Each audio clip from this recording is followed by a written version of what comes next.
Okay, welcome all players to day 1A of the Goliath. Today we will be playing 18 levels, that's 14 30-minute levels and 4 40-minute levels to close out the day. You have limited re-entries available until the end of level 12. Your dinner break today will also be at the end of level 12 and will be 60 minutes long. Few rules to make you aware of. This will be your only warning for these rules. If you leave your table out of turn at any time during this event, you will face an instant 2-hand penalty when you return.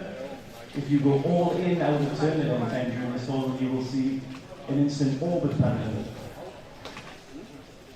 If you deliberately expose your cards when facing a bet, your action may be called as a fold, so please do not expose your cards when facing a bet. Your button today has been drawn to seat number 4. Dealers, please place your button into seat 4 now.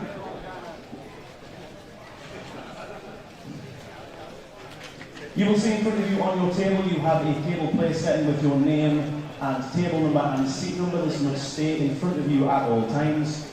When you are eliminated, please do not leave with this. Hand it to your dealer when you are eliminated. Again, the table place setting in front of you should have your name and table number on. If you do not have one of these in front of you, please let a member of the course team know. Your opening blinds today are going to be 100, 100 with a big blind ante of 100. I wish you all the very best of luck. Dealers, please give me the deal.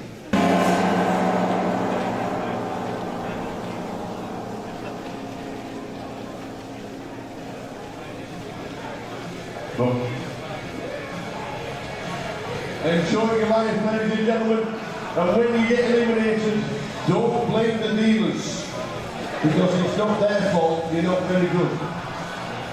Enjoy. Level 1, Goliath 2025 has just started. Enjoy yourselves.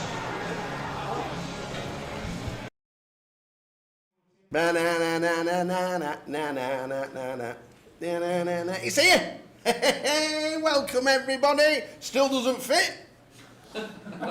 Still doesn't fit. I'm bidding this, just like you know. Why don't you keep it and then next year maybe see if you can fit into it and finally get that button done up? I'm going to buy an exact replica in a bigger size and then I'll have achieved what you've just said. Okay? This is going in the bin. It actually fastens, but I think I'd take somebody's eye out if I actually fastened it. Wait a minute, look, it actually does it does fasten. Does fasten. It's just I can't sit down in it. So, welcome to Goliath 2025. Everybody, hope everybody is good. Hope everybody's having a great time. Oh, welcomed everybody in with the music. Got a new playlist going on. Somebody put their headphones on straight away.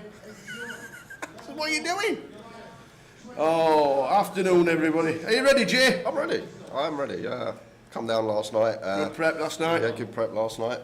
8 pints later, he's like, right, that's me, prepped and ready. Yeah. But only night I'm drinking was yesterday, so early nights the rest of the week. Good afternoon, everybody. I get a message. Kev? Yeah. Oasis, unbelievable.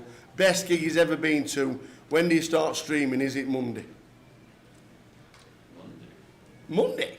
I says, Kev, we're on in about 3 minutes' time.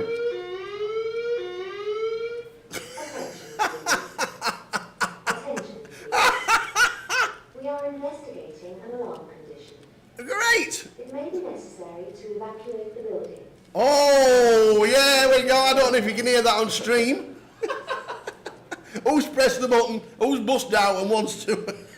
Oh, my God. Good start. Attention, please. Attention, please. We are investigating an alarm. Morning, everyone. Morning, Donna. Morning, Mum. Morning, everybody. Morning, Donna. Please await further announcement. How are we doing, Pat? Log says, why aren't we doing day 2 of GKPT? Because day 2 doesn't start until 4 o'clock. And then it's 9 levels from 4 p.m. because there's a turbo going on right now. So we're doing day 3 and day 4, Sunday and Monday. It may be necessary to evacuate the building. Please await further announcements. We will. We will. We will.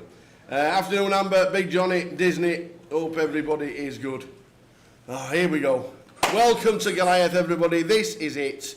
Ready for another year of fun and Jay's analysis at 1-1-1 with 25k starting stake from play guys that have probably never played live poker before. Oh, they probably have. They probably play down their local, the old dog and duck.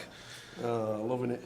But this is what it's about, the Goliath's recreational heavy field, £200 wire, potentially £250,000 come Sunday going in someone's pocket. Indeed. We're not going to see fundamentally sound poker, I understand that. But it's good, because we still get to try and get in these players' heads and see what they're up to and try Absolutely, we love it. Understand why they're doing what they're doing. Yeah, little cash from me last night, Peter. What did you? Oh yes, you did. Were you in the red tooth? Yeah. Same as Vegas. One day here at the Goliath, same cashes as Vegas. Love it. Well done, you. It was. I was just having a few beers. It was quite fun. Hyper turbo, 10-minute clock. When I busted, average stack was 6 big blinds. That's like the mini in Vegas. Log says the number this year is going to be 1, 2, 3, 4, 5. I like it. 12,345. I don't think you'll be far off. I don't think you'll be far off, to be fair. This is the 200-pounder. Yes, indeed it is. This is day 1A of Goliath. We are not streaming the ladies' event tomorrow because it's only a one-day event. We're streaming day 3 of the £1 million guarantee GUKPT Sunday and Monday. A C4, how are you? Will this stop play when I go to the bathroom? It was a genuine question asked online. Dirk Peachy. Is the seniors event 50 plus? Yes, it is. 50 and above.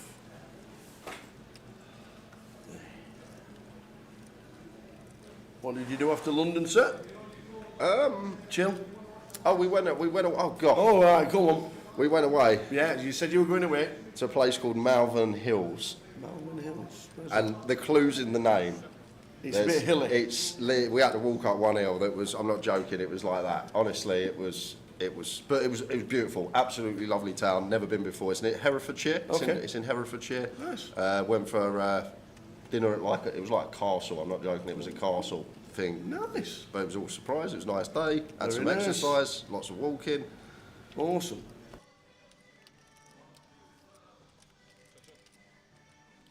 Donna's on her way tomorrow. Gonna watch Lilo and Stitch. Thought that was us two. Is that a new movie? Lilo and Stitch, check in later. Nice one, Donna. See you tomorrow. Look forward to it. Well, I wandered round, and the first 10 or 15 minutes before we come down to Goliath, I'm obviously in the background with the microphone in a minute, didn't see whether we lost anybody. Were you waiting to pull them again? I was. Yeah. Waiting, wandering all around the tables, waiting to find the first bus down. Didn't see anybody.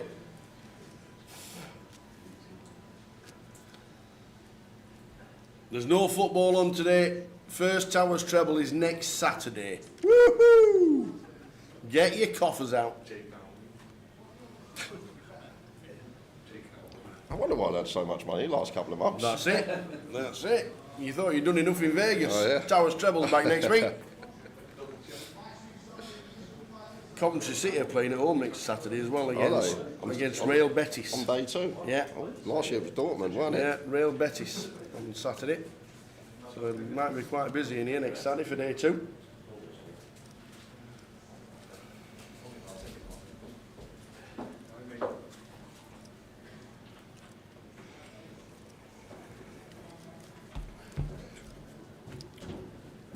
So Goliath starting 1-1-1, 25,000 starting stack for everybody. No registrations on the apps or on any devices anymore. It's got to be done now in Coventry. Now the tournament has started. So everything now is in Cov. If you've not done it before now, you've missed your chance. There'll be months and months of pre-reg and open registrations on the app.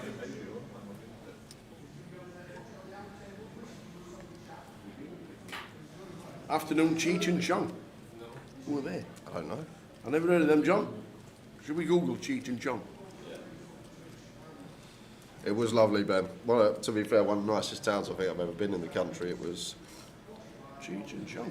They're actually quite famous because they're literally first thing you type when you type in Ch, it comes up Cheech and Chong.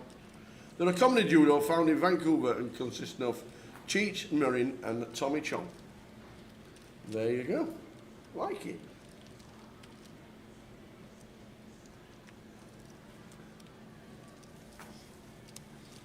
Craig's getting here tomorrow. Start of a busy week. Can't wait. I think it's the best way to do it. You get here, start of the festival, near the start. Loads of sides to play. Plenty of opportunities to get into the main.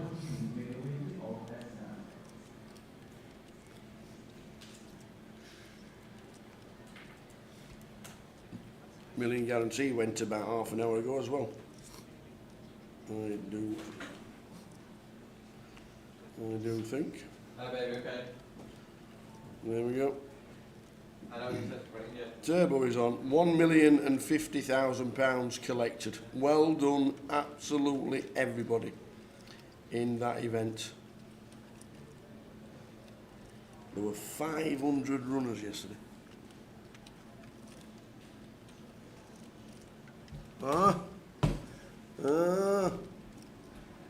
Fetched it. Ta-da! Brought it along. Show me yours, Jay. Jay, show me yours. No, I couldn't get it off the cat, unfortunately. It's one of her drink cups now, one of them. Cat's got that. Fetched, brought it. Here we go. Look at that. Love it. And believe it or not, raspberry and cranberry tea. Ooh. Doesn't sound like it should be going in a tea. Oh, well. Nice infusion.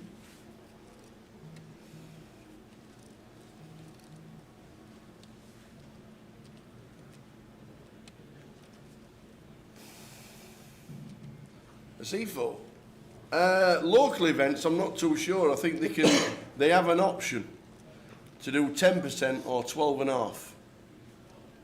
It's up to the local card room to decide what they want to do. I'm pretty sure that's the ruling. I'll get Jim McShane in during this week, but I'm pretty sure that your local ruling is determined by your local club, whether it's 10% or 12.5. Morning, little Dave.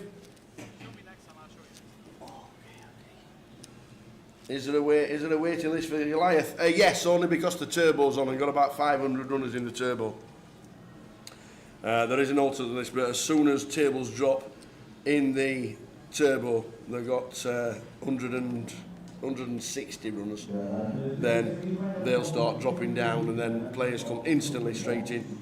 I think we're already sat another 40 already. So for Goliath, it'll just get open up. But with the turbo that started at 11, then that is why there's a small waiting list at the minute.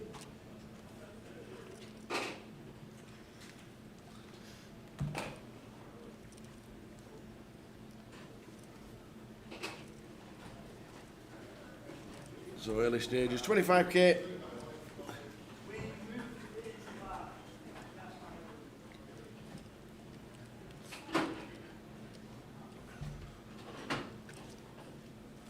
Come on, Grandad. Who's Grandad, Corey? Who is Grandad?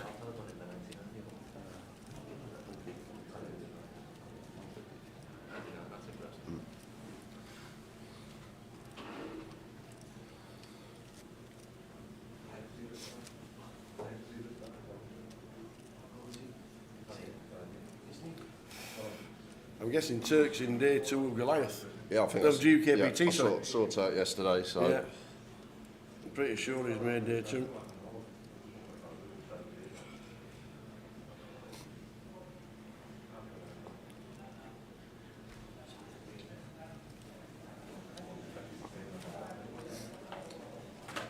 Are we for giveaways with Tom? Is PK?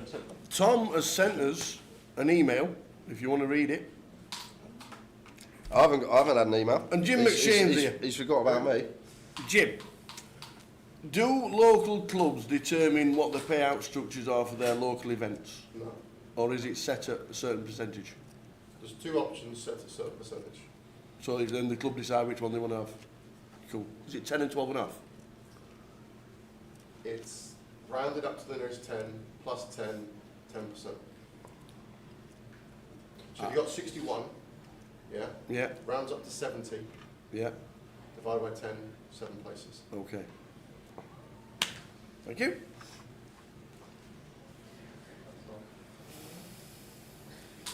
Luckbox Jobby says, Tower, absolutely buzzing this week has arrived. Big shout out to the team, WLPT, all playing this week. Kev the Carrot, Nicky the Wig, Rab the Kebab, and Mr. Lee. Wee Mini Dingle, local lenches, let's go. Rab the Kebab. Rab the kebab. I love it. Lime Ricky's watching. Hey, hey, hey. I'm a little surprised that 888 don't send the troops to Goliath. I know, yeah, like, why wouldn't you? I'm a little bit surprised that they don't just say, you know what, even if it's like the final weekend, Yeah. Thursday, Friday, Saturday, Sunday. Or even the first weekend, 1K Million guarantee. million That's a bit guarantee. of- I'm a little surprised the team don't do that. I remember when we Idan next time I see him. Should be sending the 888 team down. That's why I've used it. The soft cap is 800, and then we sit people more or less instantly. But because we've got the turbo going on for the milli guarantee, that's taken up 20 tables at the minute. But they'll be for Goliath very soon.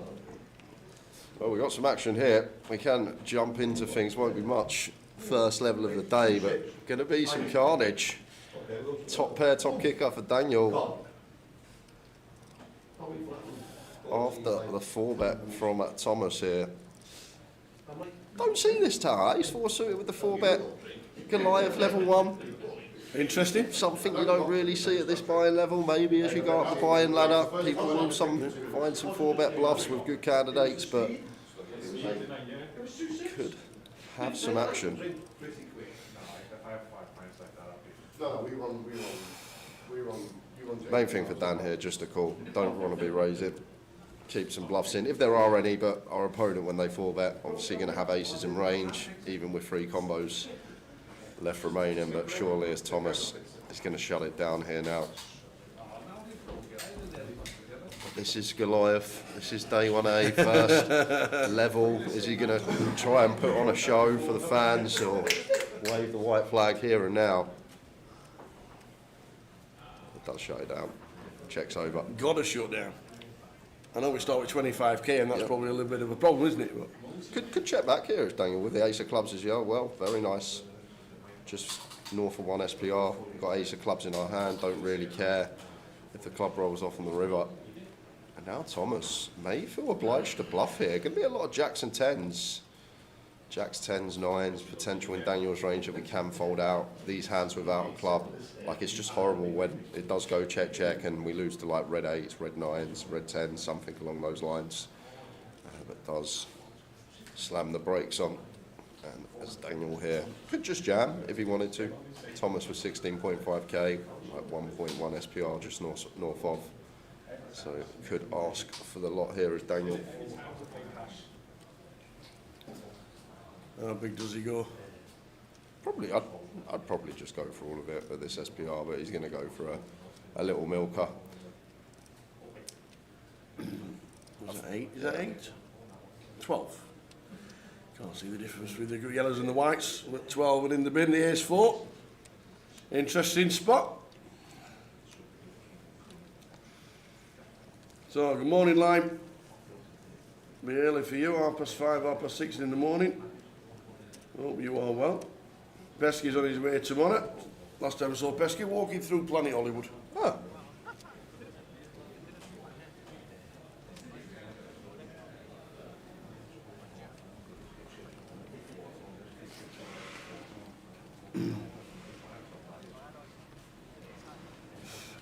We'll get a streaming schedule as well, but mainly it's day 3 of Goliath GKPT tomorrow, and then the final day on Monday.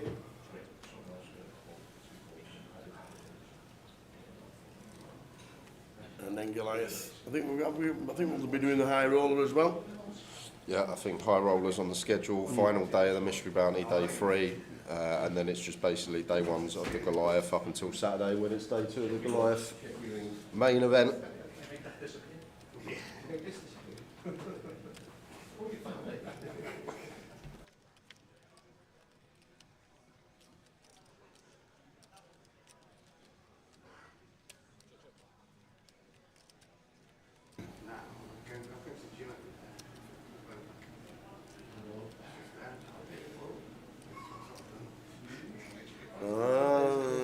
So seat 9 is Mark, not Darren. He's sat in the wrong seat. He should be sat in seat 8. So and all you fans of Mark in seat number 9, it's not Darren, because seat number 9. Yeah, absolutely. We heard straight away, Dave. We got the news. I think it's Stu Dawson told us the news. Went deep on our freebie. Got £28,000, passed away a couple of months ago. Yeah, we did hear that. Sad news indeed. But that was a spin, wasn't it? On the wheel. Then he wasn't on the wheel. We gave him a Goliath ticket, and he finished 6th for like £28,000.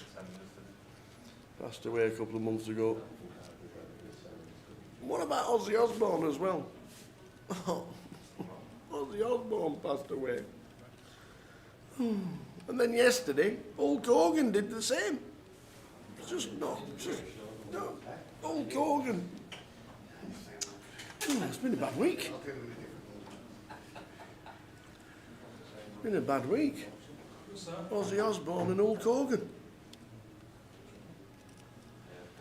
Ozzy, you came to see, but the Hulk Hogan.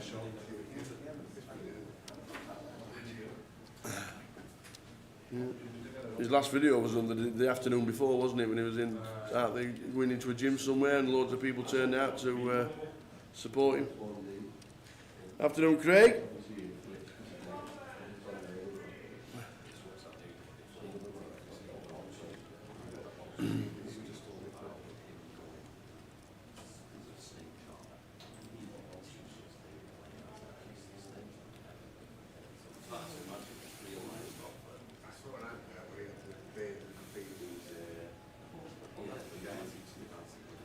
King, Queen, 3, 2 clubs done in seat number 5.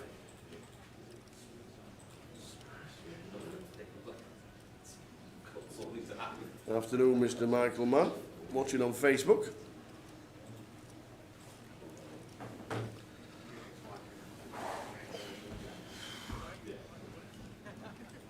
So Andy in seat number 3.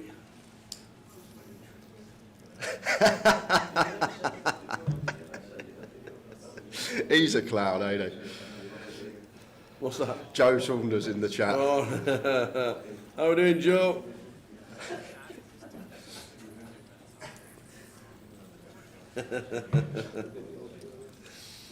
Yeah. He's going to be here next week. Don't worry about Is that. it? Awesome. We'll get him on. We'll get him on the feature. Awesome. Every day in Vegas, just getting the stick every single day. Time to pack it in, all this stuff from Jay. We were in a group chat. Send profit and loss every single day. He was relentless. Yeah, it was a good effort. Day 3. Just couldn't get going day 3. Even had the aces twice, got no action.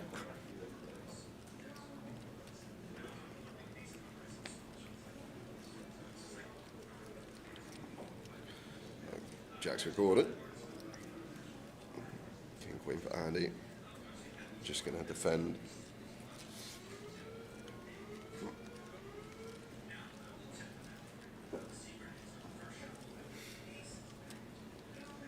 Ozzy Osbourne was at WrestleMania 2, was he really? In the corner of the British Bulldog. Another one that's no longer with us.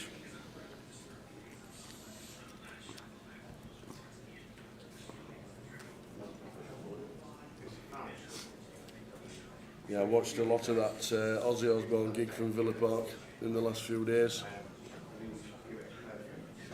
You can watch it all. It's just on YouTube, all of it.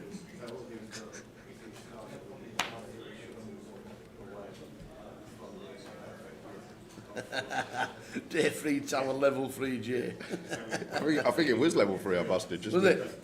Just before dinner, yeah.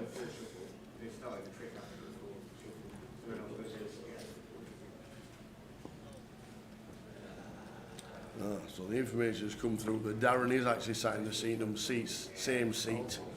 The correct seat, the Outlaw t-shirt, is Darren Wiles. You sent me this new logo. How do you think that looks with the size? Yeah? Connie Francis. You see it more bright. Walking back to happiness, by away. Sit you back to loneliness, by away. That's a good tune. How do you know Connie Francis, Preston Peaksty? She's not lead singer of Slime Balls at the Headbangers. Afternoon, Wayne. Welcome to Goliath, first level of the day of Goliath. We're doing Goliath all the way through till the end of the day. How many levels do we play today? 18.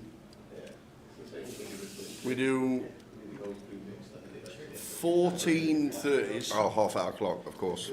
14 30s, Yep. and then 7 hours. 4 levels of 40.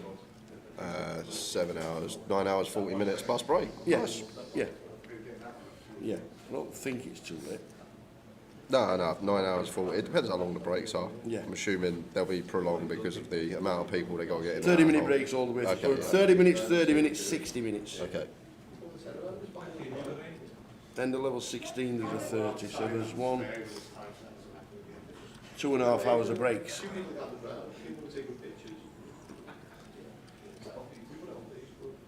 We're doing John Moore afternoon. Not anymore, Lance. All closed up. You need to be here in Coventry. We do Yep. say for months and months leading up to the Goliath, it's important to get yourself pre-registered. Yeah, as soon as the tournament starts, that's it. Is there any height restriction in the car park? I don't think they do have them barriers, do they? No, I don't think I so. don't think so. What, you got, a double-decker bus? He's fetching all his mates. We're all going on a summer holiday.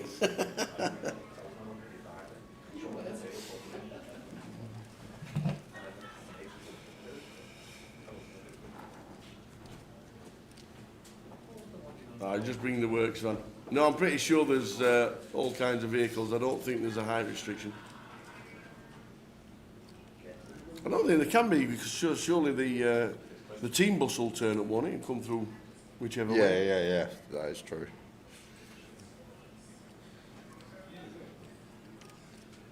Lady Rushton, afternoon Town and Jay. Looking forward to a viewing over the next week. It's going to be a cracker. 9 days of live streaming all the way through to crowning a champion next Sunday. Yeah, just easing in with day 1-8. Got lots of different streams though coming up. Yes. High rollers, mystery bounties. Got the GUKPT. Day 3 and 4 to cover later on this weekend. Joe Diego says, any idea what happens to your pre-reg entry if you don't show up? Does it roll over to the next day? Yeah, you get taken out at the end of level 12 if you've not played a hand. You go into the turbo, don't you? Not the, or is it the next Do day? they automatically bring in the turbo? I'm not too sure. But yeah, you get taken, if you're not turned up on a certain day when you're down to play, you get taken out at the end of level 12.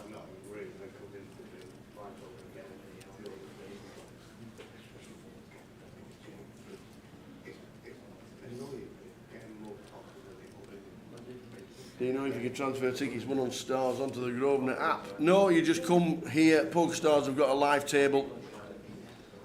They've got full team. There's a dozen of them. All the PokerStars members of staff are here, and you just tell them. They've got a live table just outside the hall.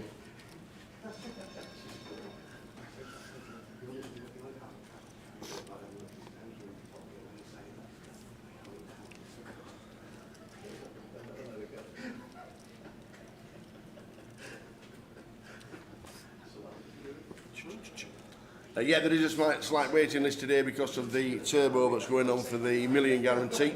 As soon as that finishes, there'll be 20 tables opening. So all will be good.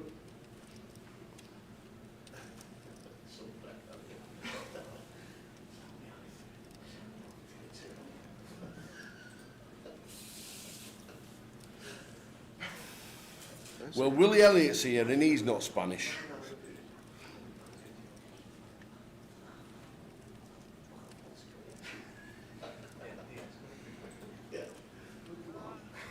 So quickly back to the table with Gordon turning trip aces plus the flush draw.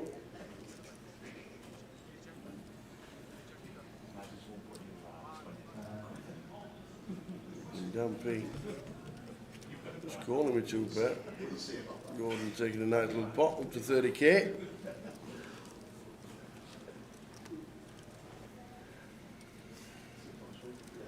Yeah, Karen, the pictures are absolutely back to normal.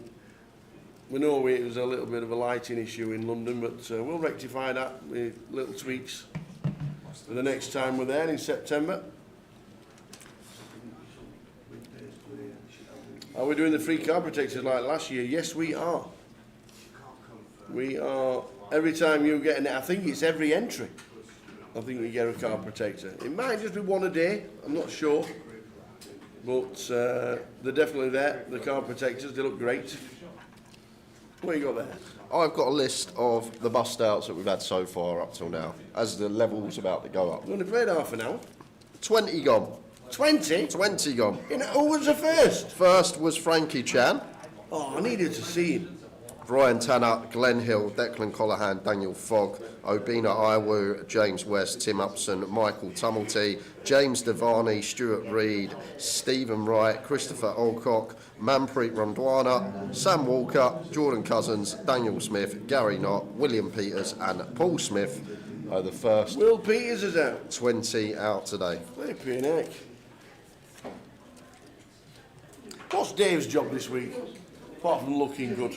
Come on, Dave, what are you doing this week? Just kind of catching photographs. If anybody wants a request for chip counts and things like that, come for you guys, come to me. Where are you I'll putting get it? that out. Yeah. What website? It's going to be on Facebook, it's going to be on X, it's going to go on Instagram, and all with Goliath. Is this Grosvenor or is this your Twitter? Grosvenor. Grosvenor. So Dave's going to be doing the updates. So if you've got any requests for any chip counts, players, stuff like that, Like it. for the guys. Well, they've all got 25k at the minute, so we're all right. Yeah, we're okay, we'll get a rough guess. Well, we haven't all got 25k, so there's been 20 bus decks. Yeah, there That's true. Unbelievable. Carl, you on the ultimate club? Yeah. You want to go in now, both of you? Yeah, please.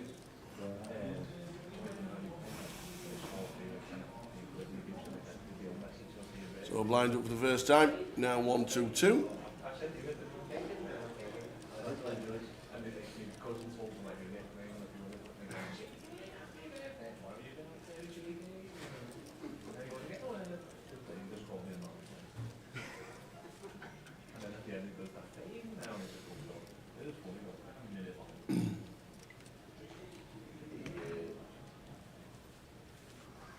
Are the beers cheap at the bar? Asked Wainio.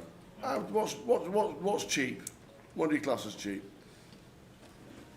About six quid, right? 5, 6 quid.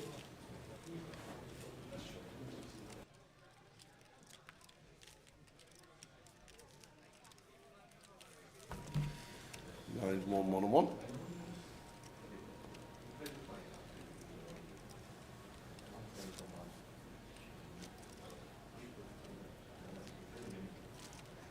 They're not inflated just because we're here, if that's what you mean.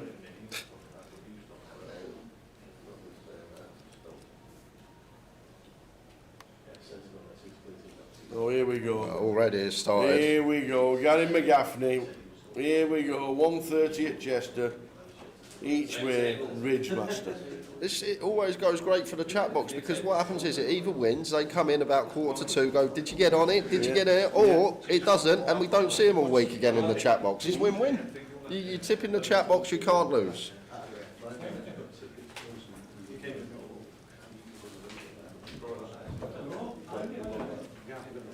You got that?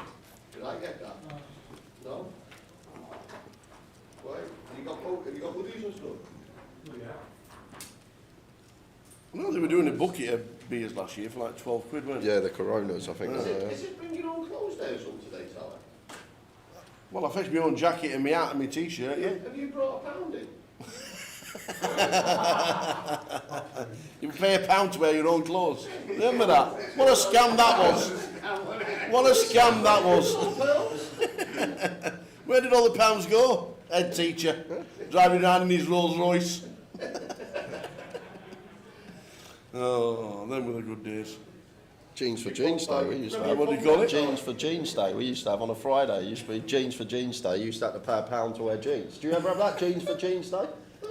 Someone in the chat, I didn't dream that. Just called jeans. yeah, that was it, yeah. Pound for jeans. I'm not making that up. I'm definitely not making that up. Jean for jeans. It was. I'm sure there was a Jean for Jeans Day when I was at school. Someone in the chat clarify, please. I didn't dream that. Yeah. Remember your pump bag?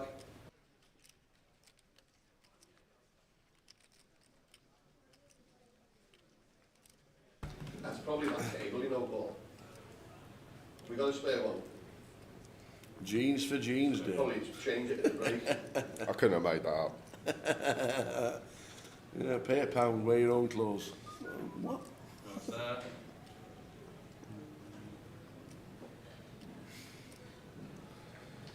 You can't buy into Goliath for the app. No, you have to be here now in the club to buy into Goliath. Because it's started. Or non-uniform day. Or civvies day.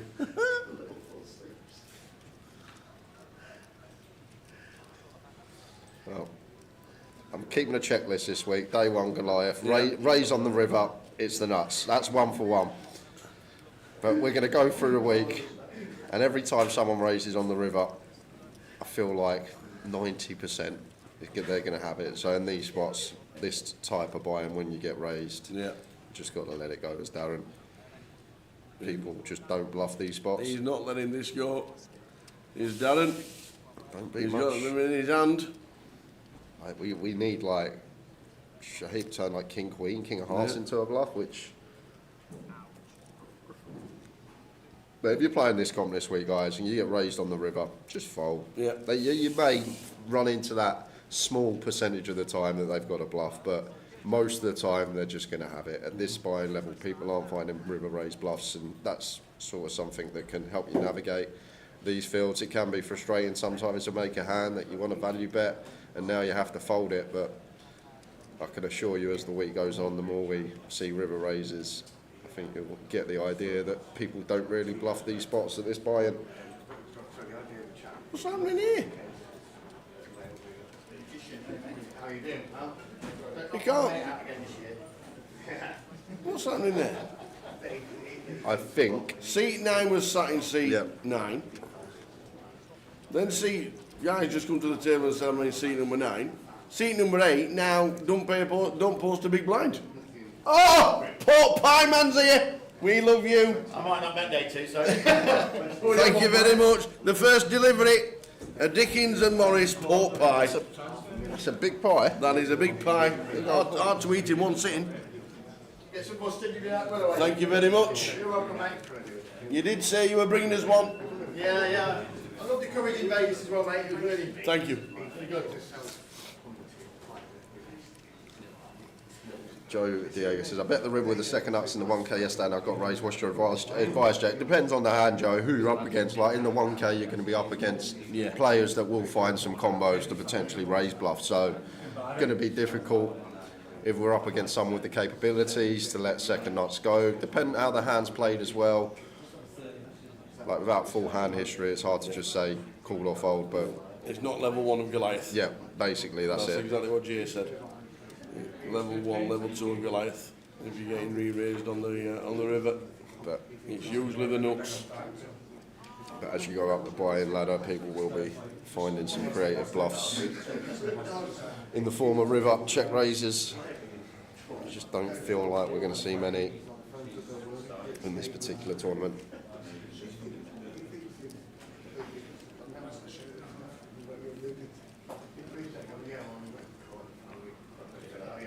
Wayno's up on Wednesday.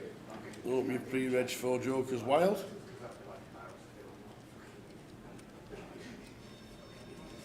The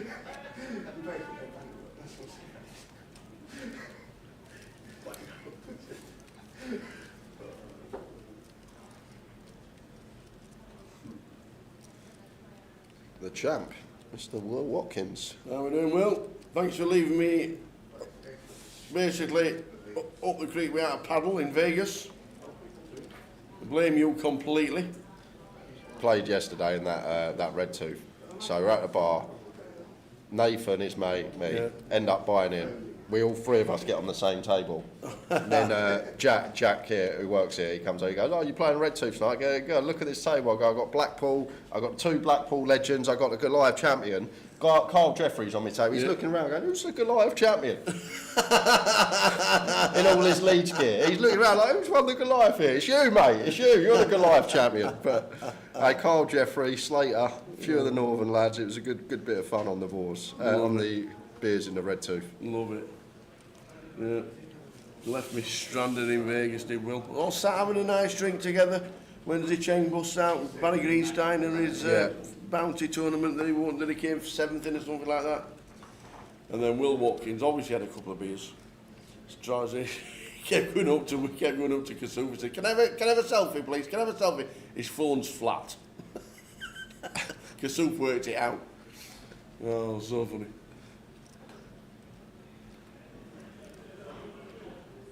Okay, Max is here. Says, they put me in seat 10 on the feature and they didn't actually have 10 seats. That's what happened. There you go. Cheers, Max. There you Yeah, go. someone thought it was a good idea. Cheers, Max. Thanks for the... yeah, there's only 9. When we get to 1,000 runners, it's actually 999 because the feature table is 9-handed, obviously, not 10. Cheers, Max.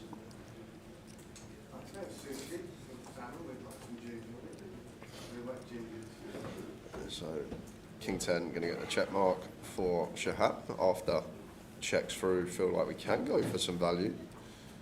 Check through turn, King 10 likely to be the best hand on this river. And look, even Daniel going to value bet himself here with the King 8. Feels like once turn checks through, no one's really got a king or better. Going to value cut himself. Don't mind it though. Feel like just good hand reading.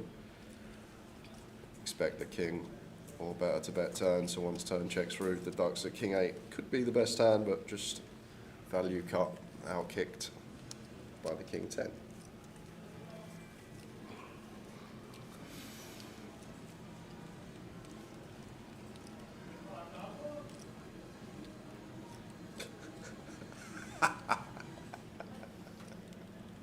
Which bit? No one heard from Slater. Oh, And he's supposed to be in the main turbo. oh dear. He was outside last night videoing somebody. Oh no, that was Zicheng again. He loves his video, He does, Zicheng, he doesn't does. He's funny though. There was somebody being just not escorted out of the building, just helped out of the building basically. After having one too many sherbets. But it was Zicheng that posted the viral picture and video of me. I was having so much fun before, Will. Nice to catch up with the lads. Yeah, we had 20 bust outs, first level, Luke. Yep. Did run through the names. 20 busts out in 30 minutes. And Max says he gets swiftly moved off the main event when they realise they messed up. Well, good luck, Max. Whatever table you're on now, good luck.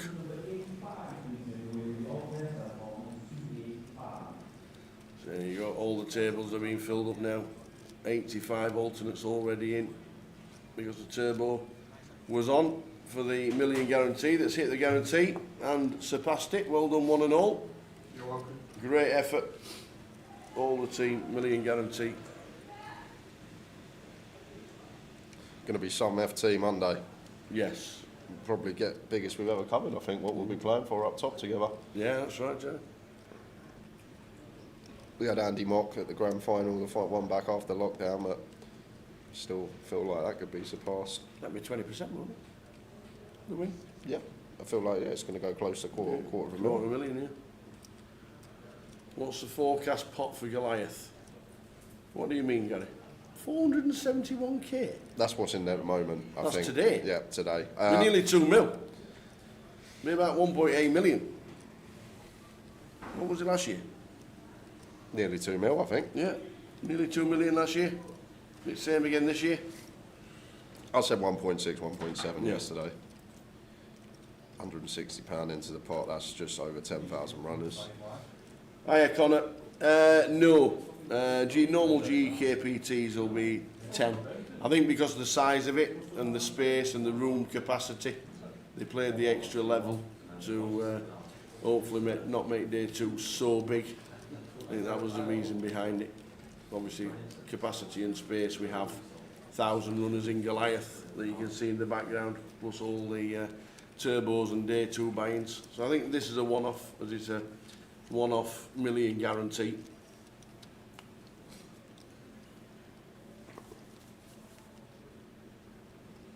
Well on the other day, Connor, as well. Yeah, fantastic. Good to see you here as well. Nice little trophy, always nice to take home. And when you're on the feature table, where's the T-shirt saying Cod Poker on it, on the back? The old free advertising. Yep, that's what true. you need. It was like Clemmy that time in Edinburgh. Yeah, When he went home, he was on the feature, he literally drove home to get his work fleece and put his work fleece on for the advertising. It is.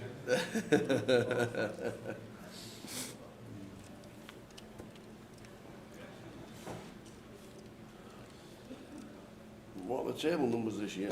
There's no balloons this year. No balloons are on there's a little side bit on the table. There were no balloons last year. Oh, was there not? No.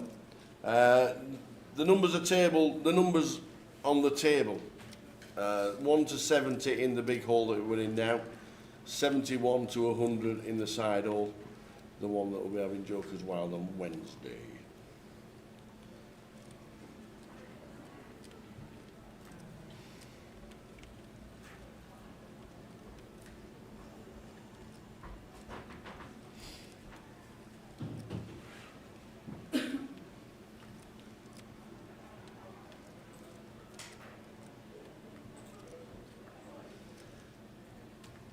I found the email.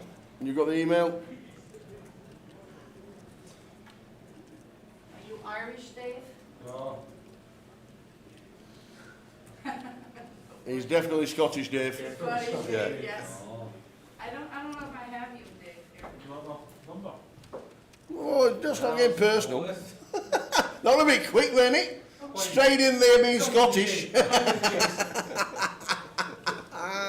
Go on, Dave.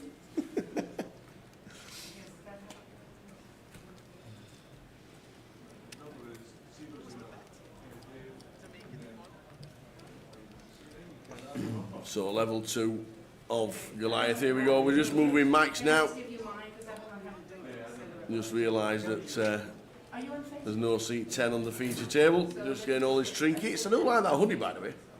The gorillas. Mickey, just send it to me if you want, and I'll forward it to. Okay, all right, I I'll like do that that. hoodie. I'll send it to PK right That's now. Damon Albarn's band, isn't it? Thank you. Sure. Just get it in quicker. Ain't happy, feeling sad, I got sunshine in my bag, I'm happy. Yes, so belong the future is coming. That one. Remember that? Yeah, I've heard that one, yeah. Yeah. That must have been a good rendition. Goliath has started 2025. 2020. Thank you. Thank you. Okay. Of course.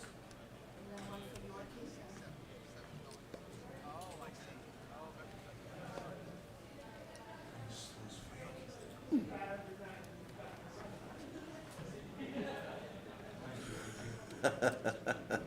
That's true. That's true, Mark.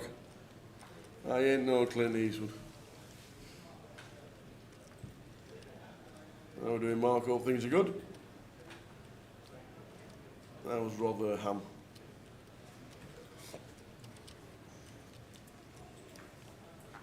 He was signed 6 players in the summer. Rotherham has signed 6 players. 6 players. Yeah. We spent £3.83, Yeah, a couple of sherbet bags, can and a bag imagine. of jellies. Oh yes. Who would want to go to Rotherham? That's what I keep saying every time they sign. We got somebody from Wolverhampton Wanderers. Cooner or somebody? I don't know. No, you Never haven't. heard of Yeah, all right, yeah. How you doing, Adam? Oi, oi, what's up? It's payday. Indeed. Stop you, we just save everything. Mark says, yeah, we signed 6, but we need 16.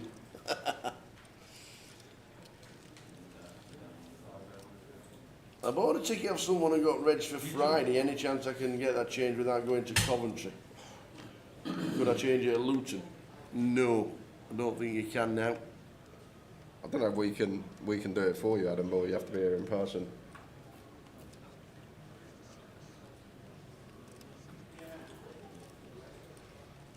We'll see if we can have a word with somebody. PK will know. What's that? If someone's already reg for Friday, but now they want to play a different day before Friday, how'd they go about doing that because of everything being closed?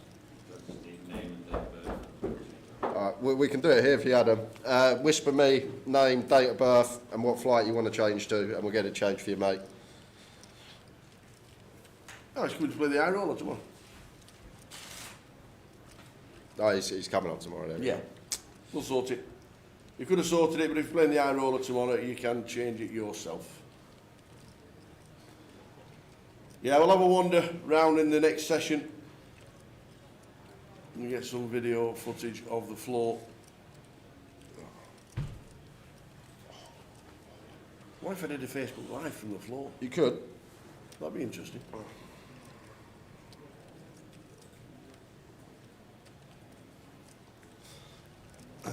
Do we think there were over 1 million for the chip leader on a day one this year? Yeah, 18 levels, yeah. I'd say 4 to 6. Really? Yeah. 4 to We 6? had 3 last year, right? Or 2? It was 2 or 3 last year over 1 million that bagged because of the 18 levels playing. Because previous years played less levels, so I think there will be a couple of milli bags. The gong is still here, Munchie. It is. I gonged it to start with. I'll have a hit this year.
Kareem with a suggestion about getting some machines where you can insert cash and just register for the Goliath. That way would make things super fast.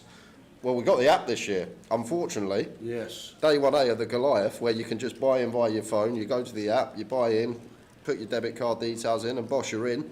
Unfortunately, we're having some problems with that this morning. That's why if you're down in the main hall, obviously a queue looking busy, but the app's there, and hopefully that will all be sorted as soon as possible. But when that is up and running and in full motion, probably as quick as having machines, go to your own phone, buy in via your phone, and boom, you're in the tournament. It's simple as that, but the way things go sometimes, first day of using the new system, just a few errors, but we'll get it all sorted.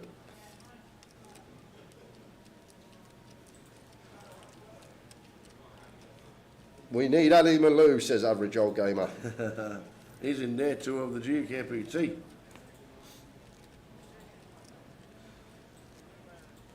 The Tower. There's a character named Neil Carolan, nicknamed Any Two for obvious reasons. Please get him on the feature at some point. You won't regret it. Commentary gold.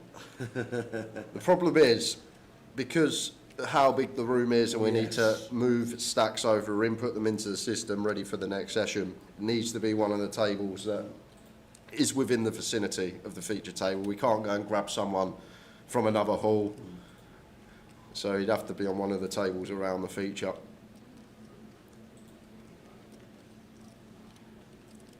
Yeah, I've seen Ross. Ross is working on the reg desk this year, helping with alternates. I did ask him how many suits he bought this year.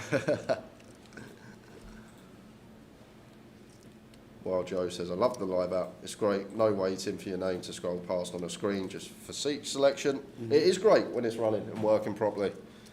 Unfortunately, just today, a few gremlins, and hopefully we'll get it all rectified as the day goes on. I love this from Daniel. This is kind of a spicy one. Nice one to choose. 10-8 suited at this stack depth. 80 bigs, can actually use it as a free bet bluff candidate. And we got action. 5, 7, 9, up and down against middle set here.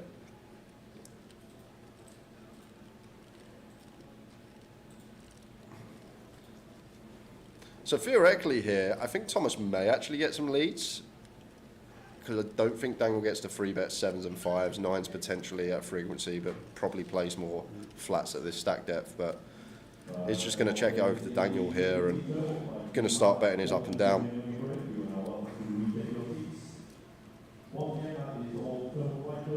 And with such a lock on this as Thomas, I know we can see potentially Ray's going to get some more chips in right off the bat, but Daniel going to have some ace-king, some ace-queen, king-queen, a lot of that linear range of high cards, which are almost drawing dead. Some will be drawing dead to our hand, so would like to just see call. Just for that fact of the matter. You think about our opponent's range, he's going to have a lot of ace highs, a lot of king highs, these type of holdings. So just looking at it on that spectrum, we want to keep these hands with 0% equity in the pot. Yes, we do get the money from the overpairs right off the bat, at like 10s through aces. What's that? 30 combos of overpairs, and then you're just going to have loads, 16 ace king, 16 ace queen. There's more than 30 already there and then, so seems like a really nice spot to flat as Thomas does go with raise. And now Daniel with his up and down here. May just see him run it, try incredibly rep an overpair here, but I think he will deduct once Thomas puts in a third of his stack. He's probably not going to be doing much folding. First real pot of the day to delve into.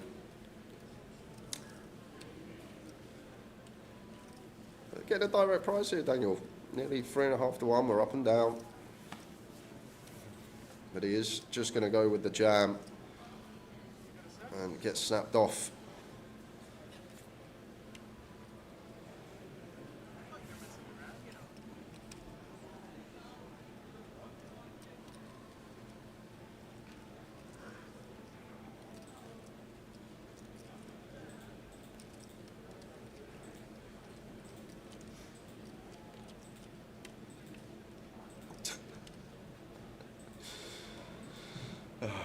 You gotta love some questions we get. I'll come back to that in a second.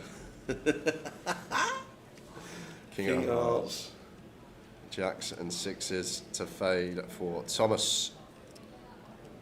And it's an ace.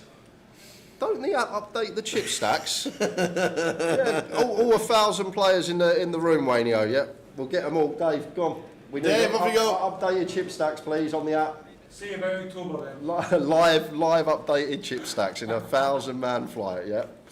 Good luck with that. Absolutely. Yeah, they have updated my stack on the WSOP app, don't they? Yeah, you can do it yourself. You can do your own. Well, what they actually do at WSOP, which I think is a really good idea, I know it takes a bit out of the dealer's time, but when everyone goes on break, the dealer just does a visual of everyone's stack. They put it in the iPad, probably takes them 3-4 minutes, and then at the end of every break, you can see everyone's chip stacks. Yeah. It's not like live, you can see them during a level, but I do like how they input all the stacks.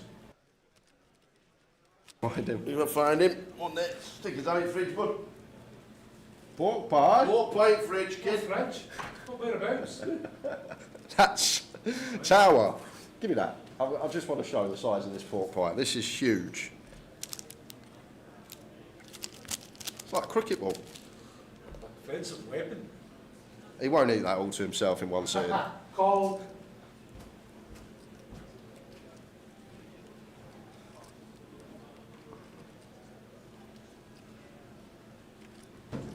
Feature tables picked randomly What we usually do, first one's random of the day. If there's people that are situated near the feature table, as I just mentioned, we have to swap stacks from each table, move the players over, input everything in the system, so it does take a bit of time. So we have to choose a table that you can kind of see in shot now, like them 3 tables behind there, the 3 round there. So it's not like we can just go and grab a table from the corner of the room, but if you do happen to be on one of the tables near the feature table and you'd like to get on the feature this week, just go speak to PK. Just say, can you put us on next session? Is it possible? And it'll be as simple as that. But the first one of the day is always random. That's just a seat draw. If feature table was table 1, you get drawn to table 1, you'll be on.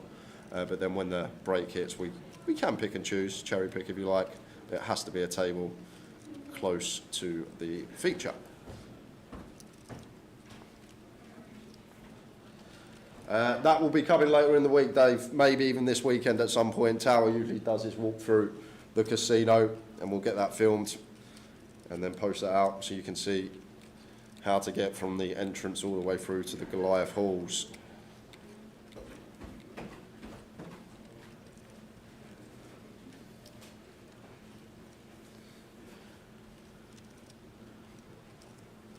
We'll have lots of giveaways this week as well, guys. I've been sent a spreadsheet by Tom, but I can't actually get into it at the moment, but I'm sure we got lots of giveaways.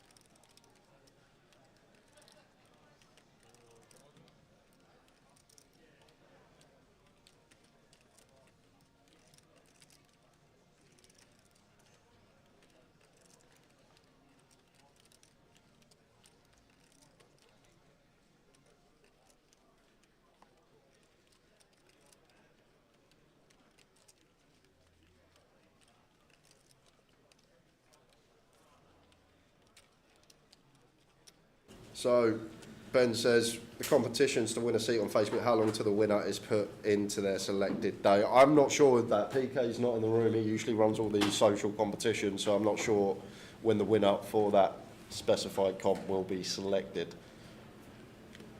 When he's back in here, won't be long, I'll just quickly ask him. And Darren, all of it. GG Darren. Ace 10 on the end. Snapped off by Daniel.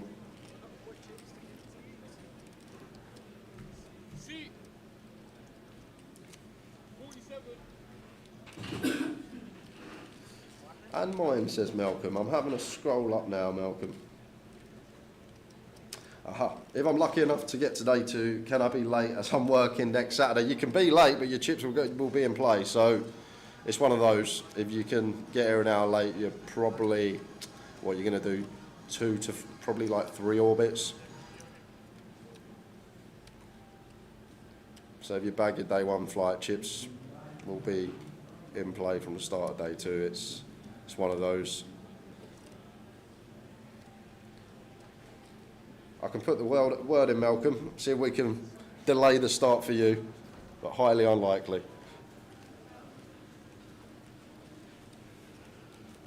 Oi, oi. Go on, mate. How you doing? We got a guest coming in. Right. Can we do some comms, he says. Somebody that can play the game.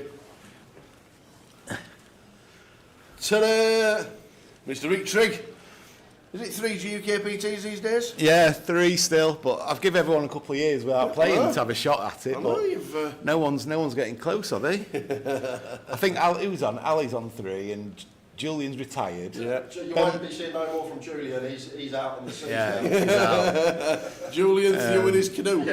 And who else? Ben Windsor. he played the main, but I don't see him playing these regular much anymore. No, Rick Trigg with us. So need to win this one, mate. It'd be lovely. It would be nice to come back. It would be, yeah. I've always run good in these, so this one would be a bit special. So You've won 3 UK PTs. You know you've won a lot online. You've like done a lot in the game. How do you approach level 1 of this? I 200 buying. I never miss a level 1 ever. I know a lot of my friends turned up yesterday level 4, of the 1250, Yeah. and I was like, you're missing out so much. Yeah. People are more reckless with the money early. They kind of, I think a lot of wrecks give Yeah, themselves absolutely. a percentage of the stack We to saw kind somebody of. going mad with ace 4. Oh, You're like, they'll almost say, right, I'll have 5k to splash about with, and you want to be there hoovering it up. yeah. You should have enough discipline if you're a professional Yeah. to get in from the start without worrying that you're going to be in any massive pots or anything. It's Yeah. plus I'm back, I've had a big break, so I'm loving the game. So I want to play as many hands and spend as much time at the table having chats and yeah. So I'm loving it at the moment. Good. I think anyone who's had enough of poker for a bit, if you take a break, you'll come back loving it. Yeah. You just need to reignite the fire a little bit and sometimes going complete cold turkey. Well, weirdly, a few years ago, that's what my dad did. Yeah. He took a break away from And the he game. came back Came on fire, back yeah. and absolutely Exactly, loves it. yeah, He loves yeah. it, travelling the world again now. Yeah, exactly. So loves it. It's a good to have a refresh in anything, I think.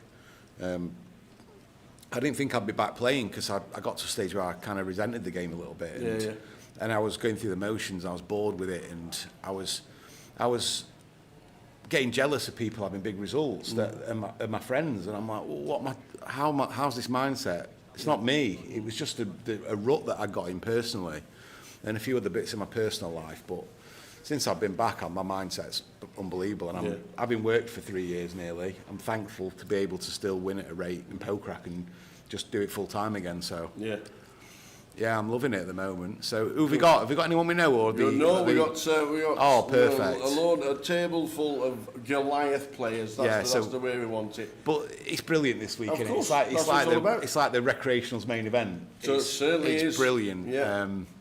It certainly is. Great starting stack, 25k. Blind start at 111. You know, it's perfect. It's like the Glastonbury of poker festivals. Absolutely, this certainly is. There's a massive buzz about the place. Everyone's walking around with a beer, and the red tooth stuff's unbelievable. Getting 300, 400 players, and it's brilliant. McDonald, GUKPT will be on for day 3 and day 4, Sunday and Monday. Day 2 of the GUKPT doesn't actually start until 4 o'clock. So, because they're playing a turbo right now. So, GUKPT Million Guarantee will be on Sunday. And Monday. That's what we'll be doing for that.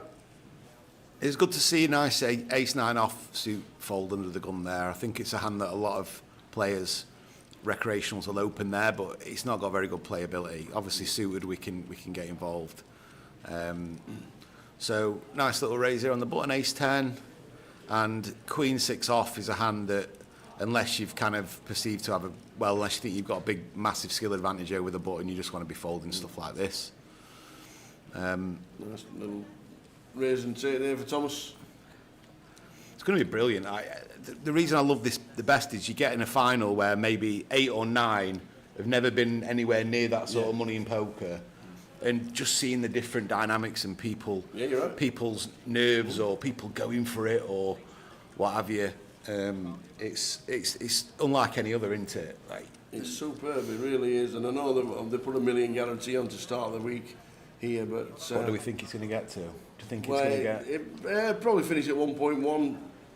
I think they've, what it, 1,050,000 I saw, maybe 1.2. Superb, absolutely, honestly. Well, I've got a ticket on Stars, but I can't play next weekend, so... Oh, for what? For Goliath? For Goliath, unfortunately. Well, after the event, it'll turn into Stars dollars. Will it? Yeah. Oh, brilliant. So I was thinking that I was going to play it, find someone I liked on the table, and then play and then just play it like a maniac and try and give him it. if you don't use your Goliath ticket, it'll turn into Stars dollars. Oh, brilliant! At the end that's nice. So I don't have to. At the end of the fest. It's a shame. I have my boy every other weekend or weekend and Wednesdays and stuff, and I wouldn't sacrifice time with him for anything. So I'm only going to play live every other weekend. Yeah. But I've got my new partner, she's brilliant. I've got to see her as well, so it's just a balance. Live poker's a balancing act in life, isn't it? 1,064,000 it's taken so far, with we've got 4 more levels to play in the turbo, and then day 2 binds. So it's a shame, but I'm going to be I'm going to play Monday, Sunday high roller if I'm not in the 1250 anymore, and then if the 3k super high roller runs, it'll probably run, but it might be a tough field. as I've got older, I've got no interest in playing high stuff with good players. It just doesn't seem a good spot for me. Where edges are small and buy-ins are big. I'm still kind of rebuilding my bankroll, so I want to be in the softer stuff. Yeah, nice. Nice. But I might still play it. It is Brad, Chef Brad. It is Trigg. Come to join us for an hour before he gets ready. He's with us until the first break of the day, which is at the end of level number 4. Oh, look at him, Ari. He's come to play. He's limping in with the old 9-6. Obviously looks like he likes to play flops, which is fine. The problem with the small suited cards like your 9-6 of diamonds is a lot of players, especially in lower buy-ins, are going to be calling hands like Queen 3 of diamonds, King 3 of diamonds, Jack 6 of diamonds. So you're just going to get flush over flush a lot when you actually do it at flush. So a bit of advice early, I'd try and stick to playing like King Eye or Ace Eye flush draws. So like Ace X of diamonds, King X of diamonds, etc. And then you're going to get everyone else punting away with the 10-7 of diamonds. And you're going to cooler them instead of getting coolered. Would you go back and play Sheffield when you can during the week? Yeah. I go and play. I sometimes play at G in Sheffield. They've got a couple of 1-2 little 1-2 games on there. I like playing there. Played the 25-50 there. Got a little third place. Nice. First kind of tourney since I left work. Good on you. And it's a nice little casino there. They've got another. They have like little Yorkshire Cups where they amalgamate it with Leeds. Yes. Yeah, and it's a good idea. That took chunks last time. Yeah, it's a really good idea. I think Manchester and Leeds do similar, don't they? And they do War of the Roses as well. Right, yeah, they're brilliant initiatives. I don't know why they don't do that more. They have loads of different casinos have a flight, and then you meet in one. Portsmouth and Reading in the same kind of thing. Yeah, you could do a massive one and all meet in Coventry or something for the.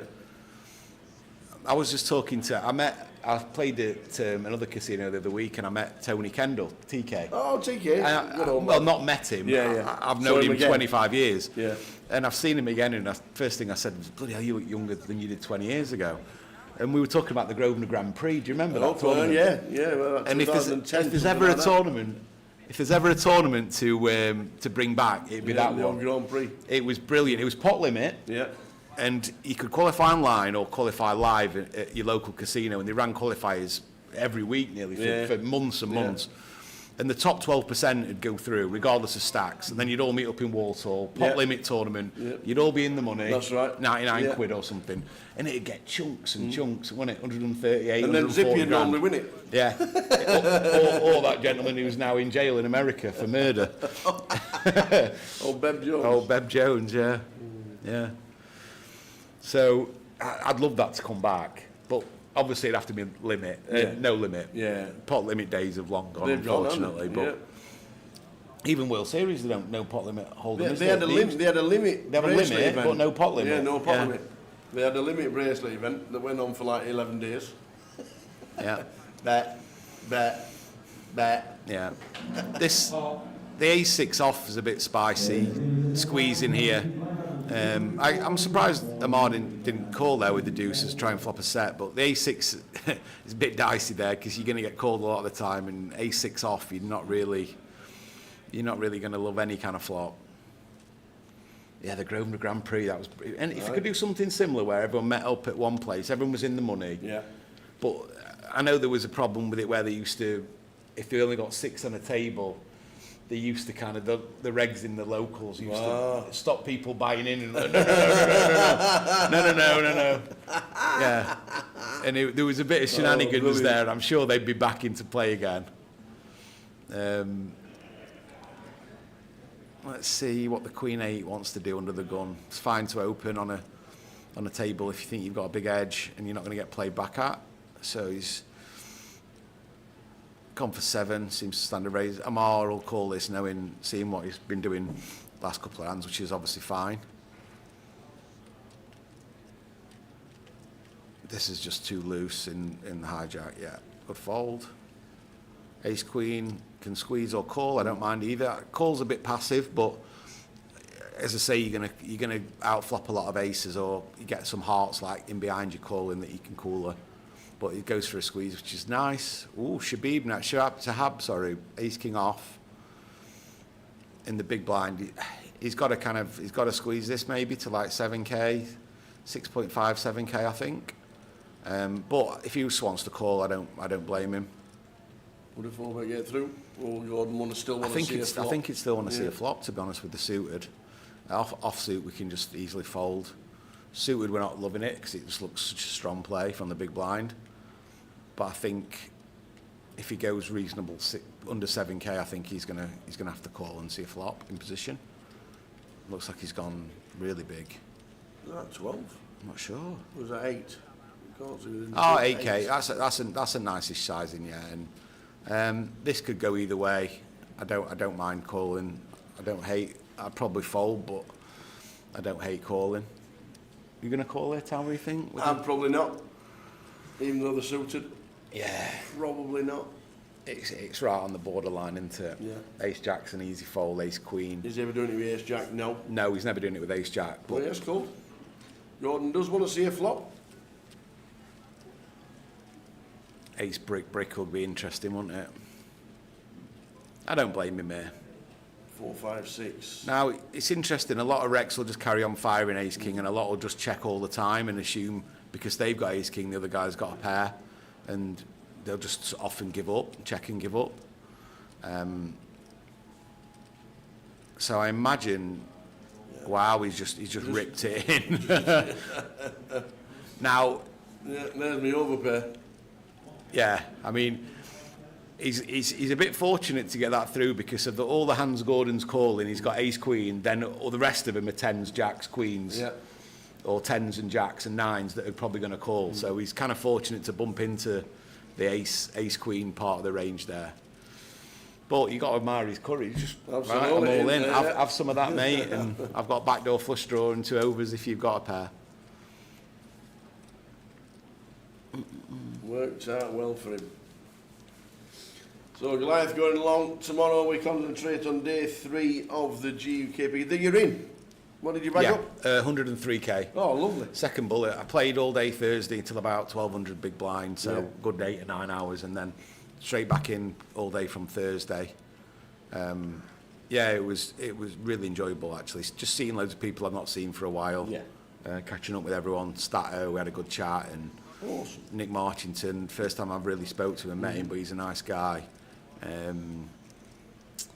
Arian and all them lot. I had quite a tough table on Thursday actually, but got a decent stack, 103k.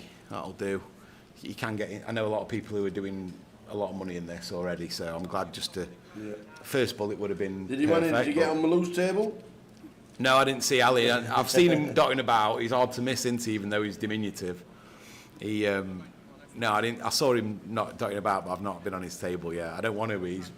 I never beat him in a pot in my life. Remember when he went nuts on me on that final? The 6-4. Oh. I'm not folding again. Yeah. See, you shouldn't have raised him twice on the trot. That was your problem. He did me in Blackpool as well. I've squeezed aces and he's just gone 9-8 off, bang, like that, and shoved it all in for absolute The first chunks. time he folded, the second time he says I don't fold twice. Yeah. And it So it just came 8 flop, 8 river or something like. Oh dear. But I was just talking to someone else the other day about back in the day in Sheffield, Leeds, Bradford, when I first started playing. Yeah. Ali Malou and Lawrence Gosney were so far in front of everybody else. It was frightening. Yeah. They'd win. One of them would win at least one of the rebuys every week for that, and they were decent money. £6 grand, £7 grand for a 20 rebuy. They're massive. Those two would just put you under so much pressure compared to the rest. And even though skill-wise now they're not cutting the they won't cut the mustard against most. Back in the day, they are fearless, and they'll put the fear of God into you. Them two in a 20 rebuy if you're a new player. Yeah.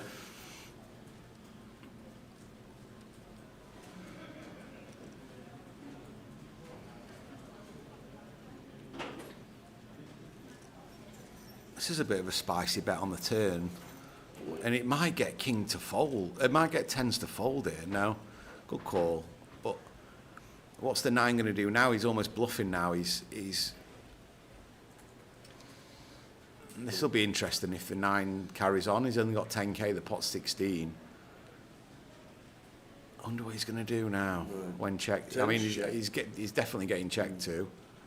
Oh, he's given up. He's Well, checked it back. he's checked it back. You'll And see he's, the bad news. The 10s don't even know he's winning. Now he'll be relieved to see that. Whew. Yeah, not often 10s wins against the Czech back there. Would have been interesting if put 3/4 potting. I guess he'd have to jam tower. They've only got 10 each, haven't they? And there's 16 in there. 13 minutes left to level 3, so 45 minutes to go until the end of first sesh. And then Trigg's going to get prepped for day 2 with a nice stack. Prep means sitting on one of those comfy bandit chairs, playing 25p a spin, and charging my phone at the same time. That's Things you can do on the slot machine these days. Oh, it's like taking off on a jet. I've been on first class seats less comfy than that. Honestly, you don't even have to stretch for the button. You've got a button there. It's like playing on one of those old computer chairs. I don't condone gambling, and no one at Grosvenor does either. It's a good casino and it's nice, isn't it? Oh, super. Yeah. Apart from the plastic cups we were having a pint in last Yes, night. But there's not enough glasses to go round. There's not enough glasses, And is there? Real Betis are here next Saturday. Are they? Yes. There's Bloody the hell. final friendly before the season starts. Oof. Real Get Betis. a couple of tickets. Well, if you got a room that's Overlooking the it, yeah. pitch. But you can't get on the balcony, can you? You can't open the doors, lock can the you? doors. Yeah. Yeah, lock the doors. There was a guy yesterday on my table, a old fella called Winston. Do you know Okay. him? Winston. Glasses, oldish. I'm old. Oldish. He made quads twice in 5 minutes and busted 2 players. And he made 9 sets, flopped 9 sets that we saw. Because we had some guy next to me who was counting it. Really? He was folding every hand and getting annoyed at someone man. else's fortune. And we counted it up and he still didn't make day 2. Can you imagine going to bed that night knowing you haven't made day 2 with all those sets and quads? You must be thinking, bloody hell, what have I got to do? When does the playlist open for Joker's Wild? Mel, what do you want on it? Wednesday evening, Joker's Wild.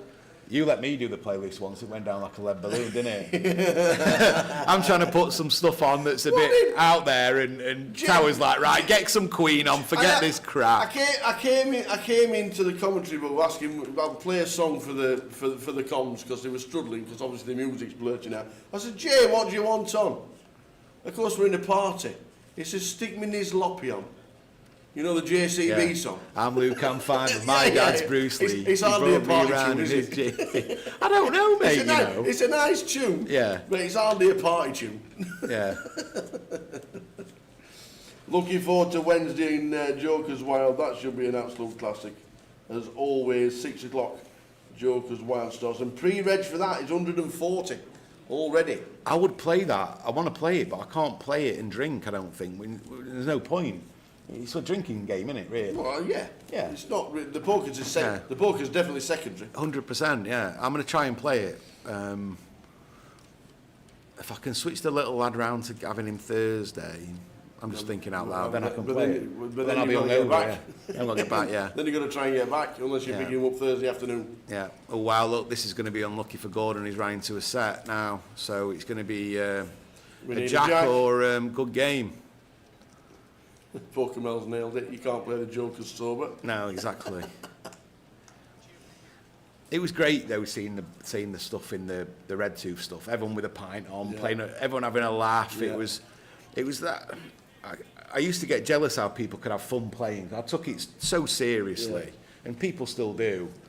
And there's people playing that and they're having fun, and they're not bothered if they don't win. They're just having a bit of fun and they're Somebody having a laugh. first year of Joker's Wild asked me what time the music finished. Maybe when you were out. Maybe when you bust out the comp. Yeah. Oh wow! St. Pauli on Saturday. They're from Hamburg. Oh, and a bit of a naughty set of Betis fans. on Wednesday. That St. Pauli will get tasty. That on Saturday. They'll bring a load of fans. Will they? Yeah. I think they've got. If I remember, we went to Hamburg on a stag do. I'll not tell you what went off. No. Yeah, they've got like a skull flag. I think there's flags like Really? skull and crossbones, maybe St. Pauli. Yeah, I'm sure they're from Hamburg. And they've got a lot of hooligan element. They like a scrap. Yeah, so be careful next Saturday. But I reckon they're good travellers for even friendlies. I reckon they might bring a few thousand over. They'll not be able to park, will they? But No, it'll be a busy one in the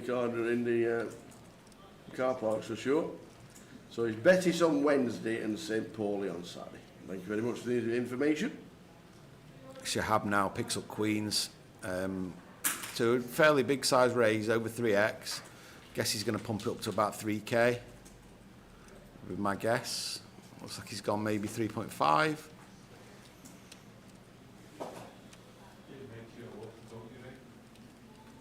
Oh, he's 3-bet to 1.7. minimum.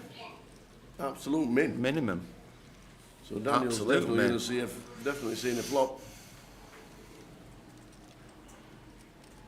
Yep. 1.7. Wonder if that was intended or a bit of a misclick, maybe. It's not one that I want to be min-clicking with the Queens. Nice flop to see with Queens now. Guess he's probably going to go half pot-ish.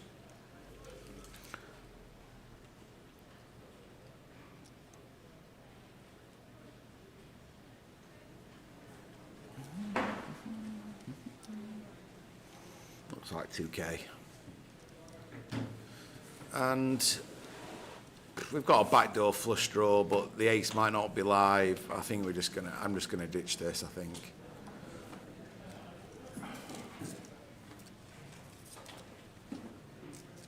I think we're just going to ditch that. A lot of people just see the back doors. And yeah, we're going to be calling. The problem is the jack or the ace might not be live. He could have ace king. He could have he's got queens, so the pair outs aren't always there, and is liable to go bomb on the turn if he hits a spade. What's next? He checks and he bets 7-8k. We're in what we're going to do? Just put it in or just call again and leave ourselves 8k left? It's a lot of people don't seem to think down the streets. You've got to think what's going to happen on the turn if such and such happens. What's he going to bet there? What's our plan going to be?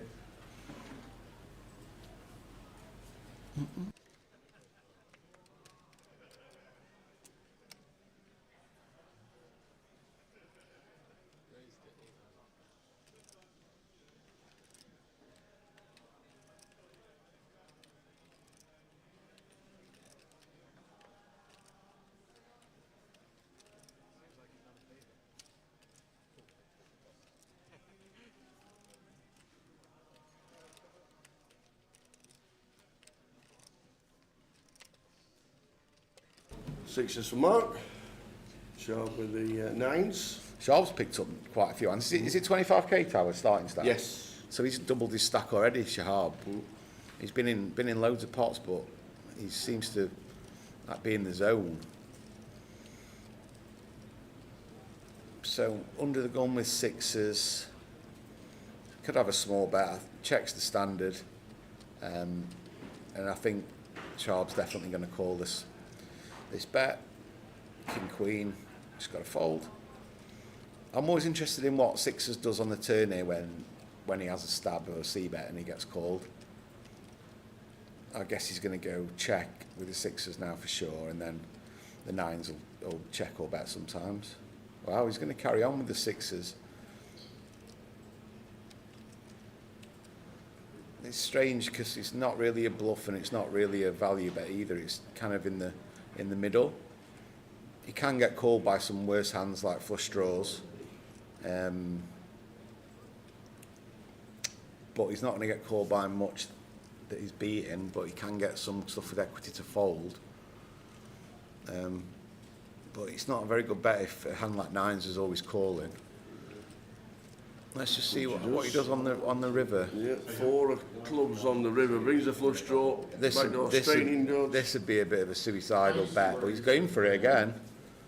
I don't know what he's trying to get to fold, Tower, because I don't think a jack's going to fold, and I don't think a flush is definitely not going to fold. This hand and a hand like eights is kind of the whole. He doesn't know. I don't think he knows he's targeting him, but he's targeting him, and he might actually get this one through. This is probably this hand and pocket eights is probably the only hands he might get to fold, and obviously tens. And it might actually work. but I think it'll be very fortunate that it's worked.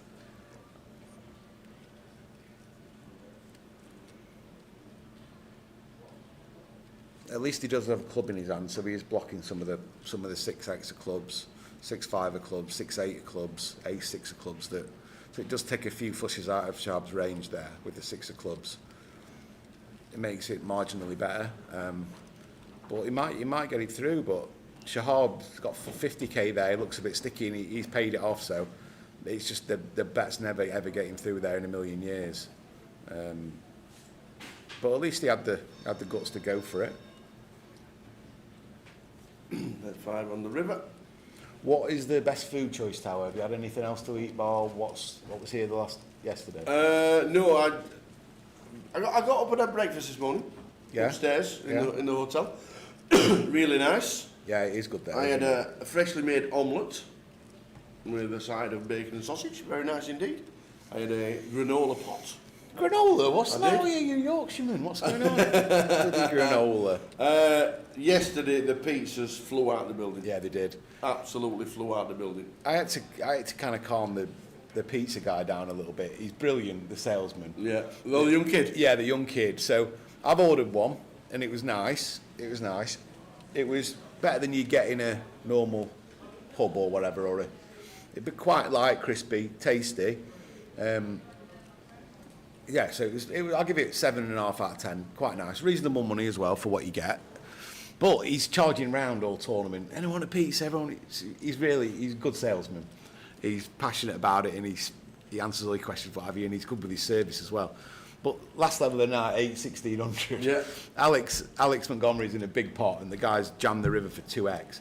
And this guy's charging round behind him going, pizza. I'm like, mate, just give us a minute. We're playing for a lot of money here. My mate's in a tough decision.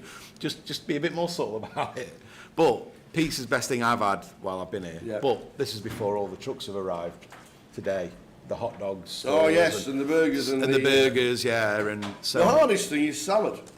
Yeah, there's not much, is there? A lot of people, but it's just so hard to keep fresh and everything. And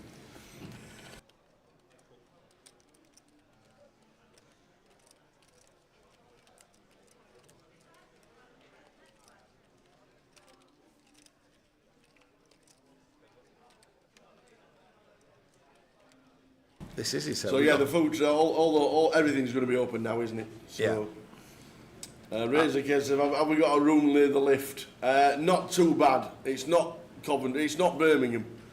It's not room 136. If you stay upstairs, you actually know you don't want room 136.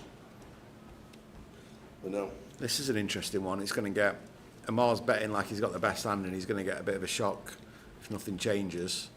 That might. Oh, Amar makes his hand now. Wow, this is going to be sick for Dementas. Is that how you pronounce it? Dementas. Yeah, Dementas. What's he bet now? Is that 5k? Oh, 2k again. Yeah, this is going to get called. Oh wow, he's raised with the. No. Oh, he's called. Queen Jack. Ah, okay. That's Dementas, right? I thought he'd raised with the King Jack there. No. He's going to be sick as a parrot after that. Going to switch over with Trigg. I'm going to get some videos of Sean Hayden at the break. Good luck when you play day 2. Thank you. From me. Thank you. Rick, stay with us, and Jay's just coming in for the final 30 minutes of this session. And we're going to capture the man that they call Sean Hayden at the tables, because he is just an absolute superstar. Oh, wow.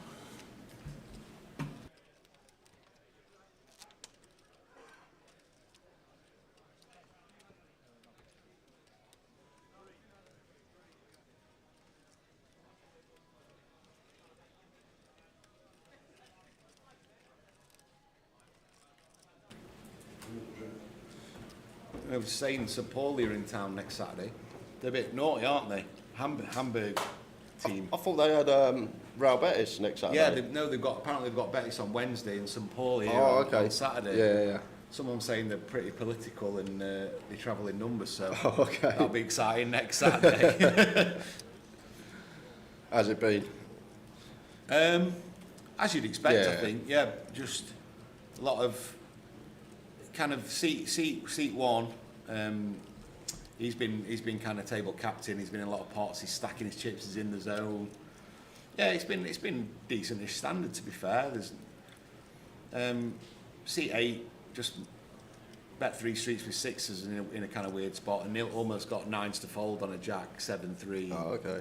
Nonsense, but the flush draw completed, and seat 1 called it off, but he's not the kind of guy to want to be making fold.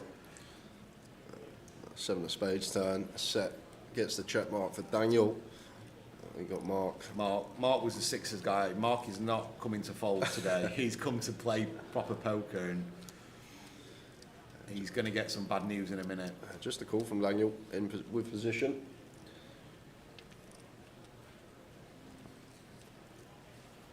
Kind of clean river for Mark. Yeah, Mark's checked it, and I think knowing last few hands, he's going to call off a bet here. Some people don't need much excuse. Spades have missed that call. Yeah. 8, 9's missed, missed, I got a second pair. Flop check through, so you can never have an ace. Yeah.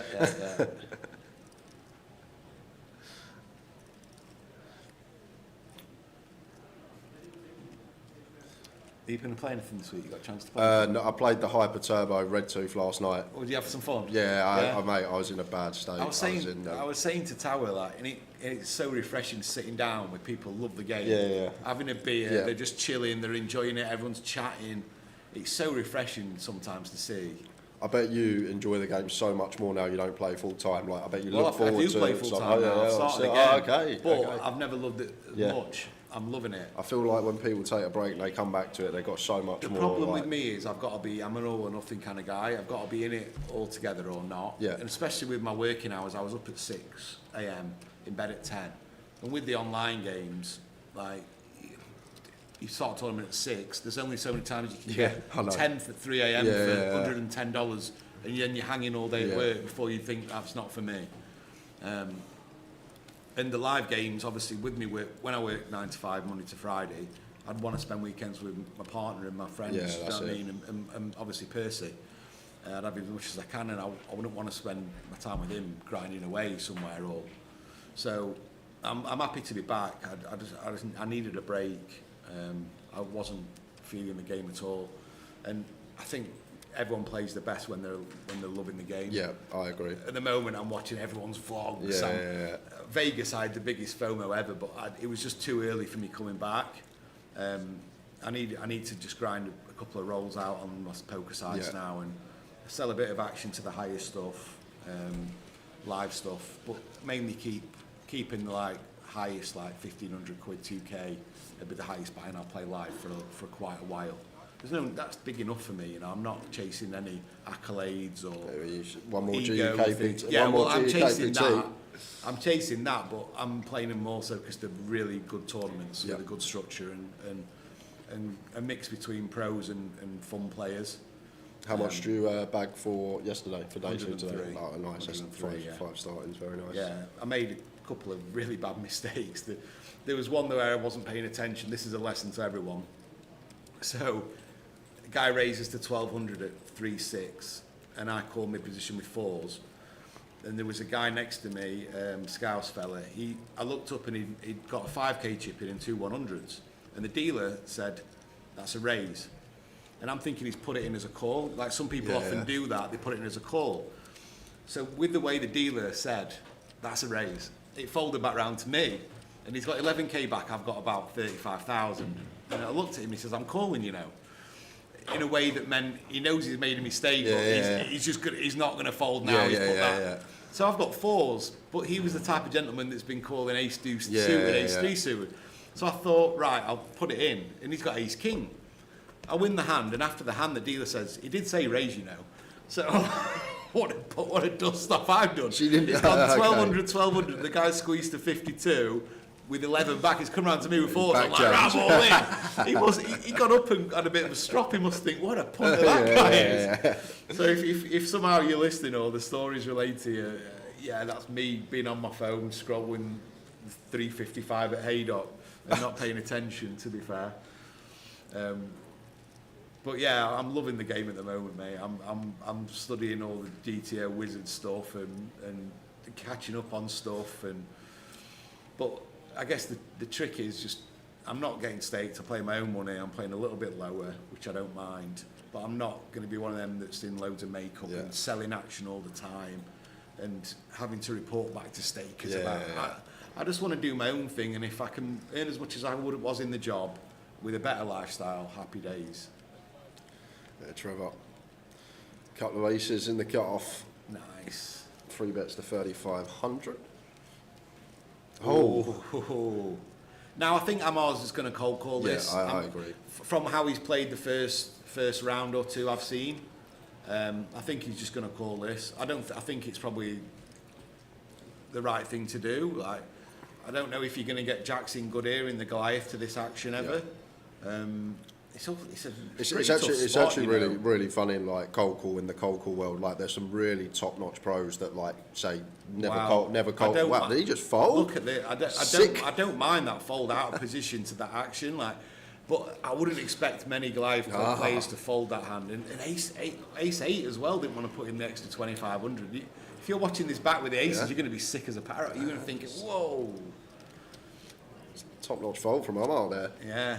Maybe the guy's not been involved much and he's just thought he's always nutted there. Yeah, great fold.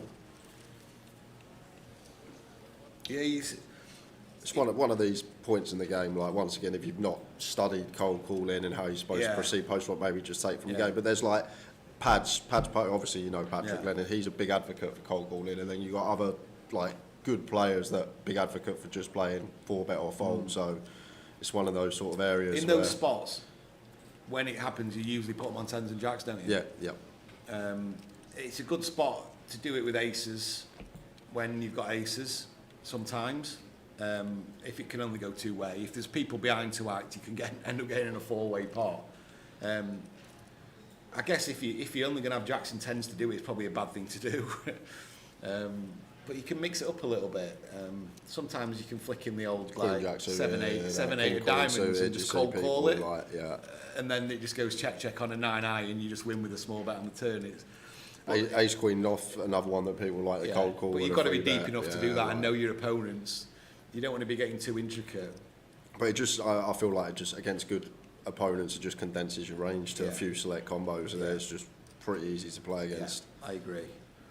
So the Jacks there is just, it's not ideal, is it?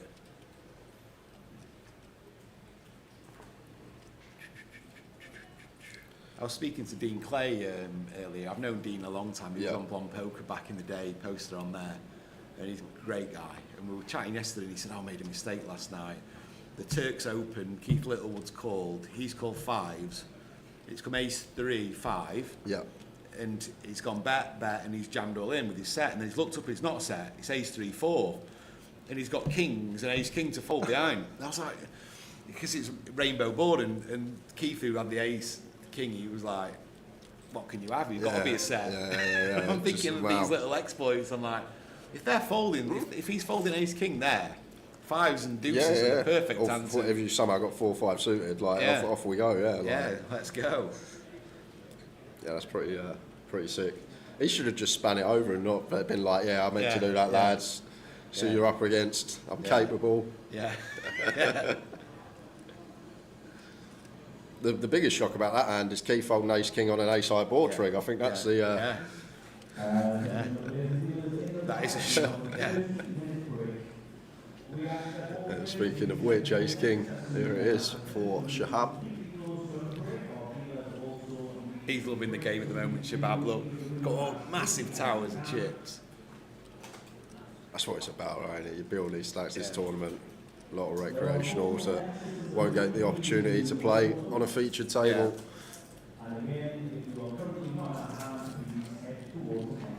See, obviously, Amar's just peeling the butt, so he kind of likes to get in flops, but when the action gets a bit too hot, he gets a bit. Now this is. Big 7 in the big blind might want to stick around for one more. Yeah, dependent on size. Feel like Daniel will be taking one off here with middle. I feel like Rex always tend to go a bit bigger than what you should do optimally, but it's not always a bad thing. He got his call from a 7 anyway, so 60% gets a call. 10 on the turn. This is usually where they go a little bit bigger, like maybe like 5k region. I imagine to see from Shahab. Keep calling him Shabab.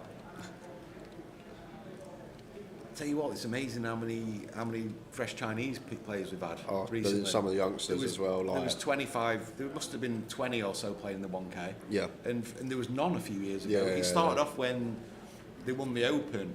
One of them won the Open, and their other brother won the Vit. Oh yeah, that was Mad Mock and Andy That's Mock. a different group. I Yeah, think. that's a different, completely and then different Nazi group. Cheng and his mates, and there's a few little girls who play who are really good. They look about 12. Yeah. They're good players. Yeah, Cassandra's very good. She's Is she the tiny yeah, little one? yeah. Very lovely girl as well. Really nice. Well, I bluffed off to her a couple of times yesterday. She made some great calls. And her partner's like very, very, very good. Yeah. So like Well, I thought the guy who that Wan Tao played really well. Yeah, Wan Tao. Like they're all good. I was playing a session on GG last Sunday, and I had 6 tables up, and I'm only playing 6 or 8 tables now. It's gone to the 16 table day. And I had the final up. I'd done Regin and I had the final up, and I watched most of the last 4 hours, and I thought he played really well. And the guy heads up. I thought it was a toughish final. The old boy, he was mixing it up as well. I thought the winner was really impressive actually. I know Xing Cheng had some of his action. He was right there. Like he's brilliant. That guy. I love that guy. He's the funniest person ever. He's such a good character. In the game. I always go to him as well. What have you got against Lin Cheng? Because do you know Lin? Like they're in that group together. And if you watch like his social stuff on stories, he'll just do a random story and he'll be like, "By the way, Lin Chen's terrible as well." Like not even like he just rips into him all the time for no reason. And he's brilliant. He's not got a bad bone in his body. They're such a nice bunch, honestly. They are. The more the merrier, to be fair. And the thing is, poker's lost that, I feel like, the last sort of 5 to 10 years through, like, people, like, getting in, having a laugh at the bar after having a few drinks. Like, people just go home and go to bed. And it's good to see, like, the interaction and social between everyone. Definitely between different groups. Because you don't often see, like, Chinese and English guys and stuff mixing outside of poker. Yeah, you don't, You know, if you go to a nightclub or a bar, you don't often see it. Everyone tends to stick to their own demographic. But in poker, it's brilliant. I spent 2 weeks with him in Cyprus recently. Oh, okay. And they went on a little fishing trip. He had these little Y fronts on, with his rod in the sea. No pun intended. I didn't go fishing, but he was just. I saw all the posts and stuff.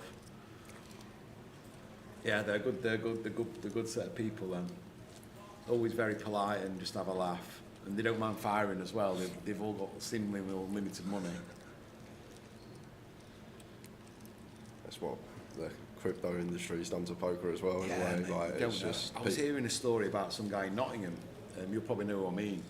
And I was like, I've never really met him, but apparently he's a really nice guy. And apparently he sold he got paid a small amount, and it turned into millions from crypto. And he's helping his mates getting tournaments and stuff, and so that helps the economy. Like 5 different people, and then they might be getting people in. A little thing like that can just snowball massively into loads of people, different people adding to the pool. Yeah, I remember Big Hooney was the first one. He was. I'm so looking back at it. I'm not one to regret things much, but he was banging in my ear. Because we used to speak quite a lot. Grinding the high rollers. No, the like high stakes tournaments on Stars. Back in we're talking 09, 08, 07, and he was like, "Get some Bitcoin, mate. Get some Bitcoin." Oh God, it would have been £100 back then. It was less than that, mate. I've still got the messages in my inbox, and he was like, "But I was always too degen with my money. I was either in makeup or I was staked and." If I won 10k, I won't think about Bitcoin. I'd be thinking, I've got $2,000 out of this. Let's go out on Friday. Do you know what I mean? That was, and he was just everything he won, he really invested in, and now he's got absolute bundles. Good luck to him. He's such a nice guy, but there'll be loads of poker guys like that. Oh, there's hundreds out there, like so many. One guy used to play Ben. You remember Mayhew? Do you know Ben? I don't. I think before my time. He used to play quite a bit, and he won like 300 Bitcoin on Facebook, or on some app on Facebook. Zoopla. Not Zoopla. Zanga. Something that we're talking 12, 30 years. And he weighed him in for about 800 quid for all these 300 odd Bitcoins. Weighed them all in. Yeah. Total. Not each, total. Yeah. That's mental. You Like- feel sick when you're just like, Yeah. I mean, the most I've ever had's like 0.8 of a coin. Like, I've missed the boat, and I'm one of them that's if I've missed the wedding, I don't want to go to the funeral. But I don't know enough about crypto to start getting involved. I think I'd probably lose money.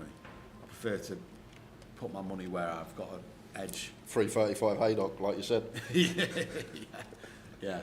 Not today though. There's been too much rain and dotted about, mate. Too unpredictable. No bets for me today. Keeping the powder dry. A nice little one here from Lee. Ace Jack off. Yeah. Can free bet the under the gun open and does take it down. I wonder if all these guys will be getting the mates to check up on them. And Oh, stuff they like will. that. Like this is the thing about poker these days. Like social media is huge, and people want to show it on the feature table. They're playing in this big poker tournament. Yeah. Tell But I all their wonder if friends they're and bothered family. about updates though, as much as the higher players will be. If they're saying, Yeah. so they're getting messages going, oh, he bluffed you. Oh, okay, yeah. I wonder if it's like that, or I wonder if they're just messaging the Yeah. family going, get the stream on. Get the Yeah, I stream think it's on." more the latter. Yeah. It's great though, like especially if you've got kids as well, just to like flick it on. You see your dad there on the Yeah, table yeah. playing like. Yeah, I mean Percy when he was dead young, when he was like 1 year old or 6 months in his high chair, his mum used to put it on when I was on there, and he'd be going like that, like, you know, whenever I got on the feature. Yeah, it's a great. There's a percentage of people who play just to get a chance to go on there. Yeah. I'd imagine. Yeah. And it's just an extra. It'll make their day even if they don't make it through. They'll watch it back and they'll think, "Oh, nice."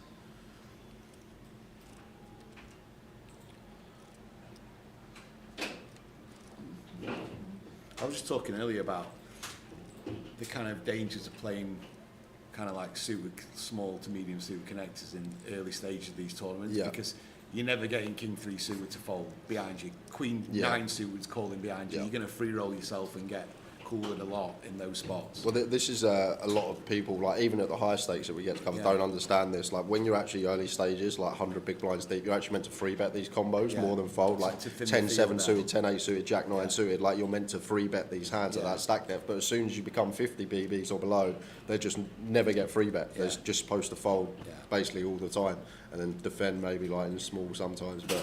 People don't recognise you shouldn't be calling these hands. Yeah. You're actually meant to free bet 9 high and Yeah. stuff early stages. Yeah, because you're just getting people with king high flush Yep. draws in behind, king high Out, suited yeah. behind. Yeah. And You you get wanna- them out with the 3 bet every time. The idea is to get it heads up. Equity's now running finer in a heads up part, and we got the betting lead as well, and still got the strongest range as the free better. There's Mikey in the background, Yeah, living the life as always. nice and fresh.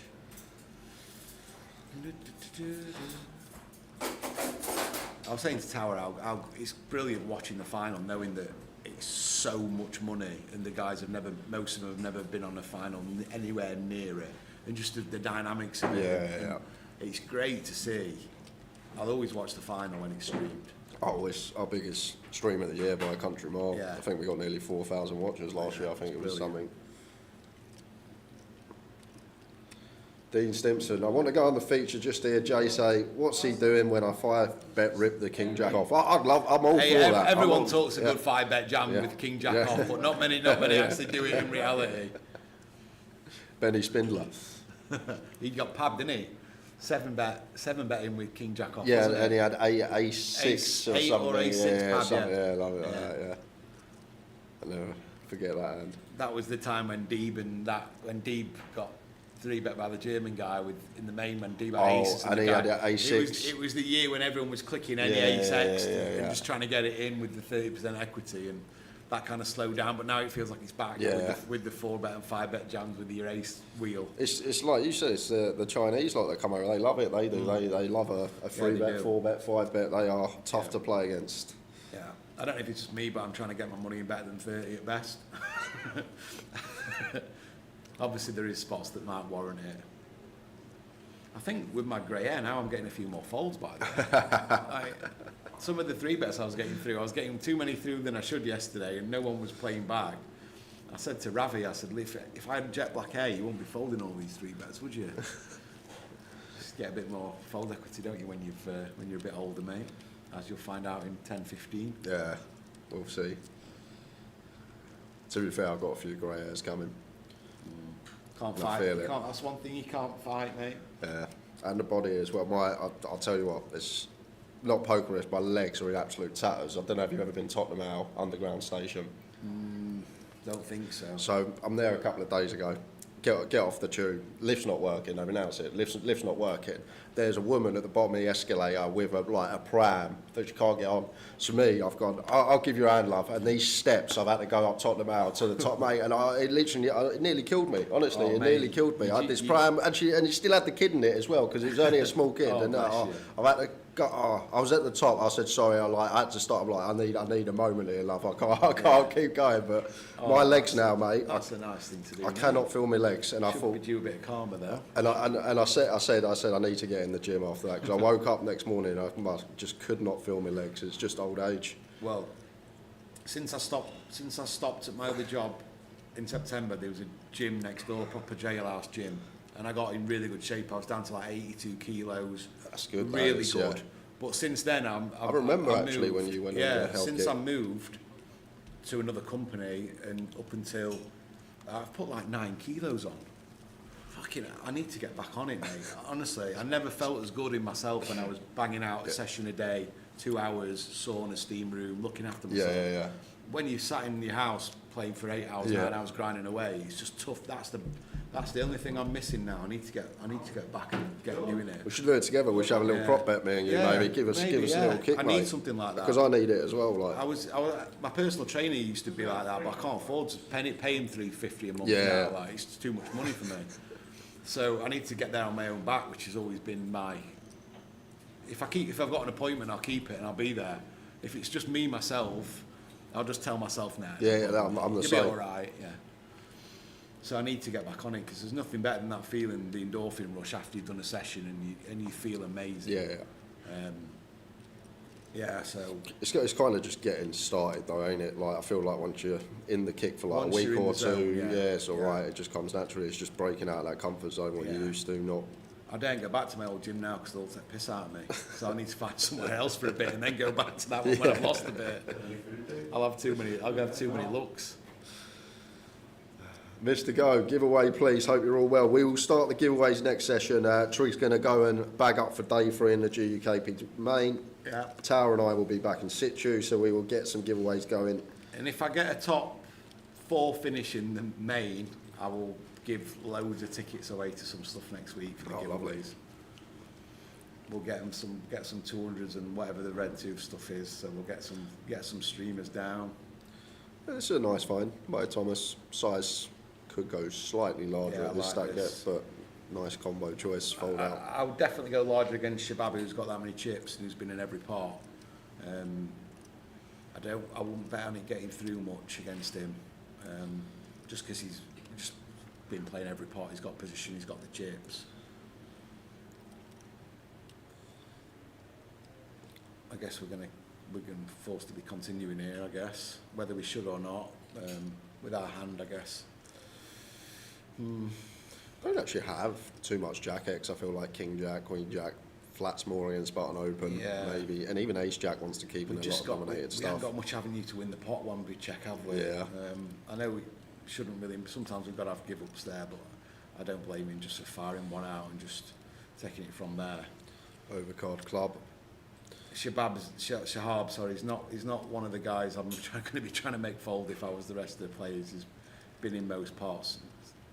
So now, this is a good card to go 7, 8k, and maybe the rest on the river, on some rivers. Yeah, agreed. 9 10s are going to fold, Queen 10s are going to call flop fold, 7 9s are going to probably call flop with a back door. Suited ace-x should Suited call ace-x, as well. yeah, So like we can it's- fold out the suited ace-x, but Thomas with the shutdown here. So this is weird because Shahab's probably going to bet this and he's going to have to call, and it just gets weird on the river, where a lot of the times you're giving up king high. Maybe he's going for a check jam. That'd be nice, wouldn't it? Shahab's wielding those chips about. It looks big as well. Was that 10K. 11? I think 10k is it? Oh, 7. 7k. So just shy of half, and Think Thomas, he's going to rip it in? he could have the opportunity to, but how credible is the rip here? Because if we've got overpairs or like if we free bet ace jack plus, like we probably just want to go bet Trigg, right? So it's not too much of a credible story, I don't think. Can't as give up Thomas. though. He's got to. Oh, he is in. He's going to go for the check found it. jam. Come on, Fair play to the Yeah, lad. fair play, mate. And he is going to get the better hand to fold, and Shahab. To be fair, I mean, it's all right. He's not repping much, but Shahab can still have 9-10 ace-x that's missed. You know, he's going to have 13 clean outs a lot against Jack X, so it's not 12 outs. So it's not the end of the world, is it? Nice little. Yeah, nice little find there. Whether it was the plan or it just became the plan, he's won a nice pot there. And the thing is, like, when Shahab bets, he's basically got a jack or better for value, and he's not the type to fold a jack there, is he? So that's a hearty old jam there. He's not folding a jack for anything, and nor should he probably. So a couple minutes left. Have you had anything to eat apart from the pizza since you've been here? I've not touched anything yet. I got here yesterday. I had a lot of beer, no food, and then I've not eaten yet today. I'll probably grab something first break. That mystery bounty looks good. They've got. Got some booby prizes in that one coming as well. Oh, have they? That'll. When's the last day you can get into that? Last day one, do you know? Have we got I'll show you. Yeah, let's have a look at the schedule. So that is today, Saturday the 26th. Where Is it are we? Monday? You need to go. Mystery bounty, here we go. So, Day one, see Tuesday. yep. 7 o'clock. Oh, perfect. I'll be down in Tuesday for that. Yeah, so I don't know if the super high roller will get that many or if it'll run. There's been rumours that a lot of people are not bothering with it. I think it will still run. Did I feel it get that. 8 or 9 runners? Yeah, like Carl won it, didn't he? Yeah, it was like him and Ryan Day. I think it was were heads up for ages, but they got like to heads up within the first 4 hours of the tournament. So. Oh, okay. I mean, that's probably one of the tournaments I don't need to be playing at the moment. But there you go. Sunday, day 1A in the mystery bounty. If you want to jump in, you can jump in on the Sunday. You can jump in on the Monday. Oh, brilliant. 3 flights to choose from that, and then that'll make a lot of money. That will. we will be pulling the bounties hopefully on stream. We'll be showing the final day of that one. When does the high roller finish? Tuesday, is it? Sunday's day one. High roller day, super high rollers Tuesday. No, the high rollers start Sunday, doesn't it? Let's have a look. Saturday. Sunday. There you go. High roller day 1. So day 2 Day is 2 on is the Monday. Monday. Is that it plays to the final Yeah, as well? that will play down till on it's Monday? only a 40-minute clock Monday. Yeah, so it fin all the way yeah, through. yeah, all the way through. Yeah. Oh, okay, So brilliant. you can, hopefully you're in day 3 of the Yeah. GUKT maybe. If you're not, you can play a high roller, And win then- that, and still play the bounty. So Yeah. Oh, lovely. there's so much to choose from this week, all different. For every pocket as well. Like the £100 got £5.5 grand up top. Like I would, if I wasn't in the 1K, I'd come down and play that anyway. Yeah. Like, I'm loving the little £100, Oh, £200. It was so fun. It was so fun last Yeah. night. Honestly, the table I somehow got the gin table in that time. Not gin in terms of ability, gin people I knew. Yeah, like yeah. Slater was on there, Yeah. Carl, Jeffrey, one of the other Northern lads I Yeah. know, just all having a beer, having a Yeah. laugh, and that's what it's about Yeah, sometimes. It is. I spoke to who did I speak to? Darren Fuller. Do you know Darren? I think so, yeah. bloke. I think I I've know known him Darren. donkeys Yeah. years. The first season of GKPT in 2007, I got 3rd place and Darren got 2nd. Yeah. And Maz Nawab won it. He was now in jail as well. And we've been mates ever since. And Darren's he's a good businessman. He's got a lot of money, but he don't play anything where he said to me, and his words were, "I don't play anything where I can't have a beer." Okay. So he's come for the 100 Yeah, quid, yeah, 200 yeah. quidders, and he was loving it, and that's what it's about.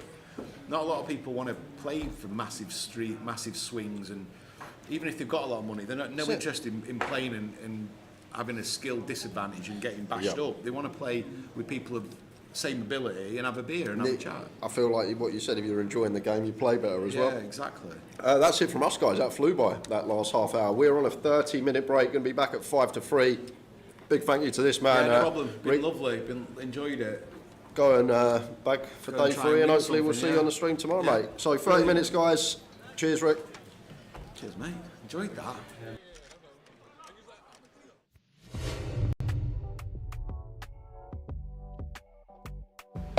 We're spending 10 minutes with Arian Kashani. Thank you very much for your time. It's a pleasure to be here.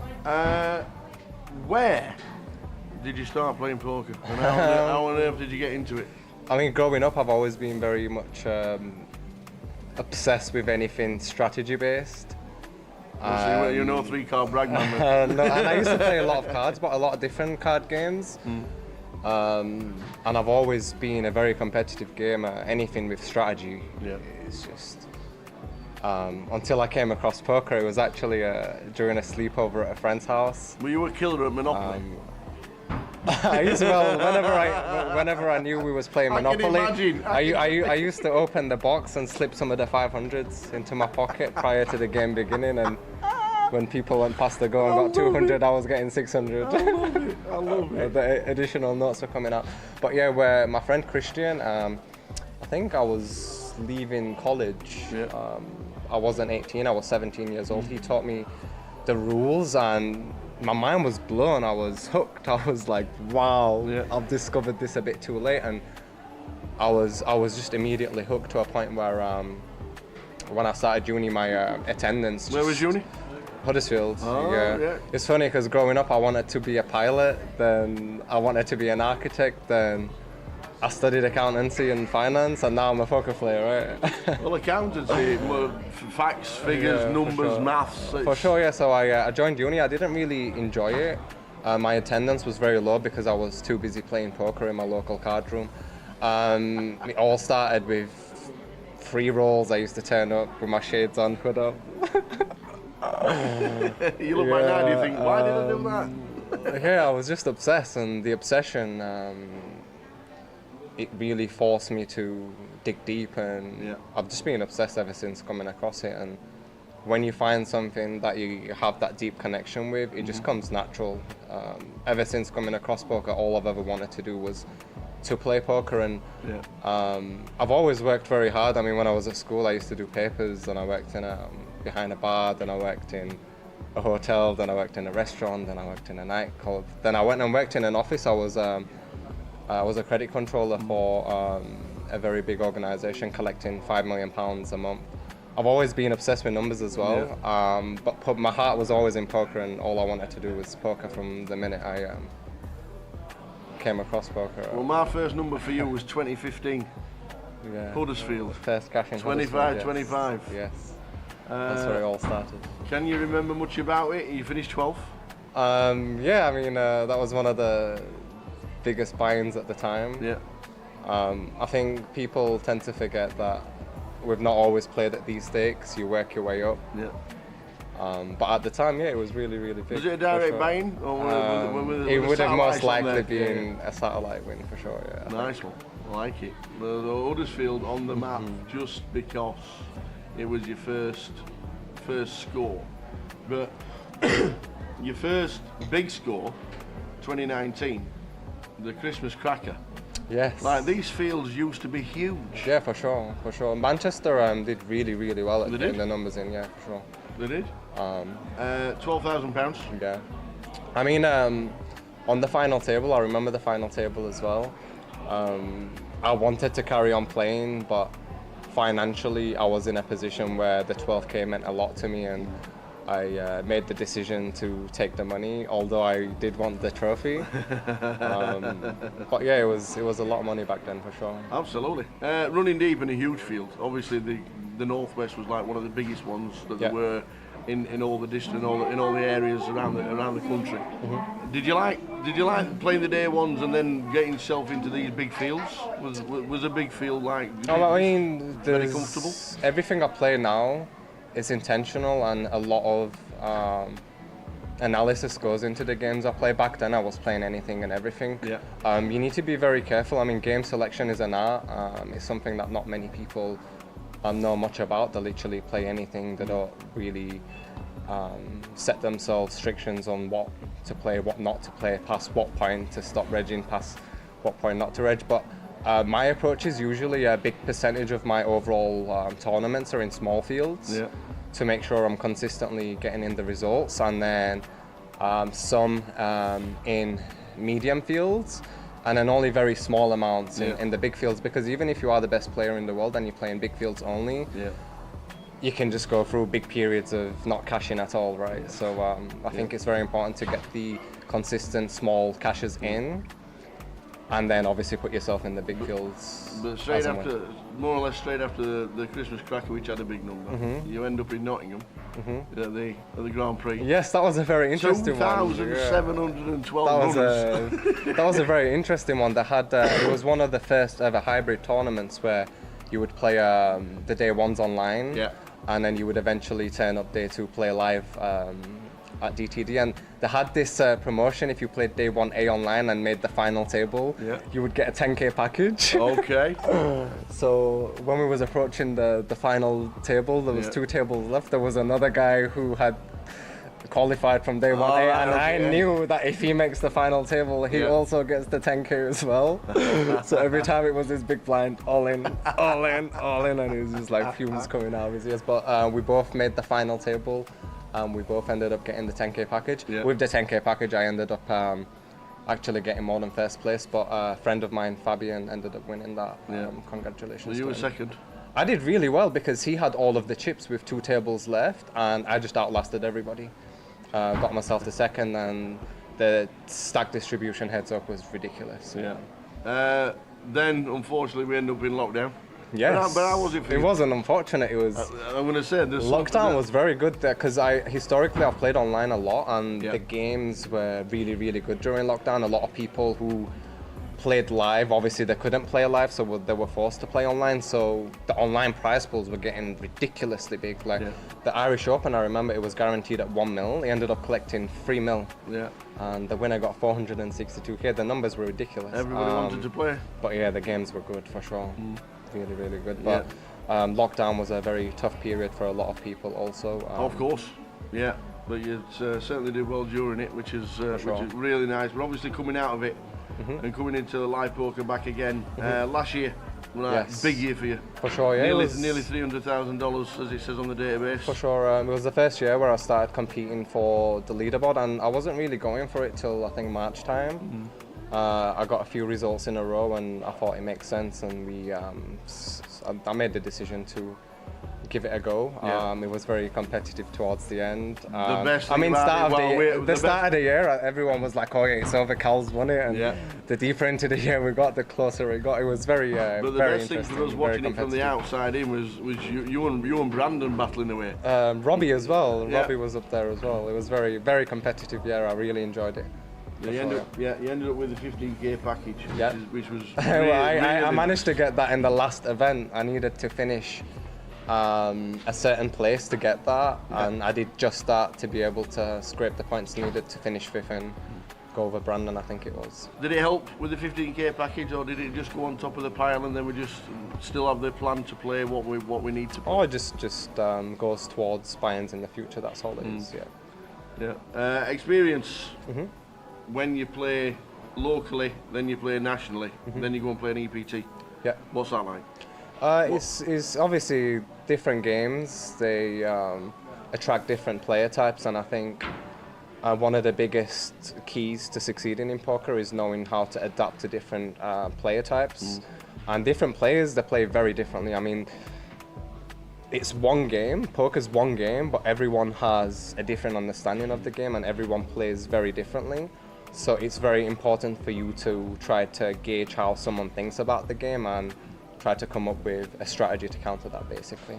I don't think it's realistic to play this unexploitable balance strategy versus everybody. I think you want to be choosing to do X intentionally rather than doing it to randomize and to balance, etc. I think everything should be intentional, for sure. When you go to an EPT and the fields, you don't know 99% of the field. Can you sit down and within 10 minutes work out an online reg? Or very. I mean, a lot of the times from appearance, from how people hold the cards, how they put the chips in, what the table presence is like, etc., etc. If people are regulating the behavior well, all it takes is one showdown. You see one showdown, you play the back in your hand and the hand back in your head, and you start making assumptions about your players. That's the key. I think a lot of recreationals, they tend to only pay attention when they have a hand themselves and they don't really pay attention when they don't have a hand. The key is to be paying attention all times, to be building this profile on each player, so when you do end up in a hand with them, you know exactly what to do. Yeah. Do you prefer the live? Do you prefer live now more than the online environment? I enjoy them both. I think live poker is a lot more competitive for sure. There's a lot more competitiveness to it. And running deep in a live tournament is very thrilling. But running deep online is also very good. It's two completely different games versus different player pools, and I think it's very important to know how to adapt.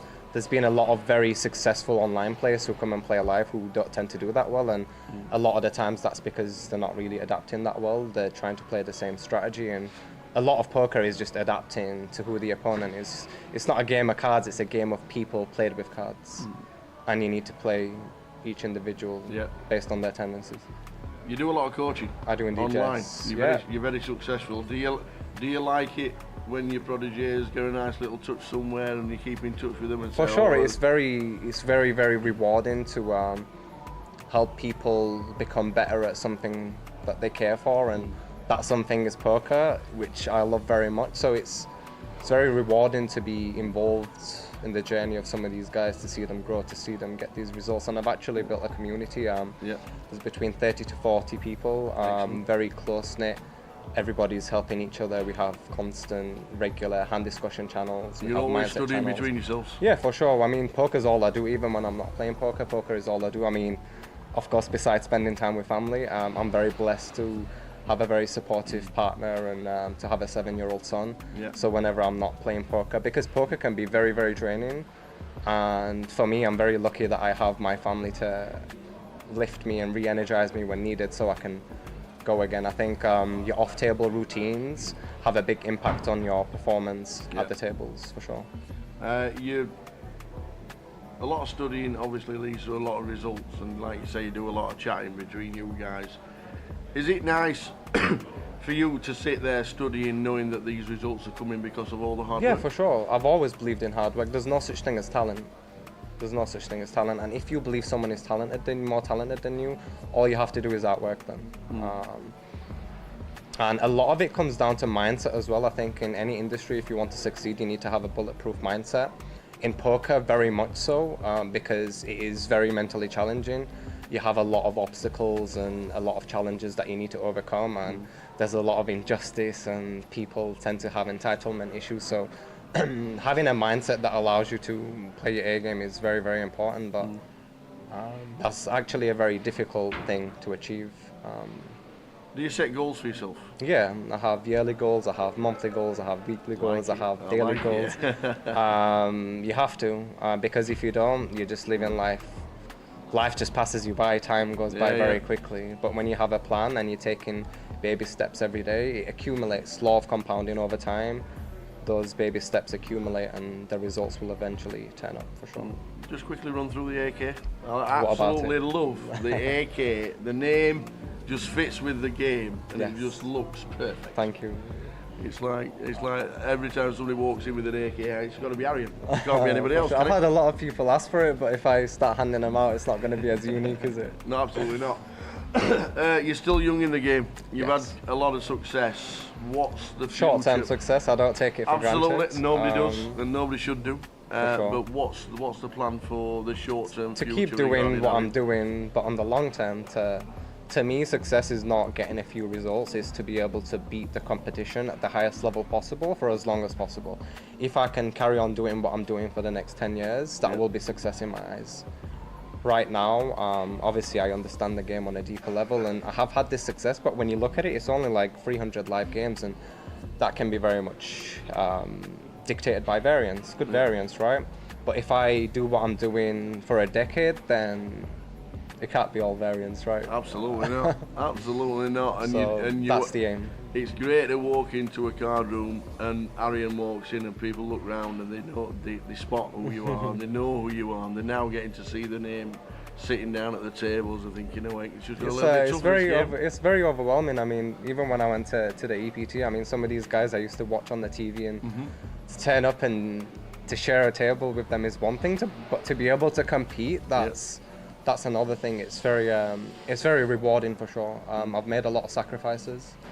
I was doubted a lot. I was laughed at a lot. I remember before I started playing full time, when I was still working in the office, someone said to me, "Oh, what you got? I've heard you're leaving. What are you going to do?" And I said, "I'm going to play poker." And they just started laughing in my face. They thought I was some form of deluded. Well, I hope they're watching the streams, realising how good you've got.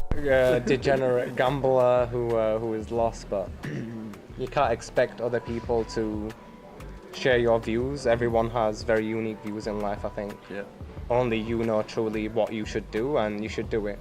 I love what I do, and I think that's the main reason why I've had the results. Is I truly love what I do. And if you look at any field, the people that do really well are usually those who love what they do, because when you love what you do, you never have to work. What you're doing is not work. You're doing something you enjoy, and because of that you give it more. Because of that you have more resilience. When things go wrong, you've got more of a reason to push forward. And doing this for a living, I mean, all of the money and the trophies, it's very attractive, but the things that you have to actually go through to make that possible it's not easy. It's not made for the average individual, but if you work hard enough and you develop certain skill sets, then it's possible. Yeah, for sure. Well, long may it continue. Hopefully. Keep that smile on your face. Fingers crossed. Always walk around with that smile, because it's a little bit infectious. Arian Kashani. Thank you very much. It's been a pleasure, and thank you for having me. Cheers, Arian. Cool. Thank you.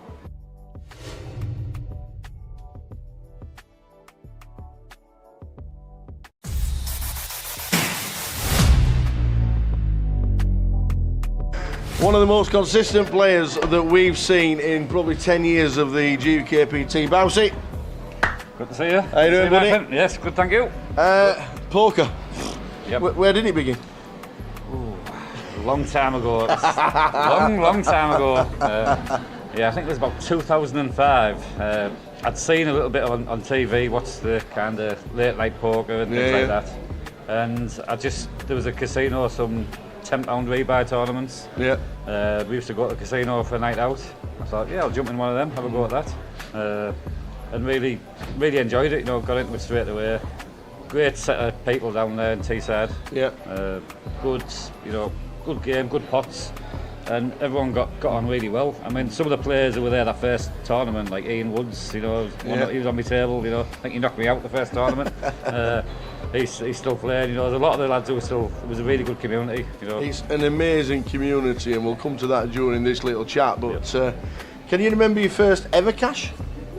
My first cash on the Hendon. I'll tell you it's 2007. 2007, yeah, that'll have been probably the Great British Poker Tour. Correct. I think it was. Yeah. That was a tour, the gala tour that started. Yeah. Before Governor bought them out. Yeah. I think that's where we basically all met. Yeah, it was. The gala tour. Yeah. You know, like the Teesside.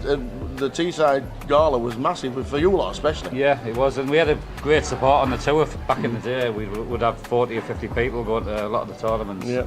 And yeah, I finished. Maybe a side event, a £200 event, might finish fourth or something like that. Yeah, exactly right. Yeah, exactly. And you've probably still got the £865 in the pocket somewhere. Yeah, I haven't spent that yet. I think it was white fivers on one day. So, yeah.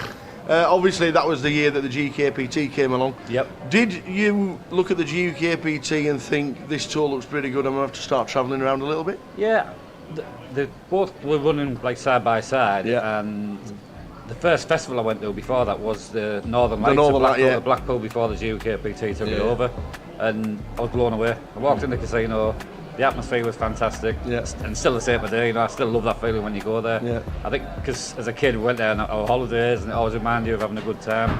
So when I first walked in there, everyone was taking the mick out of each other, you know, and the banter was really good, and so I really loved that. And I thought, yeah, I want a bit more of that. Yeah. Did you play much of season one, because you actually cashed in it? No, I didn't. I didn't play much. No, I played at Blackpool. And maybe Newcastle. Was it Newcastle leg? I think there was. Yeah, I think I played the Newcastle side event. I didn't play the main event, but I played Blackpool and then Newcastle. Yeah, it's obviously that's where it all started. It's where all the friends started going. Yeah. I think from the Northern Lights in 2006, you knew what kind of people were going to start playing the GUKPT in 2007, and it literally was nearly everybody, wasn't it? Yeah, it was. Yeah. 2008 Gala Tour. You started winning a little bit bigger. I think 6,000 was your next one. Yeah. The tour at Teesside, it comes around, the community's there. Did you find the player was getting tougher? Did you find that the regulars were regularly cashing, or was it? Did you find more people travelling to these kind of events thinking, I've never seen you in my town before? I think back in the day, I think it didn't get tougher straight away. There was a good few years where I think a lot of new people were coming to the game at the same time, and some of the people were getting better, and there was a lot of new people still coming to the game, so it probably wasn't tougher for quite a long time, you know. I didn't think, you know, and then obviously the standards looks like it's improved a lot over the last few years, you know, in general. But back in the day, there was a lot more like gamblers who play, you know, and they'd come and like try and have a spin up, you know, and like not be bothered about winning or losing. They just want to get in, get in and have a good time, you know. And so your first main cash in a GUKPT. Yep. Probably your favourite stop. Yep. And probably your favourite casino for a GUKPT, isn't it? Blackpool. Blackpool. Yep. 2014 finished 10th.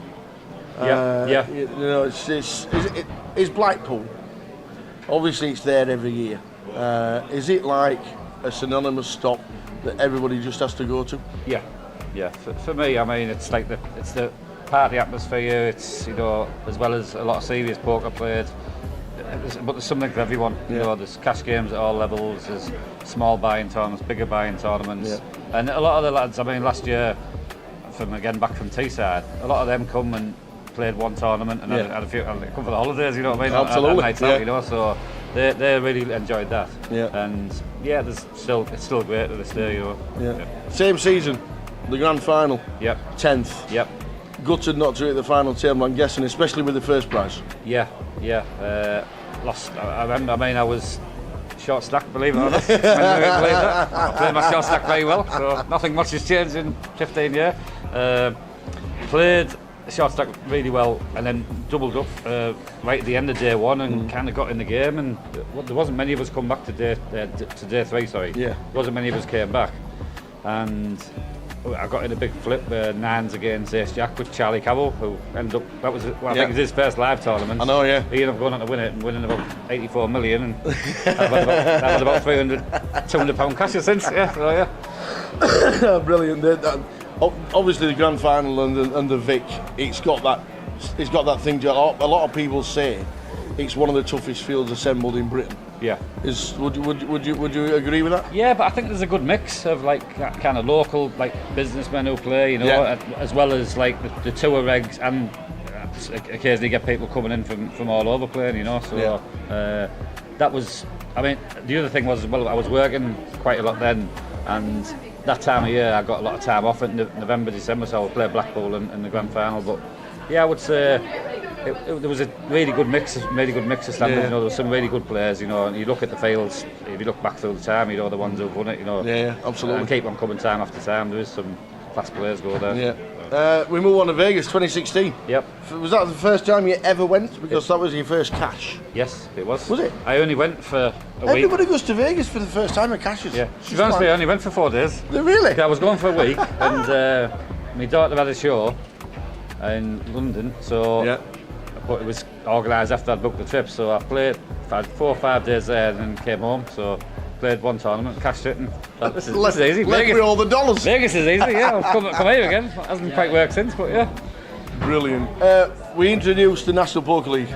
Yep. And I'm just going to quickly run through what you've done in it. Yep. 2019, second. Yep. 2020, you won it. Yep. 2021, 7th. Yep. 2022, 4th. Yep. 2023 must have been a shock to finish 9th. You know what? I'll tell you. I want the steward's inquiry for that. What is it about the NPL that just like brings out the best in John Bassfield? I just like league tables and league points, and like so. I've always been the same. I mean, the Gala Tour actually had the leaderboard back in 2007, and I won that. That's funny enough. So I kind of always like when that, I've got something to aim at throughout the season. Yeah. And when the NPL was first discussed, I kind of heard a few rumours behind the scenes, and I just knew I was going to give it a good go, you know. It's obviously a big commitment it's been for the last 5 years, but I've loved it, and of course each year you get new players, new faces turning up, and kind of giving it a go, and then some of them drop by the wayside when they realise how tough it is to the stamina you need for the full season, you know. Yeah, absolutely. So. If you put a list together of the NPL over since 2019, your top, Yep. But you're not just top. Yep.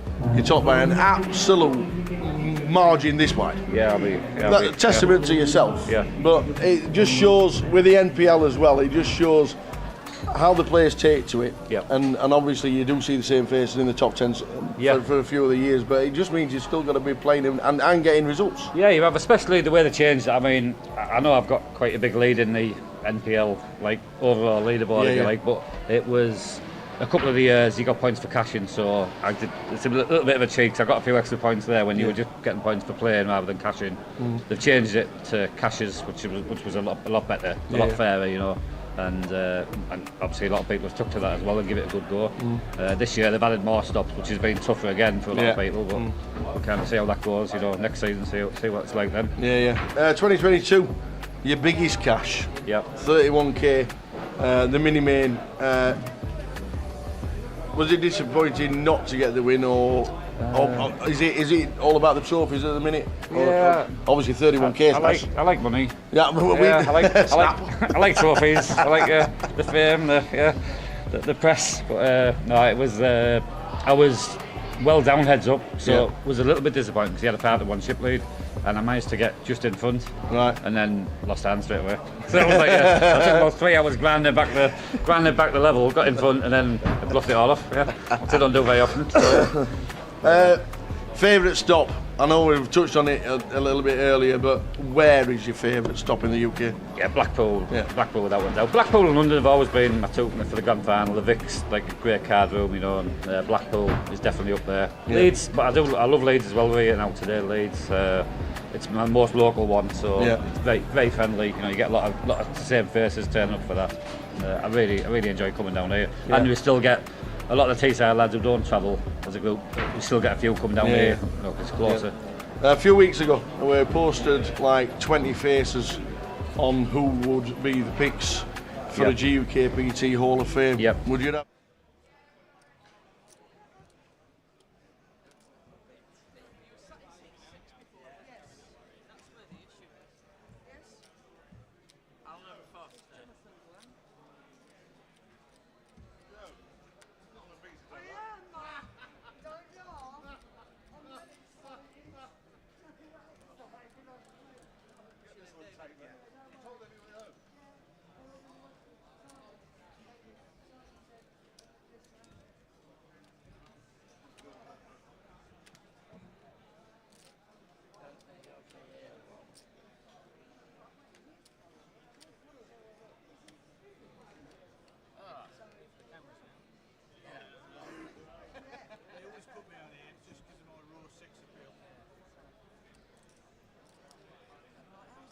That's my coin.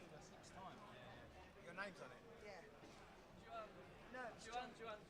That's my coin. I understand. You was in 6, right? Yeah, that's my coin. I know. That guy's the guy who's... Because your name on your slip is wrong. You've not realised that all day. Oh, right. Oh, the same seat, 6, yeah. That's here, yeah. Okay, but shall I stay here? Okay, that means that is the tip for the burning card. The issue is, so burning card's 10 away from here.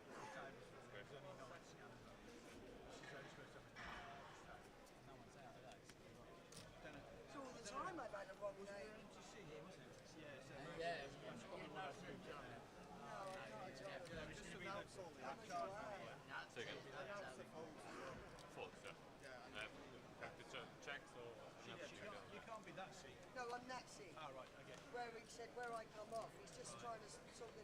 Welcome back, everybody, and we have a first. We have a first. We have never, ever had a live stream with somebody who's 99 on it. Okay, I wonder where you was going with that. Alan Foster in seat number 3 is 99 years old. He's still compos mentis, and he's still knocking out players in a poker tournament. Unbelievable achievement. Yes, Amber, day 2 of the main is starting at 3:30. Yes, yes. And, we've not heard that there's any delay. If there is in the next half an hour, then we'll let you know if you're around. I know you're in Coventry because I saw you last night. But if you're upstairs or you're close by, if there's any news, I don't think there's a delay. Second person to ask that, you, and I'm sure there will be. Are you doing your infamous We'll have a walkthrough? wander around. Next time we get somebody in the comms, we'll have a wander around because we did a bit of filming with Sean Hayden at the break. We wanted to get the first 2 hours over with because we had a lot in the comms and in the chat to ask. Can you still buy in your local club? Hull, you got to call Hull up. Give Hull a call, and I'm sure they can facilitate. Yeah, the first 2 hours normally general chit chat in the chat, but we are back. We will be going around the room with the camera. We'll have a wander around the tables with the microphone in hand, and we'll get some action at the table during this session or the next session, because the dinner break's not till like 7 o'clock or something like that. What's Josh doing in a suit, says Dino. He's on the floor this week. Yeah, with plenty of players, Yes. need more floor, so some of the dealers will get suited up. Joe as well, Wednesday night, little Dave. Yes. It's not for freedom. It's a little bit similar to last year. Well, let's put it that way. But it ain't a pink tutu that he rocked up and didn't even want to take it off by the time he finished it last year. You're playing it, aren't you? Joke as well. Yeah. Are we streaming Wednesday night? Have we got anyone in, or I don't know what's happening. Are we calling it? The plan was to call it a day. I'm not too sure. We'll see. We'll obviously let you know by the time that comes.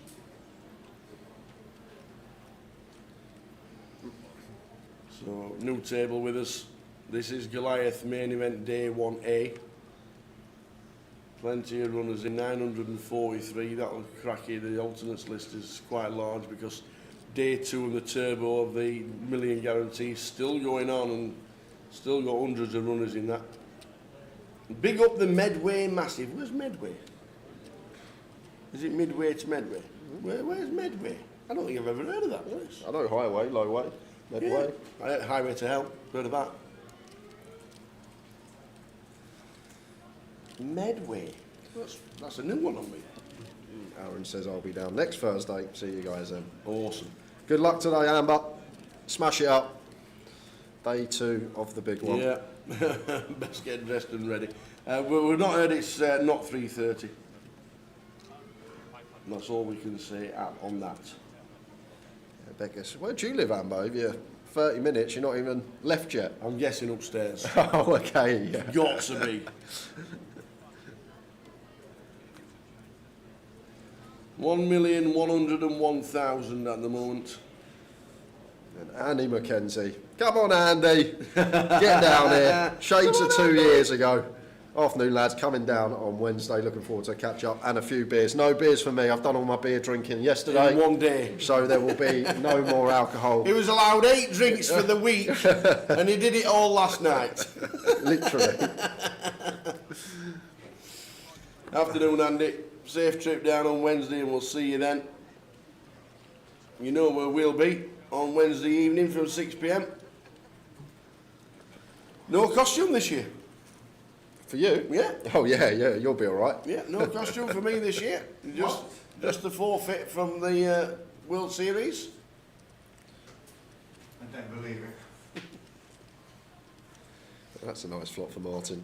It is indeed. Is David going to get tricky with the ace queen? Let's just check behind, and I guess as Martin just going to start leading. Ace queen, no heart. Cuspy one. I do feel like once flop goes check, check, Martin potentially will get after it. Ace queen just into the muck from David.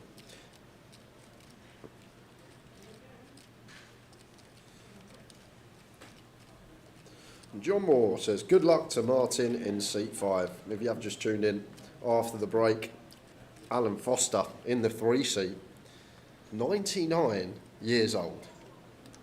Unbelievable. It's such a good thing to see.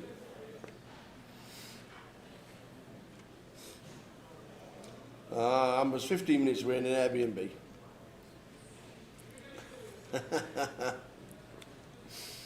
Yeah.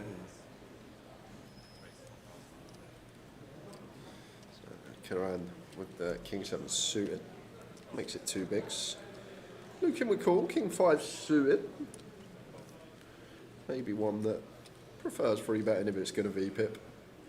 They are going to see a lot of this day one of the Goliath. People wanting to see lots of flops to the 2, 3, 4. Andrew could actually play a donk here from the big blind with a 6 in hand, but 4-way less appetising does check through. Queen of clubs on the turn gives Jamie the best of it. Flush draw for Luke to go with his up and down. Why have we got Joanne in seat number 6 as Jonathan? I've just noticed that. I don't actually know. Yes, it's been changed. Yes. Already been changed.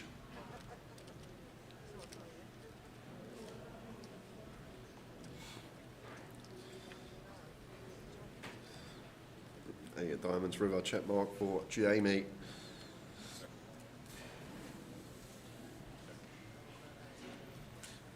Not going to go for value. Feels like difficult to get called by worse. 3-way, kind of agree. Going to take a nice one. I'd be surprised if I could still play poker at 59, let alone 99. So there you go, Joanne on the chip count there, 50 bigs, 25,000.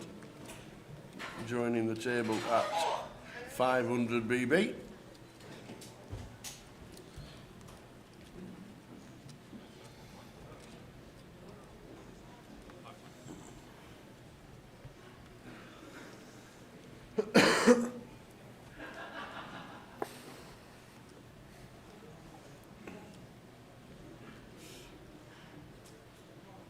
How was Trigg?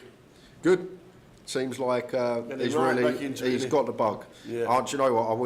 I wish I was like that buzz. Maybe you need like some time off sometimes from the game. That's what he said. He said he was cursing everybody for having fun at the tables. Yeah. That's what he said. Says he was just cursing everybody for having fun at the tables because it was just such a drain on him. And then he took that time out and got himself a 9 to 5, and then come back and now got the bug back. Yeah. Little squeeze up here from David after a couple of limps. Joanne, Queen 10 of hearts. Could have just opened, but I'm guessing she's going to want to see 3. And that's probably going to bring Karan in, and Luke going to have to get out of the way. We'll see how this goes. I could have just opened here as Joanne in the first place. So it calls a 2.6. Yeah, 10-9 suited into the muck at this stack depth.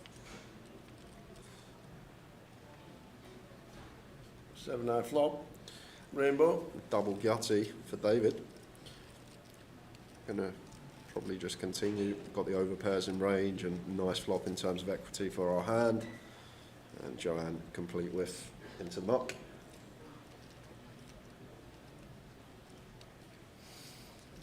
So Goliath session number 2, concentrating on why we're here. The £200 main event should collect close to 1.8 milli, 1.9. How was Sean Hayden, the Magic Man? Oh, it's just... Any new tricks? Yes. Yep. Yeah. Yeah, and then we put the camera down, did another 10 minutes. Just everybody's just like, wow. So good. So good.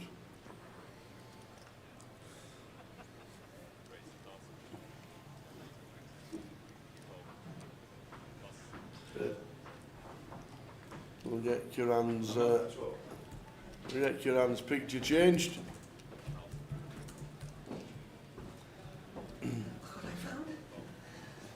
Found. Lunching in the bar.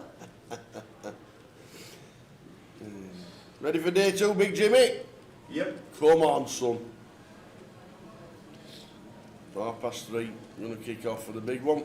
Joanne with the ace king going to raise it up. Size really nice. 55's probably where we want to be. David just going to get to jam. Joanne will call. Oh, wow, there's 3 ace kings. I've just seen that Alan, the old man who is 99 with the ace king. This could be fun because I just guess this gets him free-way here. 40 bigs effective. David should be jamming. Folds the ace king. Whoa! We're not going 3-way.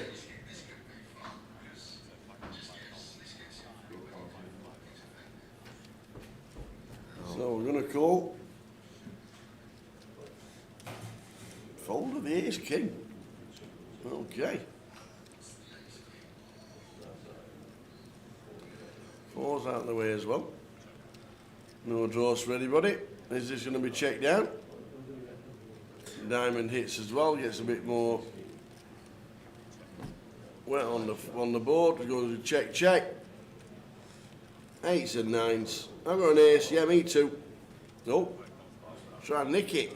Yeah, it does look like Alan has 5K. ace high as well. He makes the call and shows ace king. Joanne calls. So John shows ace king. Alan turns over ace king. See, 8's probably gone. I had ace king as well.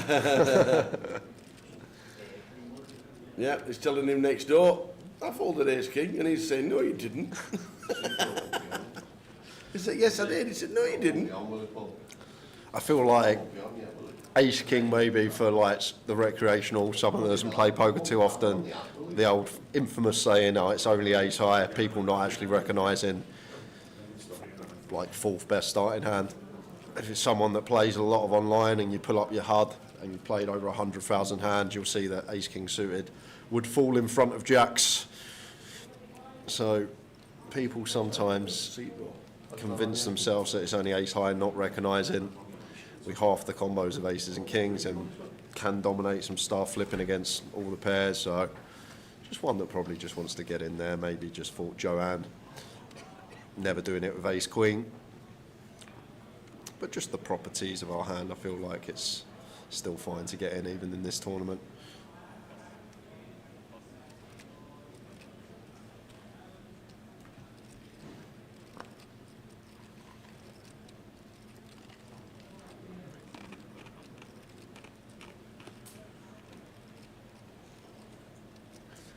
Ace-5 suited for David. Martin with the call here on the button with the ace-queen. Kind of nice. Not always going to 3-bet. Probably play more flats than 3-bets. Keep some dominated stuff in with position.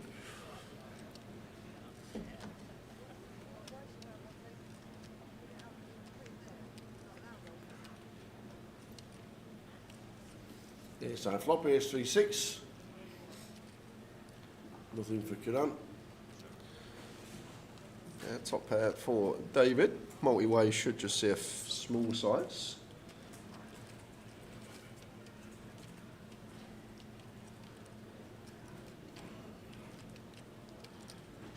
Does go for 1100 and Martin. Is this a little raise? Makes it 2.5k. Like, gonna work versus David's particular hold'em. Probably gonna get action here and now. I don't think we ever get to raise here as Martin in theory. I think it's just only call we play. Just think about David's range. Going to have stuff like Jack 10 suited, King Queen, King Jack, all these hands drawing to like 5% or less equity versus us. So it's just important to keep these holdings in range as Martin.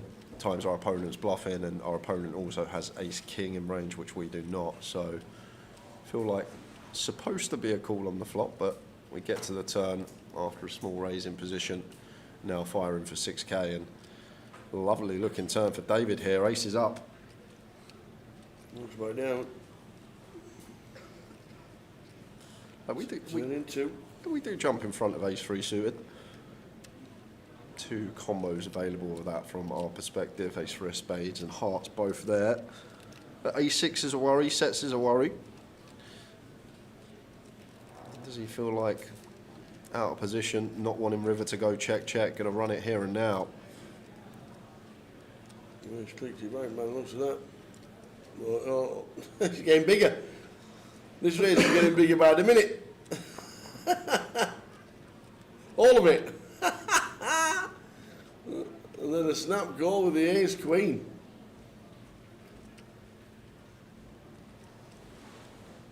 Yeah, got some counterfeit outs. 6 would do it. I would just love to see a lady. Otherwise, going to be a big hit to Martin Stack. Any dramas on the river? No, there is not. Oh, down to 16. Afternoon, TDK. We have started today. That's what Razor Kev said this morning. When you're streaming from Monday. What? Huh? Today. This is day 1. Concentrating on day 1 of Goliath. All the way through today. We've got day 3 of the GUKPT tomorrow and day 4 on Monday.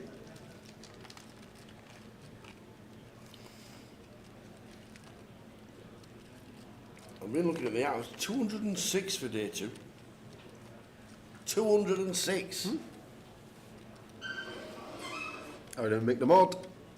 Will we see you fly down from Scotland? I've seen Roy Cyphers. Have you? Roy's coming. No, I haven't seen him, but he's on his way. He's coming down this week. He's going to sort my entry out for the free the wheel that I won. Does it get me teaming? Does his car number plate? Is it just letters? So it's 2-1. Is his number plate TWO? Because he's always in the chat box, writing the actual word out rather than the number. How am I getting on? Am I back in it in the golf league? In the golf, do you know what? I ain't even checked. I made a boo boo. You made a boo boo. Well, I substituted out 2 players, and then one of them was one that I substituted out because wins 2 weeks later. And then, like... I've not touched mine all year. Shocking. Shocker. I've still got Phil Mickelson in I don't...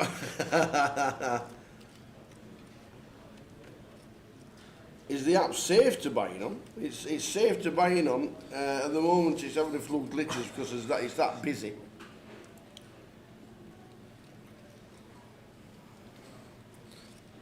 All aboard. The limp train. Going to see a lot of this over the next week. People limping in, trying to see flops for cheap.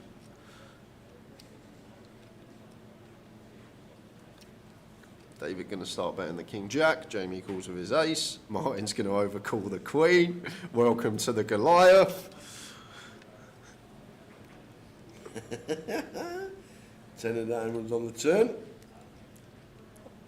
Bringing broadways. Yeah, no. David continues betting, which he does, probably going to be end of hand, but optimistic overcall there on the flop with bottom pair after it goes 1k call. Almost impossible to be best with Queen 9. Wanted to see a turn. How are we doing, Big Jimmy? Afternoon.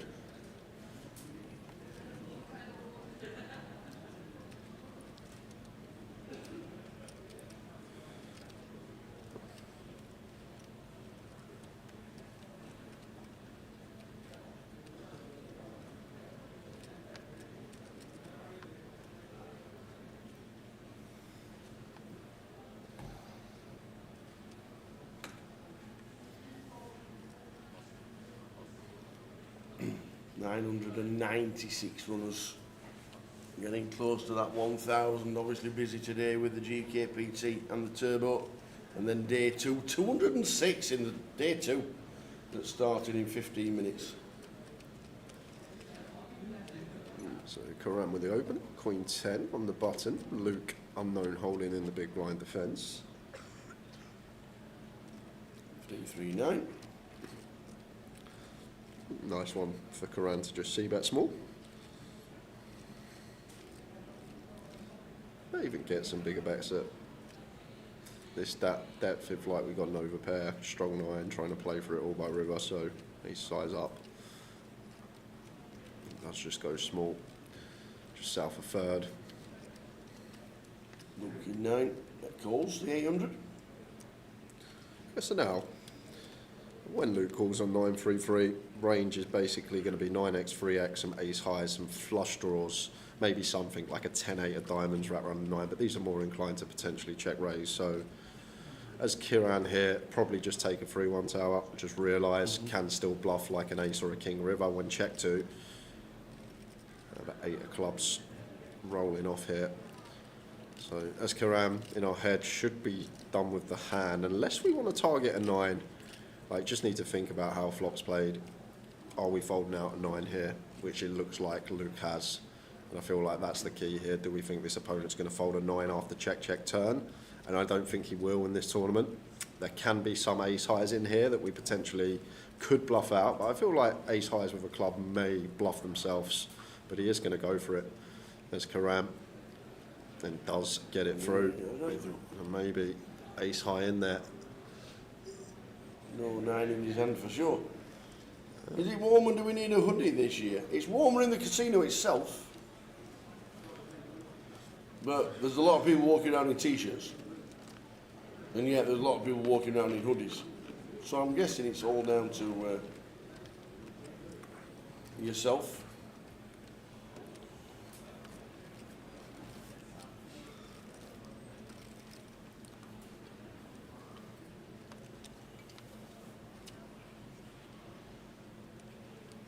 My mate is on the table. Come on, David. The white top. I'm guessing that's CA.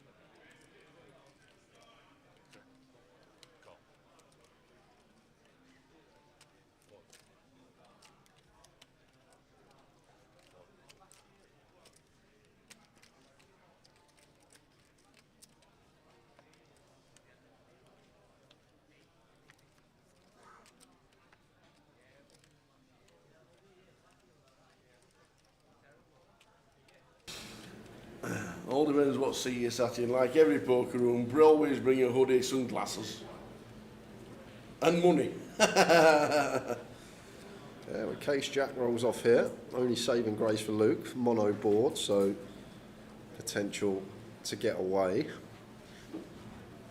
As Andrew just going to want to go bet here.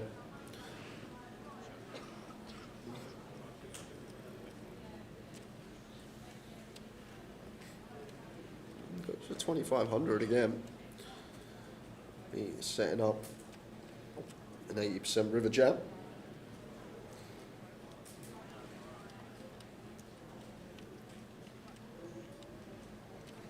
King on the river. So now as Luke, don't think we're going to be paying this off tower. We know that Andrew's just, well, should be setting Luke in with the set of jacks here. It looks like he has chosen non-all-in sizing. Going to leave Luke some chips back.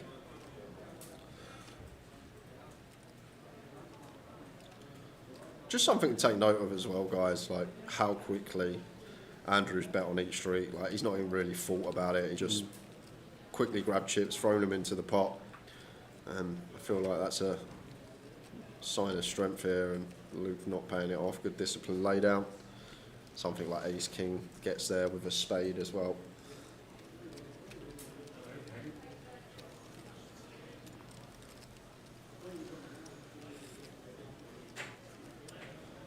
How you doing, Jim Marlowe? Where you been, mate?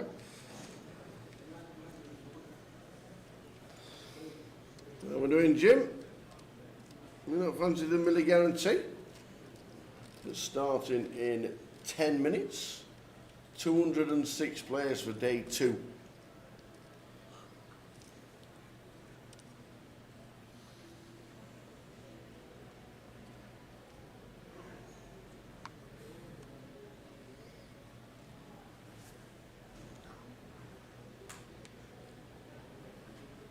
I'll tell you who I haven't seen. Go on. Simon. Is he here? Simon's running the day 2. Ah, okay. He's in his room he's in there all week. You'll have to go and say hello to him. Yeah, I haven't been in that room yet. Yeah, he's in the high roller room, or whatever it's called, that room. It's running day 2 of the GUKPT Million.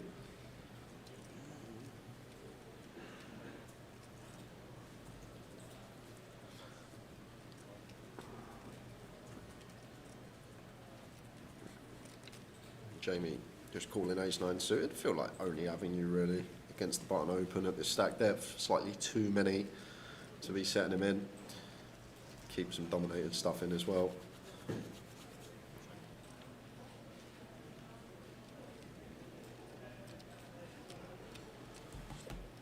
That is going to be a bit of action. Ace on the turn.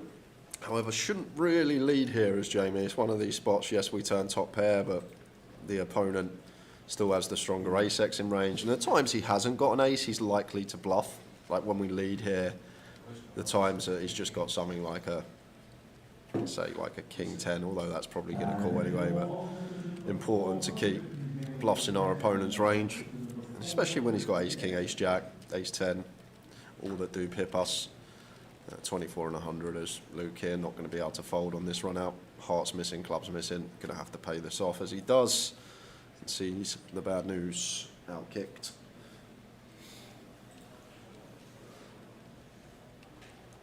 So Luke down to 9.2. And just shy of 20 bigs.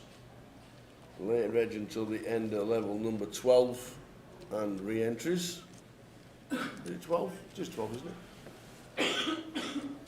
Used to be 9. It's now 12. 15 levels, I remember, when I played it. Was it? Yep, 40 minutes, the whole way through day one. Yep. And played 5 sessions. We're starting the stream for the 1K tomorrow, Baraka. As Tower said, that starts in 8 minutes. Yeah. And feel like, I don't think it will be a late one there. Due to play 9 levels, which would take them up to about 2 in the morning. However, I've had a little look at that structure and playing down to 36, I feel like they're going to get there way before that. Right. And then day 4 on the Monday. Yeah. Ace Queen for Andrew, under the gun. They love a limp, don't they? Limping is pimping.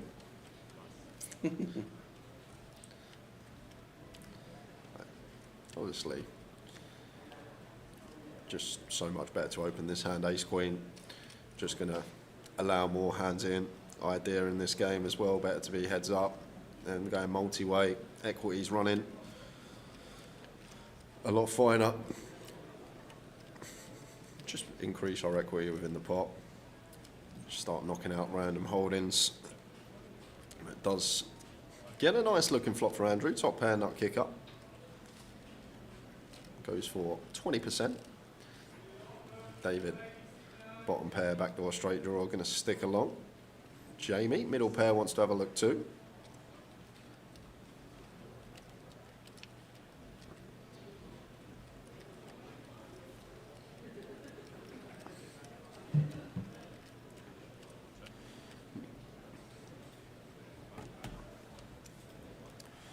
Second street coming in from Andrew here and likely to be end of hand. You're just going to give him a lot of queen jack, queen 10 that just limps in, flops top pair, wants to bet twice, and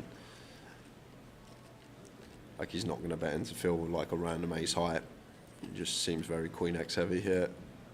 Jamie just get out of the way. Spot on. No, good afternoon, one and all. Welcome to Goliath 2025. The hats are back. Ta-da. The hats are back.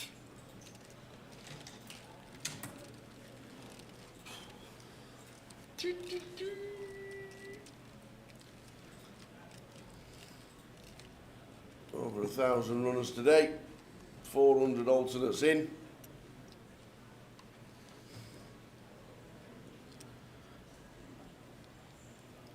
We have the oldest player to ever play Goliath, Alan Foster. Come on, Jamie, says Josh. Got a bit of a deep look about him. You see it? I can see it. Yeah. Did you see Phil Elmer's rant on Deeb winning the Player of the Year, then retracted it the day after? No, I haven't. I could definitely be Deeb under that hat.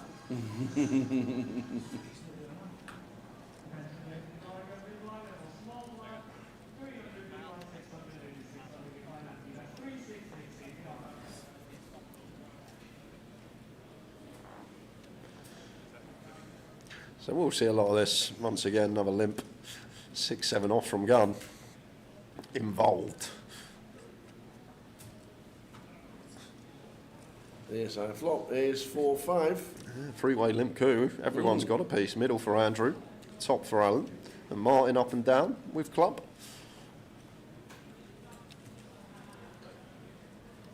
Very good, Adam, is the aircon this year. If anything, too good. Bring a hoodie. Yeah, it can be. Or a jacket, or just something you can take off.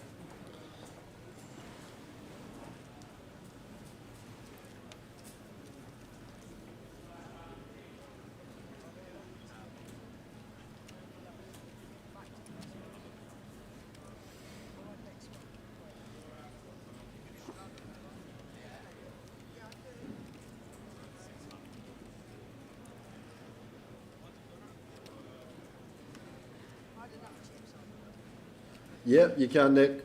Yeah, it just gets checked at security desk and when you walk in. If you're coming for the first time, don't forget photo ID is a must.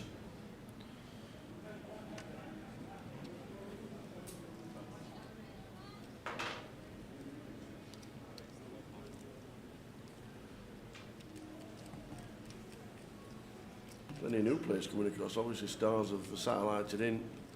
Loads of players coming in from mainland Europe this year. I think, like, we have kind of an idea Monday, Tuesday, how big it's going to be. Like, I think we're going to go surpass last year's, but I guess the question is by how much, because they're usually the quieter days.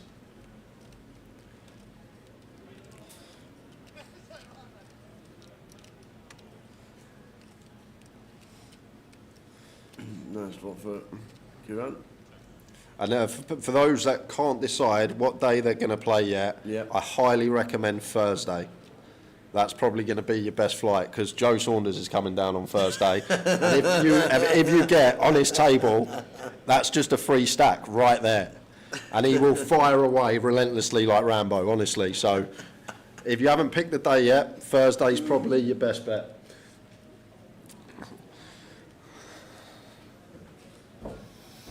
Imagine walking up to an entry desk and just be drawing dead, like just buying in and just know you can't win the tournament.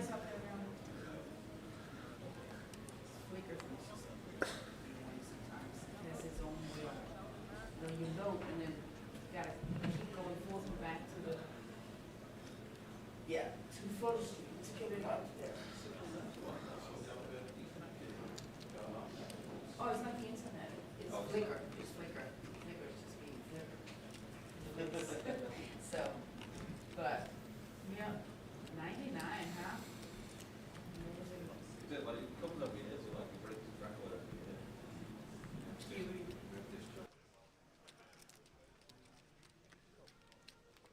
shame in passing, you know. Sorry? There's no shame in passing. You wouldn't have thought any less of it. You can't pass this hand. All right, okay.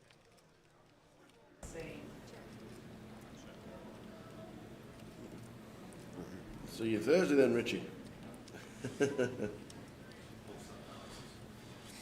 Yeah, David with the open here, a bit on the loose side, but kind of what we're expecting. Early doors of the Goliath, ace-5 off from low jack. Joanne calls the ace-10 in the big, king 10-4, 2 clubs. Joanne check call in 1700, off to the turn, which is a 6 of diamonds. And now decision point for David. Does he want to run it here on the king high board? But decides against. And quite a nice spot here for Joanne. I doubt it's going to happen, but nice little block perhaps here for like 20% with the ace-10. If we get raised, stick it in his eye.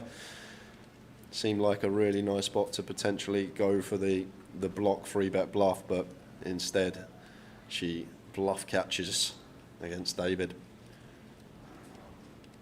Just recognising unlikely David as a king once he checks back turn on 2-tone, so highly likely ace-10 is going to be best. Sometimes pocket 9s get there, sometimes jacks and queens are there. Nice little pick off from Joanne.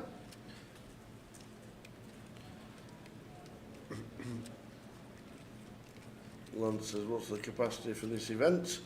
There's a soft cap of 800 when we start, and then players sit down. We have however many tables are empty. Obviously, we had the turbo run on for the GKPT today, so it was really busy. Plus 206 making day 2. It's about to start.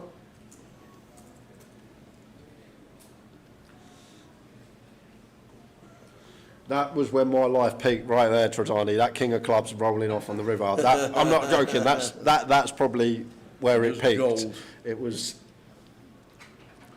I can't recall a better moment ever in the booth. The way it happened, and it was just. I still sometimes now, if I'm having a bad day, I just go and watch that video. It's just. Just can't make it up.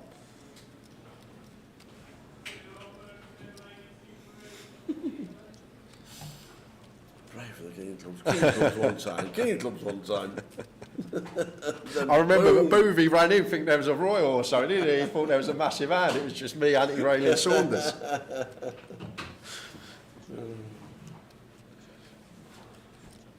Pick your flops.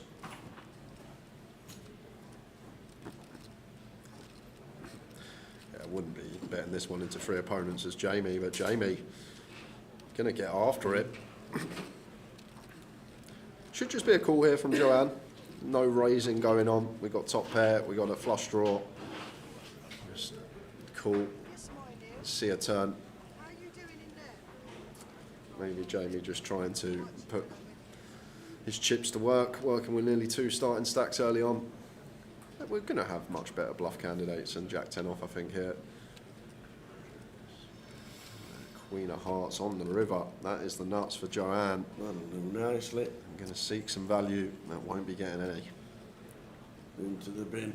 Don't show. All she does, tells everybody I've just got the nuts.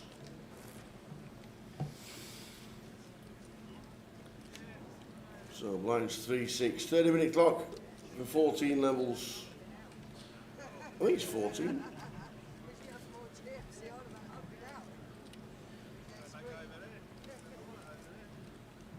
Scan.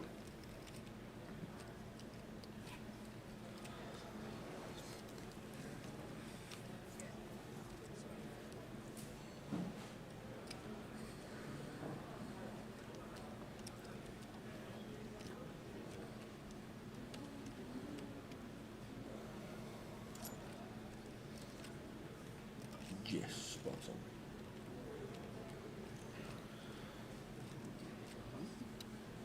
Discipline from David, like it, especially in this tournament. As I always say, I feel like strategy for these day ones is just play good solid hands, don't bluff, just go big with your value. I feel like against population, that is this field, that's just going to do you well.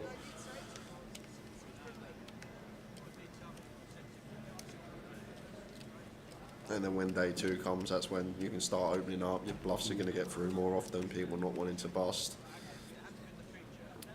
It's just one of those when people know they can jump straight back in, have another bullet. You don't really want to be trying to get a top pair to fold, because they'll just shrug their shoulders, flick the chips in. You're off to the desk.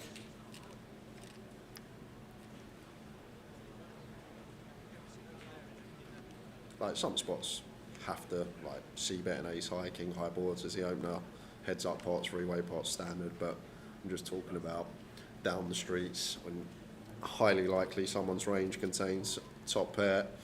It's fine to just shut it down. But here he is, Alan, with the 3s. Calls a 600. Ace 8 should be along as well. Queen 10, 9 flop. So Luke jumps out in front. However, I feel like do want to be checking this over to Alan. Gonna feel like he's gonna have a lot of hands that connect with this board in his limp range. Queen of Spades. Now as Luke feels like he's going to hear from a 10 or a queen, so I'm going to start betting with his 3rd pair, but Alan not going anywhere with the 3s, wants to see a river. That will be the end of David. not calling with a dummy and gutter here. Oh dear. Yes, he will. Of course he will. Price is nice, I guess, 6 to 1, but times it rolls off that jack. There's some King X out there, sir. And the 8-9, good for Luke.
Nice one for David to open on the button.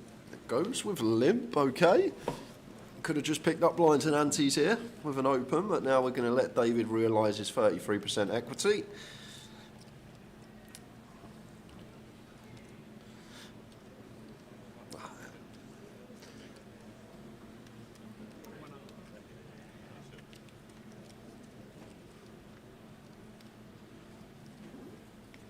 Ace, 8, 8.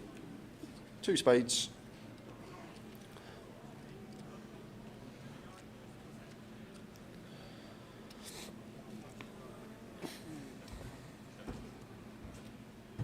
Check on the flop.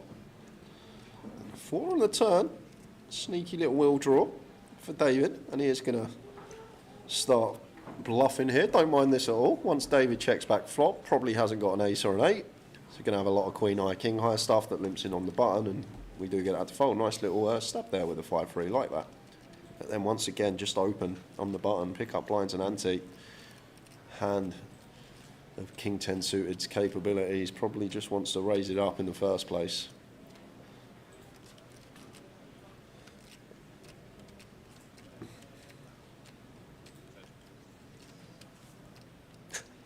That clip in the background that keeps on when you were only joking to Stefan because he gave his missus a kiss and you were like, I didn't get a kiss, and then he gave you a kiss on the cheek.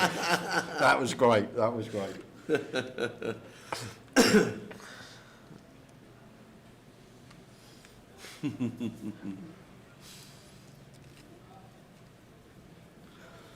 Yeah, it was a good rail, that.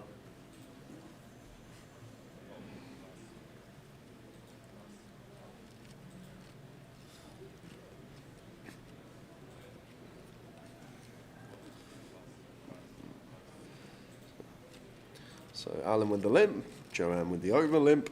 Round 2 of the blinds. Not much that David's going to be folding, but 9's going to be wanting to be bumped up here.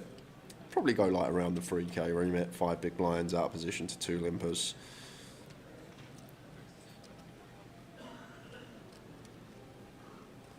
Yeah, 2.3. Yeah, everyone being nitpicky. Kind of small. But good to see that he has found the raise, but I feel like at least 5 big blinds here out of position to 2. And Joanne, with this price and position, is going to see 3 with a 10-8 of hearts. Got some flops that can connect with both hands here. King Jack 5, not one of them. So board in terms of range, David probably going to have high frequency C bets on. 9's not too appetising to bet, not really getting called by many worse hands other than the high equity ones like Queen 10, so electing to check. May see some delays going in on the turn.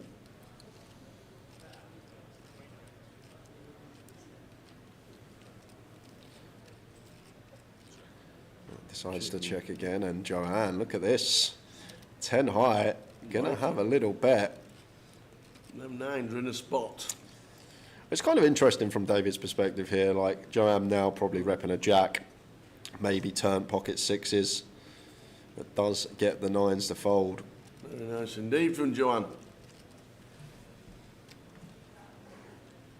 So, just been announced on the tannoy that day 2 of the GUKPT Million is delayed till 4 p.m. You can put your makeup on, Amber. You've got time to put the makeup on.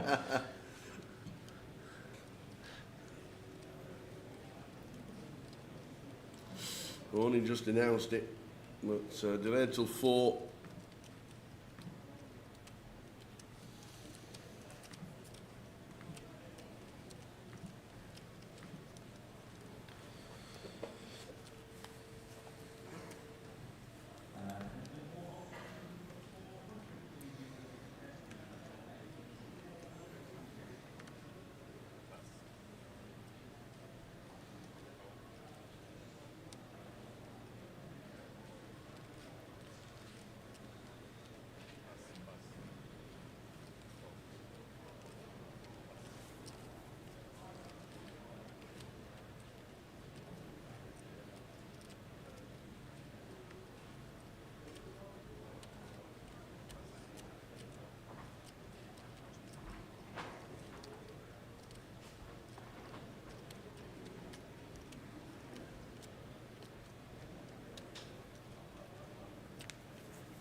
For away action, all aboard again.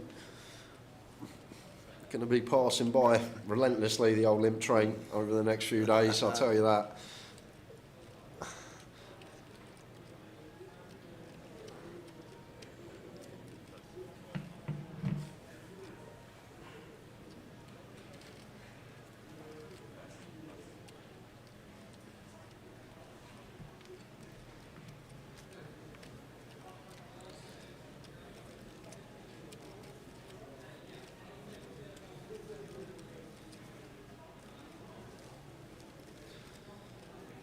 We will not be streaming day 1B tomorrow. We will be concentrating on day 3 of the Million Guaranteed GUKPT.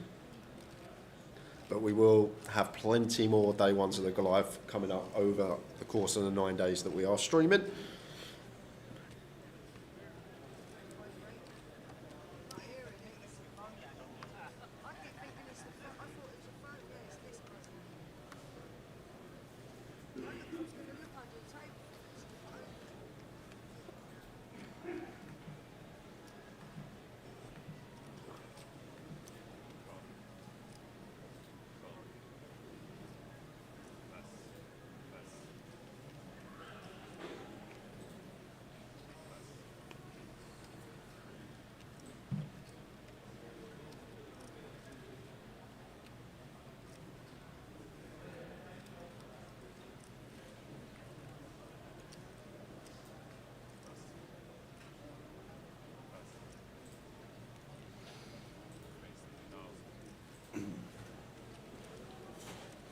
So half an hour ago, chip leader in the room had 162,000. Mark Holden in the outer tables, 162k. Yeah, well, you know what they say, you've got to know when to hold them. Boom, boom. And Lee, no, it's early day 1 as well, Dave. This is the thing. I've got to. You wait until next Thursday; they'll all be coming out. Some kind words here from Leo on YouTube. Says, "I want to thank you so much for such awesome coverage last weekend in London. I will see you this coming week." Nice one, Leo. Thank you very much. Make sure you do say hello as well. We do wander around quite a lot.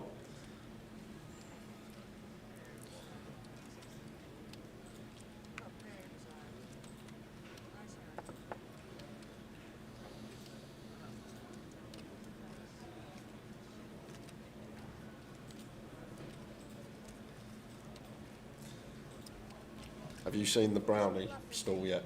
I've seen it. I stopped and I slowed down walking past it as well. But I have not entertained it just yet. I will have to later, I think. It does look good. We've had a pork pie brewing. Yeah, I saw it. That's it. It was like a cricket ball. It was. That's what I said. I held it up when you went out. We just need Branston pickle to go with it and a knife, and then I'll be a happy guy. Yeah. come Friday, hopefully that table is full of treats as usual.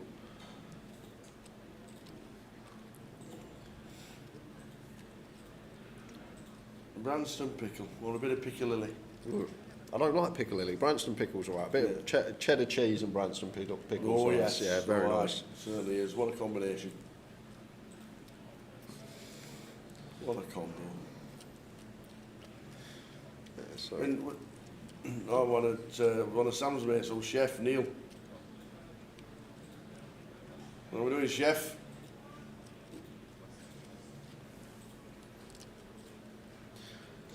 Open from Joanna with the trees.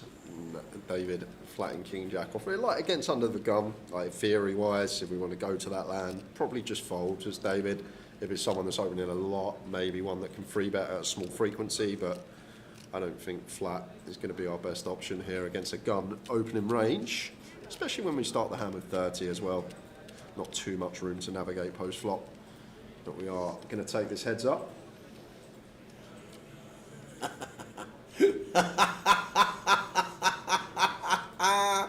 One for Mickey.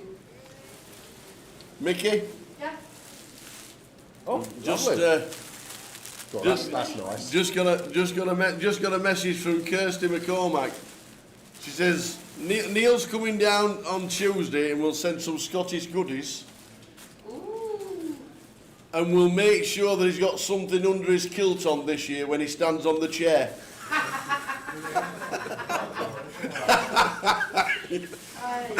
Oh dear. I was wondering how long it would take before that was brought up. Oh man. Oh, brilliant. Brilliant. That's awesome. That's awesome. And Nick P says, where are you located this year to receive a delivery of donuts and cream cakes? You'll find us. You'll find us. We'll be stood outside. Right, we're here. Follow the wires. Yeah, you might not be able to get to us because it's out of reach to the public, but it's through the double doors in the main hall.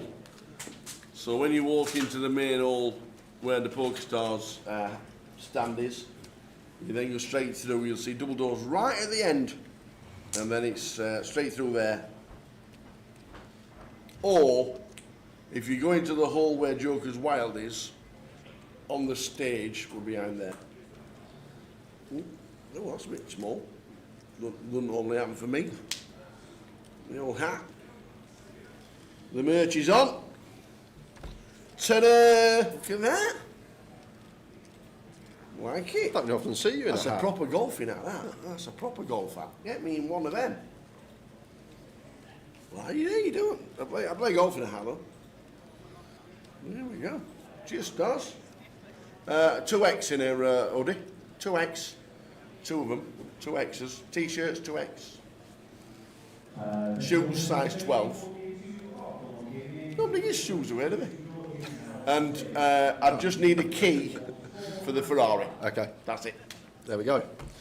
It used to be a Porsche, didn't it? Stars years ago when I used to play, when it was VPPs and FPPs, I'm pretty sure the top one was a Porsche. Like, I'm pretty sure it was a Porsche. People that were playing on Stars like 12 years ago, I'm pretty sure it was a Porsche. It might have been a Ferrari. Nice.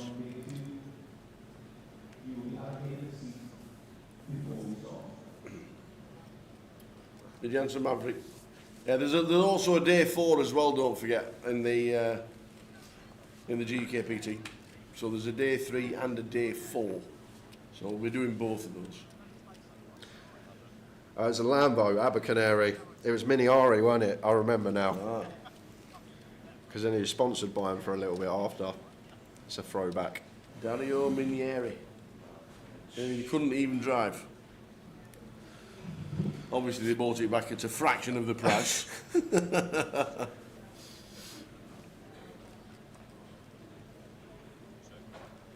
It was logs, it was.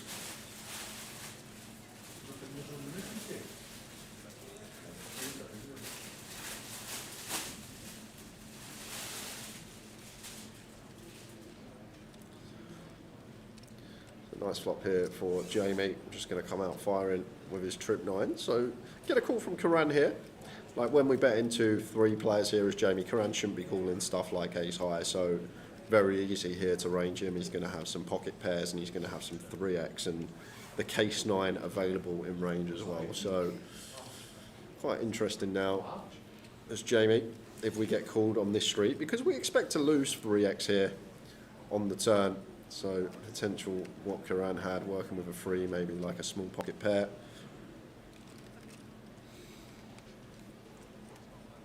Over 1,000 runners in today 1A already, and don't forget day 2's not started yet of the GUKPT million that smashed it.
Eight, 9 on the board.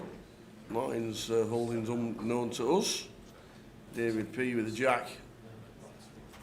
Can't think this jack's ever winning.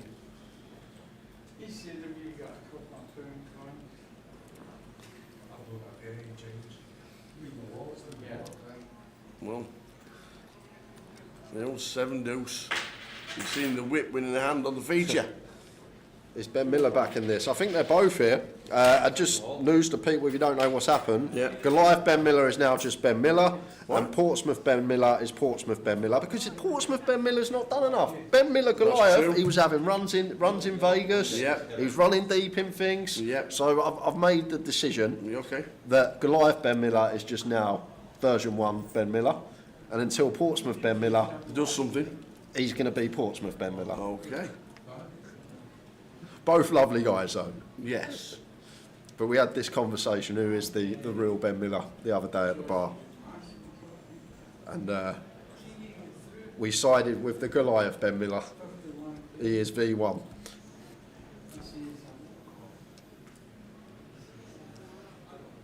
But they're both here. I've seen them both. They'll be playing the 1K day 2 of GUKPT. We're going to pick up action here. Alan with the limp. Andrew with the ISO and Joanne with jacks. Could go either way here as Joanne. At 60 effective. Does choose to just call from the looks of things. Going to play this one in position.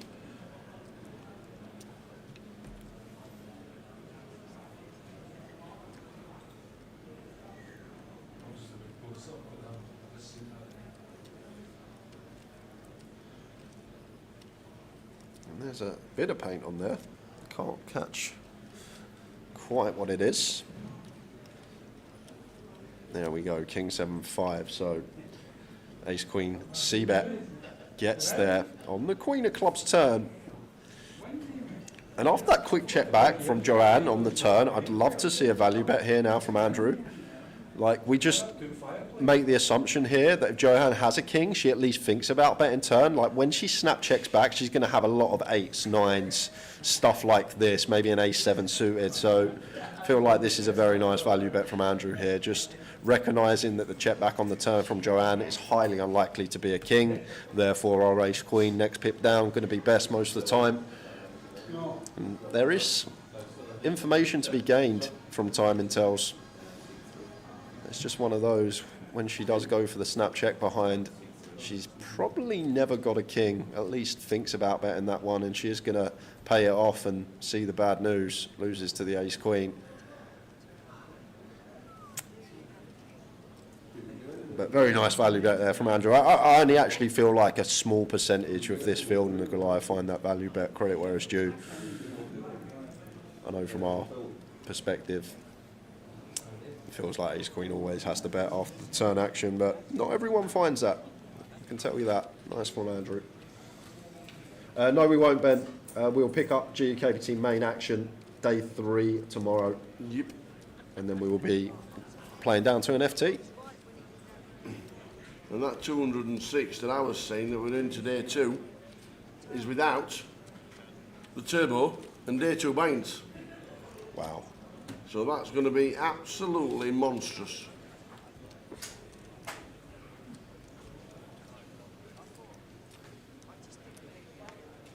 Nolan says, I won a PokerStars ticket. I can't register into the holding tank. Will there be a PokerStars desk at the venue to redeem the ticket? Yes, yes, yes. There is. Is there, I haven't even been in that bit. Is there the Grosvenor team here with the wheel that we get to spin? No, they're not here this year. No, the stars are in exactly the same spot. Okay. Stars are in that spot, so that's where you need to come. Do I get a wheel spin for stars? If yes, it's one of them electronic wheels. You just touch it and it whistles round. Okay.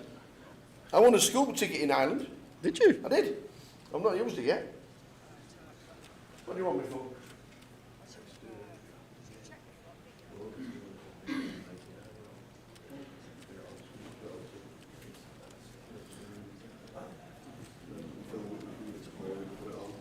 Do it with a room mic, Phil. And don't forget, guys, we are streaming for 9 days. Every day we will be live. So if you are watching, wherever it may be, YouTube, Twitch, Facebook, you can hit the follow, subscribe, set notifications on so you're notified when we're live. But there's going to be plenty of giveaways. We've got thousands of pounds to give away in tickets to the chat boxes. We will start doing some giveaways today. Tower's just popped out to do some filming, so it'll be left with me for 20 minutes or so until the Tower returns. But if you're not already, follow, subscribe, hit the like, all that modern day malarkey. Because we have 9 days on the bounce of streaming. It'll be nice to see a viewership build up over the course of those 9 days.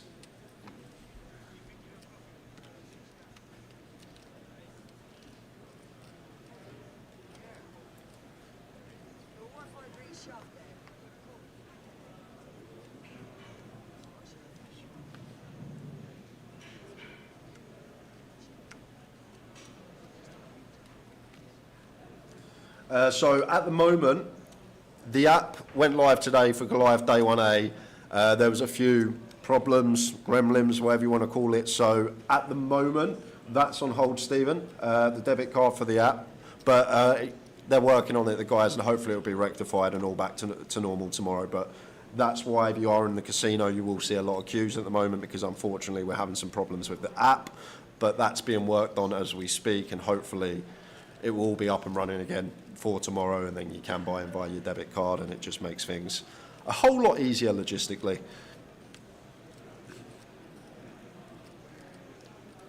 I'm not sure, Greg. I don't think we will. I think around 1.7 could be the ballpark, but would be great if we could somehow hit the 2 million. Seeing how busy the building is, I don't see why not. But it's a big ask. Oh, Posh Claire says, I registered today via the app about 10 minutes ago. Maybe it's back and working. I'm the only one in the back room at the moment. The guys are all doing some filming, so I can't even ask the question to PK. But when he's back in, I'll get some confirmation on that. But Claire says she just registered via the app about 10 minutes ago, so it might be back up and running. But I will get some confirmation on that.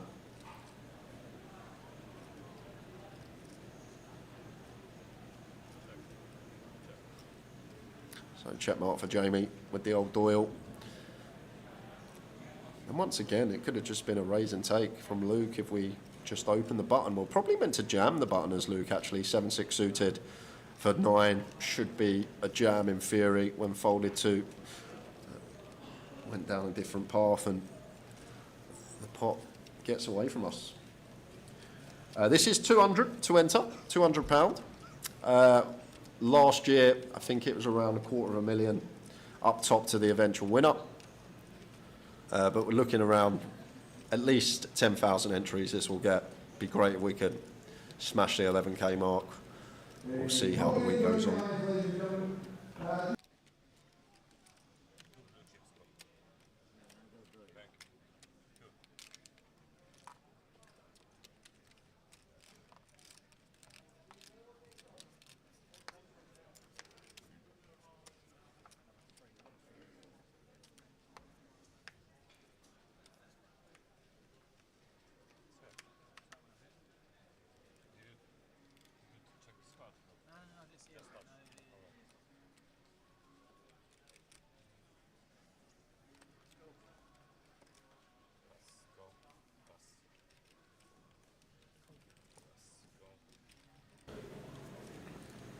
I'll put the feedback through, Brandon and Susan saying about the pictures coming up in the back screen,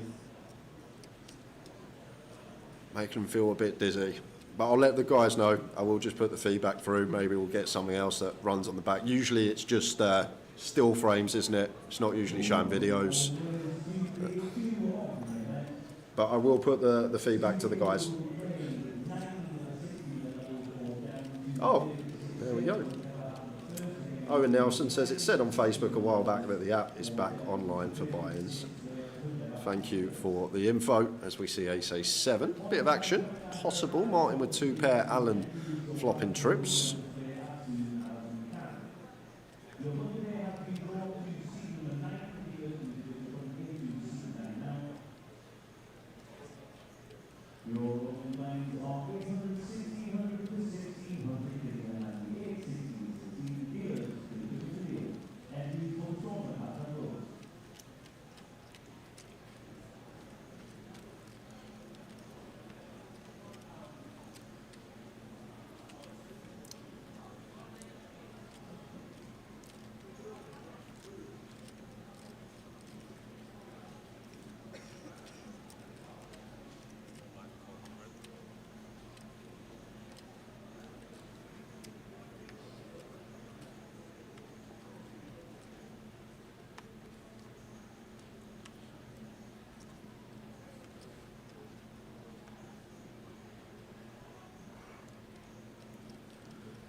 King Queen for Martin here under the gun. Nice one to just open. Starts hand at 14. Slightly too many BBs to be shoving. This is really nice. Little 2 bigs. Seems good.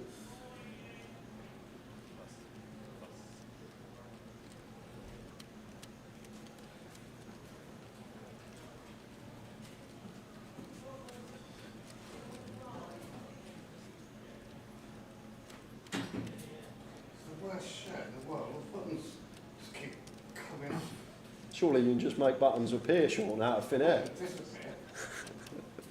I suddenly looked down, just the fridge in a set, like 3 buttons were undone. Part of the trick. Just say it was part of the trick.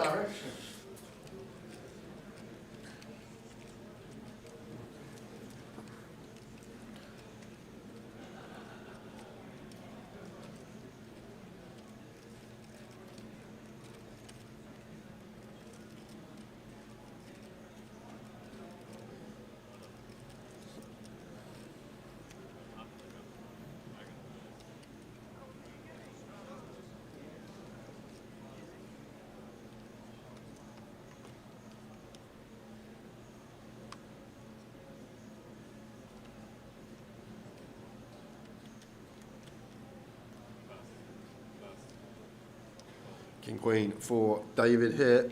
Nice one to just make 2 bigs. Goes with limp. I'm seeing a lot of this. Kind of the norm at this sort of buying level.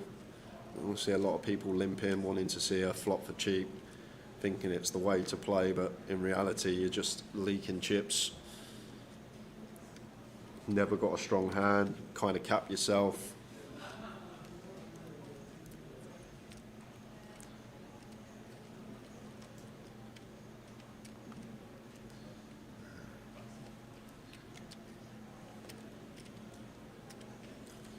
so much better, guys, if you are playing this tournament this week and you look down at a hand and you want to play the pot, make sure you raise. Like, yeah, limping, you may get to see it cheaper, but now you're more likely to go multi-way, more people to range, equity decreases. Like, a lot of good things can happen when you're the one raising rather than limping.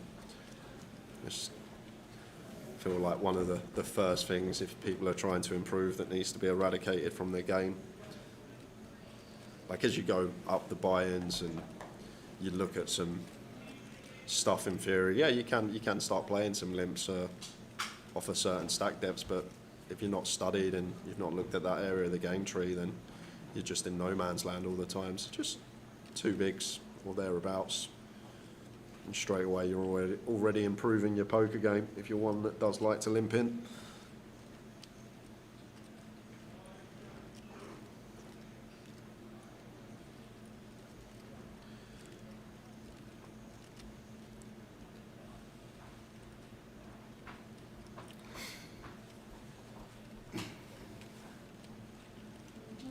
Yeah, you can buy in with your card on the app, John. There should be. I haven't actually looked, but there should be a bit with debit card buy-in, right? When you click and it says debit card buy-in. Yeah, there is indeed. In fact, I don't know if you've still got a little video. Have we got a little video? No. Oh no, we haven't. Sorry. Yeah. I thought we got the little app buying on the video, but is that the one? Is this the one? Does it come up? No. Thought it did. We'll find it. We will find it.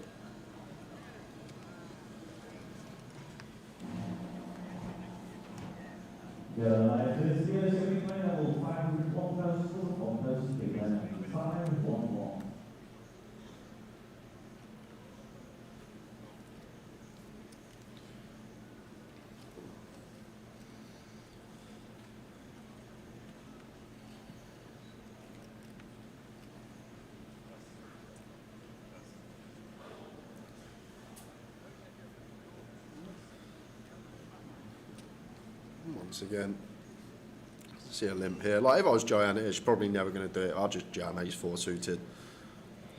It's 17 bigs.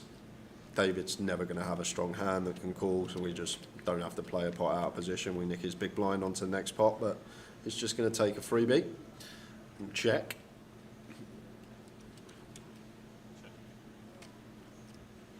That's a good question, JB. When does the reg desk open in the morning? Is it 8? Is it 9? I think it's 9 AM. I'll confirm that at the next break, or when I go on the next tea room. Oh. I fancy a nice tea. Cup of tea. I think it'll be dinner time for me soon. What is it? Yeah, 4 PM.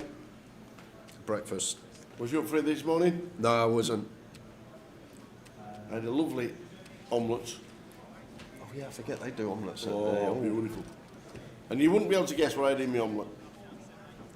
I had 3 ingredients in me, no, not egg, obviously. I'm going to go with... Two of them are pretty standard. Onion. For me. 2 of them are pretty standard for me, but I don't think you'll guess the 3rd one. Onion. No. Cheese. Yes. Ham. No. Peppers. No. Mushrooms. No.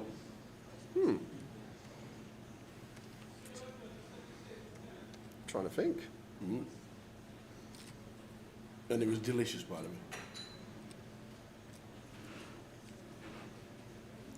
Go on, I'll give up. I can't think of any omelette. I don't have. Are you a plain omelette guy? I'm just a cheese omelette guy, so it's like maybe mushrooms as well. But spinach. Okay. And smoked salmon. Smoked salmon. Ooh. And it was delicious, let me tell you. Well, David, going to be getting in some bother here. Uh-oh. Luke will be sending the ladies. Finding a nice time to get a nice double up.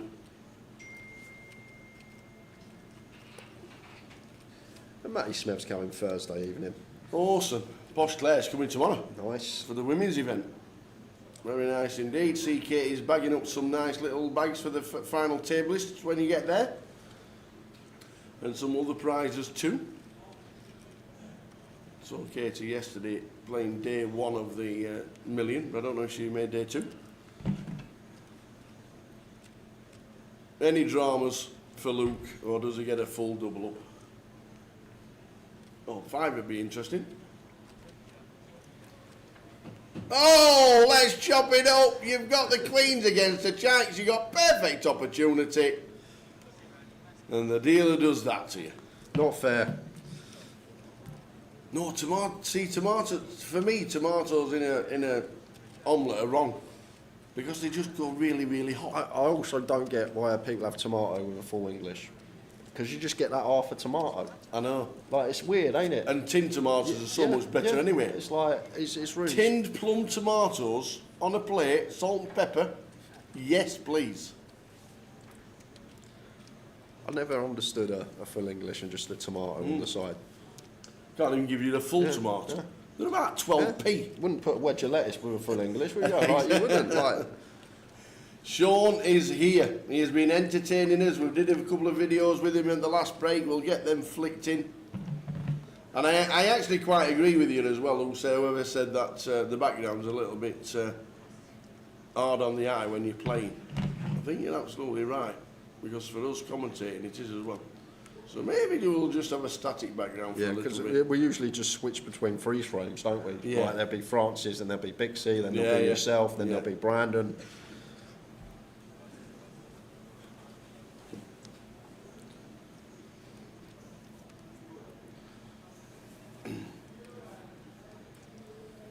I actually had one of the best full English breakfasts I've ever had a few days when I went to Malvern Hills. Okay. There was a cafe there called Fawn right at the top of the hill. Yeah. And like, it was a full, but it was like the eggs had like crispy stuff on them and stuff like that. I don't know what it was. The sausage weren't a sausage, it was like a burger, but it tasted unbelievable. And it was one of the nicest full English I ever had. Fawn in Malvern Hills. It's a walk though. If you're walking from the bottom to the top, you burn the breakfast off before you got there, so it's all right. Yeah.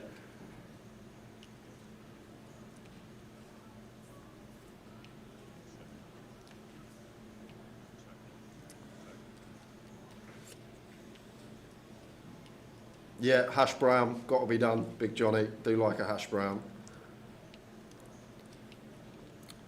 As Kieran Rivers the straight, and it's 2 pair for David. So make it curious here.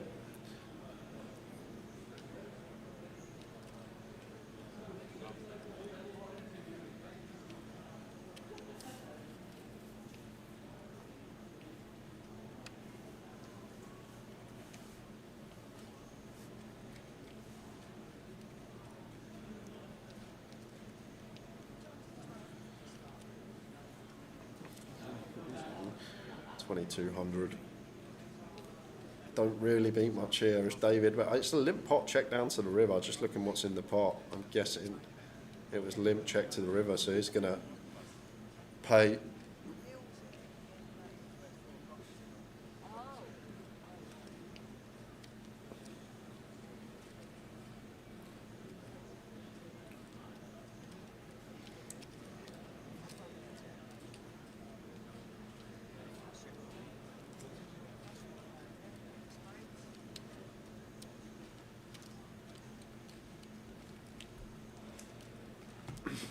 See, I'm hit and miss, Kev, with black pudding. I feel like sometimes it's all right, sometimes it's... What a lot of people don't do, and I don't know why a lot of cafes don't do, they just give you a wedge of black pudding or a circle of it, a circle, just chopped up, fried on both sides and slugged on.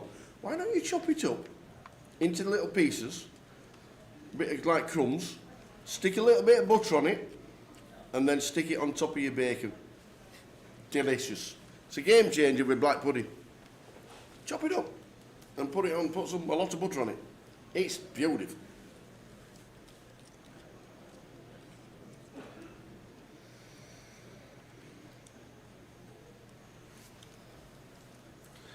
Nines for David. Oh, Jamie, A7 off, gun versus +1. That's why this tournament's so great. You will see hands get involved from positions that probably shouldn't. And like Andrew here, actually had a really nice squeeze spot, King 10 suited. starts the hand at like 65 effective. We could have squeezed here as Andrew. It's a fairly nice spot to do it. Yeah, Jamie probably never got any traps.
Big Johnny doesn't like eggs or beans on a breakfast. What's the point in having a breakfast? Yeah, you got to have eggs and beans. You might as well just have a sandwich.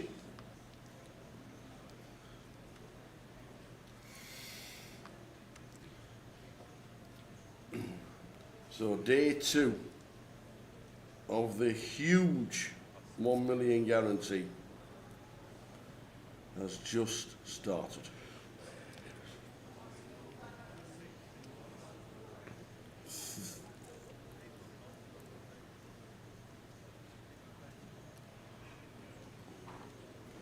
Over 300. 303 for day 2. Wow. 303.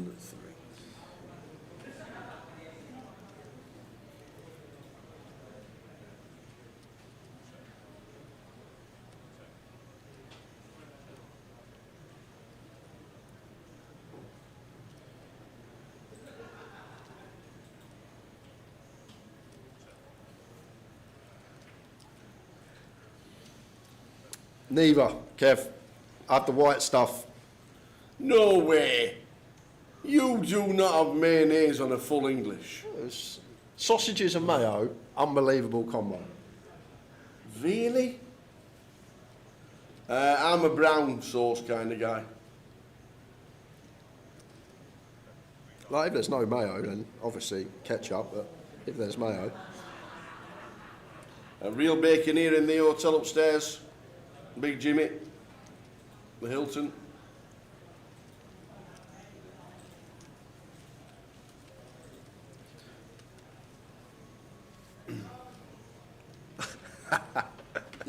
I don't have it on my cornflakes, like, at least it's...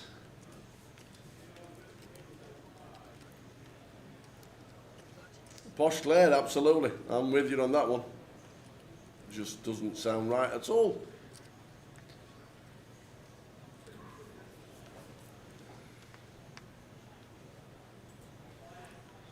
Joe, I've not had brown sauce, I think, in years. I think since I was a kid. I think I tried it once, thought that's horrible, and not touched it again. My taste buds have probably changed, so I might actually might have a bit of a different palate. So Ace King here for Joanne. Going to want to bump this up, probably around the 3K mark. Maybe she's actually accounting for mine stack here.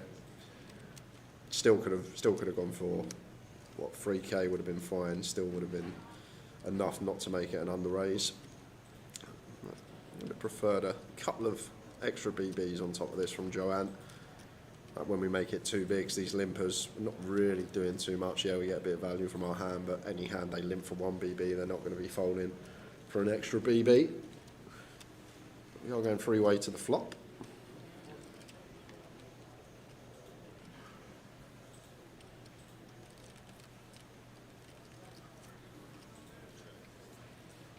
If we pre-reg for tomorrow, do we just go to the main hall to our seats? Yes, you do.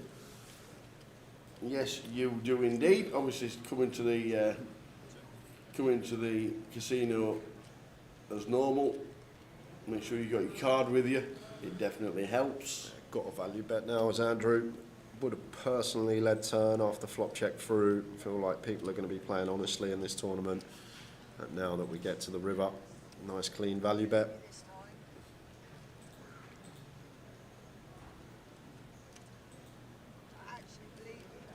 The thing is, I like poached eggs, but they've got to be cooked right, because people seem to cook them wrong all the time. Like the amount of places I've gone and had eggs Benedict, and like you cut into the yolk, expecting it to like drizzle out, and it's just solid. I'd need to be cooked right, poached eggs. And there's nothing worse than an undercooked egg.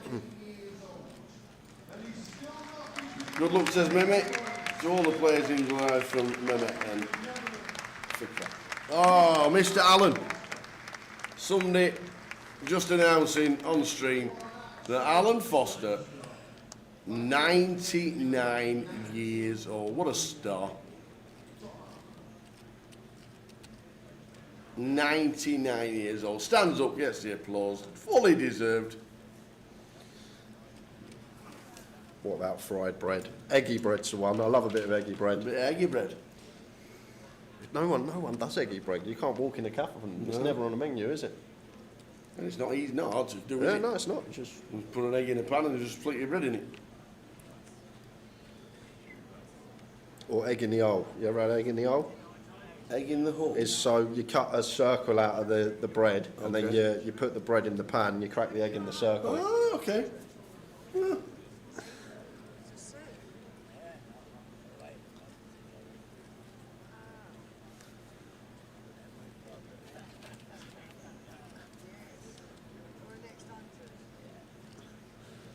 Once again, a lot of limping going on. As I say, just take from the stream if you're coming down a bit later in the week. If you've got a hand you want to play, just your first in, just make it 2 bigs. Just limping's not the way to go.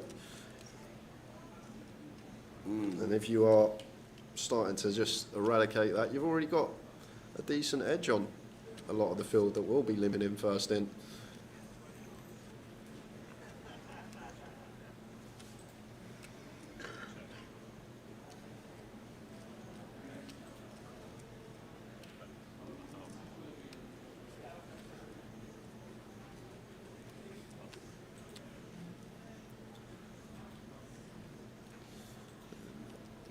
Just comes out firing a middle pair, and Jamie does have this ace of hearts.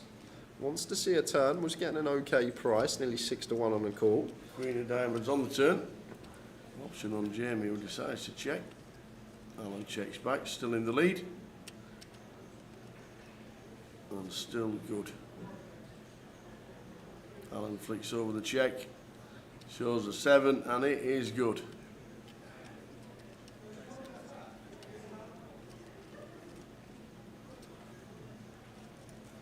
See, the problem with eggy bread at 3 in the morning is that you've got to cook it without burning down the kitchen. Because if you're drunk and you put the frying pan on, 90% of the time you don't turn it off. You just leave it to go on, don't you?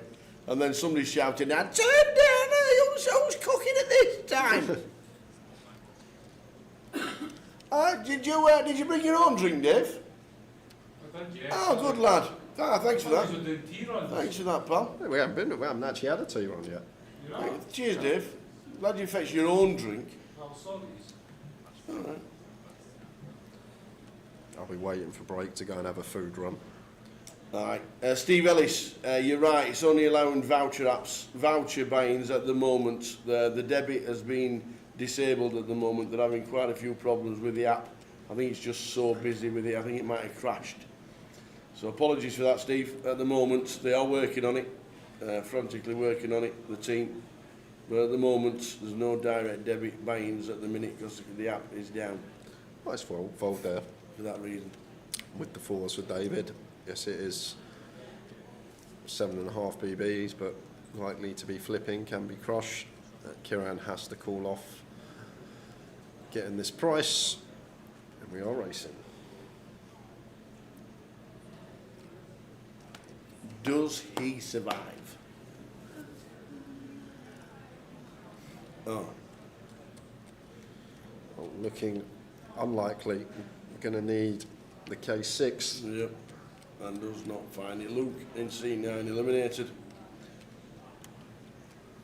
Yeah, if we get any updates regarding it, Steve, we'll definitely let you know. But at the moment, the buying via your debit card has been disabled at the minute.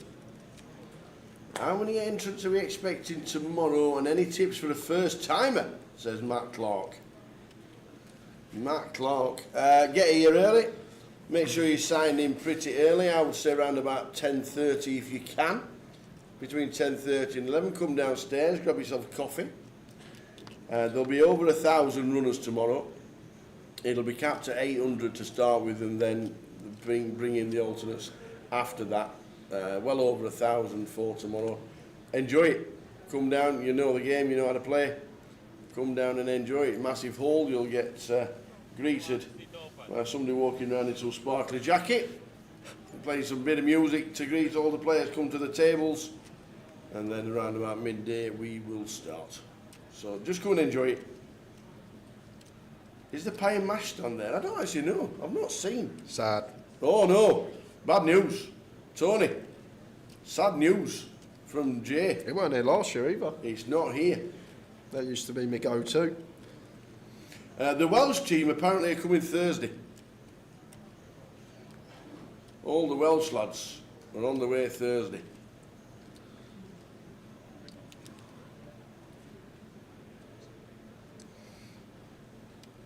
But you never know, they could be already in the building and not made an appearance on stream.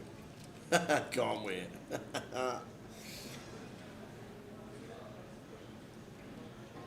What was his name? Was it Dana we had on here last year? Dana was his name, weren't it? He'd only had 2 drinks, like he'd had 14.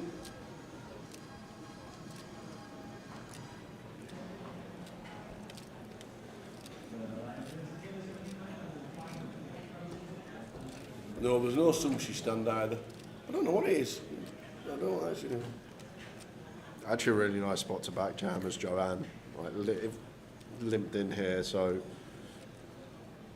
never get to this spot, but obviously going to be calling off here. We're going to go free weight. But it's actually a really nice spot to back jam as Joanne, and she does go for the back jam. Here we go. And we'll like what she sees.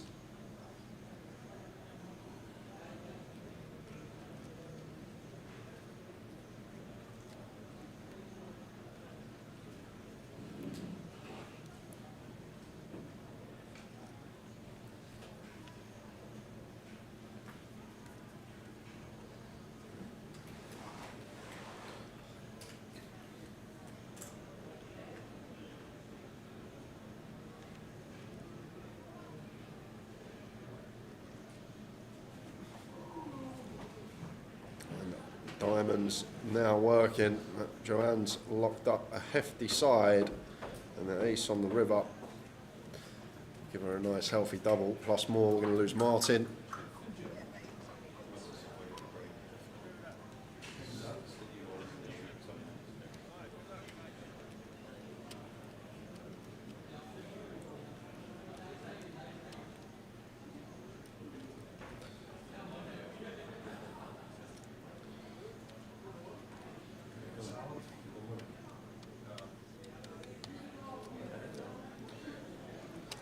Zacabello, afternoon lads, I've read through stars for Thursday but now coming tomorrow. Is there a way to sort this without queuing for a buy-in desk tomorrow morning? Is that the stars desk you go and see? Yeah, the stars desk won't be as busy as the normal buying desk. So when you walk through to the main hall, where the Grosvenor stand was last year, it's now a PokerStars stand on the left-hand side. Before you walk into the big hall, just tell them and they'll just swap it over.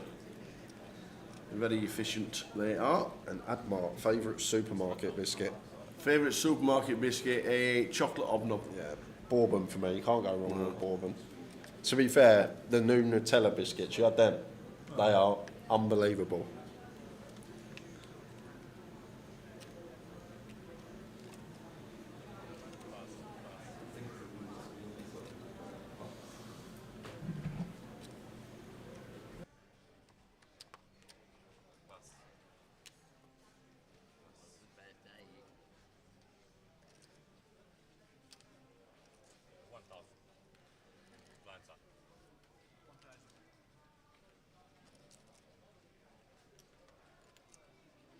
Can we get table 2 on the feature? I have no idea how they're picking the tables these times. Table what? 2. I'll see if it's any good. We're just going to check it, see if it's any good. You might get your wish here, Ben. So you're not going to be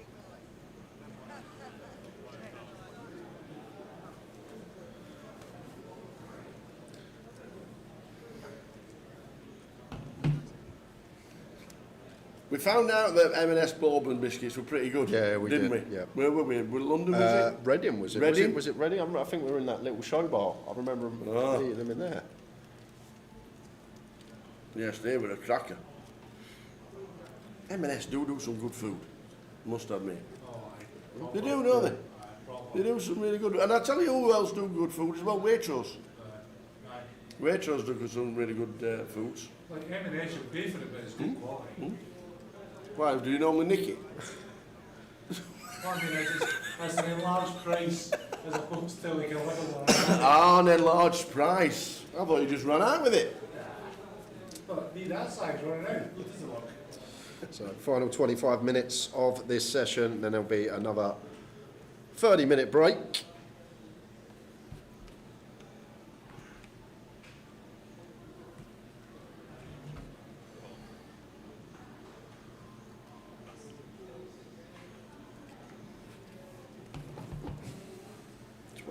Minutes to the next break. Steve Cherritt says, see you Monday, guys. It has been a while, you're not wrong. A couple of months off, not wrong with that. Right, Rick Trigg was saying earlier, it's needed sometimes just to do nothing around the poker table. Well, this is action, limp pot. Alan with top pair, Karan with bottom 2, and it's going to be bother for Alan here, because if you're Karan, he's probably going to spring this straight away, just the size for turn jams.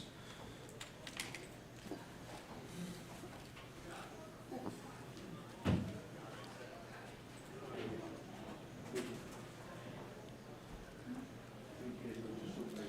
does go for 5k.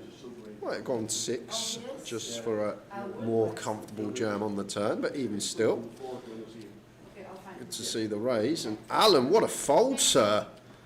99 years of age and just bet folds top pair like it's nothing. He knows these things. Sick laydown. That's actually like tough to do. I don't think many people are folding that spot. Top-notch laydown from Alan.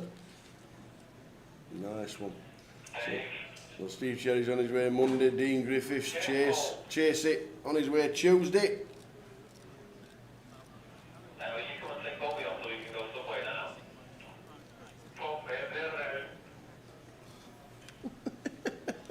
now. 1, 2, 1, 2, coming in. Milk chocolate covered bourbons or chocolate covered custard creams, they've never been a thing. Surely you don't put... They've never seen a chocolate covered custard cream. Yeah, have you not seen that? Never. Yeah. No, they're not a thing. They are a thing. They're not. They are a thing. Custard creams are just custard creams. Yeah, they're just basically bourbons in custard cream shape. No. I've seen custard. Have you? I'm pretty sure I have. Chocolate covered custard creams. I've never seen one of them in my life. Custard creams are like an essential part of biscuit tin.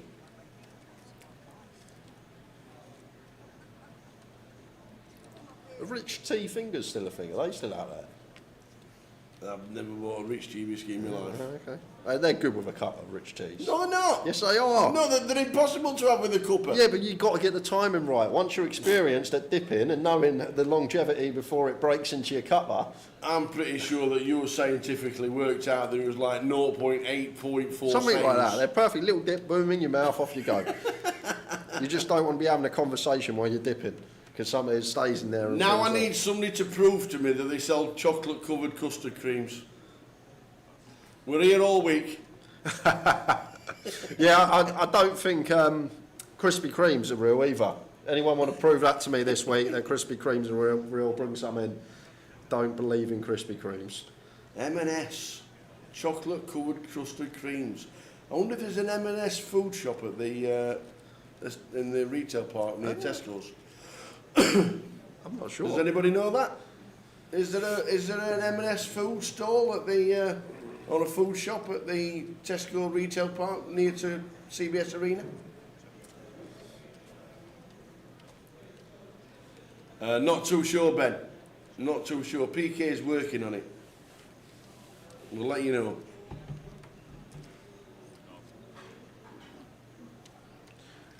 Probably just call here as Andrew when we're 4-way. Want to keep like the Bear King of Diamonds in behind, perhaps. I'm going to have position on Alan on the river anyway, so does just make the call and does keep this 10-6 of Ramon in. Oh, and it's a 6 of diamonds on the end, straight flush alert. Yep, little double check for Ramon. He does have this 10 of diamonds, but yes, we river a flush. Lots out there that beat us, and Alan goes for 5k with his straight. And there isn't him, that's lovely. Is it an M&S food store? Or is it just an Marks and Spencer's where you buy old trousers? Old man's trousers. I love it. Might have to take a trip there. 4 diamonds on board. Is Andrew going to show the table that he's got the straight flush? Yes, he is. Hey dear. Look out. There's an M&S at Tesco's.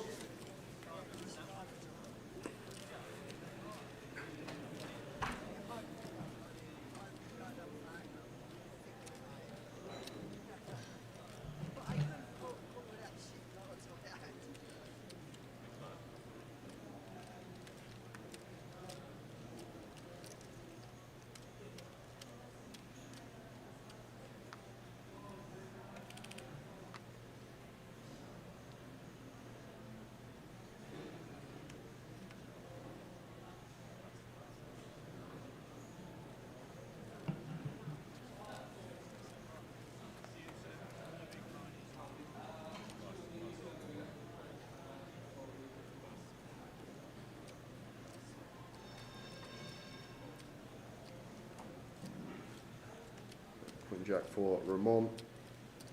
Call in the small blind. David lets in with Jack 5 off.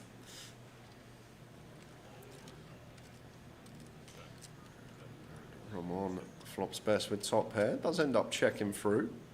And it's a gin turn for Joanne.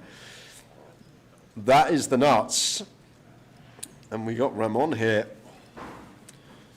with top 2 pair. I feel like at this stack depth, as Joanne probably would just flat this one. I know we can see if she raises right off the bat, she's going to get action, but... Do you think she's worried about the flush? Or potential flush draw? Yeah, she is going to go for the raise in position. But I feel like Ramon's just going to have... Remember, it's a limp pot, so he's going to complete in the small blind like queen deuce, queen 4. Like a lot of hands like this that are drawing dead, and we just want to get it, keep in.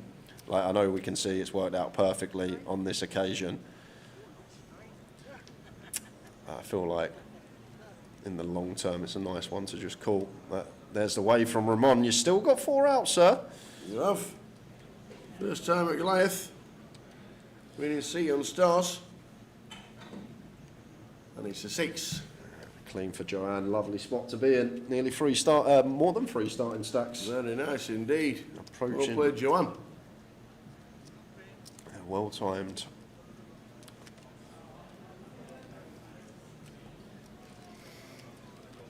$20 minutes to go until the end of this session.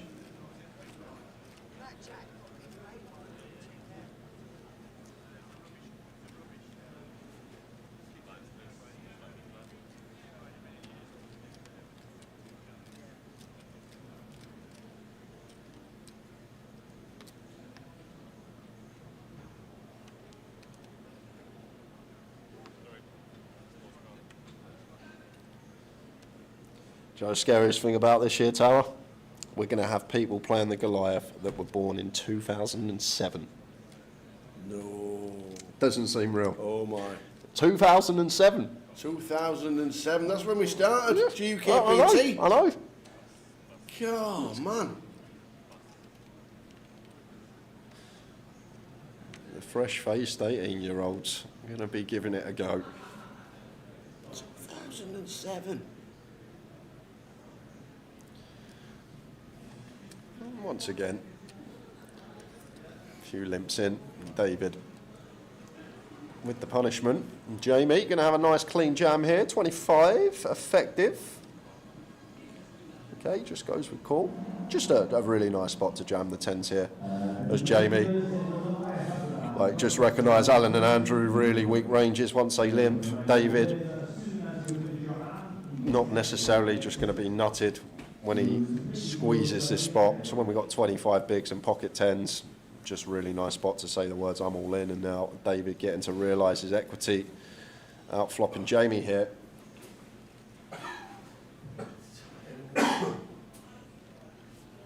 Is it possible to pre-buy in from Germany? Unfortunately not. Poker Raff, if you want to come over and play the Goliath, you have plenty of day ones to choose from. Yep. There's an airport around the corner. Literally, Birmingham Airport, about 25 minutes away. Coventry's got an airport, haven't they? Have they not? I don't think it's international. Is it not international? Right, it should be. Flies to Warsaw. Birmingham, Luton, all these both places. I might hop on that plane from the hotel room then. East Midlands. Oh wow, now Jamie puts the 10s in now. Oh, Jamie. David can't wait to snap it off. Needs a 10. That's not one of them.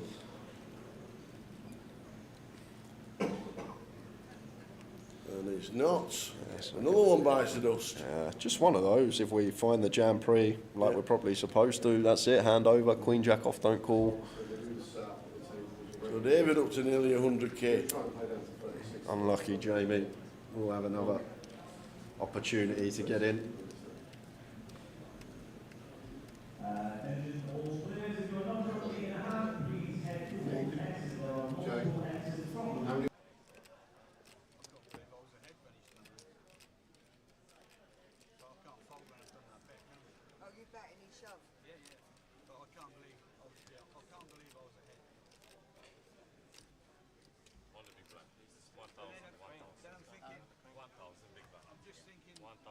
He hasn't got aces or kings because he'd have re-raised again. If he'd got aces or kings, he'd have had it all in free block. So I'm thinking maybe he's got ace queen.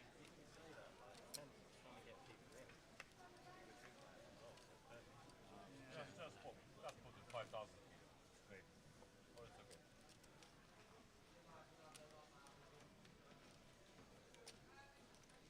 Take it back, please.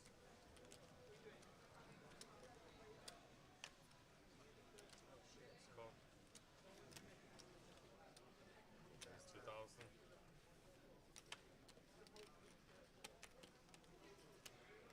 Pass. It's a race. Pass. King 10 for Andy. It's even 4. Just calls the 1k.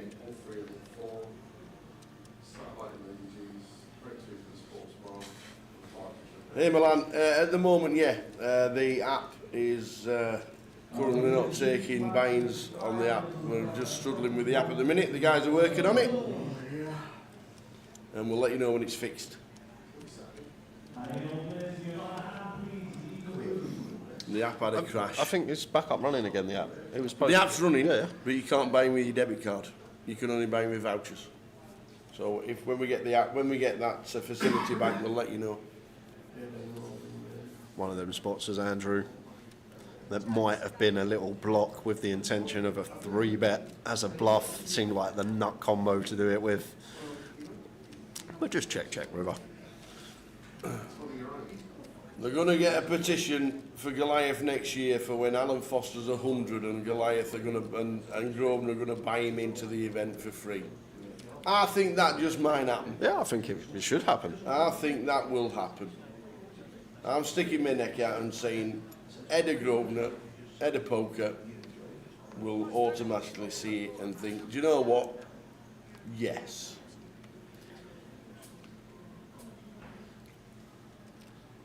So, when Jim's budget comes along, it'll be minus £150, minus £200. His budget? His budget. Oh.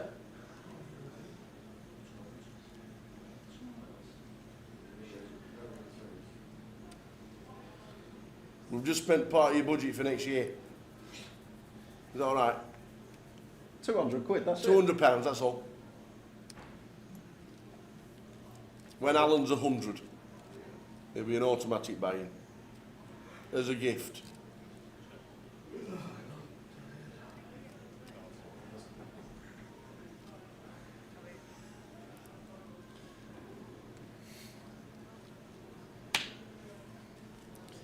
can have free entry to all comps at Goliath and raise both his parents. I love the way you said both, not even just one. Oh, I've got really up. Oh yeah. You really want to edge yourself here.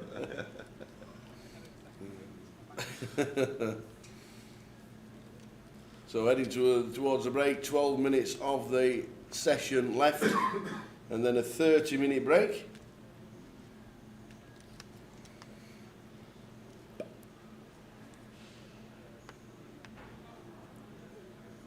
There we go. Deal me in. Joe's got half an hour to buy into Brexit. Yeah. I enjoyed that last night. I actually really enjoyed that. Just sitting there having a chat and a laugh with everyone. It was. And 6 BBs. Yeah. Chip leader at 7. David,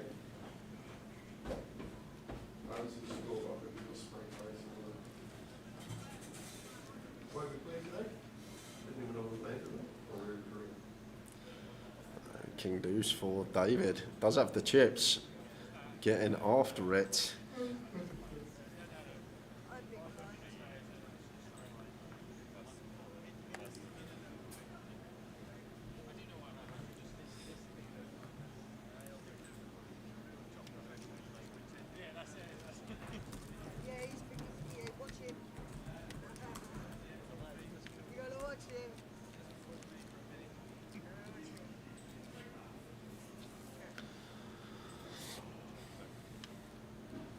Ace, 9, 8 to the Queen of Spades turns. King 10 high, Joanne still out in front. And David gonna have a little stab here.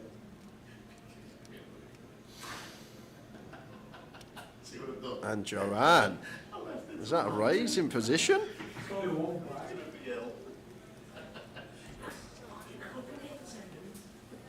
Well, she's meant to call, but it's going to go as a raise over 50%. 3K is what she put in, so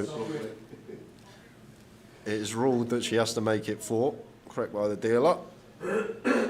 And now it's David. This is kind of interesting because Joanne didn't want to raise, and is he thinking about potentially just taking this away from her, going for the free bet here? But surely he's got to be thinking, Well, she's called, he's got something. Well, the way Joanne's been playing, she's been playing pretty honestly. So if she was just meant to call here on the turn, like, you probably don't expect her to have too many strong hands. And she's going to have a lot of stuff like, say, Queen Jack, a King of Clubs in there, perhaps, these type of holdings. And now checking over to David once more, and probably makes the assumption Joanne's never got an ace here, because she probably starts leading that on the turn, so maybe deducting that she can have a queen at best. I'm really going to try and put the queen under pressure. And in comes the bet, and likely to get the better hand to fold. Very nice from David. 100 bigs, David.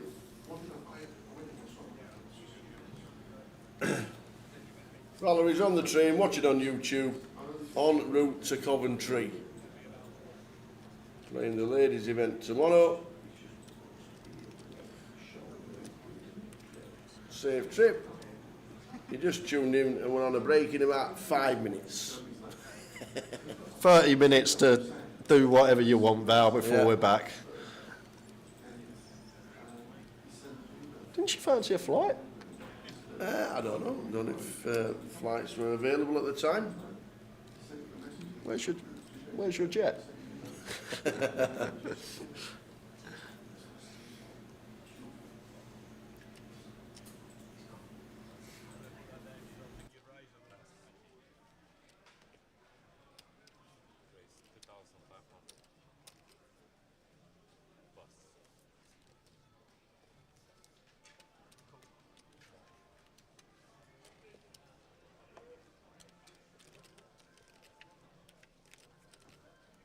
Do you want with the tens this time? King, Queen, 3, all spades.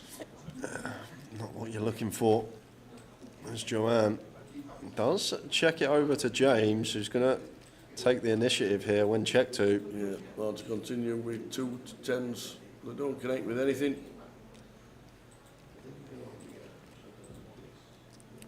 Folds. It's the best hand to fold.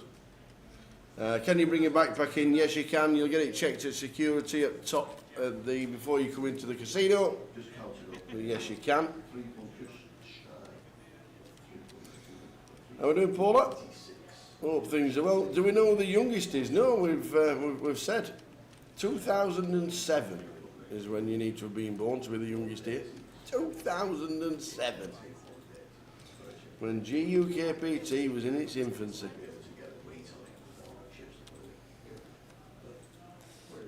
Wow. Who'd have thought it? Mad. Who'd have thought? Still at school, I was. 2007, I would have been in year 9. Year 9.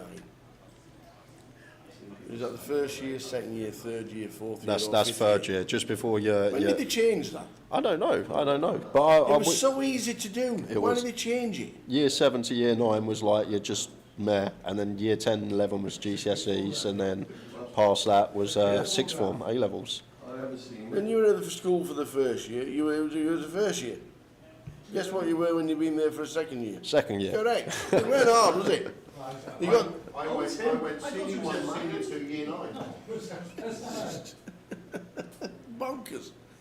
You were a 5th year, you were on the last year of school, and you never messed with the 5th years. Never messed with the 5th years. King 10 suited for Karan, got a call off for an extra 400. David in good shape to be doubling up here, just fading 10s at the moment. There we go. Easier on the train and in first class, direct to Coventry. Very nice indeed. Well, there he is, 10 ball. So highly likely to be losing David. Well, we do. David eliminated. Unlucky. Out he goes. One of his mates just comes to see how he's doing, and he stands up and goes and tells him the stories. 7 minutes of this session to go. On a break at 5 p.m. for 30 minutes.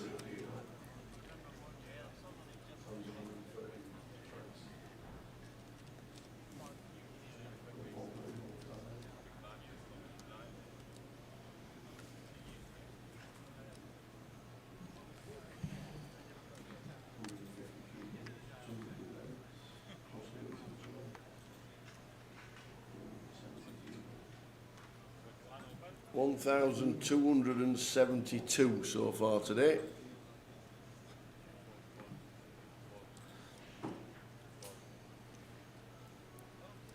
$1,272. What's your number, Tom? 12.3. I'll have the unders on 12.3. I haven't actually got a number. I think 12.3 is, 12,300 entries? Well, the way you think of it, the boss has asked me a question. Okay. I'm never going to say it's going to be less. 17,400, Jim, I reckon. Sounds like a Tottenham answer. You have to be optimistic when the boss is here. Right. I reckon around 11k, something like that. It might even be. What about exactly the same as last year? 11,749 last year. 11, yeah, I reckon it's very similar. Very similar. No? Shaking his head, the boss, guys, so there you go. he must know something I don't. 12.5 is 2 million. That would be great. There we go. Tower on the floor.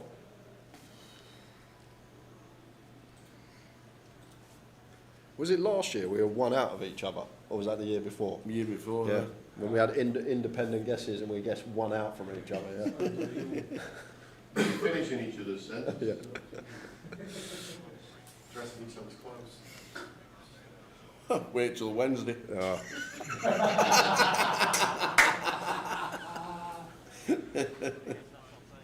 Patrick O'Tonis is coming Wednesday. Johnny Rabb said he might play this week. When I saw him. Yeah. Who? Johnny Rabb. Don't even know if he's still. He's not in the country, is he? Is he working away? Jonathan Rabb. I don't know where he is. So when did I see him? Oh, I saw him in Dublin. Curtis, tomorrow's stream will be day 3 of Yes. the GUKPT main. Have we got one? No. We'll get you the streaming schedule for the rest of the 10, well, all 9 days, but day 3 of the million tomorrow, and then day 4, the final of the million on Monday. I'm trying to get into the spread at the moment, Mr. Go, but it's not letting me in for some reason. I will keep trying, but every time I try and open it, I keep getting an error message. I'll try once more. Oh, that's the rank group. That's why you know, innit? And there we go. Can't get in. Have to message Tom. We'll get the giveaways going sometime tomorrow. We'll do quite a few. Who won the caption comp? I don't know what the caption comp was. I didn't see it on socials. Dave, what's the caption comp? I'll find out. I thought you were head of social. Social security, more like.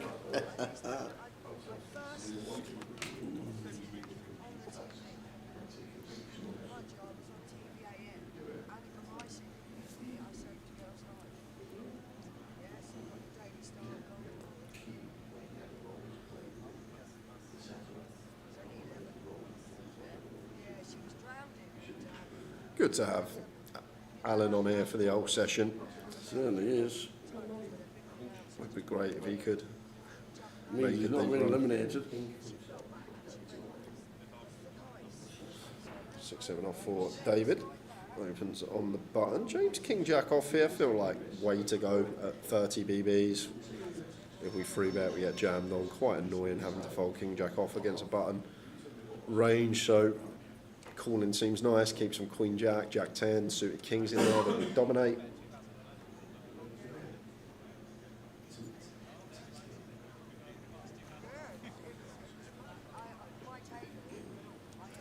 David, you're not going to see bet the 7 height. It's 10 of clubs on the turn, but check to again, it's David. Feel like we are going to have to delay at some point, but once more goes for check again. But now surely we have to see a double delay. But not going to get the opportunity because James takes the initiative himself here. Oh, hold on. David in 1. He's got the moves.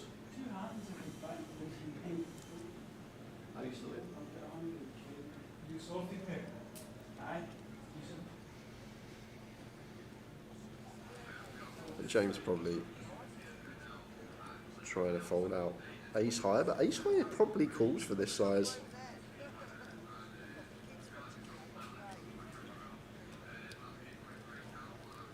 So one more hand of the session to go, and then a 30-minute break.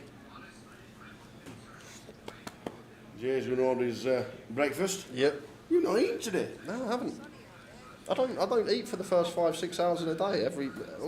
You know this in life. I don't eat until like at least halfway through the day. No free roll today. I'm not sure if there's a free roll tomorrow and the week after. We'll get on the email very soon from Tom, head of online poker. The last hand of the session, and we are going to be back in 30 minutes. And I'll tell you what, after the night I had yesterday, I definitely need to get some food in me. Yes. Yes. He was allowed 8 drinks all week, and he had them all yesterday. And went into me overdraft.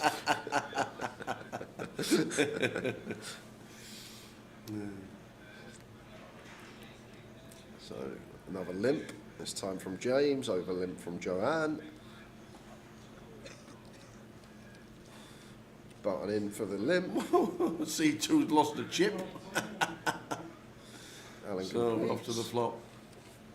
Final hand of the sesh, and then 30 minutes. No free roll today. We'll give you a free roll. I think we've got one tomorrow, but we'll definitely check it. So we'll sort that out. Final hand of the sesh. James in 5, who's then just come to the table.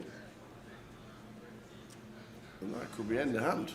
Yeah, can't see any That reason. should be it, yeah.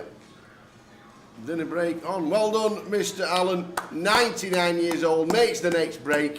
What a superstar. We will see you in 30 minutes' time. Catch you after the break. Would you, if you had three, if they came to Bousey and said, Bousey, give me 3 names? Yeah, I would have to say, I wouldn't put me in it, so I did get a couple of mentions, but I wouldn't put me in it with the main event. I haven't done well enough in that, I don't think, but I would say, looking back over time, Kimber for his record, Jeff Kimber for the record he had for so many years. Ben Windsor for them. For, the grand final wins and the 3, And I'd probably put, I mean, the third one's close because you could put any of 10 of them, but Matt Davenport has kind of been around for a long time. Like last few years he's been brilliant, and he just keeps he's really consistent. It's amazing with Matt as well, because he stopped for a few years. Yeah, he did. Yeah, he wanted the hiatus. He wanted to leave it for a few years. Come back. And has absolutely smashed it. Yeah, I think again, but that's like the NPL has kind of helps people kind of. You think, well, I'm going to give it a go, and so you do get that commitment. And when you're playing more, you get to know players. You get your confidence builds up. So there's a lot about it that you kind of once you're playing it week in, week out. So. I mean, Matt's having he's having a great one again today, like the Leeds, and he's well up there. There's a few like Cal is probably going to be in it, and if you ask me in 10 years' time the way he's going, but obviously he's done really well the last few years. As a few, and there's a few older ones, maybe like Simon Deadman, Trigg, we could put in there. Absolutely. They're all really tough to pick from. But yeah. Do you know what happened 16 years ago? 16 years ago. You posted a picture on the Endon mob. Oh yeah. Can we have it changed? That was about 3 weeks. That was about 3 weeks ago. That's 3 weeks ago. That one. We say it to loads and loads of people. Once the picture's on, nobody ever changes it. It's I mean, I didn't put the picture on, but yeah, somebody put it on. But there was a bit fresher face that one. Yeah. There's a lot of people like that. Let me tell you, there are a lot of people. I mean, I like do that. have a bit of resemblance. I've seen some of them. You can't even recognise who they are. I'm thinking, Poker, it's been good to you. Yep. You're still loving the game. Yep. We have a charity night in Teesside on the Christmas week. Yep. What does that mean to you, and especially with your charities as well that you do? Because you do a lot for charity. Yeah, I'm a trustee of a local charity at Teesside. We help kids with neurological conditions. The charity is called Remembering Rebecca, and we provide equipment, respite breaks. There's a sibling project where we send the siblings of the families on trips. Brilliant, all voluntary run. There's not everything that comes in goes out. We decided to have the charity night for one. John Law was really great lad. Really great lad up there.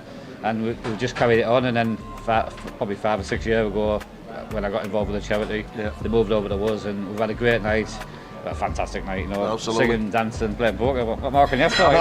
Singing, dancing, raising a few quid. Raising money for charity. But that's how I got into charity in the first place. I just got invited to an event, and we went out with a few old school friends who we hadn't seen for quite a long time. It was like 4 couples. We all got together. We had a great night, a few drinks, dances, went out afterwards. Afterwards we all say we need to do it more often, and then we'd raise 15 grand on the night, and I was saying like, what more could you ask for? So we just started like following the other events. We have an 80s night, a race night, and been really loved and enjoyed every minute of that since. Really. Every credit for it, and it is great to be a part of it as well. So well done to you. If you stay fit and healthy, which you're looking pretty good to be fair. Right. What's the future? Carry on playing poker? Yeah, loving it. Yeah, playing. I mean, fit and healthy. I'm doing the Great North Run again this year. So half marathon at Newcastle in September. Watch it. Yep. Yeah. So I'll have to do a bit more training on that over the next couple of months. But I'll still play. I've had a bit of a short of the biggest break I've had for the last 5 years, last couple of months. But there's a lot more stops I'll be playing. There's Vegas, Next week there'll be Goliath, a great stop, and then we'll have all my favourite ones back in the, later in the year anyway. Absolutely. So, yeah. It's been a pleasure.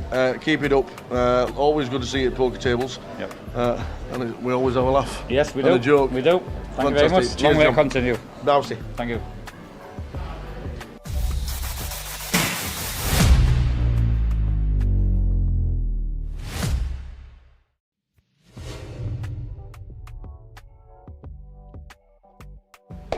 We're spending 10 minutes with Arian Kashani. Thank you very much for your time. It's a pleasure to be here. Where did you start playing poker? And how on earth did you get into it? I mean, growing up, I've always been very much obsessed with anything strategy-based. So you're no three-card brag man. No, and I used to play a lot of cards, but a lot of different card games. And I've always been a very competitive gamer. Anything with strategy is just... until I came across poker, it was actually during a sleepover at a friend's house. Were you a killer at Monopoly? I used to, whenever I knew we was playing Monopoly, I used to open the box and slip some of the 500s into my pocket prior to the game beginning, and when people went past the go and got 200, I was getting 600. I love it. The additional notes were coming out. But yeah, where my friend Christian, I think I was leaving college. I wasn't 18, I was 17 years old. He taught me the rules and my mind was blown. I was hooked. I was like, wow, I've discovered this a bit too late. And I was just immediately hooked to a point where when I started uni, my attendance... Where was uni? Huddersfield. Yeah. It's funny because growing up I wanted to be a pilot, then I wanted to be an architect, then I studied accountancy and finance, and now I'm a poker player, right? Well, accountancy, facts, figures, numbers, maths. For sure, yeah. So I joined uni. I didn't really enjoy it. My attendance was very low because I was too busy playing poker in my local card room. It all started with free rolls. I used to turn up with my shades on, hood up. You look back now and you think, why did I do that?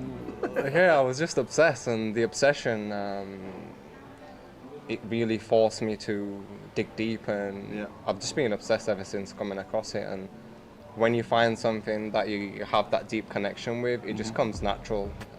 Ever since coming across poker, all I've ever wanted to do was to play poker, and I've always worked very hard. I mean, when I was at school, I used to do papers, and I worked in behind a bar, then I worked in a hotel, then I worked in a restaurant, then I worked in a nightclub, then I went and worked in an office. I was a credit controller for a very big organisation, collecting £5 million a month.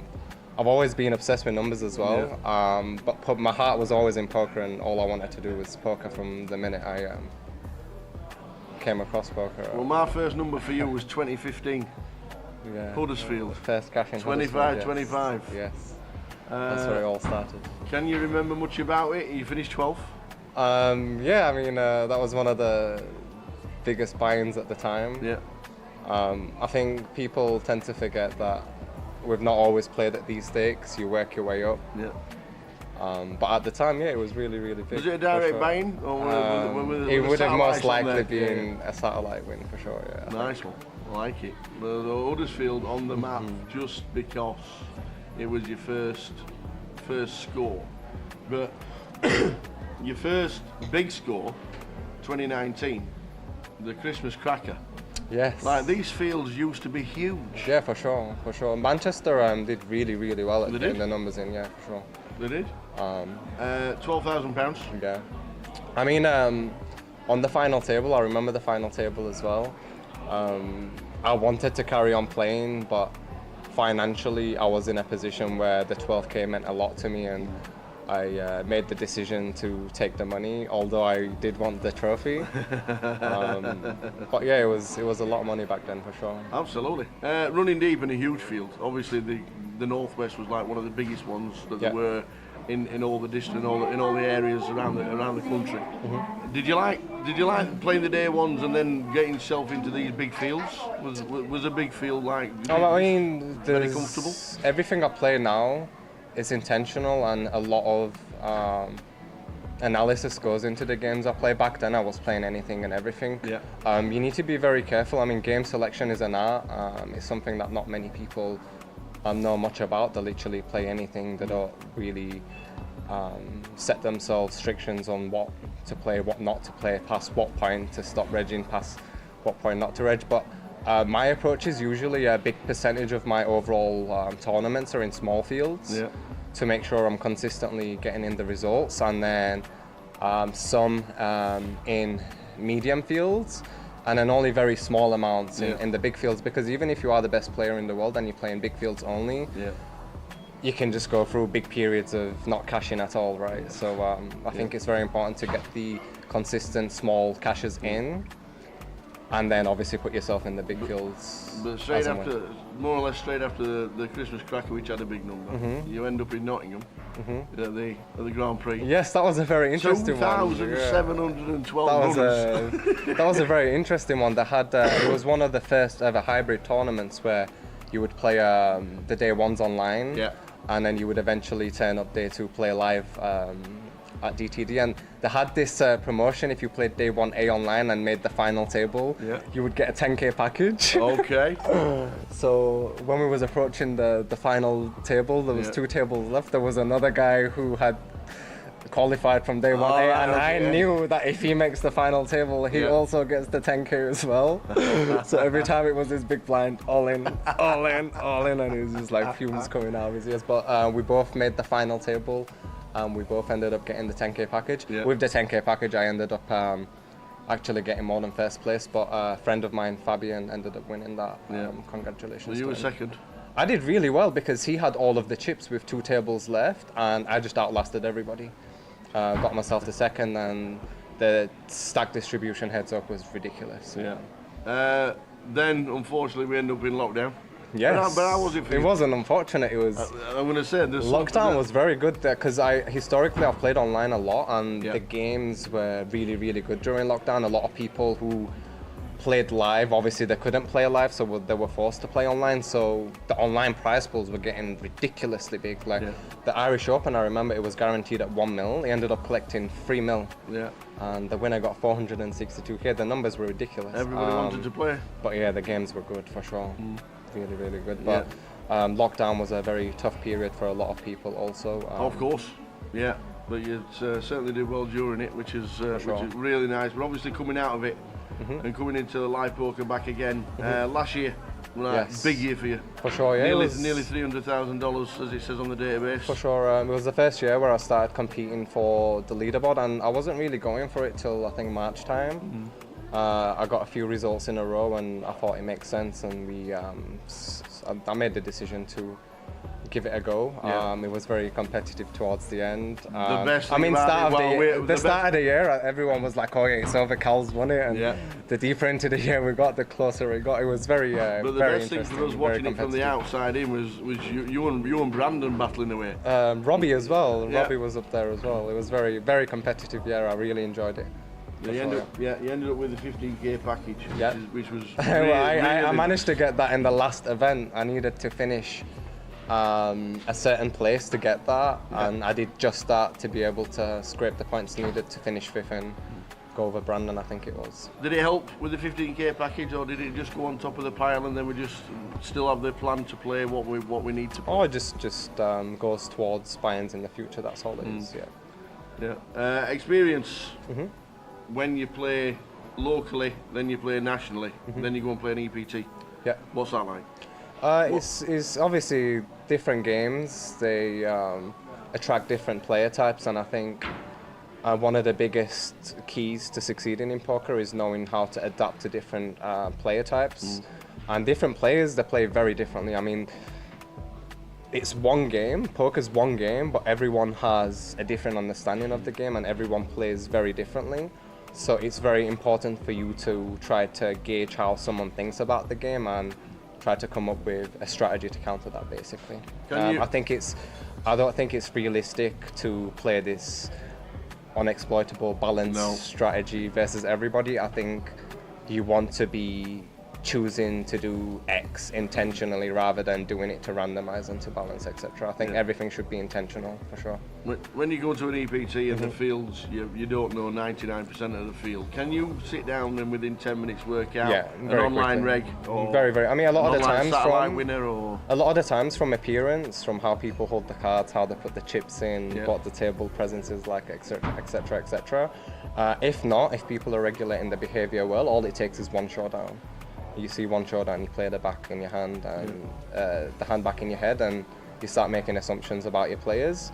That's the key. I think a lot of recreationals, they tend to only pay attention when they have a hand themselves, and they don't really pay attention when they don't have a hand. The key is to be paying attention all times, to be building this profile on each player, so when you do end up in a hand with them, you know exactly what to do.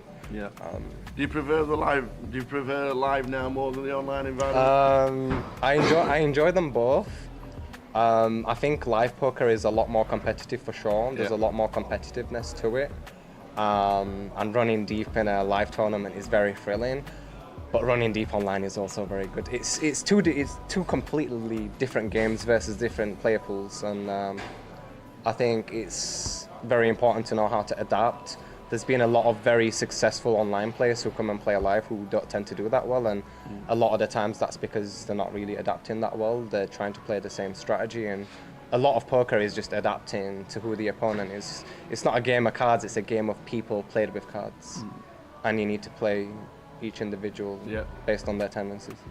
You do a lot of coaching. I do indeed. Online. Yes. You're very successful. Do you like it when your prodigies get a nice little touch somewhere and you keep in touch with them? And for sure, it's very rewarding to help people become better at something that they care for, and that something is poker, which I love very much. So it's very rewarding to be involved in the journey of some of these guys, to see them grow, to see them get these results. And I've actually built a community. There's between 30 to 40 people, very close-knit.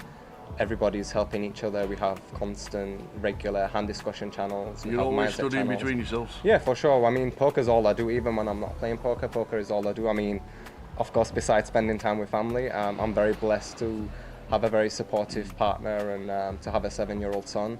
So whenever I'm not playing poker, because poker can be very, very draining, and for me, I'm very lucky that I have my family to lift me and re-energize me when needed, so I can go again. I think your off-table routines have a big impact on your performance at the tables, for sure. A lot of studying obviously leads to a lot of results, and like you say, you do a lot of chatting between you guys. Is it nice for you to sit there studying knowing that these results are coming because of all the hard work? Yeah, for sure. I've always believed in hard work. There's no such thing as talent. There's no such thing as talent, and if you believe someone is more talented than you, all you have to do is outwork them. And a lot of it comes down to mindset as well. I think in any industry, if you want to succeed, you need to have a bulletproof mindset. In poker, very much so, because it is very mentally challenging. You have a lot of obstacles and a lot of challenges that you need to overcome, and there's a lot of injustice, and people tend to have entitlement issues. So having a mindset that allows you to play your A game is very, very important, but that's actually a very difficult thing to achieve. Do you set goals for yourself? Yeah, I have yearly goals, I have monthly goals, I have weekly goals, I have daily goals. You have to, because if you don't, you're just living life.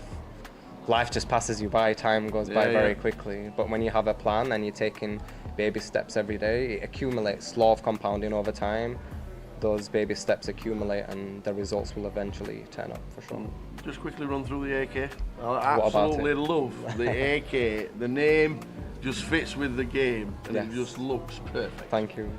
It's like every time somebody walks in with an AK, it's got to be Arian. It can't be anybody else. I've had a lot of people ask for it, but if I start handing them out, it's not going to be as unique, is it? No, absolutely not.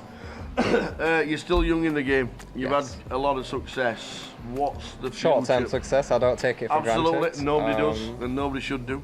Sure. But what's the plan for the short-term future? To keep doing what I'm doing, but on the long term, to me, success is not getting a few results, it's to be able to beat the competition at the highest level possible for as long as possible. If I can carry on doing what I'm doing for the next 10 years, that will be success in my eyes. right now, obviously I understand the game on a deeper level, and I have had this success, but when you look at it, it's only like 300 live games, and that can be very much dictated by variance, good variance, right? But if I do what I'm doing for a decade, then it can't be all variance, right? Absolutely not. Absolutely not. And, so that's the aim. It's great to walk into a card room and Arian walks in and people look round and they know they spot who you are and they know who you are, and they're now getting to see the name sitting down at the tables and thinking, you know, it's just a little bit tougher. It's very overwhelming. I mean, even when I went to the EPT, I mean, some of these guys I used to watch on the TV, and to turn up and to share a table with them is one thing, but to be able to compete, that's another thing. It's very rewarding for sure. I've made a lot of sacrifices. I was doubted a lot. I was laughed at a lot. I remember before I started playing full time, when I was still working in the office, someone said to me, "Oh, what you got? I've heard you're leaving. What are you going to do?" And I said, "I'm going to play poker." And they just started laughing in my face. They thought I was some form of deluded. Well, I hope they're watching the streams realising how good you've got. Degenerate gambler who is lost, but you can't expect other people to share your views. Everyone has very unique views in life, I think. Yeah. Only you know truly what you should do, and you should do it. I love what I do, and I think that's the main reason why I've had the results. Is I truly love what I do. And if you look at any field, the people that do really well are usually those who love what they do, because when you love what you do, you never have to work. What you're doing is not work. You're doing something you enjoy, and because of that, you give it more. Because of that, you have more resilience. When things go wrong, you've got more of a reason to push forward. And doing this for a living, I mean, all of the money and the trophies, it's very attractive, but the things that you have to actually go through to make that possible it's not easy. It's not made for the average individual, but if you work hard enough and you develop certain skill sets, then it's possible, for sure. Well, long may it continue. Hopefully. Keep that smile on your face. Fingers crossed. Always walk around with that smile, because it's a little bit infectious. Arian Kashani. Thank you very much. It's been a pleasure, and thank you for having me. Cheers, Arian. Cool. Thank you.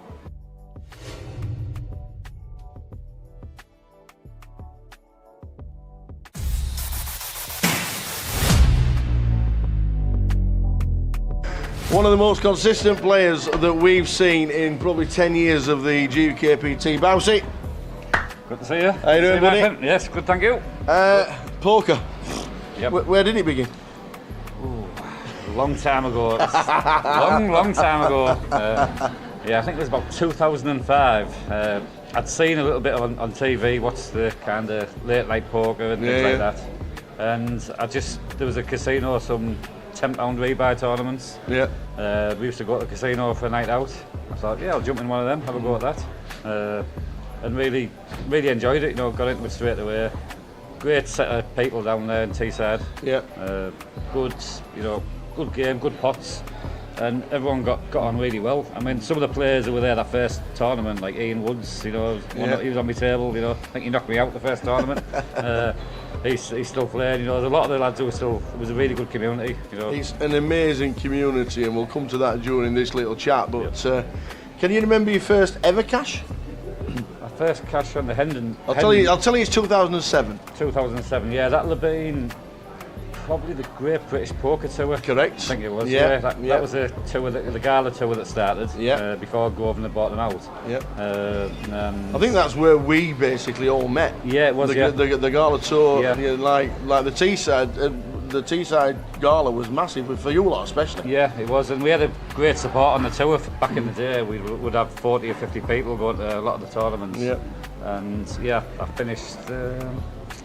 Maybe a side event, a £200 event, might finish fourth or something like that. Yeah, exactly right. Exactly. And you've probably still got the £865 in the pocket somewhere. Yeah, I haven't spent that yet. I think it was White Fivers that one day. So, obviously, that was the year that the GKPT came along. Yep. Did you look at the GKPT and think this tour looks pretty good? I'm going to have to start travelling around a little bit. Yeah, they both were running like side by side. Yeah. And the first festival I went to before that was the Northern Lights, Blackpool before the GKPT took it over, and I was blown away. I walked in the casino, The atmosphere was fantastic, and still the same today. You know, I still love that feeling when you go there. Yeah. I think because as a kid we went there on our holidays, and it always reminded you of having a good time.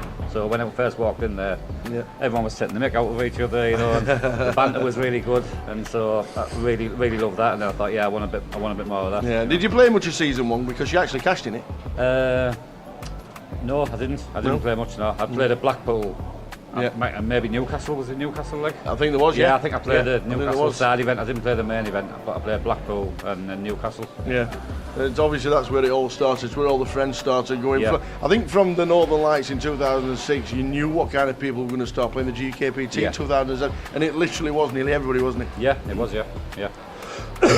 2008, Gala Tour, you started winning a little bit bigger. I think 6,000 was your next one. Yeah. The tour at Teesside, it comes around, the community's there. Did you find the play was getting tougher? Did you find that the regulars were regularly cashing, or was it? Did you find more people travelling to these kind of events thinking, I've never seen you in my town before? I think back in the day, I think it didn't get tougher straight away. There was a good few years where I think a lot of new people were coming to the game at the same time, and some of the people were getting better, and there was a lot of new people still coming to the game, so it probably wasn't tougher for quite a long time, you know. I didn't think, you know, and then obviously the standards looks like it's improved a lot over the last few years, you know, in general, but back in the day there was a lot more like gamblers who play, you know, and they'd come and like try and have a spin up, you know, and like not be bothered about winning or losing, they just want to get in, get in and have a good time, you know, and so your first main cash in a GKPT. Probably your favourite stop. And you're probably your favourite casino for a GKPT, isn't it? Blackpool? Blackpool, 2014, finished 10th. You know, it's Blackpool. Obviously, it's there every year. Is it like a synonymous stop that everybody just has to go to? Yeah.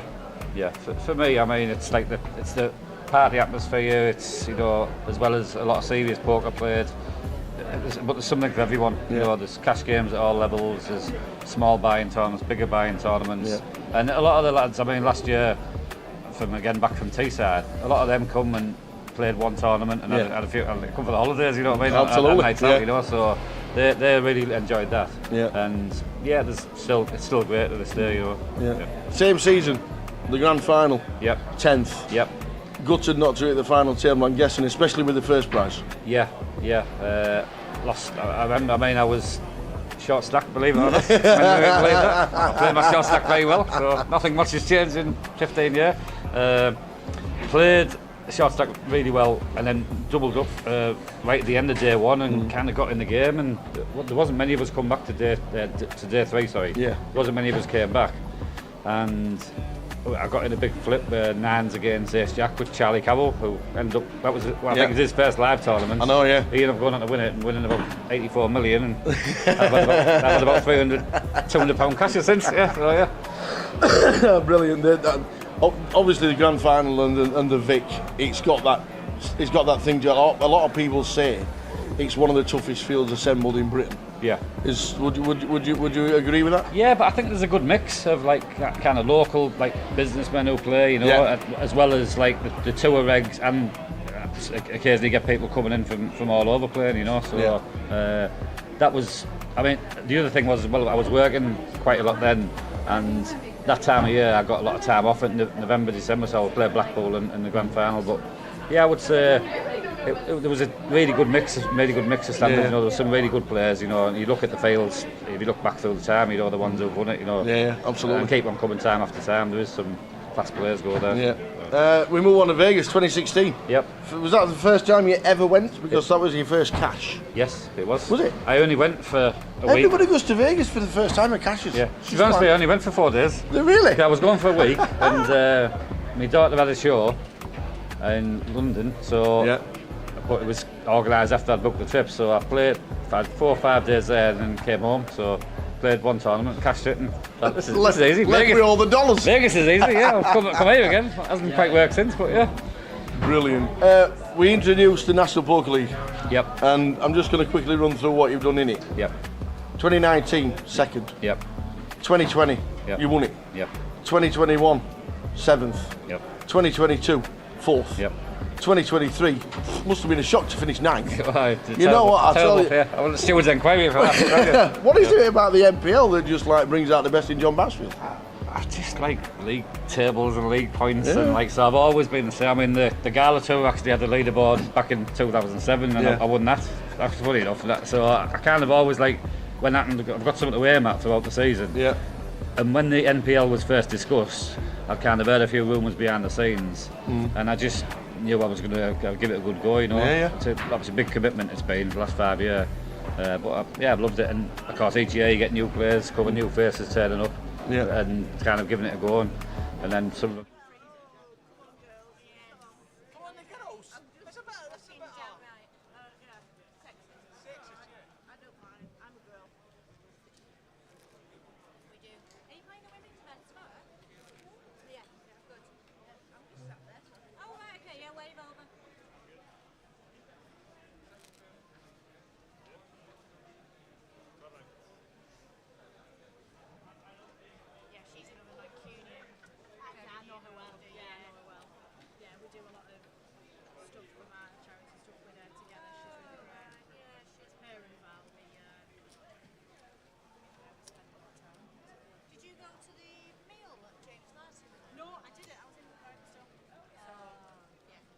Let's do it again.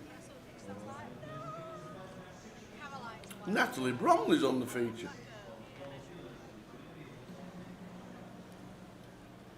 Here we go.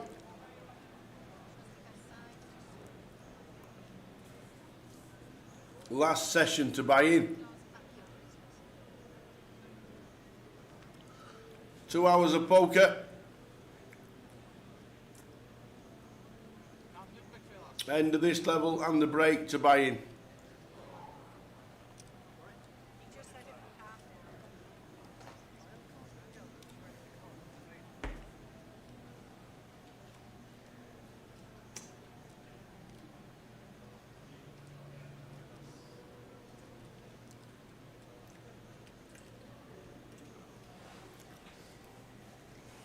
Lindsay in C9.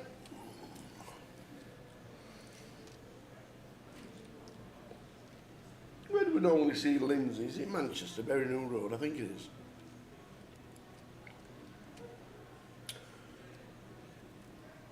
I don't think she'll be drinking coffee.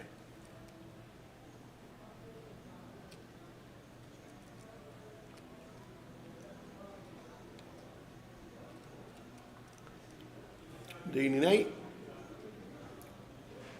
Dino. So check round. Right, you may want to check all this. Now is it the king? Dino not put a dime in.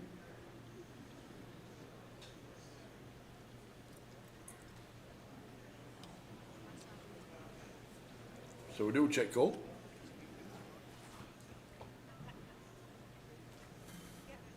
Off to the river, the Jack of Diamonds.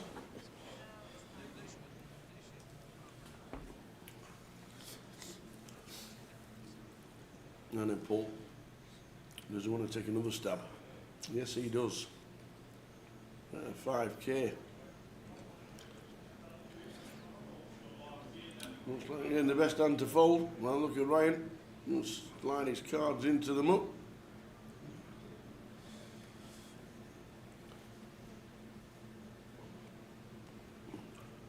Oh, makes a call. Nice call, Mr. Ryan. What's Jay's rule number 1, day 1 of the Goliath Tower? Don't bluff. And this is a great example. People don't like folding a pair. No. Do not try and bluff. Literally come And back if from it's the a food. re-raise on the river, it's always the nuts. Straight back from the break. Oh, we got Natalie on the table. We have indeed. I think she's doing some comms for Burnley again this year. She's on Match of the Day last year. Nice. Loves the football. Yeah. Loves the Burnley. Athletic. You're reading about athletic. Burnley's just Burnley, isn't it? FC. Well, yeah. Burnley.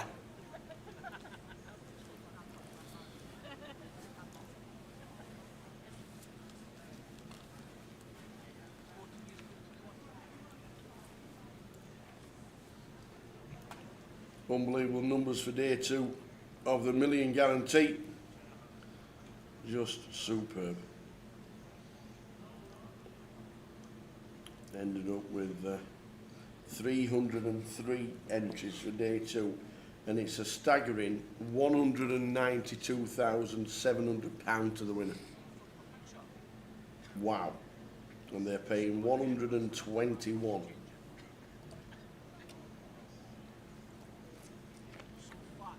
Yeah, going to turn them over first game of the season. We at Turf Moor, or we at home, Richie Burner. Oh, you got Burnley. We got Burnley first game of the season. Alcohol and a live stream, loving it, and I don't need to drive the train. It's a good job you're not driving the train Yeah. if you're drinking alcohol. Enjoy the trip down, Val. The next stop will be, I don't know. We could be going anywhere. We are not stopping at the next station.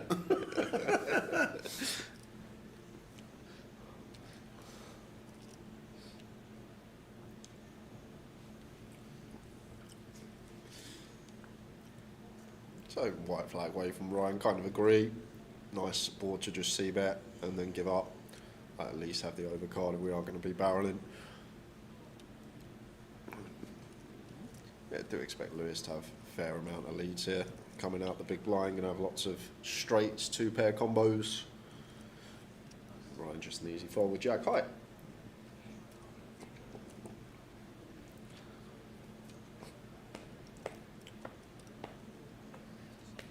There's 216 still left in the GUKPT, and there's 121 getting paid. Wow.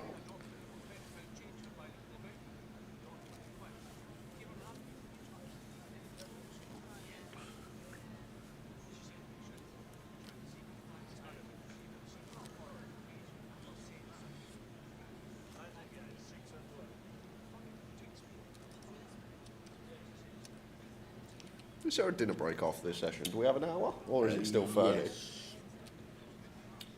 It is 60 minutes at the end of level number 12. Okay. Some time to walk around the stadium. Ooh. I drive round it in my gobstopper. No free roll for us today, so whatever free roll password you are looking for, we don't know.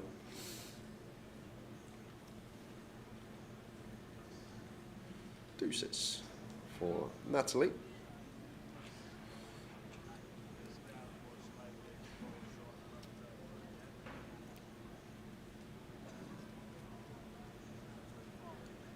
King 10 off here for Lewis. Can we have a look in the small? Oh, but Ryan could just jam here if we wanted to, Ryan. 19 effective of Natalie, like 32 effective here of Lewis, and Lewis should never really have any traps. He's just going to free bet any strong hands from the small, so we're kind of not worried that we're really deep with him. So I feel like it was a nice spot here for Ryan to just send the cake into the middle, defends and goes free way.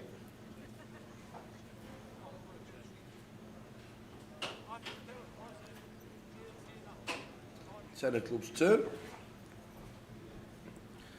Now, Lewis getting to realise there's still plenty of equity for us as Ryan after taking the unorthodox approach pre. I feel like a lot of players will just jam here for the 20 effective of the opener.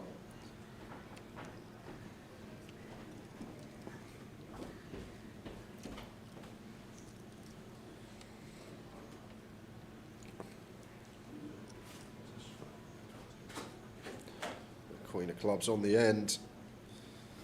Ryan playing it in that fashion does get him the maximum. So concentrating on Goliath day 1 here today, £200 buying. Who's this what? What are you got, pal? Checking for the beef check. I have no idea. I'm guessing it's on your chair, on your seat, isn't it? Yeah, I'm bloody just put it in there.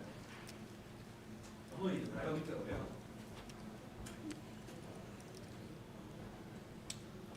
The numbers for today, 1,329. Buying until the end of level number 12. Who was chip leader, me old pal? Well, what was the big stack? I don't know, I've just got an action tracker. He's like the Cammy of poker bloggers, Dave, ain't he? When I was to Dave on the floor, Dave, who's the chip leader? I don't know. I don't know, Dave. How's that? There's a chip leader, is there? I don't know. Mr. Blacklaw. Just use your fingers, Dave. Use your fingers. Use your fingers, Dave. I saw him going off.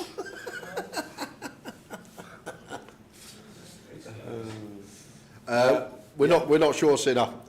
We will not know until Friday night, Saturday morning. What a great song.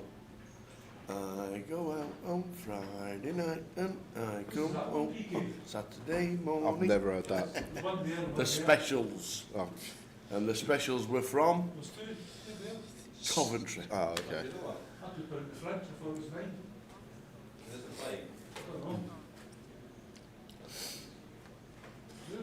Jack 8 for Lewis. Goes for limp on the button.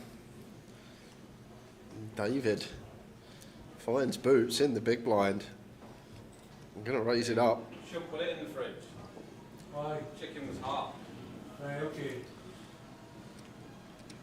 Unless you let it cool down. No, Saturday I'm telling us to put that in there. Is this the first time we've seen Aces? I think. It could be.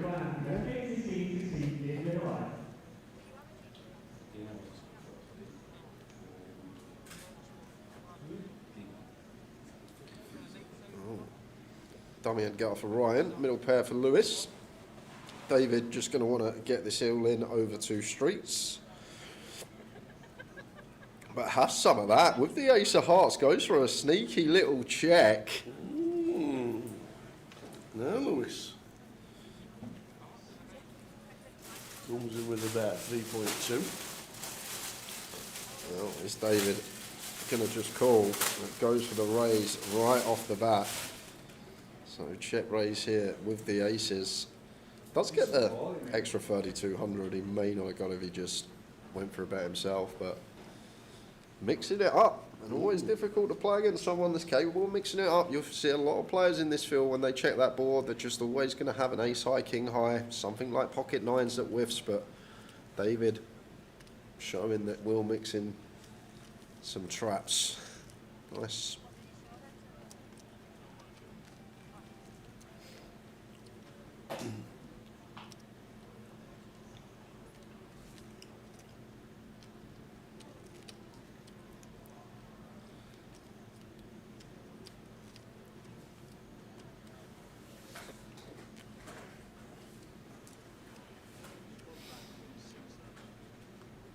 So over 1,300 runners for day 1-8.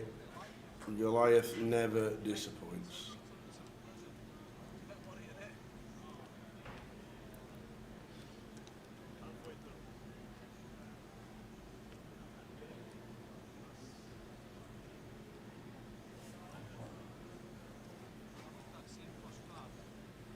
Can you register with cash? Yes, you can, Johnny. Cash is king. Nice all-in spot here for Lindsay. She just called? She has just called. That's just really nice one to jam here at this stack depth. But we are going to get a customer in the form of Nathan. So I'm assuming we're going to see back jam here, Tower. Hopefully. Just a lot in there now for us as Lindsay to just pick up. No. Just going to see a flop. Could have been a jam and hand over. Or jam. Maybe pull. No jam. Pull probably call sixes potentially.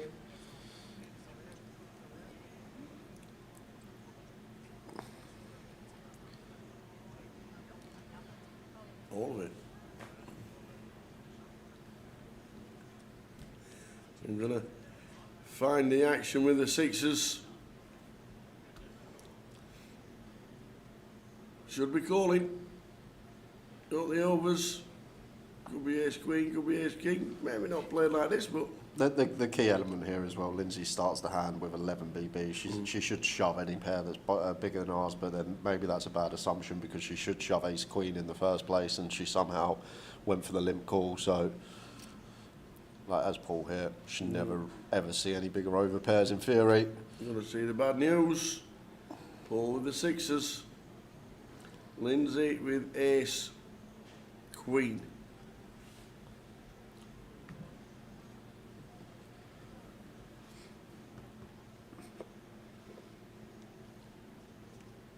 Picks up a world draw, but it's renderless. As the six is there.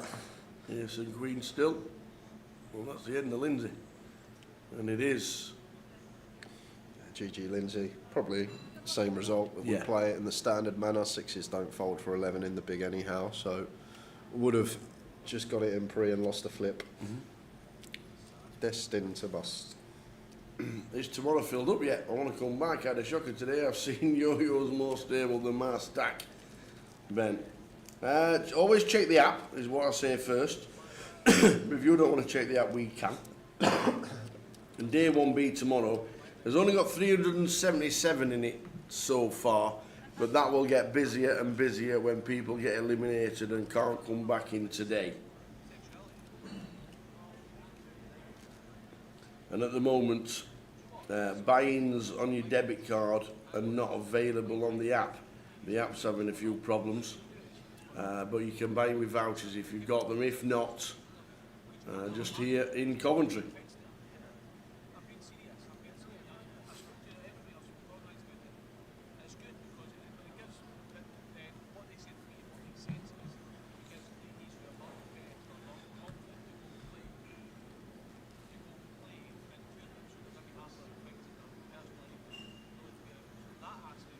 Alan's turn for ace queen.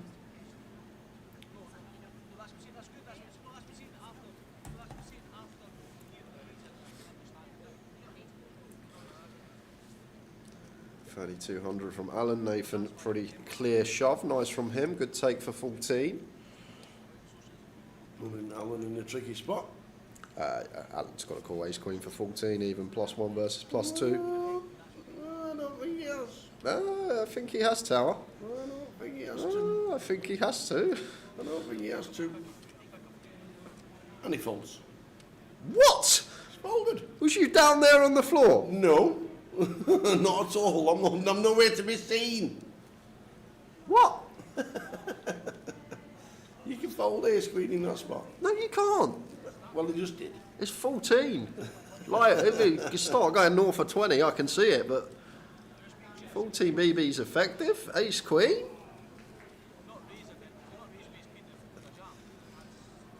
There's some nice smile there. He knows what I know. He's thinking, oh my word, how we just got ace queen to fold for 14.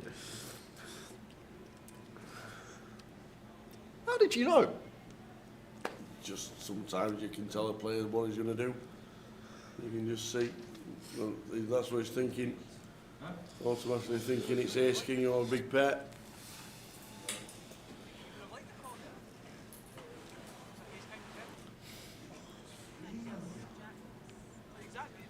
You need to start eating food again, mate. It's all right being a size 0, but you know what I mean?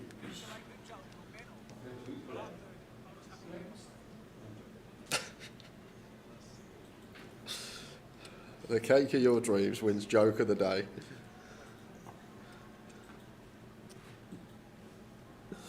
Oh God, you gotta love it.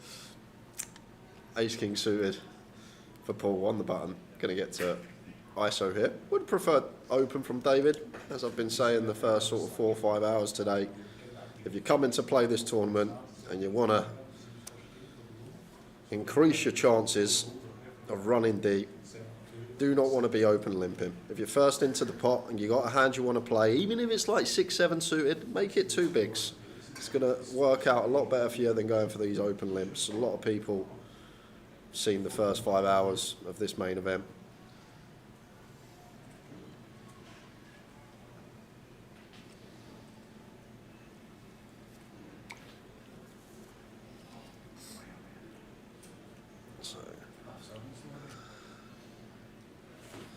So we've got middle versus top. Nice, clean turn, yeah. And generally want to size up here as Paul once it becomes two-tone. But it's kind of awkward with our stack, like we've got 160% back. I could actually see like jamming being a thing with 2 flush draws present, because it's just kind of awkward. Like if we go 2/3 here, 12k, 40,800 in the pot, leaves 14.5 in our opponent's stack, 0.3 SPR at river, so Thank you, PK. quite an awkward size. But it's going to find 8k. So it does leave us just south of 60% back on River at David's stack, and it does come through the back door. Spades available, so not going to value bet, and Ace King going to take this one. We'll change the picture of Lewis.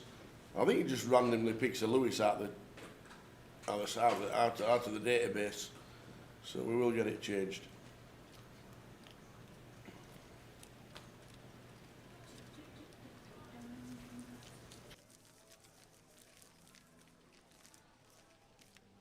Just let you know, they picked the feature table because I'm here. I'm joking.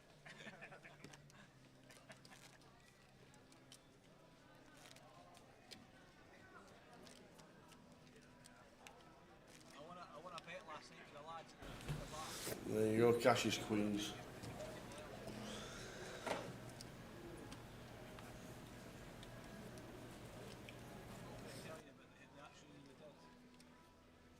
Put it this way, I was alternate 268. I was in very, very quickly. If you get on the feature table and you say you're the cake of your dreams from YouTube chat, we might just be able to put you down as the cake, as your name.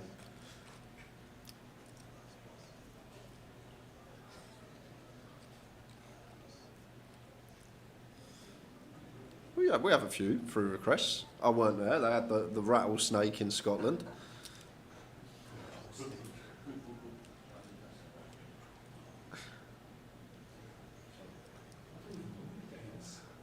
Queen 3 suited for Alan. Going to call here, blind on blind. Don't actually mind this from Dean. At 40 effective, maybe need to go slightly bigger, like closer to 3.54 BBs, but like in general, we do want to be really polarised in this spot, so we want our best hands, we want our worst hands. 7 deuce obviously falling into the worst hand remit, so once in a while can go for a little low frequency bump up. Queen 3 suited of Allen into the muck.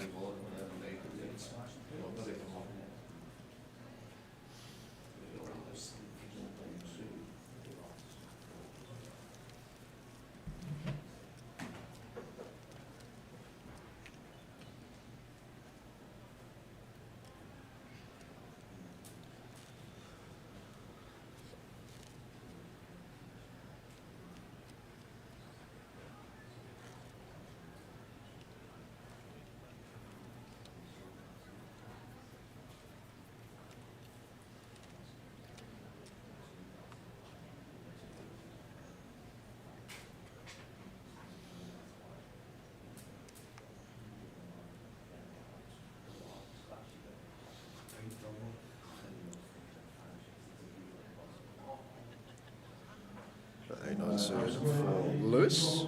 I like fold here, off a 21 specifically. Like if we're 60 deep, 50 deep, for sure, open it. But this stack depth is one that theoretically probably just hits the muck. Lewis gonna go for limp.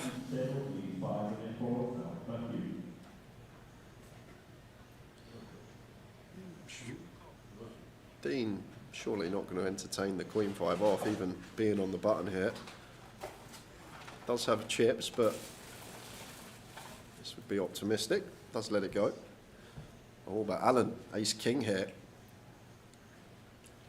He could fold. No, he's just gonna make it up in the small blind. And now let's Nathan in and Lewis. We could have just jammed here, Tower. Lewis has 20. Nathan has 18, 17. We could have just jammed us, Alan. 20 effective. Seems like a pretty clean jam. Ace King off out of position to 2, but completes the small. And now we go from first to last. The pot could have been ours, sir.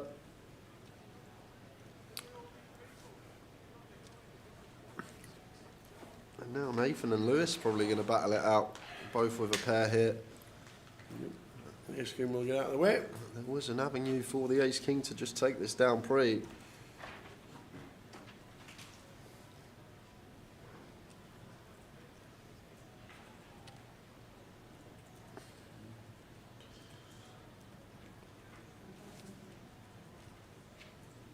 So Lewis making the call with his second pair. And a dangerous turn card for Lewis, making it less likely that Nathan is working with Jack X in the big blind. He's going to get some bad news because I guess Nathan just check jams now. I never expect Lewis to have a better jack. King Jack, Ace Jack just want to open pre. There is the jam. There is the fold.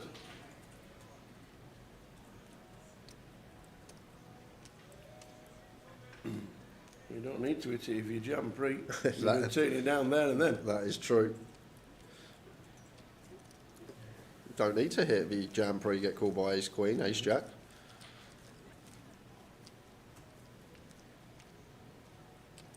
Chris says, come on Dave from Tiverton, the boys are watching, aka Woody and Alex. Go on Dave. Hello, Dave.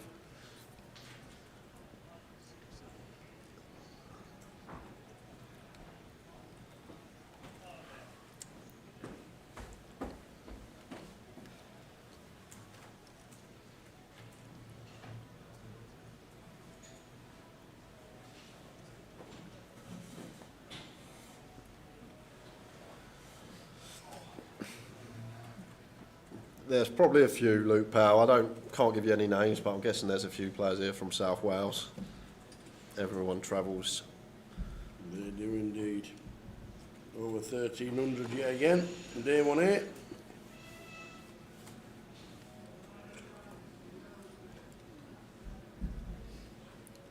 Now this is how you're meant to play Ace King.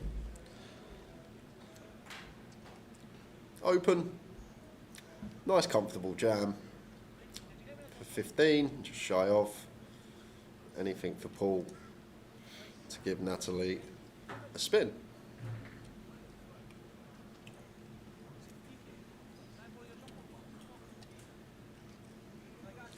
Doesn't look like a man who's going to be calling off.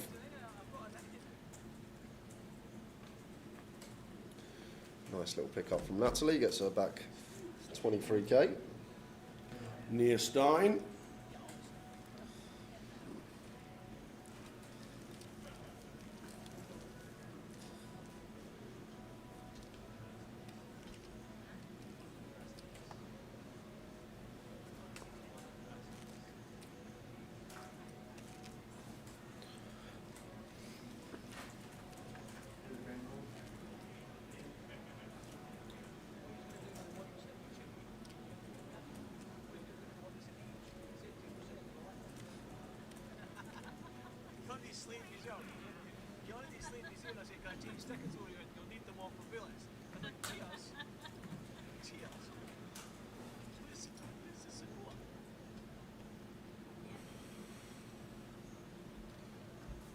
A6 suited for David here. Could go for two bigs. Too many to be shoving from UTG. It's contagious, Tower. I tell you, it's contagious. You see everyone else doing it. And you've got to get involved. Yeah, and you're like, oh, okay. They're all limping. It must be okay. I'm going to start limping in as well. And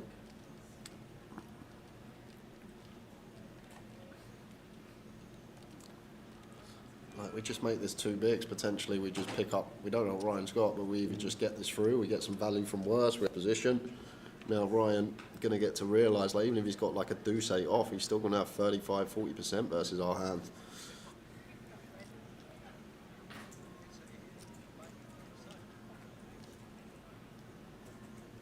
Queen high flop, Queen 7 deuce.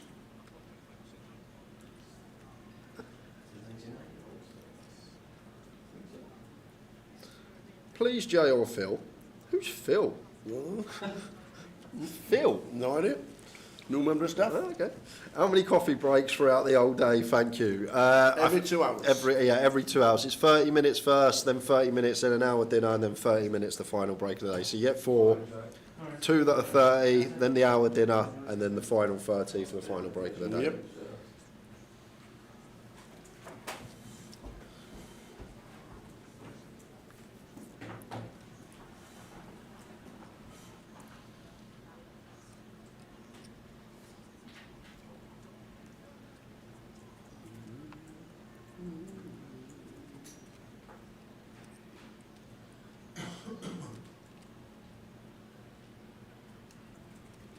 Ace 9 suited for Natalie, 19 BBs, nice one to open from +1.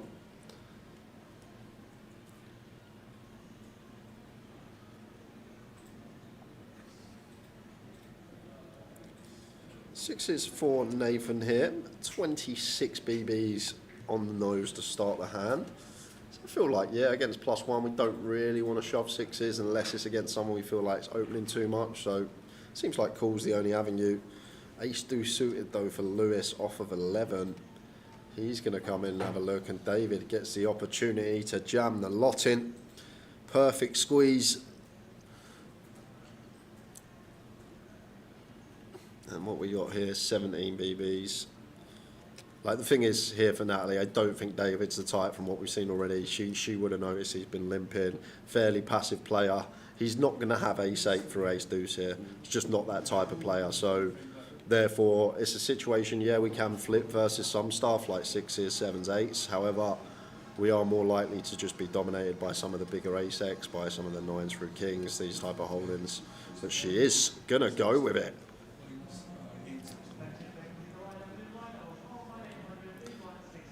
A lot of dead money out there. All these 2.5Ks getting mopped up. And Lewis may even just fancy the spin now. See all this in there and think, if I could catch a flush, if I could catch a deuce, if I need to hit it, if I could catch an ace against 2 pairs, suddenly I'm right back in this thing. So maybe, as Lewis here, he fancies spinning the wheel with ace deuce suited. And then if we don't get lucky, we can always jump back in. And he's going to let it go and stay disciplined. Ryan will fold 2. Natalie's going to see some bad news. Going to need some help. It's 9 of clubs for Nat. Natalie Bromley will be playing the ladies' event tomorrow in the Hearts of Queens as a charity.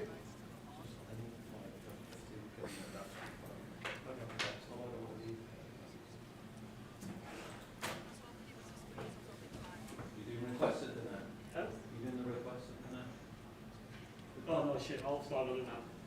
I got the break on, so it's perfect. Yeah. Here we go. Can Natalie take David out? Not on that flop.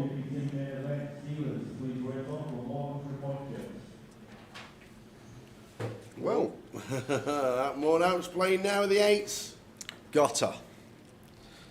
8s or a 9, and we lose David. That's nice. Next door is a 10. So Natalie down to 2.7 and 2 BBs. They're always fine in them spots. Just trying to assess where our opponent's bottom end jam is, and does he have any ace-8, does he have any ace-7? Like, if we feel like they're the type that not going to have them hands in, sort of hoping to see a pair, hoping to see maybe king-queen. Just sort of feel like the passivity that we've seen from David so far, that he's not going to find a few of the hands that we just rolled off.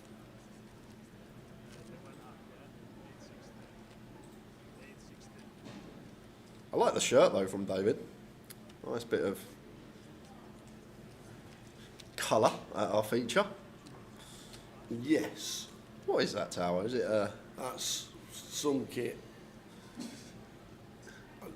It's just a normal t-shirt, isn't it? Is it? I don't think it's a football t-shirt. Oh, I thought it was a football t-shirt. No, I don't think it is. It's got no emblem on it. Is it not? No. No emblem there.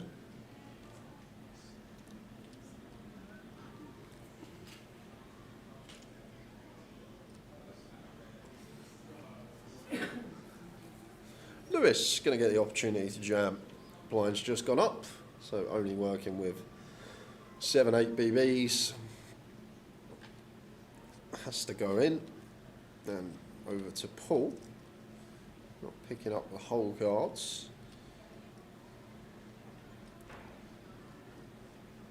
Gonna let it go. I'd call for 7, 8 BBs there against a cutoff jam. Any ace I'd call as Paul there. I'd call fair amount of suited kings. King, queen, king, jack, queen, jack suited. Any pocket pair. That's probably the range that we're looking at.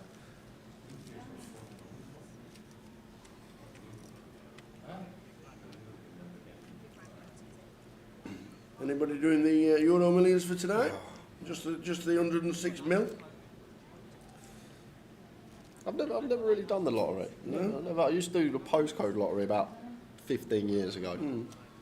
Well, when I was like 18, 19, but never done the normal. Gully Math says, it was last night, the Euro Millions. Oh, was it? Gully, why'd you say that? I would have gave him, I would have, you should have messaged me. I would have gave you a line towel, I would have gave you 6 numbers, and then when you checked, Imagine, I'd have fell for the lot. Did anybody win it yesterday so I can do it Tuesday? Queen Jack for Natalie, has to jam, any 2 here.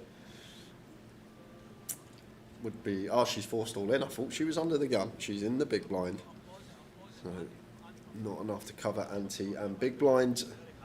So, going to be forced in no matter what. And Ryan going to be V-pipping for short.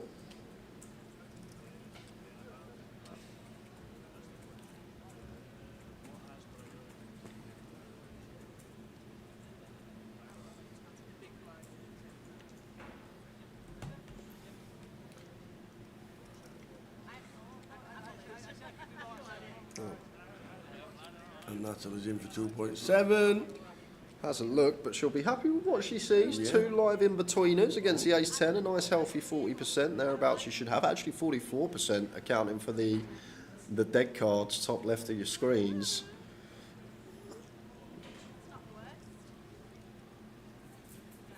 Millions was 131 million. 300 and something. Yeah, every time you just mention that word, the in-betweeners, you just automatically think of Yeah, I know. Same scenario for Natalie. Still the same. Yes. There it is. Now fading aces and queens. There we go. Spin is on. Started. Kind of annoying because don't get the full double because ante goes in and then the rest is made up for our big blind, but it's a start for Natalie and the blinds are through now, so small blind we have to post, yeah, but we could actually still find some folds and 7 hands to find our spot to start the spin again.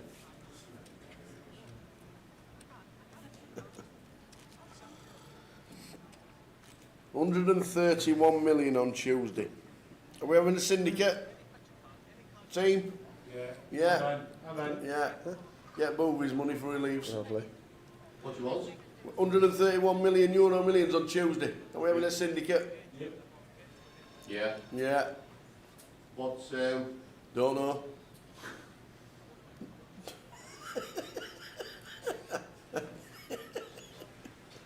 Next. If I win the lottery, so I'd dress like you. 3 numbers should do it.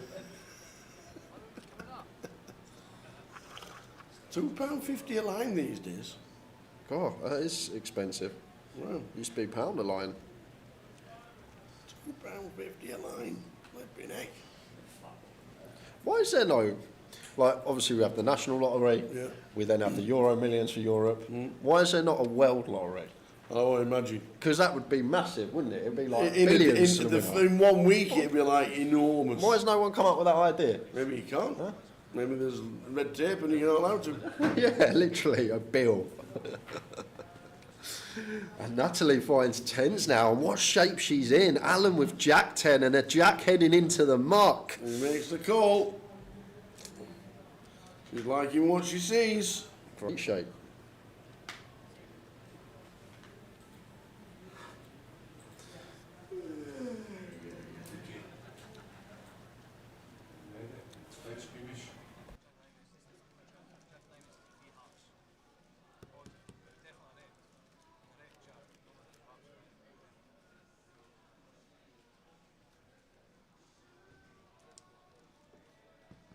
So fade in jacks. Yep, and that's it. 2 of them alive.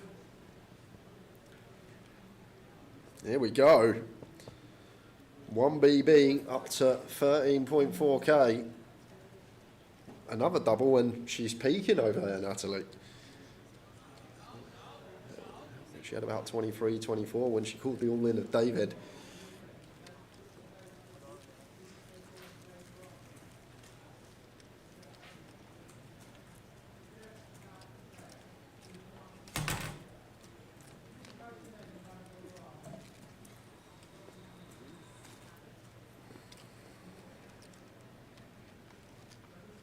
The spin is on.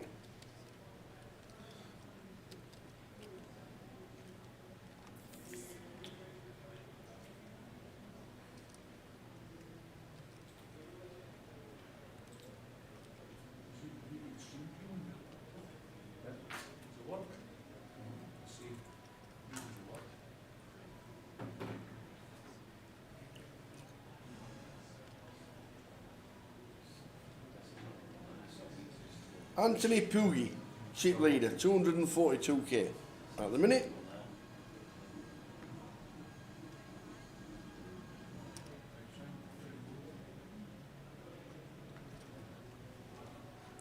Oh, no way. She probably What's that, can't Lily? believe it. Oh my days.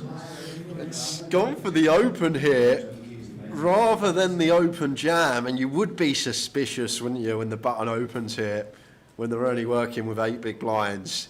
But it's going to go in. Here we go, and Natalie is not going to believe it. She was down to 1 BB. She could be up to 30k now. Yeah.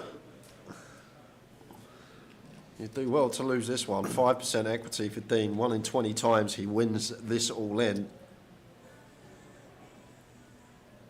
Okay, this is just day 1, so that is chip leader at the moment.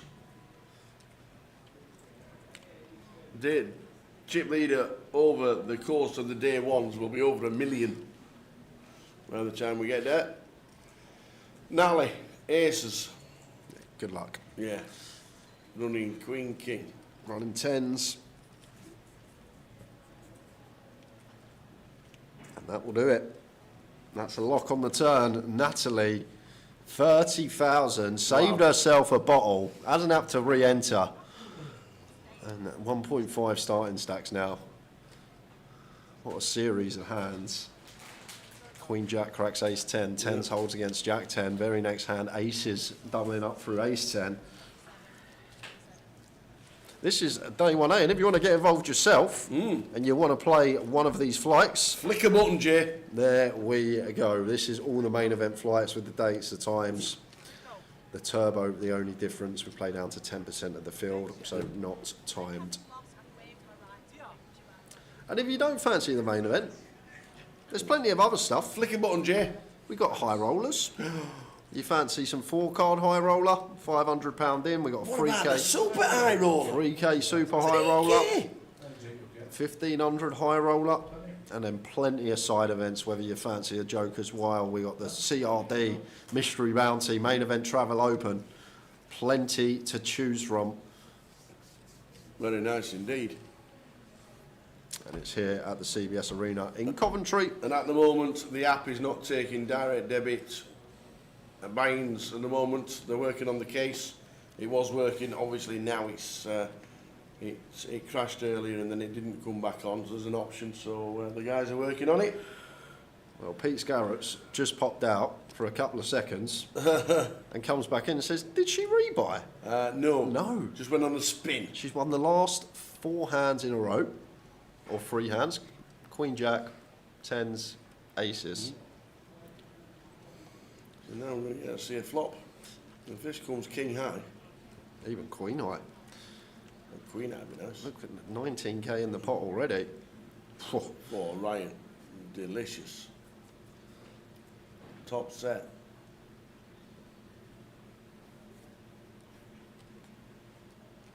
Yeah, no need to trap here as Ryan. We're 5 away. There's still enough out there. There's some pocket pairs, there's some club draws. Heavily blocking up 7x, but still some potential 4-5 suited from the blinds as well to get some value from. So I like the decision here from Ryan to actually bet this top set. Are some scenarios, heads up pots, more inclined to potentially check when we've got the board locked up, but still enough stuff out there to potentially get called by it. Not on this occasion though. Yeah, the app will only allow voucher buy-ins at the moment. They're working on the case. It was an option. It has been an option for a few weeks, but the app crashed earlier and the debit card buy-in option disappeared.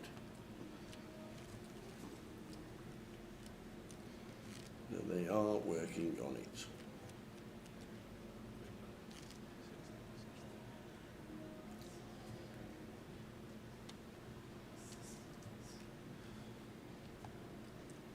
I saw somebody eating a pizza. Yep. At the break. Okay. I'm going to show you. I'm going to show the people on the app. Yeah.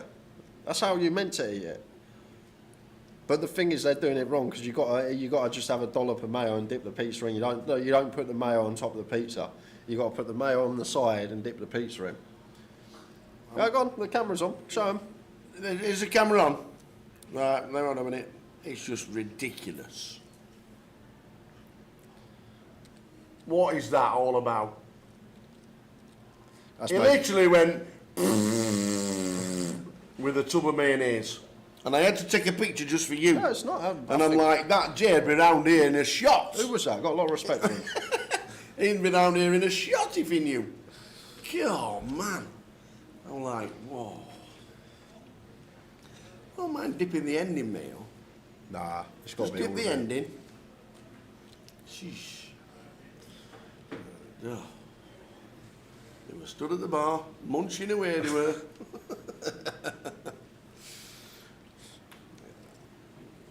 We've got limp coup again here. Lots of limping seen so far today. I'll probably go as far to say more limps than opens.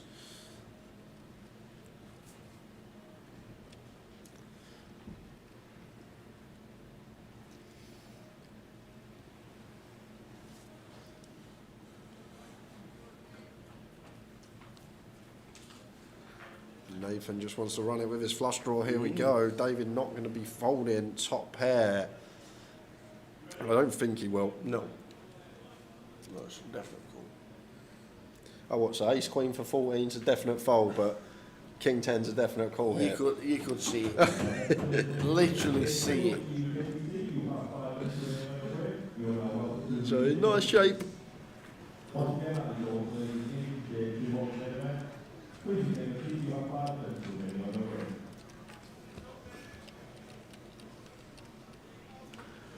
Seven on the turn. Nathan needing a heart to survive and doesn't get it.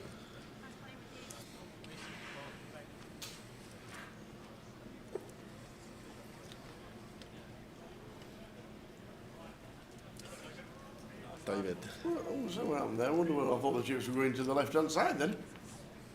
Gone. Seat 2, Nathan. We'll get Towers walkabout as something. That's been the most requested thing in the chat today. Why does everyone want to see you walk down an escalator? Going on this now. The walkthrough. Everyone's been asking, where's the walkthrough? No, I think they wanted the walkabout around the tables, which we're going to do now. Because what we're going to do is we're going to get some interaction from the players at the tables. Okay.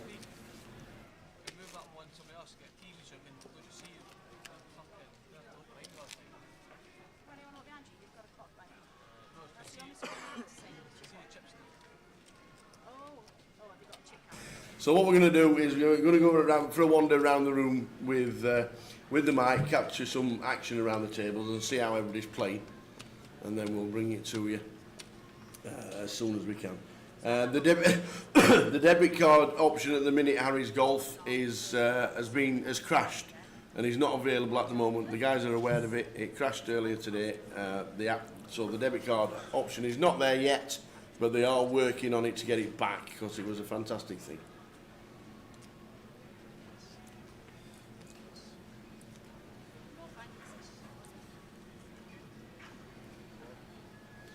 Yes. Yeah, round the tables is good, to be fair. It is. And it's a great comp to do it because we don't see a lot of these players.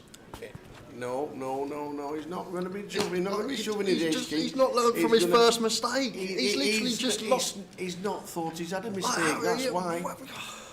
There's no mistake in folding. Okay, it's all right. He's gone for the free bet. I thought he called. All good. Love to see it, Alan. I thought it was just a call there. He's gone for free bet. Would have still gone for jam.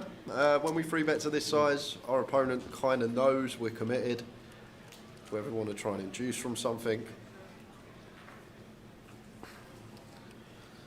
This is no check. No, like the thing is, like the problem in this tournament, like as soon as Alan checks his flop back, if he does, his hands just face up. Well, he's not even gonna get the opportunity. No. But whoa, look at this! Wild with the snap for Dino. Oh. He only had to call 10 to win 50. Dino then. Bloody lip come out then, didn't it?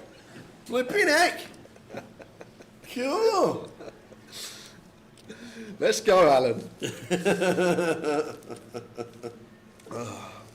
Obviously, I know, guys. £200 buy-in. We'll see some strange lines that we're not used to seeing, but just for you guys in the chat box, if you're coming here, just trying to give you guys some pointers to take away and potentially have a run at this.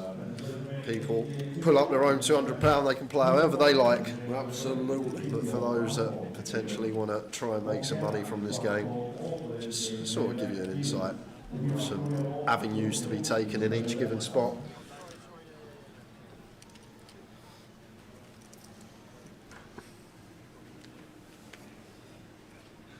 The latest you can buy in would be about 10 PM Friday. Yeah, I'm trying to think what time it would be Friday.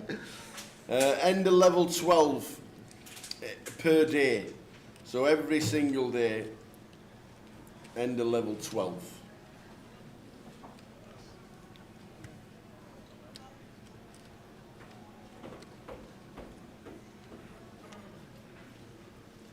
India of England tomorrow, complete with a full hamper of Pakistani food. That sounds great. Can't wait to eat some of that at Casifo.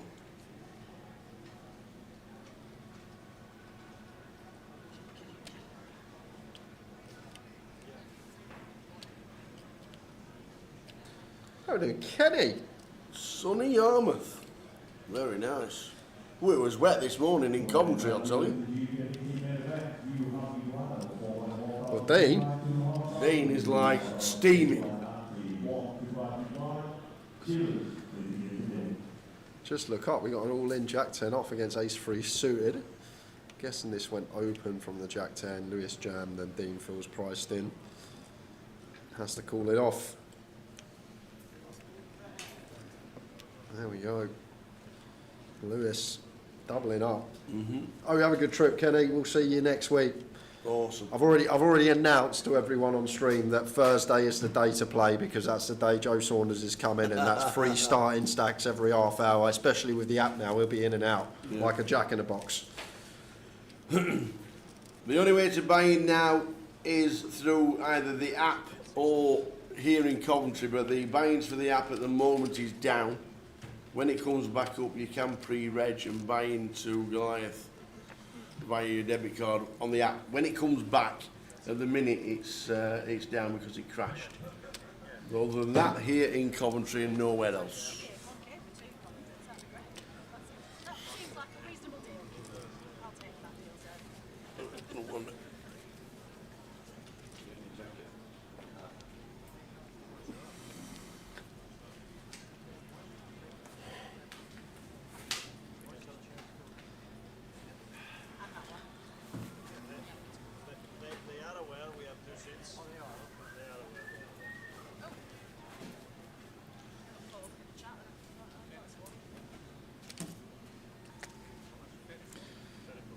Queen 10 off now for Dean.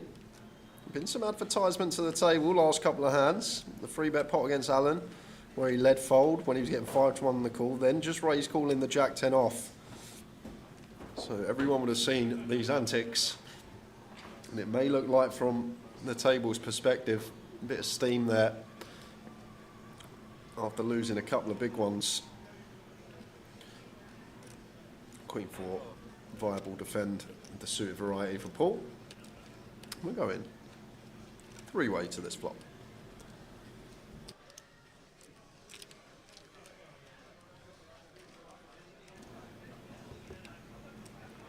How are we doing, Tone? Sorry if I pronounced that wrong, or Twan. Welcome. We got action. Oh my word, we have action. Dean has flopped top pair, and after the previous two hands, I can't see him getting away from this. And Paul's probably going to spring it right off the back here with the Queen 4 of spades.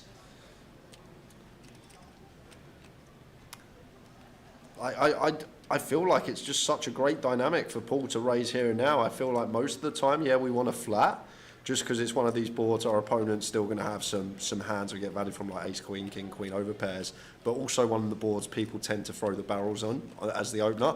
But if I've just seen someone do off a fair amount of their stack, I may just go for a little small raise, a little induce, try and entice something from our opponent. But Paul playing it in the standard manner, just flatten here, keeping his range wide from the big blind. He can still have some stuff like Jack X, King 10, 10, 9, maybe even like a 4X with a backdoor flush draw.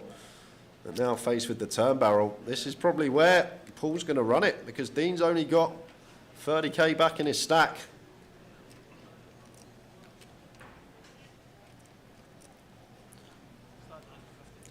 To credit to Paul, it's a very nice flat on the flop that I feel like some people would fast play their hand almost always in this comp. I said it was probably a good spot to do it because of the previous hands we'd seen Dean involved in, but there we go, all of it goes in. And going to see the bad news, he's up against two pair and going to need to hit a jack or a 10. He's not called yet. Obviously always calling, only 3k more to call for Paul. Queen 10, going to be in bad shape.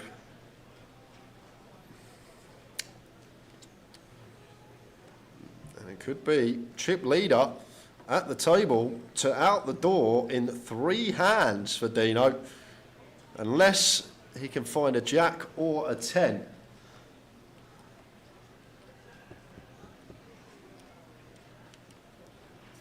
And he does not, it's the 5 of hearts. And Paul, the beneficiary, 140k. Great stack to have at this stage. We are in the halls. You have to walk through the casino. It's beautifully signposted, and you'll find your way. Just follow the signs to the Goliath. I think logistically, the team have done a great job this year. You go down that escalator, you see a huge sign in front of you. You know where you're going.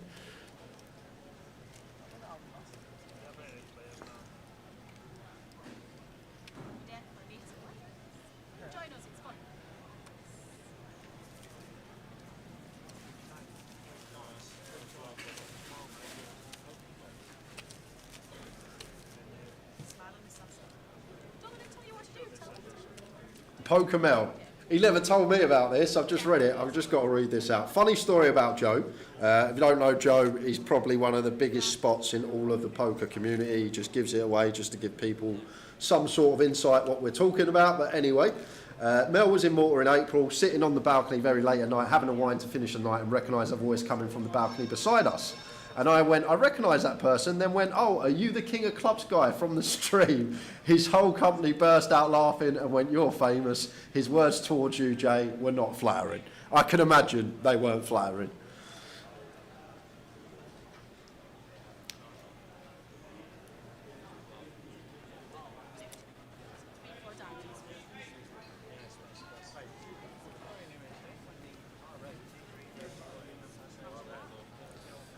Dr. Flex says, hi gents, do you know how to use the entry 1 through PokerStars to register for a flight? Yes, when you turn up here in Coventry, you will need to walk down the stairs / escalator. Just keep walking straight towards the Goliath. It will be signposted, and then just before you go through the main door to the Goliath, on the left is the PokerStars desk. If you go and see the guys there, they should be able to help you. And good news, I've walked past it a couple of times now. It seems to be pretty quiet. not like a long queue, 2-3 people at most, so swiftly should get you into the tournament.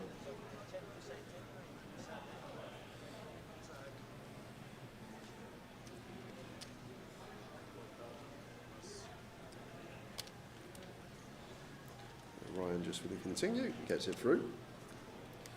How many tables on day ones? And is there less entries in the day one turbos? The turbo generally will have less entries.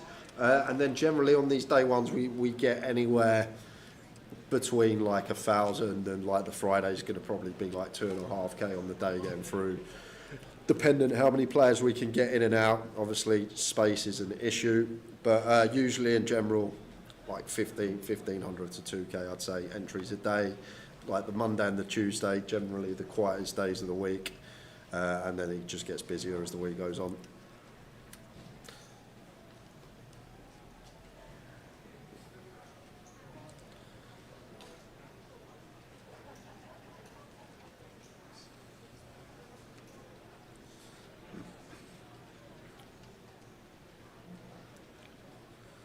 Danny Wright, I said, see you on Wednesday, lads. Been a while. Reg for day 1G. Friday featured table. Hopefully we'll get you on. It's a Sunday feature you're looking for.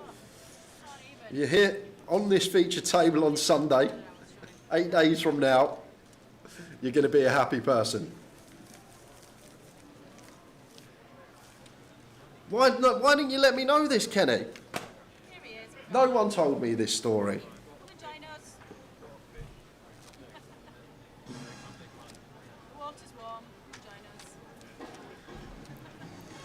I lost all professionalism that day, Kev. I'll be honest, I did. I'm usually pretty professional in the booth, but unfortunately some things happen that you just can't, you just lose yourself. All that think before you speak and act went out the window.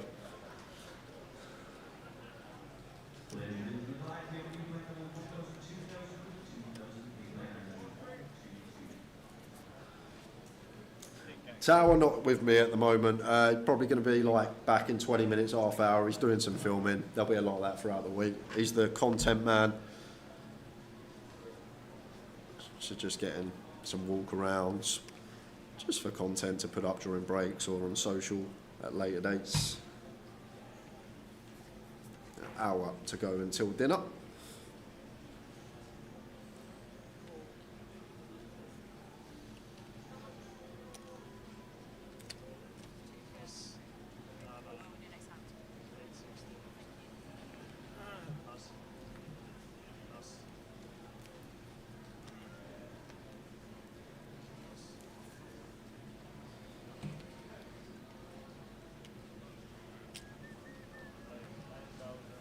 Jacks for Alan. Got to raise this up, sir. He does raise it up. No nonsense. Huge. 6 BBs out of position to the original limp up. Did not want to see a flop. There's no limit, Luke, but there has been some situations over past events, Goliaths, where people can get cut off. Drink responsibly.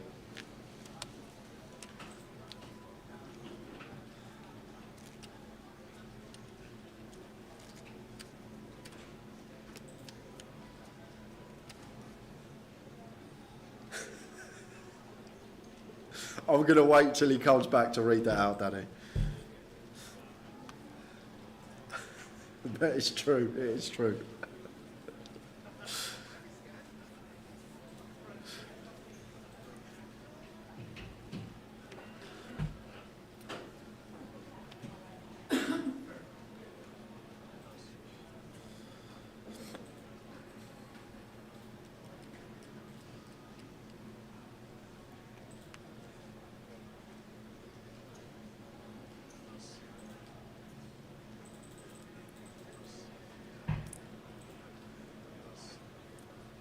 Ace Queen for Simon. This should be getting bumped up.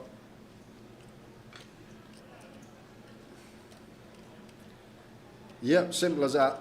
If you play today and you want to play again tomorrow, you just need to turn up and reg. You can use the app as well. We've got some vouchers on there.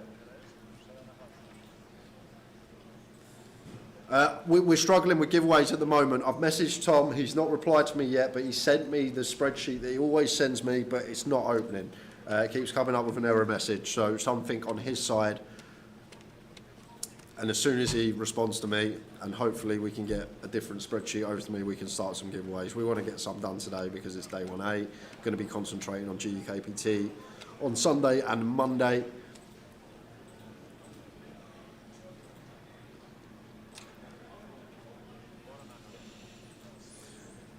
So at the moment the app is having some problems with buying in via card. The guys are trying to get it fixed ASAP, but just got to wait at the moment until we get the green light. But at the moment, buying in via card, not possible, but we are hoping tomorrow will all be rectified and we'll be back up and running again.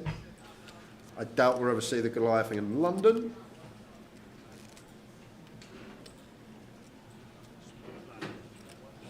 I can't open the spreadsheet, sounds like a skill issue. So Tom sends me an email with a link to the spread, and then when I click it, it comes up with an error message. And that's it. It usually just opens up Excel on a tab, but it says, sorry, but we're having trouble signing you in. Troubleshooting details, request ID, F5F9E075B. If that helps, anyone in the chat knows what that means, can let me know.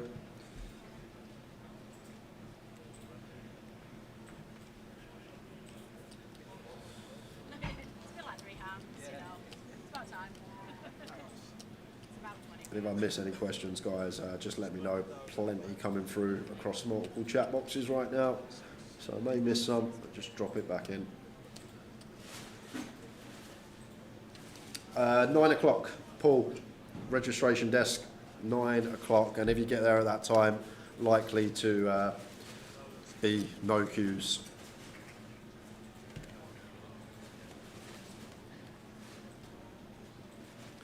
So we've got all in here from Natalie. I'm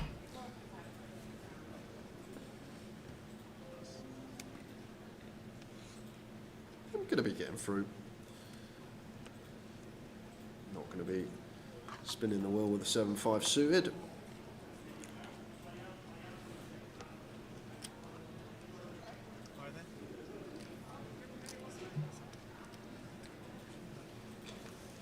Not anymore, Darren. Now that Day 1A and Goliath main event is underway, needs to be here in Coventry to buy in. But me and Tower, last 6 months leading up to this event, stressed every stream we done to get yourself in one of the holding tanks, to pre-reg in advance, because we warned everyone as soon as the event is underway, you need to be here in Cov to get yourself into that tournament. Obviously, if you've got the app and you've got vouchers on the app, you can do it from wherever you want. And then hopefully tomorrow we'll have the debit card buy-in back up and running.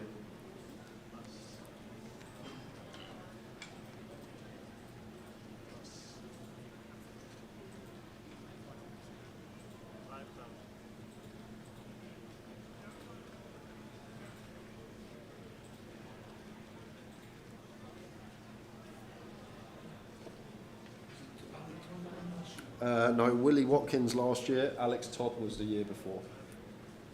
Sun runner. Sun runner? Yeah, the sun runner that is Toddy.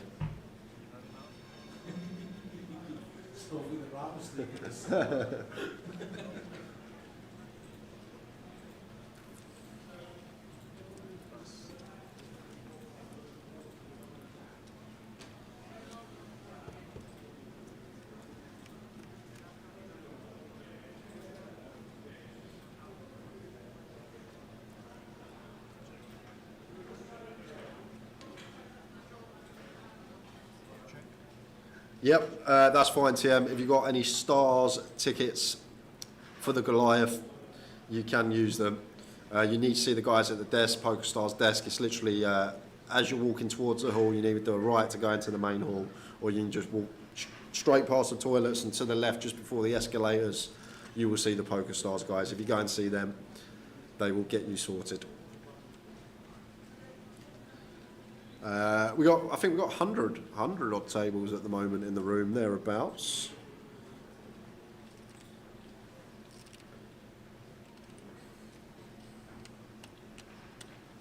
going to have a tough time folding here as Ryan. Feel like obliged to call this off, and he is going to flick it in. Can't fault him. We've got top pair here. Some stuff we beat as well, some Jack 10, some 10-8 suited, maybe a hand like Jack 9, 8-9.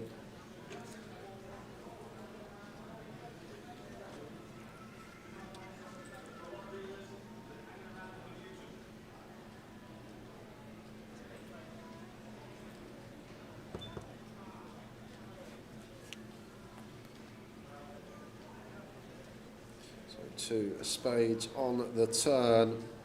Needing a queen, does not find it. So Lewis with a nice healthy double, up to just shy of 2 starting stacks.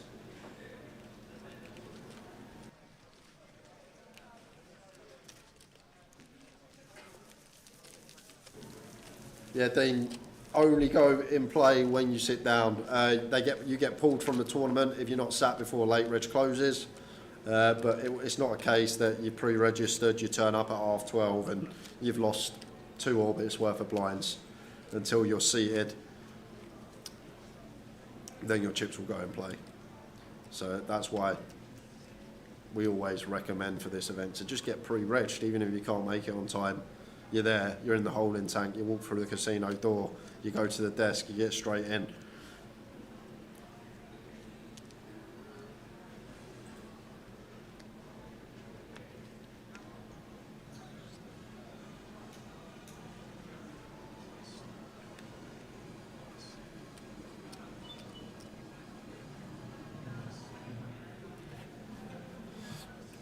I had my one night off last night, TM, when the lads were setting up the feature table. I managed to play the £100 Red Tooth Hyper Turbo.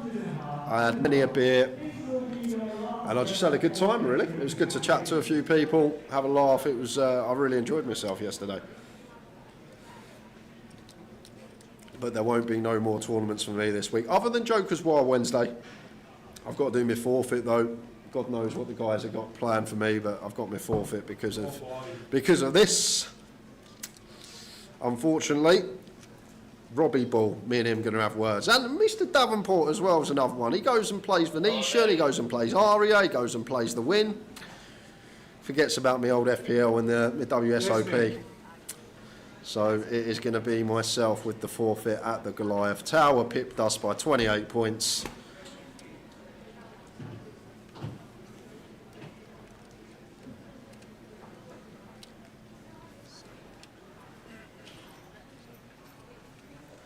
King Queen, nice flop here for Ryan. Big bet, 7k. I actually really like it. It's a really nice size to use, just a size for a turn jam. However, maybe not wanting to jam now with too much hand. Top 2 pair, absolute lock on the board versus a small blind, but did have the big bet on the flop ready to size up the turn all in. Very nice from Ryan. If he was thinking like that, I'm going to choose this bigger size so I can play this as a 2-street hand and comfortably shove for pot on the turn. Either way, David out there.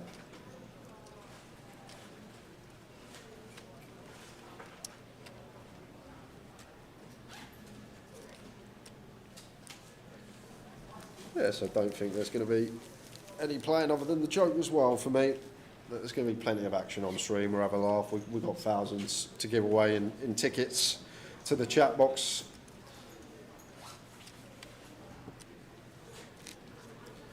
Goliath's always been here at the CVS Arena, was previously the Rico Arena.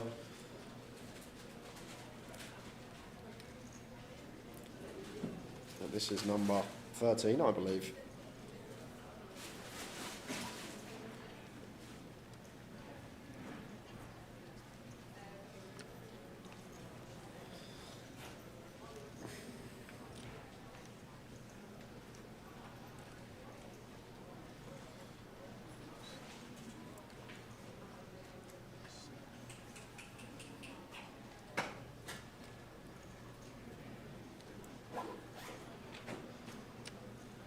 Simon, couple of jacks.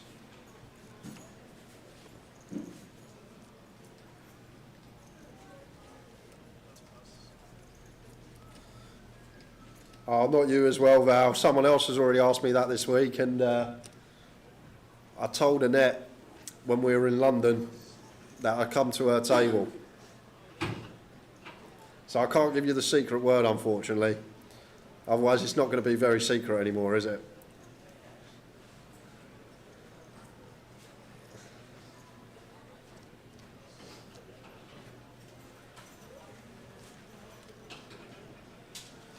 No, late reg still available. You got till end of level 12 plus the dinner break, so got well over an hour if you still want to get yourself into this particular flight. But we're going to jump back to the action here because we got gut shot, nut flush draw, overcard against the overpair here. So Simon, nice looking flop for the jacks. Interested to see how David plays this. Still north of 20 in his stack. Could see either or. Like, never going to be a bad thing to run it, is it, when we have all this equity? Potentially can fold out some ace-king, ace-queen that dominates us. Not going to be folding out jacks, though, I don't think, in this particular poker tournament.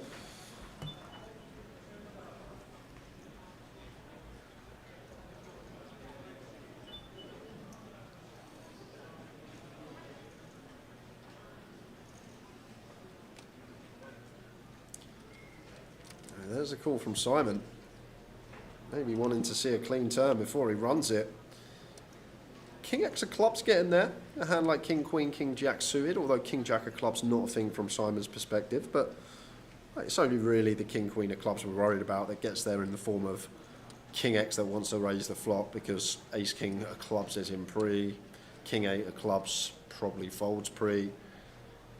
There we go. And Simon, going to hate to see the snap call, but he's going to see he's out in front here.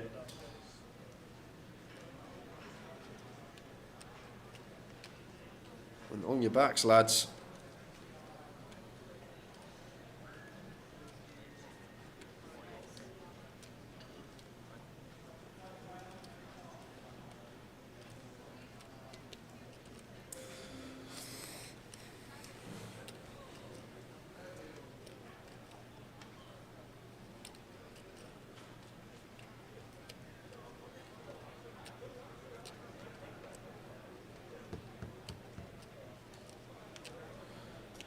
Five of spades, clean for Simon. Good effort from David. Not going to lose him. Yeah, I agree with the chat. Why would you need to change something if it's not broken? This tournament has successfully run and increased entries year on, year out. The location's brilliant. Like, even if you want to go off site, you've got a huge Tesco, you've got a little shopping centre just on the other end of the stadium. You've got a restaurant outside, cater inside. Like, I don't see why you'd need to change the location if it's not broken. Why try and fix something? It's worked tremendously over the years and it's grown year in, year out. So I'm not just going to change it for no reason when it's working perfectly and increasing every single year.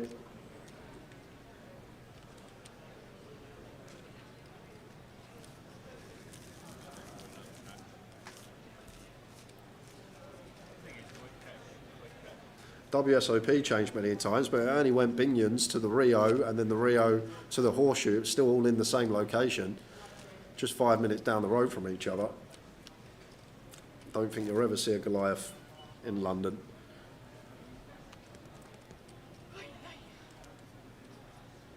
Carl Davis says, good luck to all the team. Mushroom lads, I'll wait, they're at the bar already. Tomorrow is another day.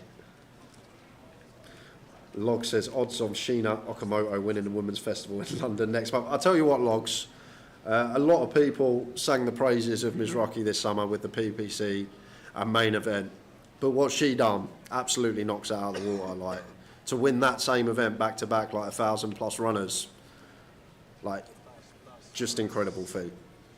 Like, I actually personally think her achievement of winning back to back ladies and then coming runner up the year before she come back to back, just think that absolutely trounces the Mizraki PPC main event. People don't understand the PPC.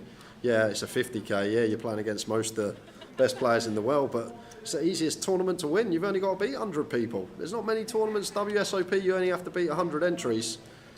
And you're playing limit, so it's mostly all solved, so it's just whoever runs the best. It's just, I feel like her achievement much bigger than Mizraki's this summer.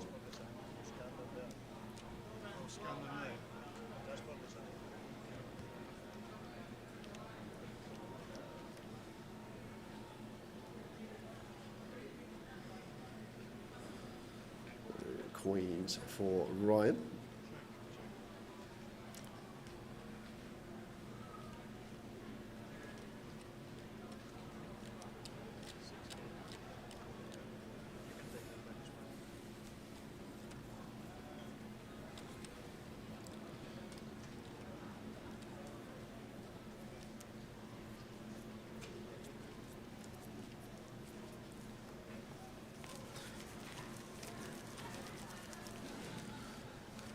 Flying home today, boys. How do we deposit on the app? What I would say to you, events in Stratford, look out on social media. Just keep looking in the Grosvenor Facebook page, and we'll have updates because we're having a few gremlins with the app at the moment because debit card. Sorry, lost my voice. Debit card's not working at the moment, so they're trying to fix it.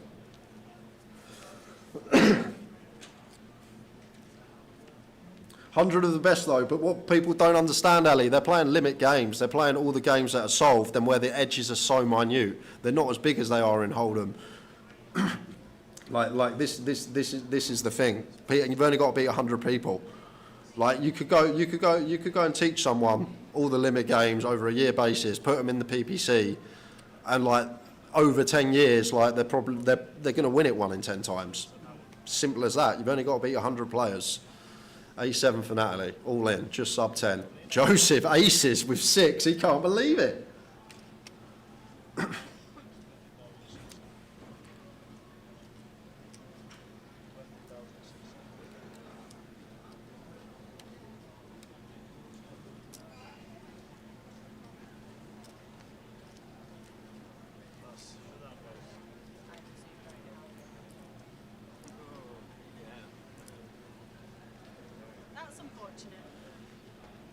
So where the spin started for Natalie might be where it ends, running into boots. We need to borrow some sevens. Send some sevens over here.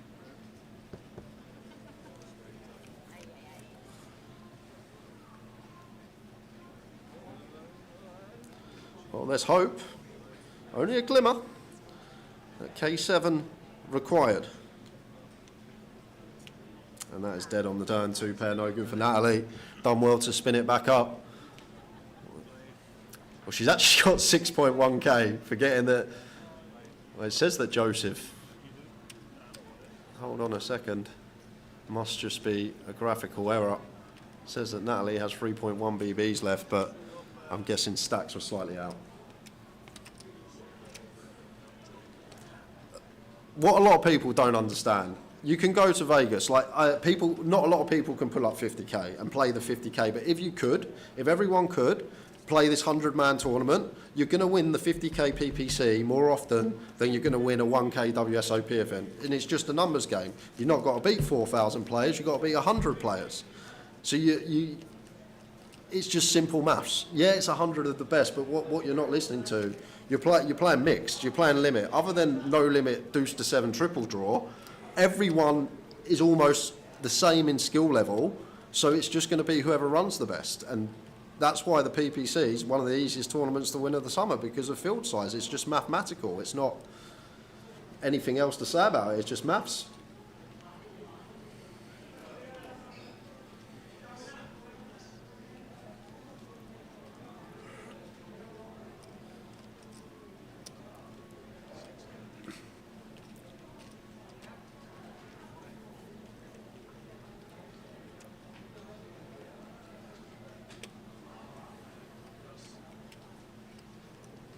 Don't get me wrong, main event, unbelievable achievement. WSOP main, beating 10,000 players in a field where you've literally got every poker player that plays poker in the world, from the best to the worst in it. But a lot of people, I don't think, understand how variance works and how volatile it is in these big fields. And as soon as you smaller the fields,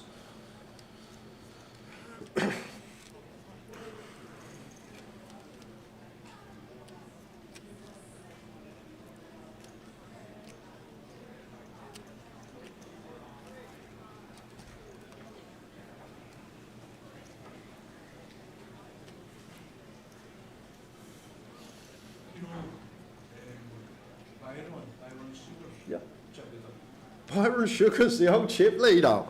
Blast from the past. 345k. 345k for Byron.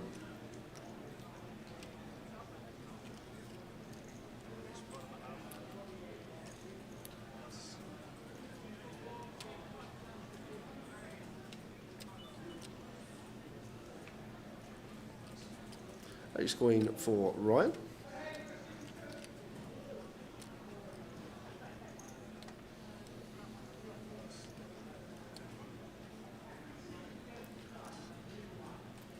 Lewis in the big here. Against gun, feel like always calling A7 suited.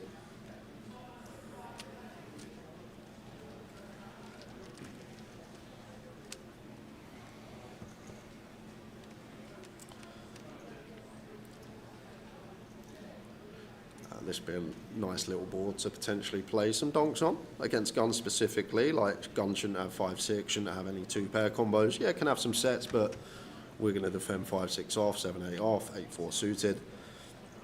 Could have been a potential lead spot there for Lewis.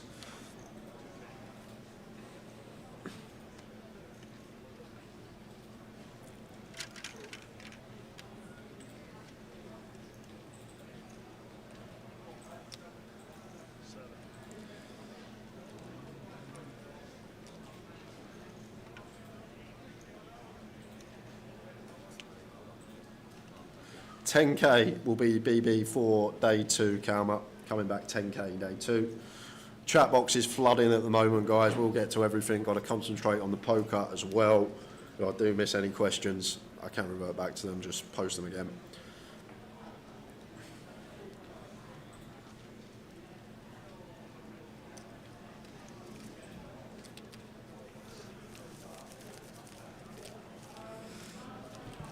Life loving. Tell me you don't understand variance without telling me you don't understand variance. There was one, was it 250k last year? A guy that, like, he played poker but never actually played poker. And like, he knew the rules. He jumped into the 250k WSOP event. He ended up final tabling it. I can't remember where he come, but it was a huge story about it. He's on holiday with his family and he saw the event and he just thought, I'm going to jump in it because he obviously got a bit of dough. Jumps in the 250k and he was chip leader at the final. And this is the thing. He's playing against Mateos, he's playing against Chibwick, he's playing against some of the best players in the world. And he's absolutely wrecking them all. When the deck hits you in the face, it hits you in the face all right.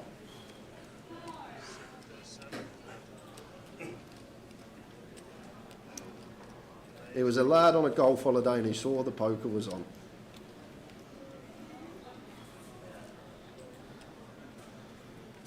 Where have you been? I've done 2. You've done 2? You know that walkthrough that we do every year? Yep. BK said we had to do another one. He says, why? Just replay that last one from last year. Just change 4 to 5. And then I says, welcome to Goliath 2024. Oh dear. And then we did the table talk. So we're going to stick it on before the break. Being great.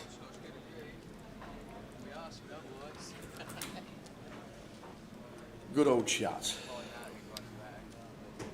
Well, we've got action here. Spade rolls off.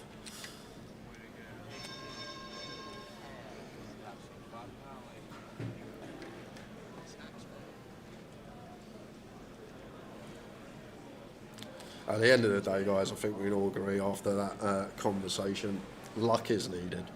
You need it at the right times, the right spots. I've known people that potentially could have gone on to be great players but have other jobs or businesses now because they got it in a spot, they got unlucky, potentially could have been their big payday. I know others that go the other way, potentially wouldn't be playing anymore if they didn't win that big flip, didn't spike that big 3-outer on the river.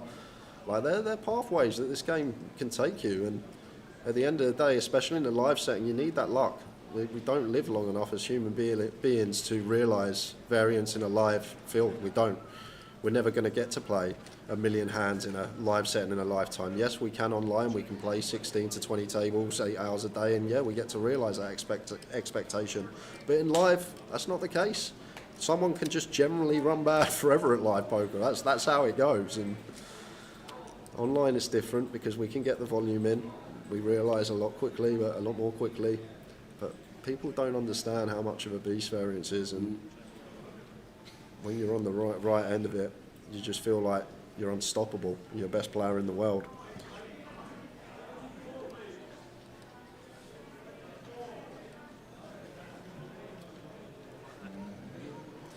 Someone ran the numbers on Twitter for it. It was, I think, 0.0014% of the time that Mizrachi wins all of those all-ins from 3 big blinds to becoming champion. So that's nearly a 10,000 to 1 shot. Like, it's an insane stat. And that just sort of gives you an inkling. And I speak about this a lot on stream. Anyone that watches the stream knows I'm a big advocate for sort of getting your head around, especially if you play a lot of live MTTs. Like, sometimes there will be a 3, 4, 5 year period, even if you're doing everything right, where nothing goes your way.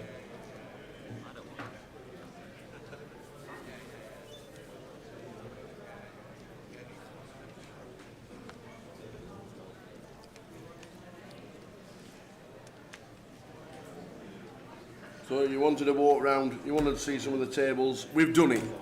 We're going to show you that heading up towards the next break. That's what we'll do. And get you a bit of reaction and players around. I saw that 4 all-ins while we were filming. You saw 4? Yeah, crazy tables.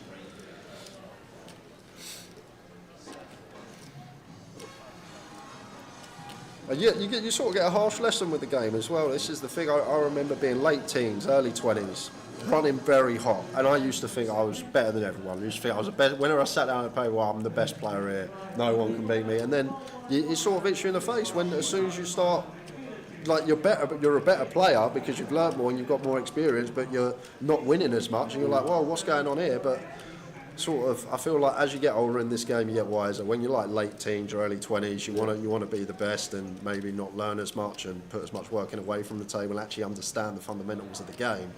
But I feel like as you get older and you play more and you get more experience, more wise, like, you come to terms with it and you realise, okay, maybe I wouldn't be in this game right now if I didn't run so good when I was 18, 19, 20 years old.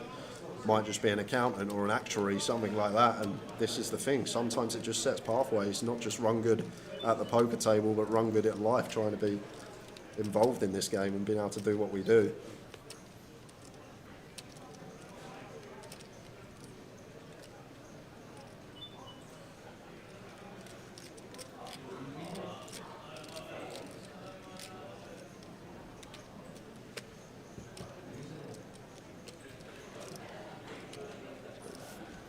Hearts on the river. Joseph with the check mark. Is he going to go on the hunt for value?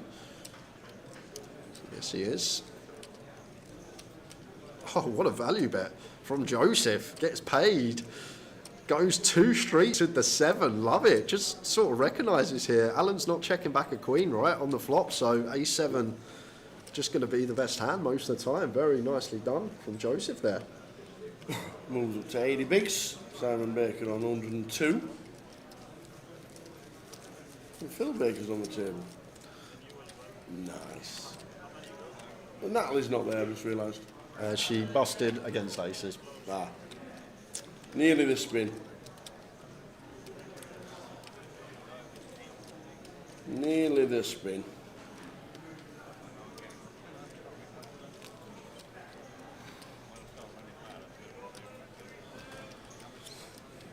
So heading towards the dinner break. Well, 60 minutes at the end of level 12. That's the buying period over for the day as well.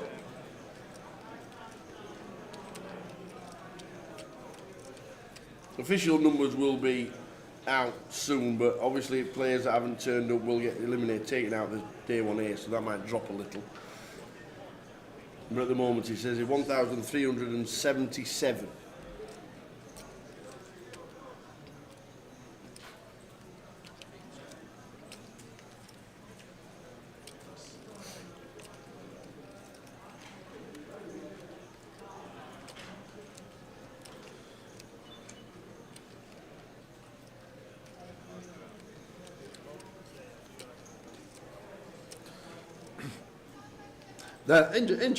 In general, Alex, yeah, that's the point. But in a live setting, I'm not talking about online. You can't play 30, 40 tournaments a day. You do well to play 30, 40 tournaments a day. Yes. In a live setting. Absolutely. That's why most people like always have that sort of backuppers online, because they know they're winners online over a yearly basis, and they win consistently year in, year out, because they get to play enough. Even if say you play poker every day just live, you're going to be able to probably squeeze three tournaments in, and that's like at a push. 365 days a year, a count of 1,000. A count of 1,000 is absolutely nothing. And that sort of should just, that statement there, give you the idea as we jump back to the table. Conrad against Paul. 8s for Conrad. All in, Paul with the stack as well, with kings.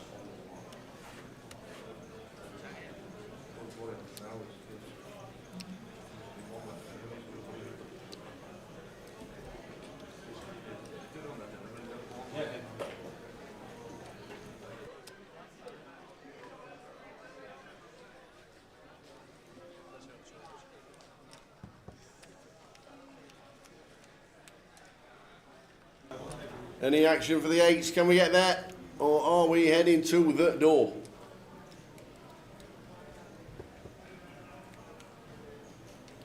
Need an 8, and it is the case 8 as well. Wrong festival, not coming. No, that's true.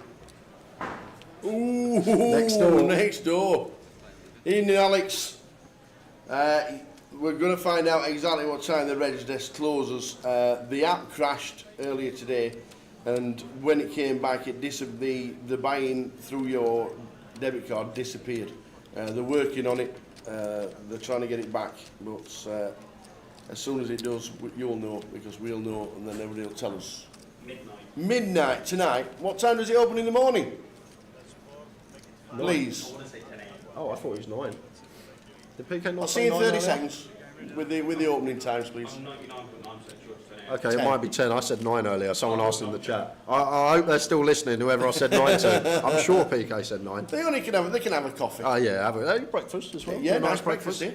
Nice buffet breakfast here as well.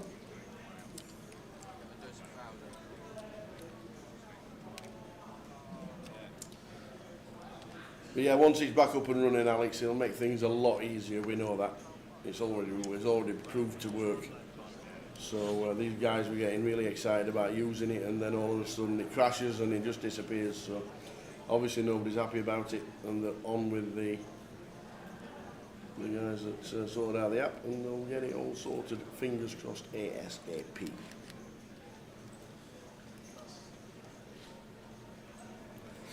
So Reg desk closes at midnight in the casino.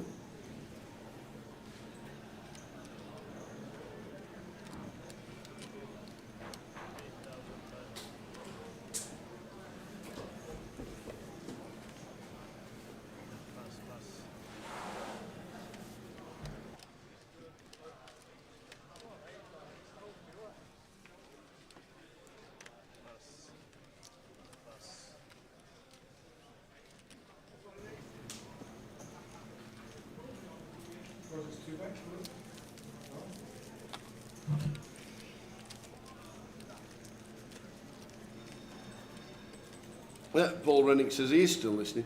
There we go. So it's 10 a.m. Yeah. He's a 3-hour drive in the morning, so it's 10 a.m. There you go, 10 a.m. If you got here at 9, though, you got here at 9. Yeah, exactly. You get here a bit early, you can have a coffee and a breakfast. They do a buffet breakfast in the casino.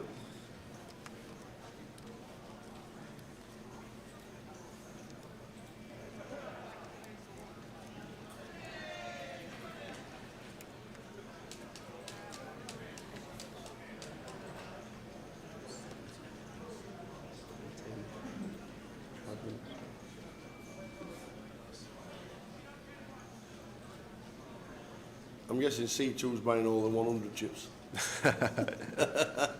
You could have left them in racks, to be fair. Not going to be using them for the next 22 minutes. This will always, when someone makes it 4,200 or something, Yeah. they open, do all the chipping up, someone opens 4.2k. Great.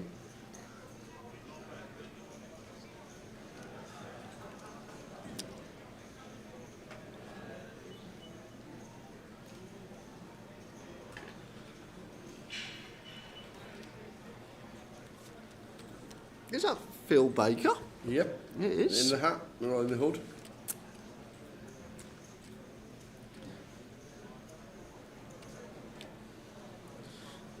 Just a heads up, guys, we are going to be taking a little walk through the field. We'll be playing it ASAP. In a few minutes' time. We can actually see what Tower was up to and make sure he was doing some work and he weren't at the buffet. Oh no! No, I forgot that. We are covering the 1K tomorrow and Monday. However many are left today. I think there's a book for tomorrow, am I right, as well? 50, yes, tomorrow on Grosvenor Sport. 50 odd players potentially. Well, however many are left today, we'll come back tomorrow. We're streaming that, and then they'll stop at 9, and then we'll stream the final on the Monday.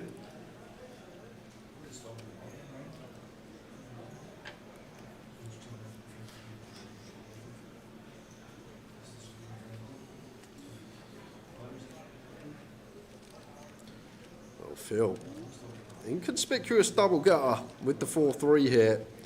Is he going to be tripling off, I wonder?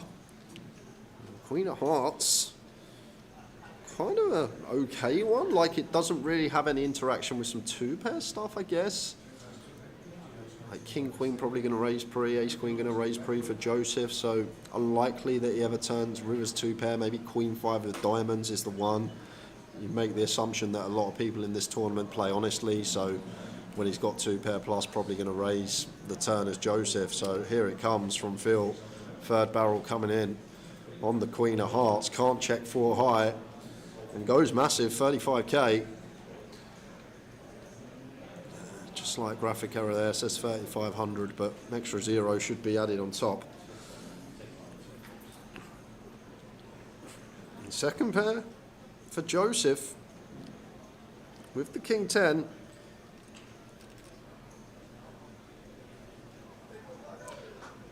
And he's gonna make the call. Joseph comes to play today. Second pair, not folded against the triple barrel.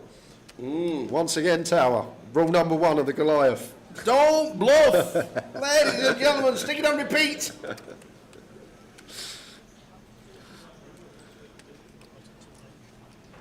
Is there anyone there to ask about the Facebook comments? As my mate won the one 8 days ago where he was winner when someone who tagged him post, but he has to be entered. We will pass on the message, Ben. James Cooper. Is it James Cooper, Ben?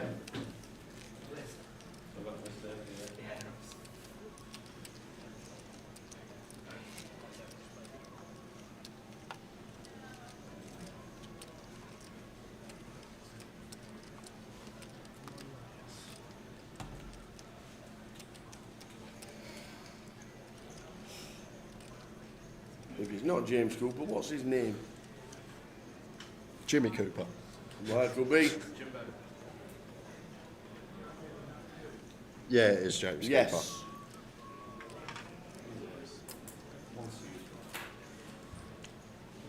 He's in for 1C. He's in for day 1C. Monday. There you go, registered for day 1C.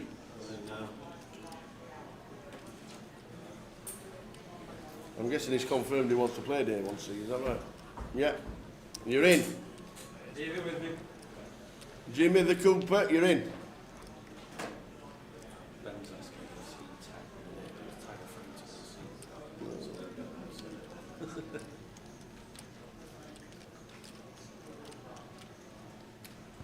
There was a little wait today on the alternates list because 300 were coming back for day 2 of the GUK PT. correct, and also the turbo was running when we started as well, which took up 20 tables at the time.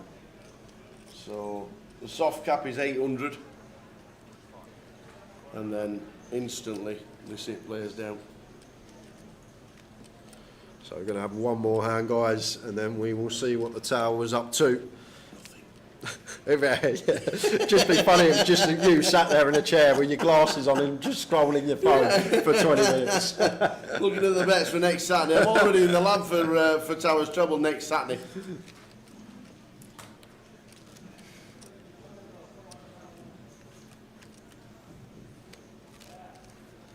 Well, we're going now. So we will see you Yeah, after dinner, guys. absolutely. Have a wander round. We're halfway through day number 1. Level 12 is when we cut off. So what we're going to do is we're going to run up to the break with a bit of action and see anybody is actually going to talk at the tables. Let's have a look at the chip lead in seat number 1. By the way, we've got chunks. Absolute chunks. This must be easiest table at Goliath. Yeah. What's happening here? What's happening? Who's giving you all them? Little bit of luck. Oh, what's your name, sir? Marian. Marian, where are you from? Romania. Romania. First time at Goliath? No. No, plenty. 5 times. Yeah. 5 times. Have you ever had a stack that big at the Goliath before? Yes. Have you? Last year. But I lost it after, so.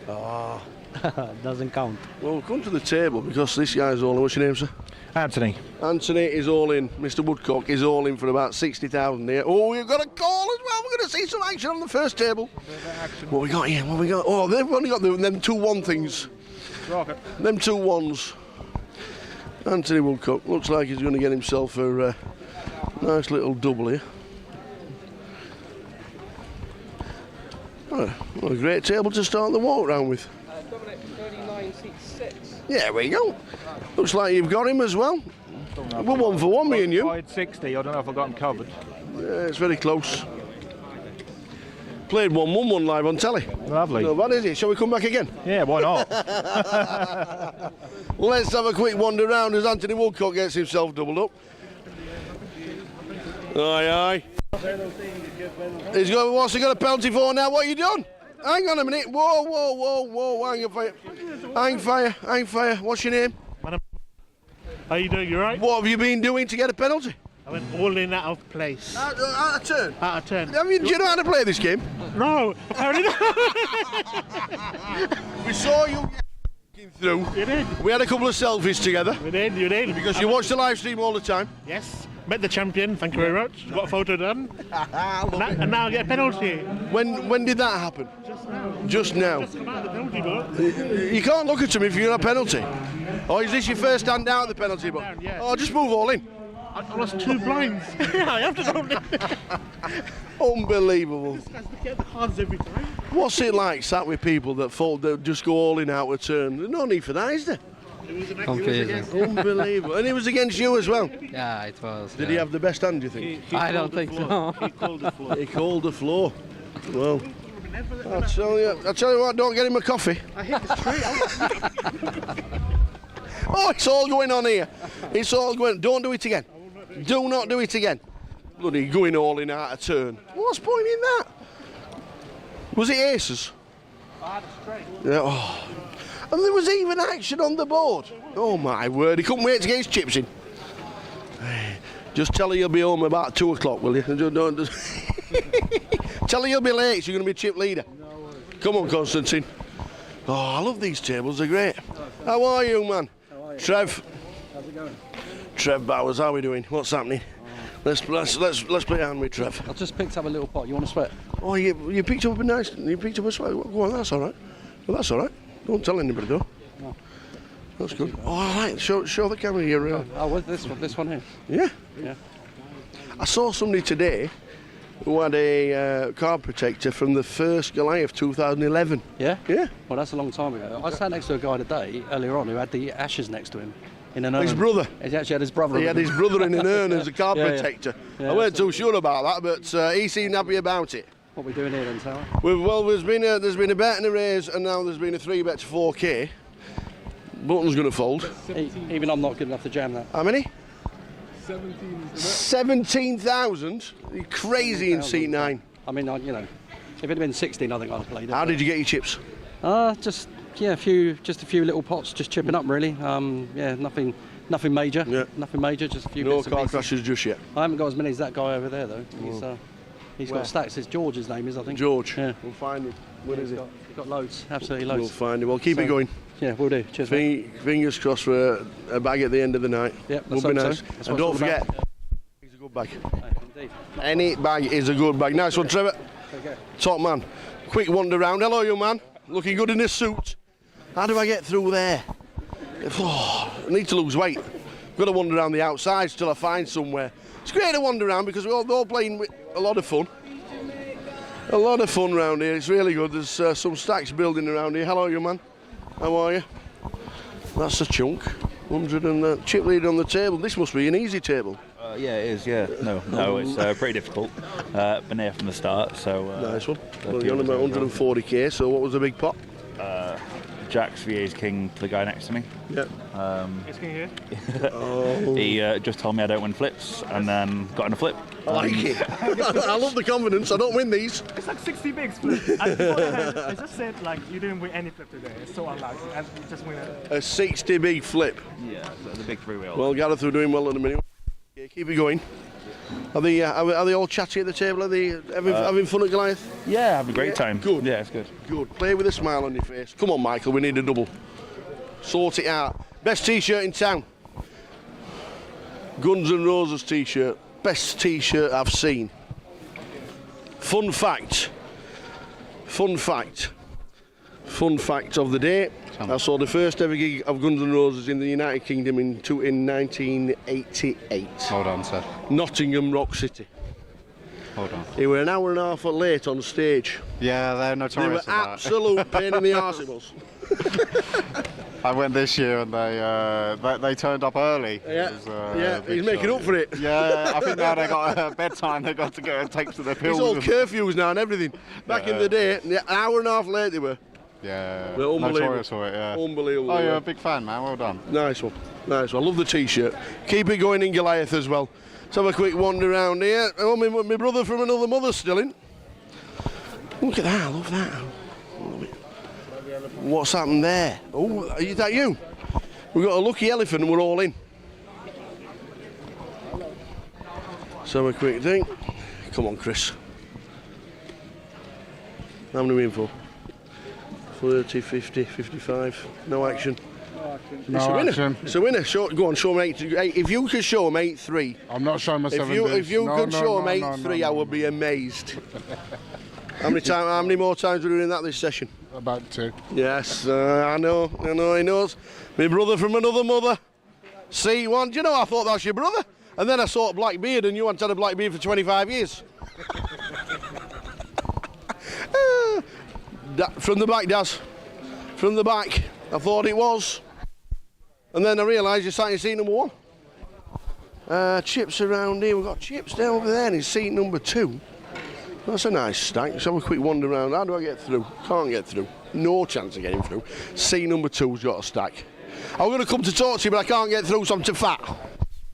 Not you. Don't breathe. I'm not that fat. You don't need to shove me in that much. Cheeky chuff. Who's all in here? Who's all in? Let's have a quick tap on that, and that's who's that. We can't see your name. Queens on a 2, 7, 6, 3, 5 flop. I have to show you cards. Unfortunately, ace queen does not beat queens. Vic's just got a big pot there. Vic in seat number 1, 50 seat. There was that 200k nearly. Whoa, nice. Ooh, 200k per minute. Vic in seat number 1 got 200k. Oh, it's all too quiet down here. Is there no party? You know you're a Goliath, don't you? You know you're a Goliath. Come on. You got to stick it on. We'll stick it on right way. You're going to win a hand because you got my hat on. So you're under the gun. Now this is going to be impressive if you win the hand from there. So you're telling me this is a lucky hat? Very lucky. Okay. Okay. What's your name? Mo. Mo? Mo, yeah. Right, here we go. Oh, you win the phone. What? Hang on a minute. No need for that, Ryan. I'd fold them as well. Very lucky hat. Is it? Love it.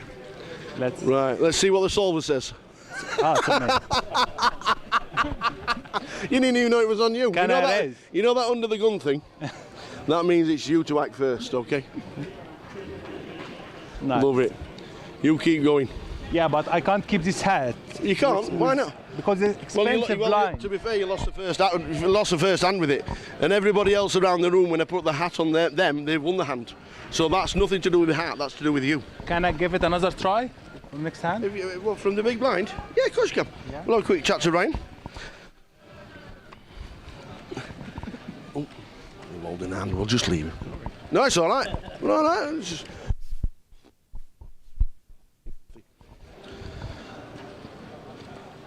Race to 5.5 and a call. Regular player on GKP team, Mr. Ryan Seary, sightseeing number 1. Away we go. Oh, I love it. Race to 18.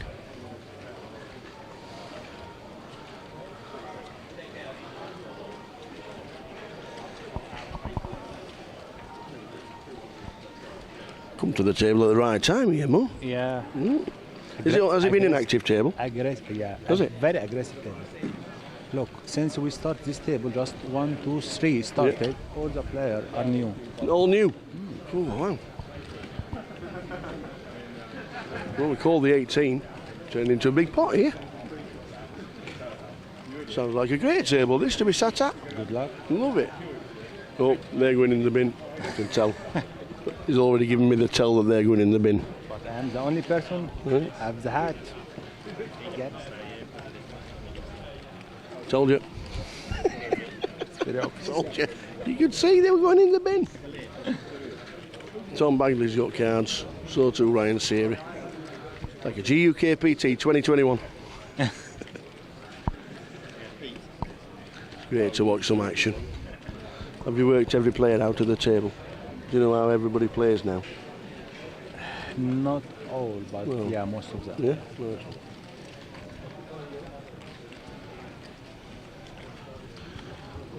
It's all right, yes.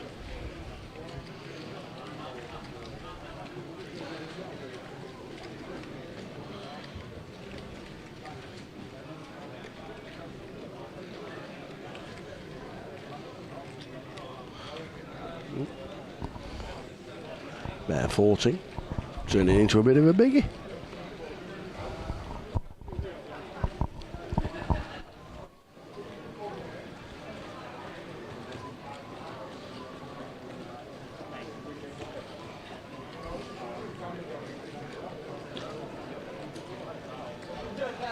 And in the bin they go. See, you sit and talk to Tower and you end up winning a pot each. This is the way forward. Thank you very much. This is the way forward. So a bit intense there, so sorry about that. Yeah, keep busy in, please. I will, I certainly will. Be around every hour. Thank you. Good luck, boys. Get off that. Good luck, Mo. Thank you. Oh, it's great having to wander around and I know he was involved in a hand and threw a hat. Excuse me, I can get through there, all right.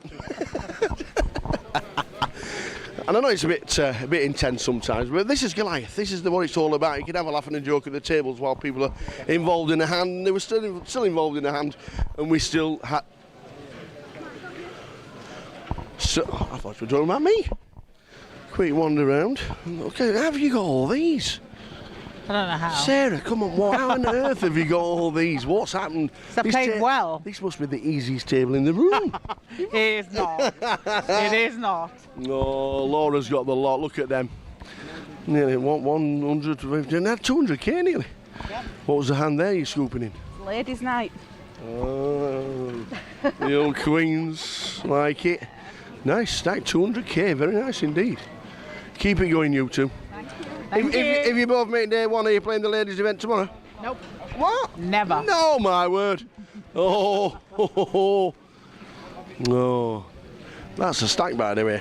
We'll leave her to it. Nice one, Laura. Keep it going. Oh, let's have a quick one. There's nobody in fancy dress. There's no hats around. It's too serious on a Saturday. It's far too serious. It's too serious round here. Nobody's got a hat on. Oh my God, God almighty, here she comes. Come on, tell me a story. Go on, tell me a story. This is the effect I have on the players on the table.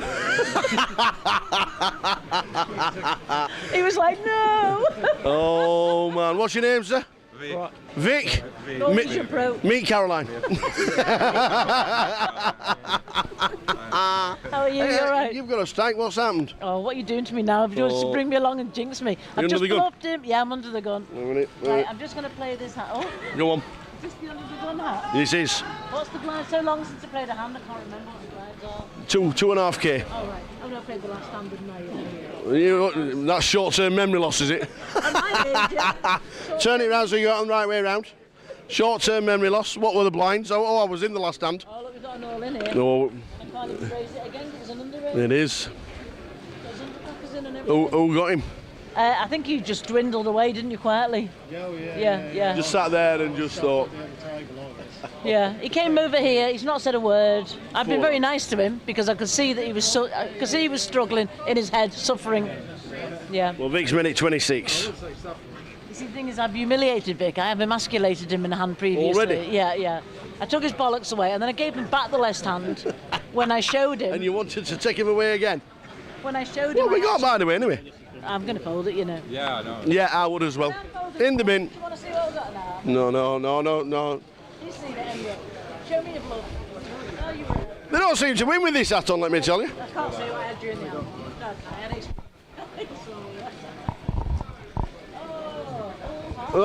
Yeah, well, good fold. Yeah, it's good fold. Good fold. Just the nuts. You saw the Queen, thought you were winning. Oh, she got them chips. I know. How on earth have you got them chips? Absolutely no.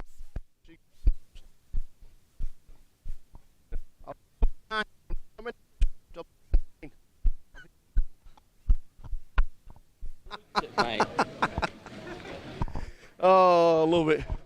Oh, stacks and stacks going on here. Florian, how are you? All good, mate, all good, not bad. 200,000, that's nearly 200k, that's not bad. Good table? Yeah. What is it? Go on, tell us what it is. If you call, you lose. I like it. I want a t-shirt like that. If you call, you lose. Where are you from? Poland. First time Goliath? Yes. Oh, what's the experience been like so far? I'm gonna win.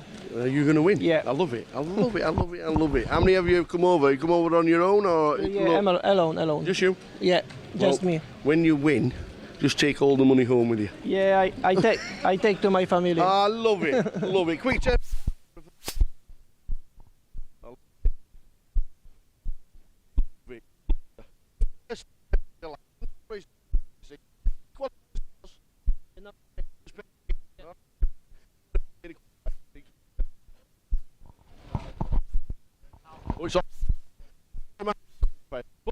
We've had a great wander round Goliath, heading towards the break. It has been a great laugh, and that's what it's all about. Goliath, having a laugh at the tables.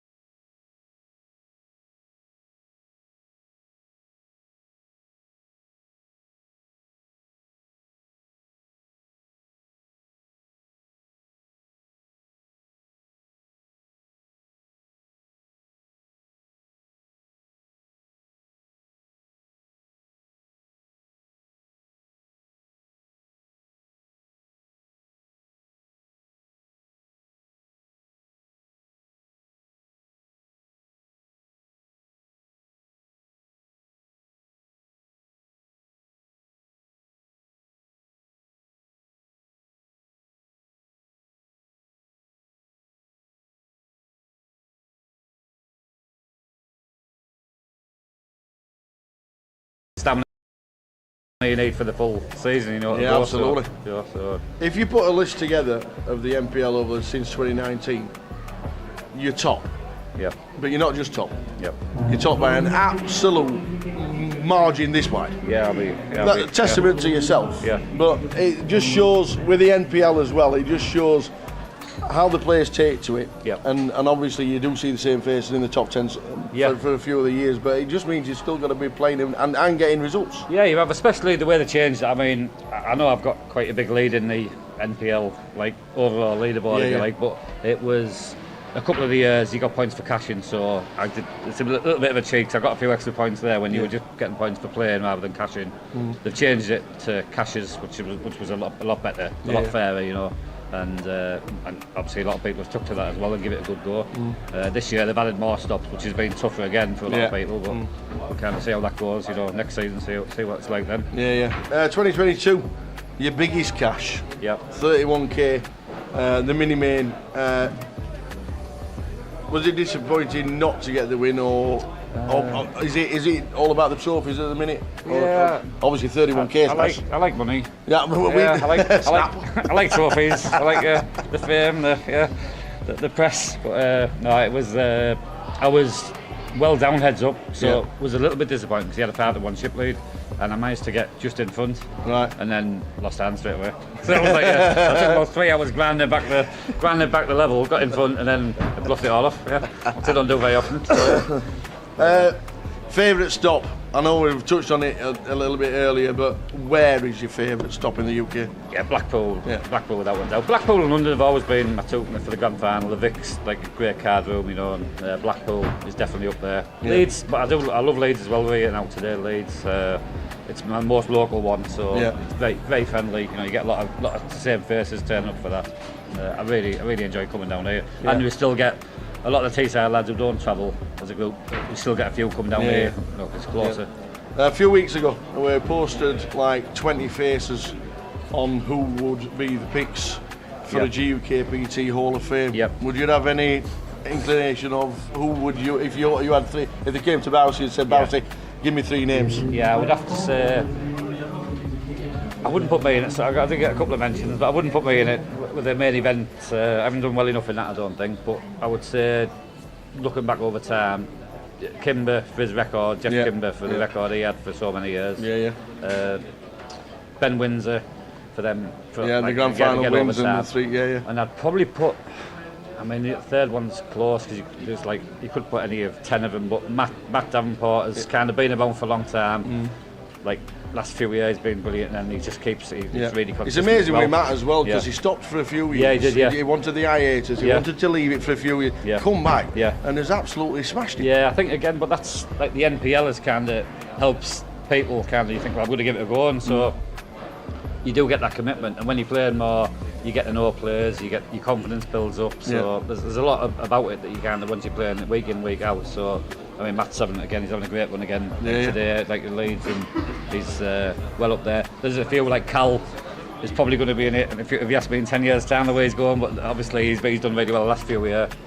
You know, as a few, and there's a few older ones, maybe like Simon Deadman, Trigg, you know, we could put in there. Absolutely. They're all really tough to pick from, but yeah. Do you know what happened 16 years ago? 16 years ago? You posted a picture on the Endon mob. Oh yeah. Can we have it changed? That was about 3 weeks. That was about 3 weeks ago. That's 3 weeks ago. That one. We say it to loads and loads of people. Once the picture's on, nobody ever changes it. It's I mean, I didn't put the picture on, but yeah, somebody put it on. But yeah, there was a bit fresher face that one. Yeah. There's a lot of people like that. Let me tell you, there are a lot of people. I mean, I like do that. have a bit of resemblance. I've seen some of them. You can't even recognise who they are. I'm thinking, Poker, it's been good to you. Yep. You're still loving the game. Yep.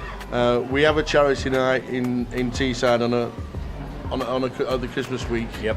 What does that mean to you, and especially with your charities as well that you do? Because you do a lot for charity. Yeah, I'm a trustee of a local charity at Teesside. We help kids with neurological conditions. The charity's called Remembering Rebecca, and we provide equipment, respite breaks. There's a sibling project where we send the siblings of the families on trips. Brilliant, all voluntary run. There's not everything that comes in goes out. We decided to have the charity night for one. John Law was really great lad. Really great lad up there. And we just carried it on, and then probably 5 or 6 years ago, when I got involved with the charity, they moved over to us, and we've had a great night. A fantastic night, you know. Absolutely. Singing, dancing, playing poker. What more can you ask for? Singing, dancing, raising a few quid. Raising money for charity. But that's how I got into charity in the first place.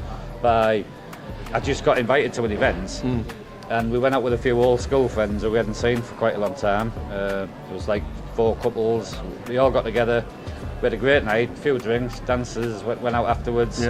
Afterwards, we all say we need to do it more often, and then we'd raise 15 grand on the night. And I was saying, like, what more could you ask for? So we just started like following the other events. We have like we have an 80s night, a race night, you know, and been really loved and enjoyed every minute of that since. Really. Every credit for it, and it is great to be a part of it as well. So well done to you.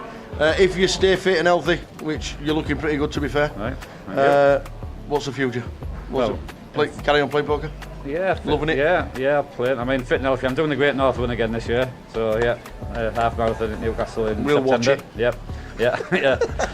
So I'll have to do a bit more training on that over the next couple of months. But yeah, I'll still play. I've had a bit of the biggest break I've had for the last 5 years, last couple of months. But there's a lot more stops I'll be playing. There's Vegas next week. There'll be Goliath, a great stop, and then we'll have all my favourite ones back in the later in the year anyway. Absolutely. So, yeah. It's been a pleasure.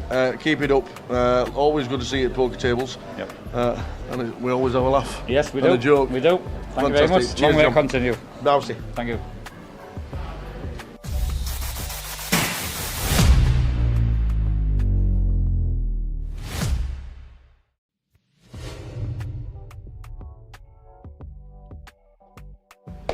We're spending 10 minutes with Arian Kashani. Thank you very much for your time. It's a pleasure to be here. Where did you start playing poker? And how on earth did you get into it? I mean, growing up, I've always been very much obsessed with anything strategy-based. You know, 3-card brag man. No, and I used to play a lot of cards, but a lot of different card games. And I've always been a very competitive gamer. Anything with strategy is just... until I came across poker, it was actually during a sleepover at a friend's house. Were you a killer at Monopoly? Whenever I knew we was playing Monopoly, I used to open the box and slip some of the 500s into my pocket prior to the game beginning, and when people went past the go and got 200, I was getting 600. I love it. The additional notes were coming out. But yeah, where my friend Christian, I think I was leaving college. I wasn't 18, I was 17 years old. He taught me the rules and my mind was blown. I was hooked. I was like, wow, I've discovered this a bit too late. And I was just immediately hooked to a point where when I started uni, my attendance... Where was uni? Huddersfield. Yeah. It's funny because growing up I wanted to be a pilot, then I wanted to be an architect, then I studied accountancy and finance, and now I'm a poker player, right? Well, accountancy, facts, figures, numbers, maths. For sure, yeah. So I joined uni. I didn't really enjoy it. My attendance was very low because I was too busy playing poker in my local card room. It all started with free rolls. I used to turn up with my shades on, hood up. You look like that, do you think, why did I do that? Yeah, I was just obsessed, and the obsession, it really forced me to dig deep, and I've just been obsessed ever since coming across it. And when you find something that you have that deep connection with, it just comes natural. Ever since coming across poker, all I've ever wanted to do was to play poker, and I've always worked very hard. I mean, when I was at school, I used to do papers, and I worked in behind a bar, then I worked in a hotel, then I worked in a restaurant, then I worked in a nightclub. Then I went and worked in an office. I was a credit controller for a very big organisation collecting £5 million a month. I've always been obsessed with numbers as well, but my heart was always in poker, and all I wanted to do was poker from the minute I came across poker. Well, my first number for you was 2015. Huddersfield. First cash in 25. Yes. That's where it all started. Can you remember much about it? You finished 12th? Yeah, I mean, that was one of the biggest buy-ins at the time. Yeah. I think people tend to forget that we've not always played at these stakes. You work your way up. Yeah. But at the time, yeah, it was really, really big. Was it a direct buy-in? Or it would have most likely been a satellite win for sure, yeah. Nice one. I like it. The Huddersfield on the map just because it was your first score. But your first big score, 2019, the Christmas cracker. Yes. Like, these fields used to be huge. Yeah, for sure. Manchester did really, really well at getting the numbers in, yeah, for sure. They did? £12,000. Yeah. I mean, on the final table, I remember the final table as well. I wanted to carry on playing, but financially, I was in a position where the 12K meant a lot to me, and I wanted to carry on playing. So I decided to carry on playing. And yeah, I mean, it was a made the decision to take the money, although I did want the trophy. But yeah, it was a lot of money back then for sure. Absolutely. Running deep in a huge field. Obviously, the Northwest was like one of the biggest ones that there were in all the districts, in all the areas around the country. Did you like playing the day ones and then getting yourself into these big fields? Was a big field like? I mean, very comfortable. Everything I play now is intentional, and a lot of analysis goes into the games I play. Back then I was playing anything and everything. You need to be very careful. I mean, game selection is an art. It's something that not many people know much about. They literally play anything. They don't really set themselves restrictions on what to play, what not to play, past what point to stop regging, past what point not to reg. But my approach is usually a big percentage of my overall tournaments are in small fields to make sure I'm consistently getting in the results, and then some in medium fields, and then only very small amounts in the big fields, because even if you are the best player in the world and you play in big fields only, you can just go through big periods of not cashing at all, right? So I think it's very important to get the consistent small cashes in, and then obviously put yourself in the big fields. But more or less straight after the Christmas cracker, which had a big number, you end up in Nottingham at the Grand Prix. Yes, that was a very interesting one. 2,712 runners. That was a very interesting one. That had it was one of the first ever hybrid tournaments where you would play the day ones online, and then you would eventually turn up day two, play live at DTD, and they had this promotion. If you played day 1A online and made the final table, you would get a 10k package. Okay. So when we was approaching the final table, there was 2 tables left. There was another guy who had qualified from day 1A, and I knew that if he makes the final table, he also gets the 10k as well. So every time it was this big blind, all in, all in, all in, and it was just like fumes coming out of his ears. But we both made the final table. We both ended up getting the 10k package. With the 10k package, I ended up actually getting more than first place, but a friend of mine, Fabian, ended up winning that. Congratulations. Well, you were second. I did really well because he had all of the chips with 2 tables left, and I just outlasted everybody. Got myself the second, and the stack distribution heads up was ridiculous. Then, unfortunately, we ended up in lockdown. Yes, but how was it for you? It wasn't unfortunate. It was. I'm going to say lockdown was very good there because historically I've played online a lot, and the games were really, really good during lockdown. A lot of people who played live, obviously they couldn't play live, so they were forced to play online. So the online prize pools were getting ridiculously big. Like the Irish Open, I remember it was guaranteed at 1 mil. He ended up collecting 3 mil. And the winner got 462k. The numbers were ridiculous. Everybody wanted to play. But yeah, the games were good for sure.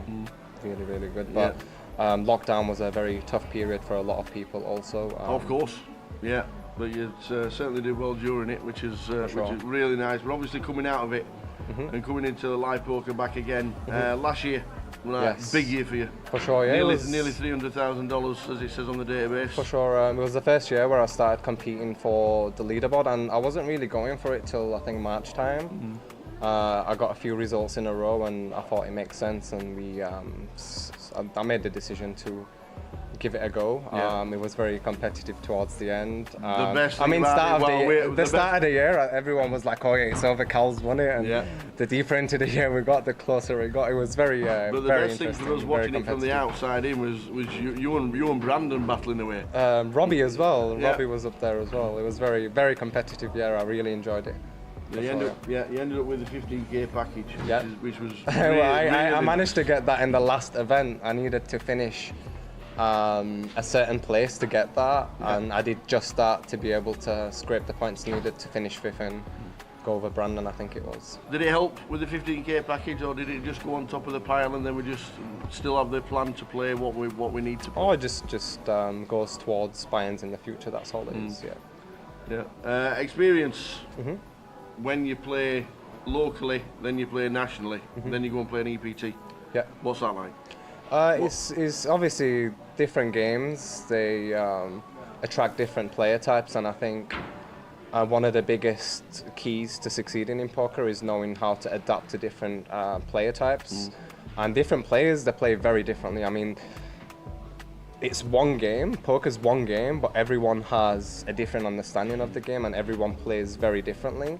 So it's very important for you to try to gauge how someone thinks about the game and try to come up with a strategy to counter that, basically. I don't think it's realistic to play this unexploitable balance strategy versus everybody. I think you want to be choosing to do X intentionally rather than doing it to randomize and to balance, etc. I think everything should be intentional, for sure. When you go to an EPT and the fields, you don't know 99% of the field. Can you sit down and within 10 minutes work out an online quickly. reg? Or very. I mean, a lot of the times from appearance, from how people hold the cards, how they put the chips in, what the table presence is like, etc., etc. If not, if people are regulating the behavior well, all it takes is one showdown. You see one showdown, you play the back in your hand and the hand back in your head, and you start making assumptions about your players. That's the key. I think a lot of recreationals, they tend to only pay attention when they have a hand themselves, and they don't really pay attention when they don't have a hand. The key is to be paying attention all times, to be building this profile on each player, so when you do end up in a hand with them, you know exactly what to do. Yeah. Do you prefer the live? Do you prefer live now more than the online environment? I enjoy them both. I think live poker is a lot more competitive for sure. There's a lot more competitiveness to it, and running deep in a live tournament is very thrilling. But running deep online is also very good. It's two completely different games versus different player pools, and I think it's very important to know how to adapt. There's been a lot of very successful online players who come and play live who don't tend to do that well, and a lot of the times that's because they're not really adapting that well. They're trying to play the same strategy, and a lot of poker is just adapting to who the opponent is. It's not a game of cards, it's a game of people played with cards, and you need to play each individual based on their tendencies. You do a lot of coaching. I do indeed. Online. Yes. You're very successful. Do you like it when your prodigies get a nice little touch somewhere and you keep in touch with them? And for sure, it's very rewarding to help people become better at something that they care for, and that something is poker, which I love very much. So it's very rewarding to be involved in the journey of some of these guys, to see them grow, to see them get these results. And I've actually built a community. There's between 30 to 40 people, very close knit. Everybody's helping each other. We have constant, regular hand discussion channels. You're always studying between yourselves? Yeah, for sure. I mean, poker's all I do. Even when I'm not playing poker, poker is all I do. I mean, of course, besides spending time with family, I'm very blessed to have a very supportive partner and to have a 7-year-old son. So whenever I'm not playing poker, because poker can be very, very draining, and for me, I'm very lucky that I have my family to lift me and re-energize me when needed, so I can go again. I think your off-table routines have a big impact on your performance at the tables, for sure. A lot of studying obviously leads to a lot of results, and like you say, you do a lot of chatting between you guys. Is it nice for you to sit there studying knowing that these results are coming because of all the hard work? Yeah, for sure. I've always believed in hard work. There's no such thing as talent. There's no such thing as talent, and if you believe someone is more talented than you, all you have to do is outwork them. And a lot of it comes down to mindset as well. I think in any industry, if you want to succeed, you need to have a bulletproof mindset. In poker, very much so, because it is very mentally challenging. You have a lot of obstacles and a lot of challenges that you need to overcome, and there's a lot of injustice, and people tend to have entitlement issues. So having a mindset that allows you to play your A game is very, very important, but that's actually a very difficult thing to achieve. Do you set goals for yourself? Yeah, I have yearly goals, I have monthly goals, I have weekly goals, I have daily goals. You have to, because if you don't, you're just living life. Life just passes you by, time goes by very quickly. But when you have a plan and you're taking baby steps every day, it accumulates. Law of compounding over time. Those baby steps accumulate and the results will eventually turn up, for sure. Just quickly run through the AK.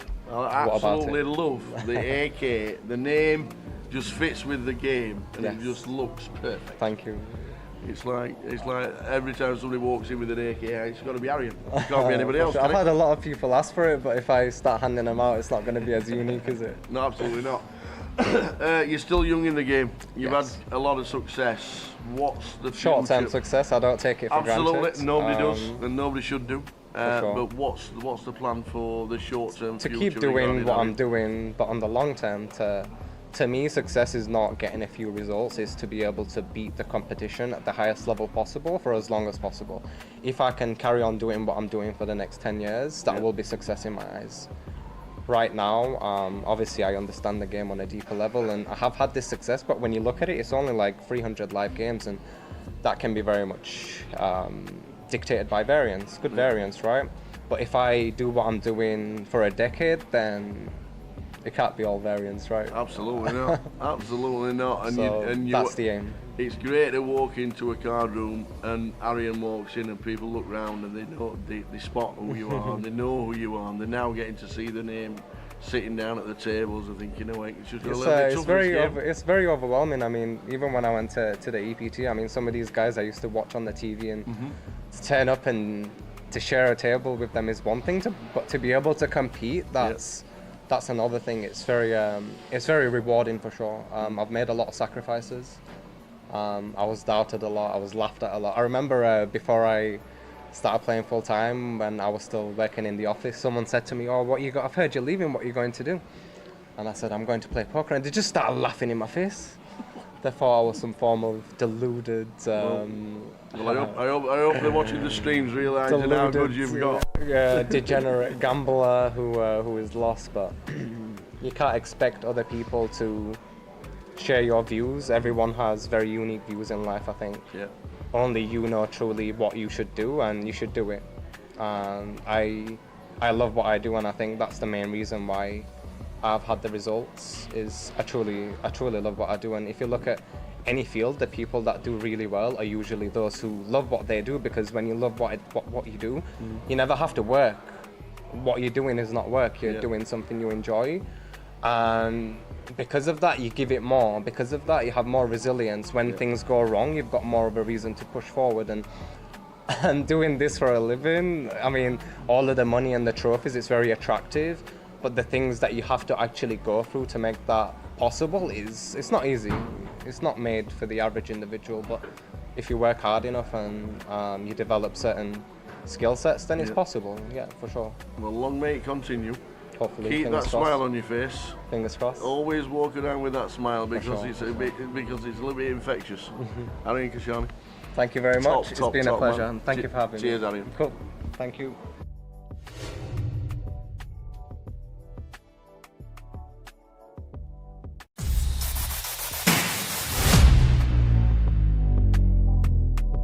One of the most consistent players that we've seen in probably 10 years of the GUKPT. Bouncy.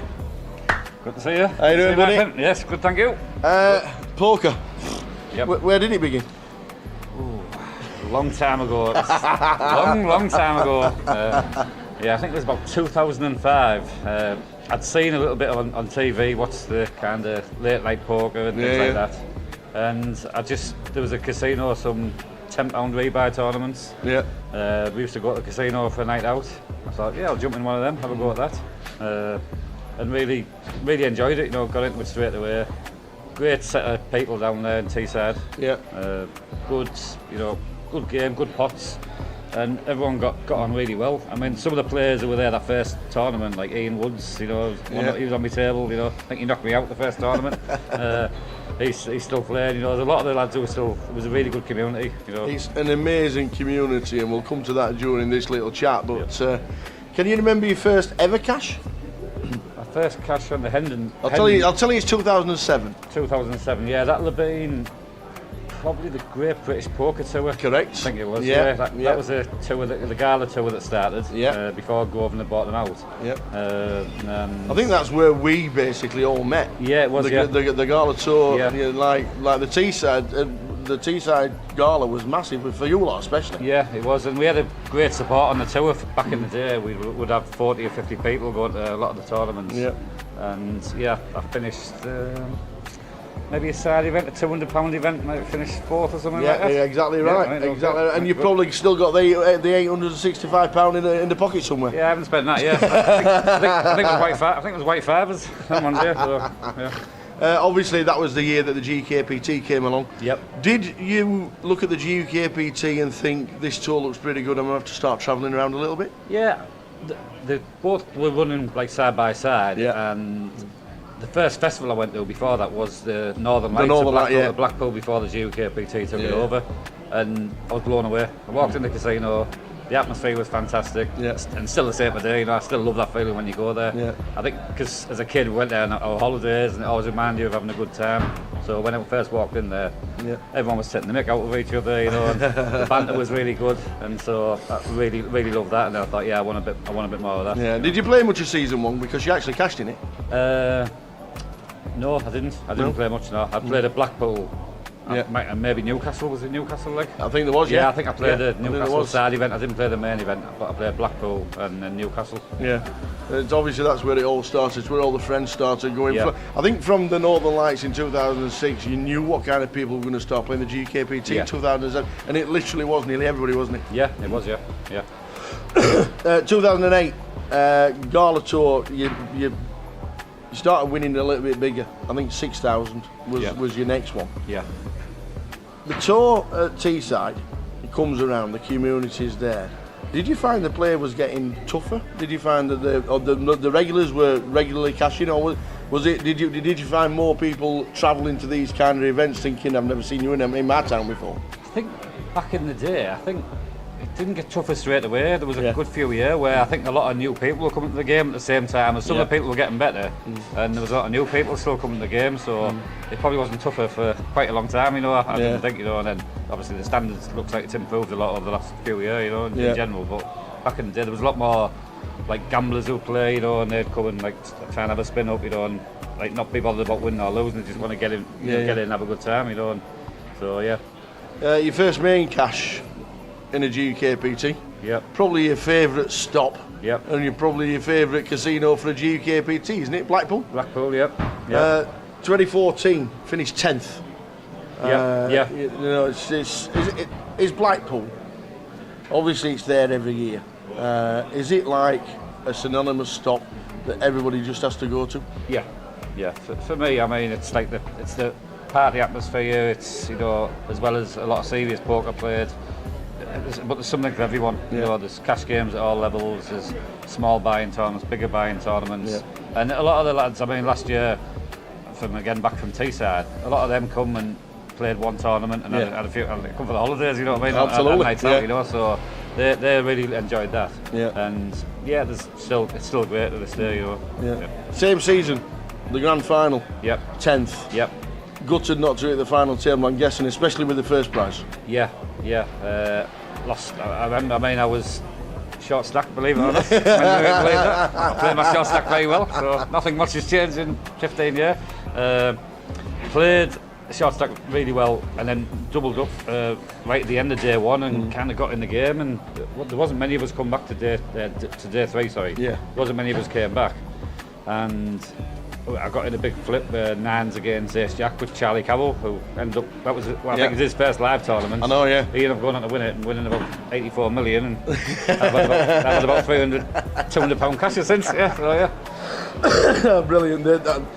Obviously the grand final and the Vic, it's got that thing. A lot of people say it's one of the toughest fields assembled in Britain. Would you agree with that? Yeah, but I think there's a good mix of like kind of local like businessmen who play, you know, as well as like the tour regs, and occasionally get people coming in from all over playing, you know. So that was. I mean, the other thing was as well, I was working quite a lot then, and that time of year I got a lot of time off in November, December, so I would play Blackpool in the grand final. But I would say there was a really good mix of standards. You know, there were some really good players. You know, and you look at the fields. If you look back through the time, you know the ones who've won it. You know, absolutely. And keep on coming time after time. There is some class players go there.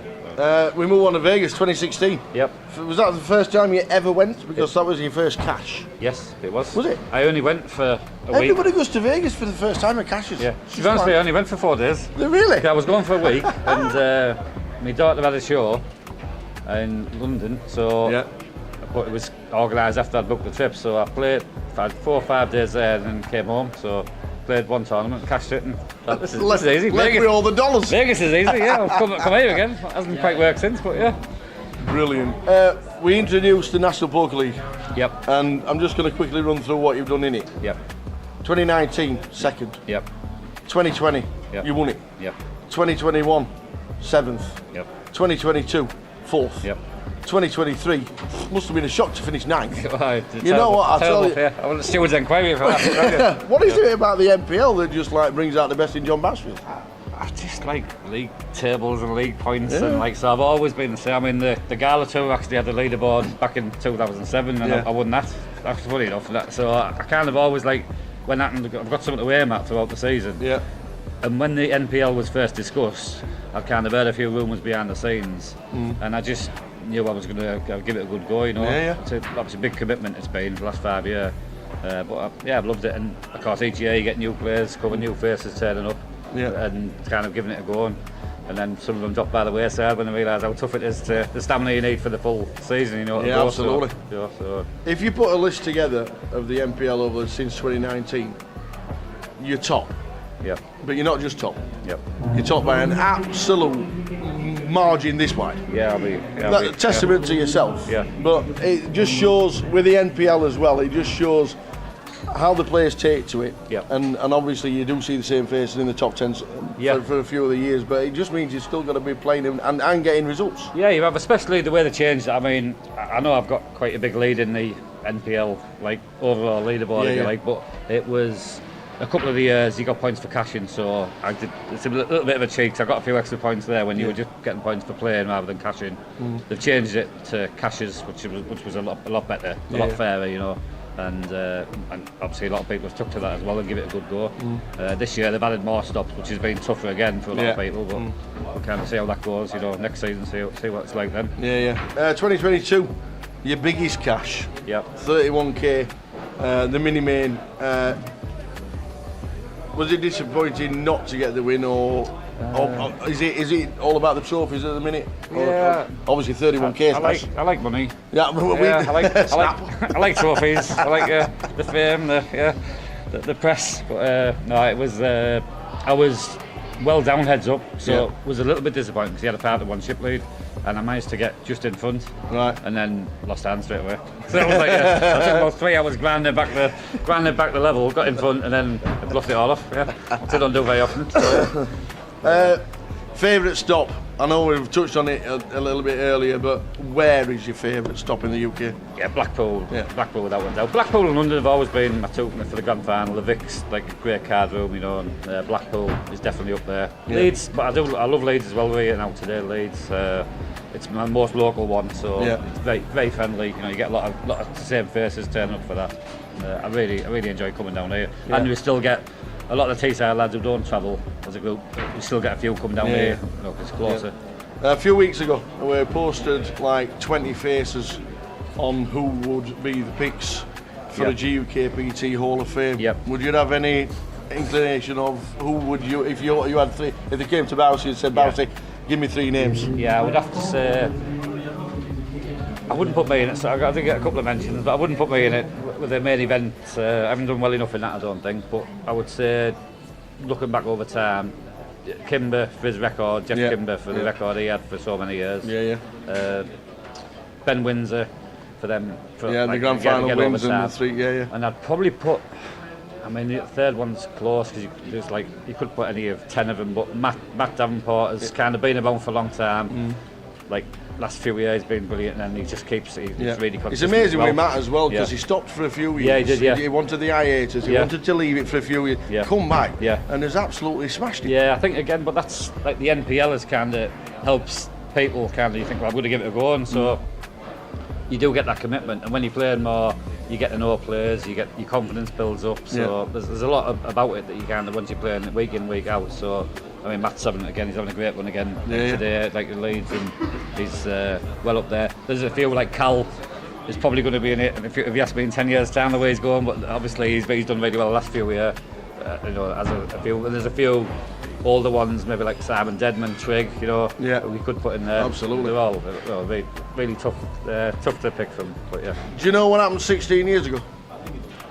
16 16 years ago. You posted a picture on the Endon mob. Oh yeah. Can we have it changed? That was about 3 weeks. That was about 3 weeks ago. That's 3 weeks ago. That one. We say it to loads and loads of people. That once the picture's on, nobody ever changes it. It's I mean, I didn't put the picture on, but yeah, somebody put it on. But yeah, there was a bit fresher face that one. Yeah. There's a lot of people like that. Let me tell you, there are a lot of people. I mean, like I do that. have a bit of resemblance. I've seen some of them. You can't even recognise who they are. I'm thinking,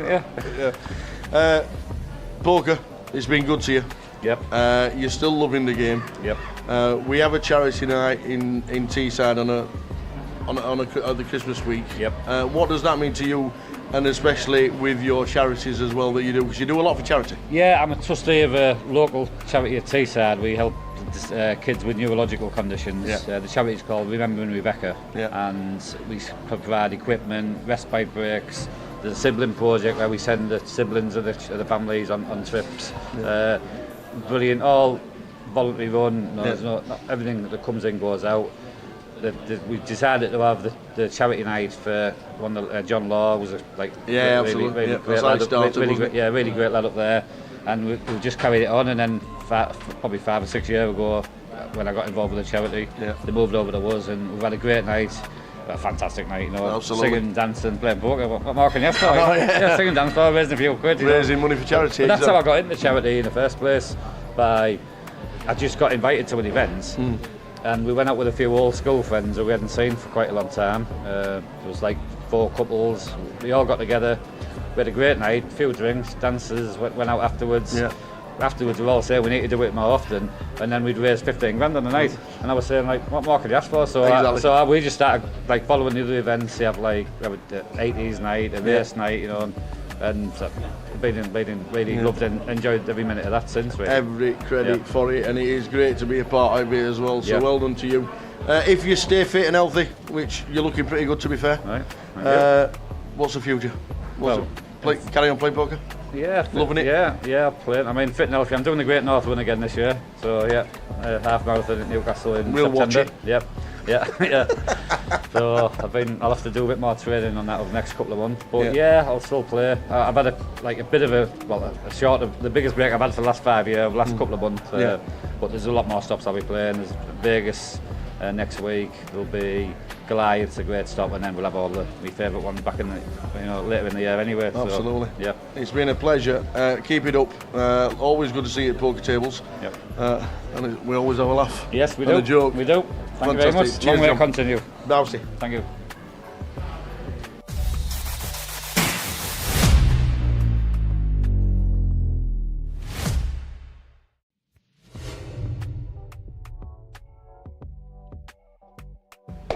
We're spending 10 minutes with Arian Kashani. Thank you very much for your time. It's a pleasure to be here.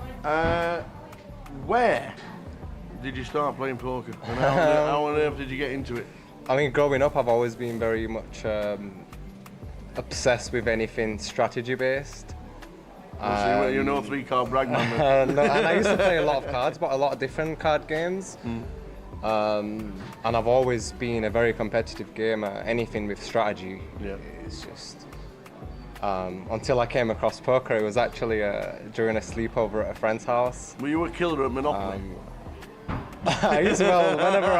Whenever I knew we was playing Monopoly, I used to open the box and slip some of the 500s into my pocket prior to the game beginning, and when people went past the go and got 200, I was getting 600. I love it. The additional notes were coming out. But yeah, where my friend Christian, I think I was leaving college. I wasn't 18, I was 17 years old. He taught me the rules, and my mind was blown. I was hooked. I was like, wow, I've discovered this a bit too late. And I was just immediately hooked to a point where when I started uni, my attendance... Where was uni? Huddersfield. Yeah. It's funny because growing up I wanted to be a pilot, then I wanted to be an architect, then I studied accountancy and finance, and now I'm a poker player, right? Well, accountancy, facts, figures, numbers, maths. For sure, yeah. So I joined uni. I didn't really enjoy it. My attendance was very low because I was too busy playing poker in my local card room. It all started with free rolls. I used to turn up with my shades on, hood up. You look back now and you think, why did I do that? Yeah, I was just obsessed, and the obsession, it really forced me to dig deep, and I've just been obsessed ever since coming across it. And when you find something that you have that deep connection with, it just comes natural. Ever since coming across poker, all I've ever wanted to do was to play poker, and I've always worked very hard. I mean, when I was at school, I used to do papers, and I worked in behind a bar, then I worked in a hotel, then I worked in a restaurant, then I worked in a nightclub, then I went and worked in an office. I was a credit controller for a very big organisation, collecting £5 million a month. I've always been obsessed with numbers as well, but my heart was always in poker, and all I wanted to do was poker from the minute I came across poker. Well, my first number for you was 2015. Yeah. Huddersfield. First cash in 25, Huddersfield, yes. 25. Yes. That's where it all started. Can you remember much about it? You finished 12th? Yeah, I mean, that was one of the biggest buy-ins at the time. Yeah. I think people tend to forget that we've not always played at these stakes. You work your way up. Yeah.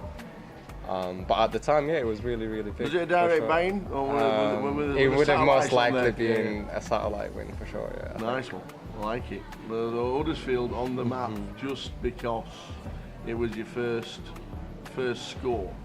But your first big score, 2019, the Christmas cracker.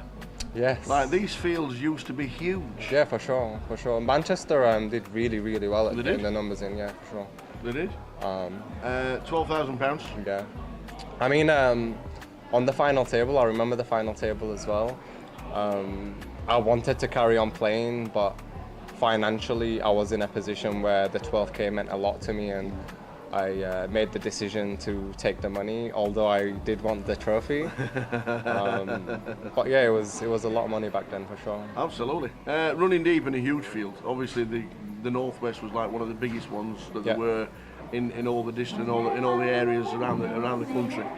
Did you like playing the day ones and then getting yourself into these big fields? Was a big field like? I mean, very comfortable. Everything I play now is intentional, and a lot of analysis goes into the games I play. Back then I was playing anything and everything. Yeah. You need to be very careful. I mean, game selection is an art. It's something that not many people know much about. They literally play anything. They don't really set themselves restrictions on what to play, what not to play, past what point to stop regging, past what point not to reg. But my approach is usually a big percentage of my overall tournaments are in small fields to make sure I'm consistently getting in the results, and then some in medium fields, and then only very small amounts in the big fields, because even if you are the best player in the world and you play in big fields only, you can just go through big periods of not cashing at all, right? So I think it's very important to get the consistent small cashes in, and then obviously put yourself in the big fields. But more or less straight after the Christmas cracker, which had a big number, you end up in Nottingham at the Grand Prix. Yes, that was a very interesting one. 2,712 that was a very interesting one. That had it was one of the first ever hybrid tournaments where you would play the day ones online, and then you would eventually turn up day two, play live at DTD, and they had this promotion. If you played day 1A online and made the final table, you would get a 10K package. Okay. So when we was approaching the final table, there was 2 tables left. There was another guy who had qualified from day 1A, and I knew that if he makes the final table, he also gets the 10K as well.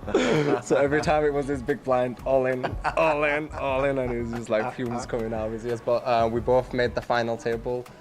We both ended up getting the 10K package. With the 10K package, I ended up actually getting more than first place, but a friend of mine, Fabian, ended up winning that. Congratulations. Well, you were second. I did really well because he had all of the chips with 2 tables left, and I just outlasted everybody. Got myself to second, and the stack distribution heads up was ridiculous. Then, unfortunately, we ended up in lockdown. Yes, but how was it for you? It wasn't unfortunate. It was.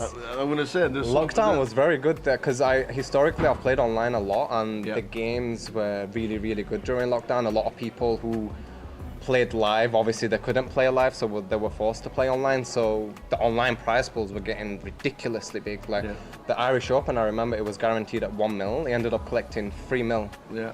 And the winner got 462k. The numbers were ridiculous. Everybody wanted to play. But yeah, the games were good for sure. Really, really good. But lockdown was a very tough period for a lot of people also. Of course, yeah. But you certainly did well during it, which is really nice. But obviously coming out of it and coming into the live poker back again. Last year, big year for you. For sure, yeah. Nearly $300,000 as it says on the database. For sure, it was the first year where I started competing for the leaderboard, and I wasn't really going for it till I think March time. I got a few results in a row, and I thought it makes sense, and I made the decision to give it a go. It was very competitive towards the end. The best I mean, start of the year, everyone was like, "Oh, yeah, it's over. Cal's won it." And the deeper into the year we got, the closer it got. It was very, but the very best thing interesting. for us watching it from the outside in was you and Brandon battling away. Robbie as well. Yeah. Robbie was up there as well. It was very, very competitive year. I really enjoyed it.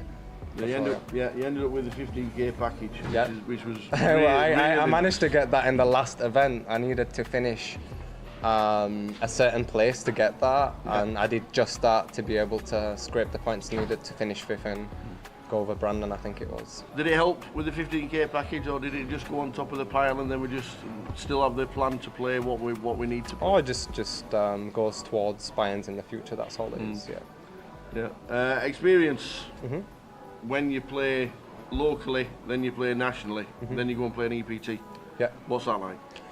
It's obviously different games. They attract different player types, and I think one of the biggest keys to succeeding in poker is knowing how to adapt to different player types.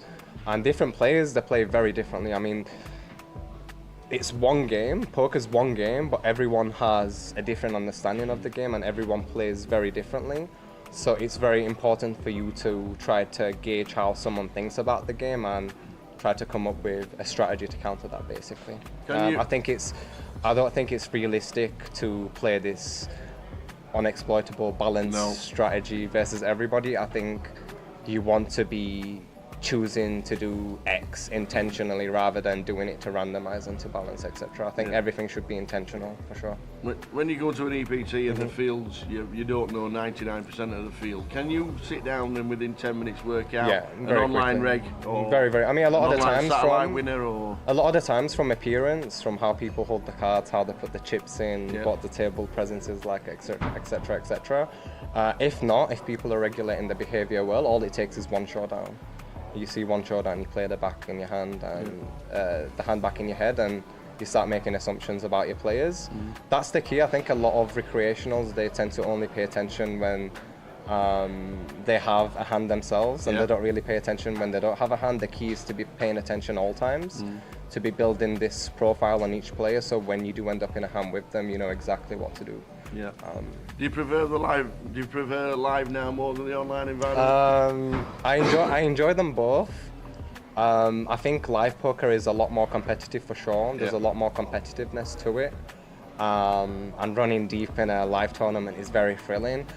But running deep online is also very good. It's two completely different games versus different player pools, and I think it's very important to know how to adapt. There's been a lot of very successful online players who come and play live who don't tend to do that well, and a lot of the times that's because they're not really adapting that well. They're trying to play the same strategy, and a lot of poker is just adapting to who the opponent is. It's not a game of cards, it's a game of people played with cards, and you need to play each individual based on their tendencies. You do a lot of coaching. I do indeed. Online. Yes. You're very successful. Do you like it when your prodigies get a nice little touch somewhere and you keep in touch with them? And for sure, it's very rewarding to help people become better at something that they care for, and that something is poker, which I love very much. So it's very rewarding to be involved in the journey of some of these guys, to see them grow, to see them get these results. And I've actually built a community. There's between 30 to 40 people, very close-knit.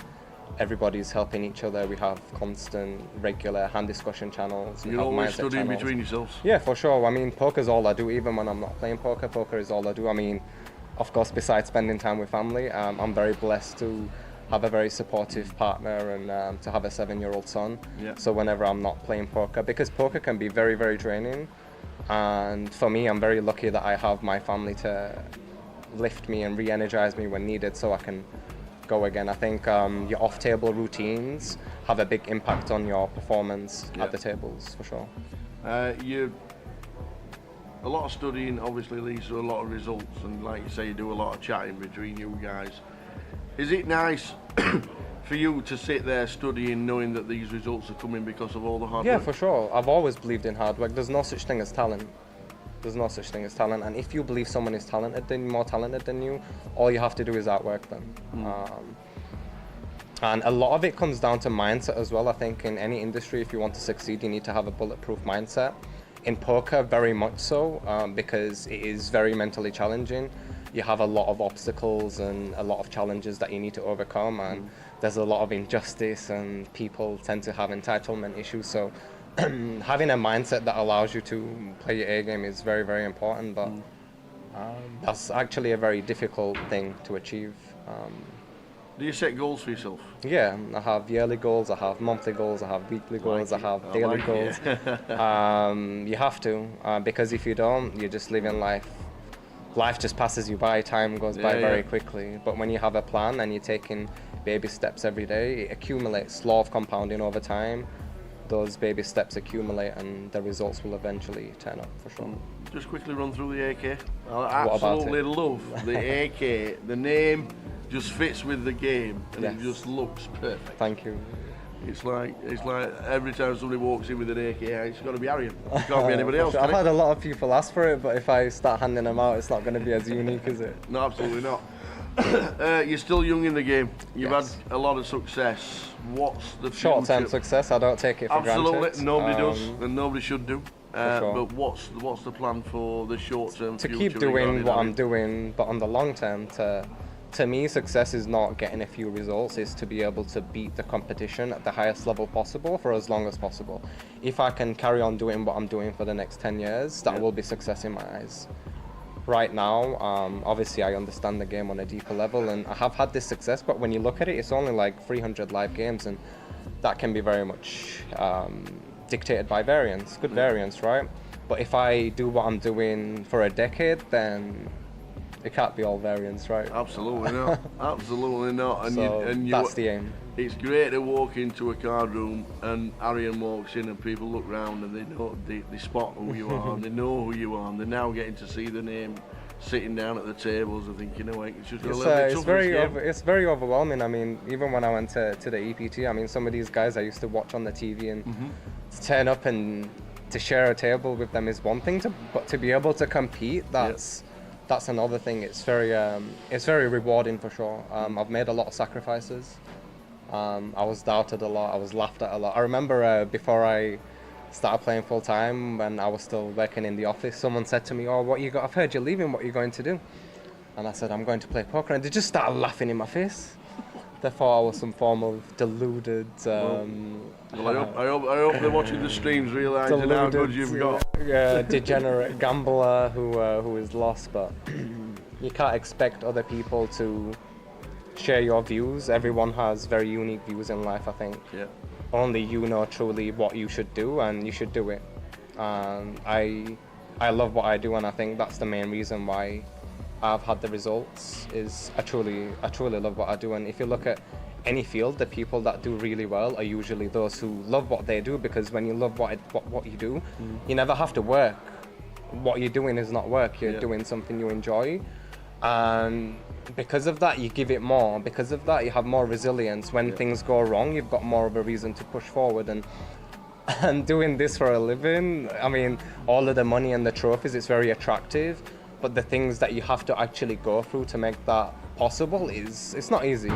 It's not made for the average individual, but if you work hard enough and you develop certain skill sets, then it's possible, for sure. Well, long may it continue.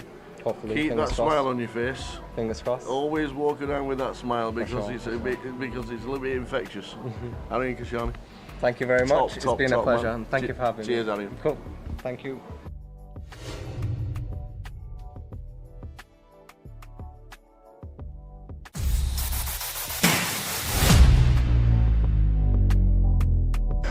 one of the most consistent players that we've seen in probably 10 years of the GUKPT. Bousey. Good to see you. How you doing, buddy? Yes, good, thank you. Poker. Yep. Where did it begin? Ooh, a long time ago. long.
Just for these colour ups, guys. So we got 25. Yeah. Can we just confirm this is 25 plus 20 plus 5? Yeah. Oh, shit. Can you recheck? Can you? Nice. Thanks. Blinds are 1.5, 3,000. I think 1.3 now. Yeah, 1.5, 3. Yeah, it was 2.5. And then 1.5. Oh, 1.5, 3. Yeah. Just before this one. You've got change there. I like it. Fancy. I like it. I recognise him now because we used to train in the same gym in Cheltenham. Really? Yeah, once that come off, I Nice. It's always good to do training. I train as well, so now I've done, It's always good. I think as long as you don't not watching the stream, you're fine. Yeah, well, no, most of the time on beach tables, you're not allowed. No,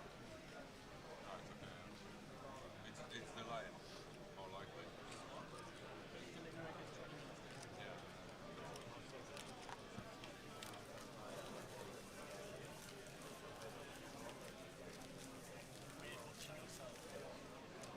Just won't bother looking forever. I do acting now anyway, so I often see some. We've got not say anything offensive.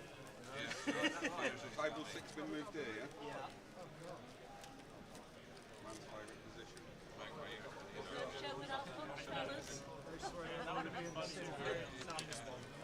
Oh, if I'd have known Caroline was coming to the table, I'd have took another 2 hours off.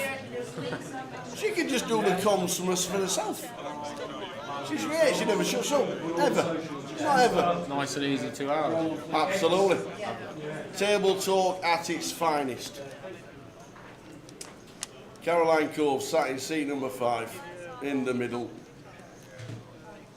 We did a wander round and she was there with Vicky in seat number 3. She says, I had his kahunas in my hands earlier on, and then he lost them. And the next session, the buy-ins have finished for the day. 1,176, it says there. So a few of the numbers got taken out of place and not turned up before the end of level 12. So if you were down to play day 1A and you've not turned up, your ticket's still live. John Glenn. Hello. Here he is, Portsmouth Massive. Other Blues. How's Portsmouth been for you in the last few weeks since we've been?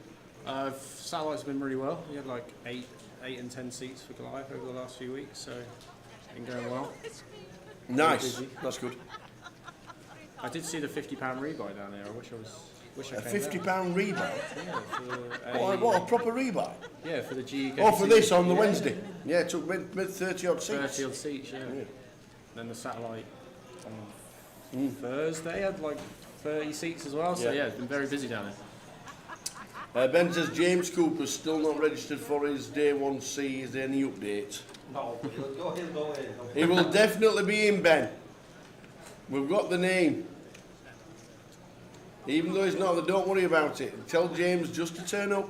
He will be in. He will get a seat. It is from winning the competition. He will be there. All he'll need to do is turn up and his name will be on the screens. You can tell it's Goliath. We've got a 4-way limit. Yes. Good to be back.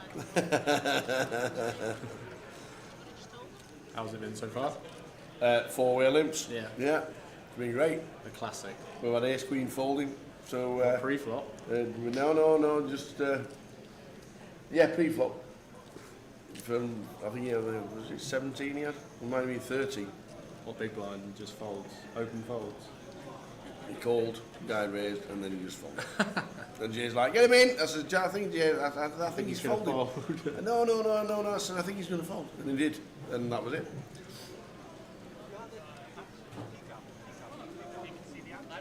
Is that name correct? 3D, is that right? Vic. Don't know why it's V, but his name's Vic. Okay.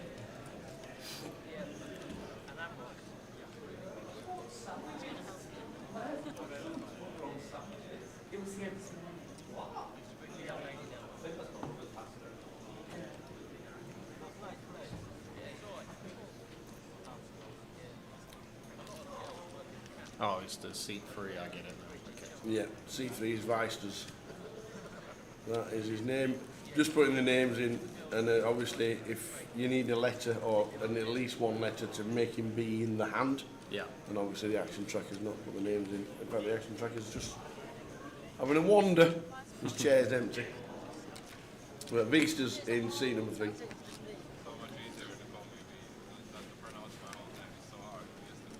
We've got Dino in seat number 9. Dean Emmons. On the regular? Yes. All good, Johnny Brown, how are you? Welcome to Goliath Coverage 2025. It started at midday. It's been half 8? Yeah, 8:36. As in we are live. So the action tracker will catch up. We'll get the name of Martin in seat number 6. God, a limp. I think I've got to get used to that, haven't I? Yes. Yeah. Yeah. It's not a GKPT 1K. No. A lot of these guys won't be playing too much live either.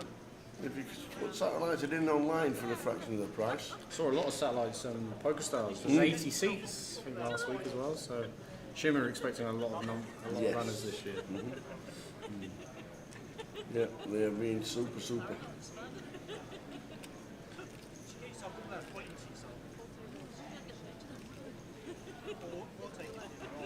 Kieran Gibbs, good evening.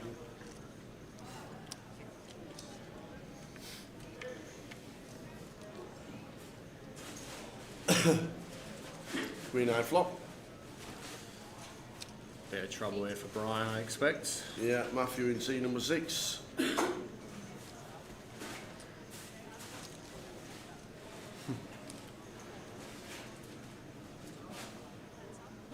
Glad Martin has just chose to call here. Oh, action zone, very action zone. Matthew 6. Yeah. Martin 1. Brian turning to pair. Now we've got top pair and a redraw to the nut flush for Matthew. And that's not it. How big's he going to go? Yeah, don't leave any value on the table. Is that 11? Looks like 15. 15? Yeah. It's 3. I thought it was 2 yellows and a white, and he just calls. Oh, he's put the wrong chip in, Tower.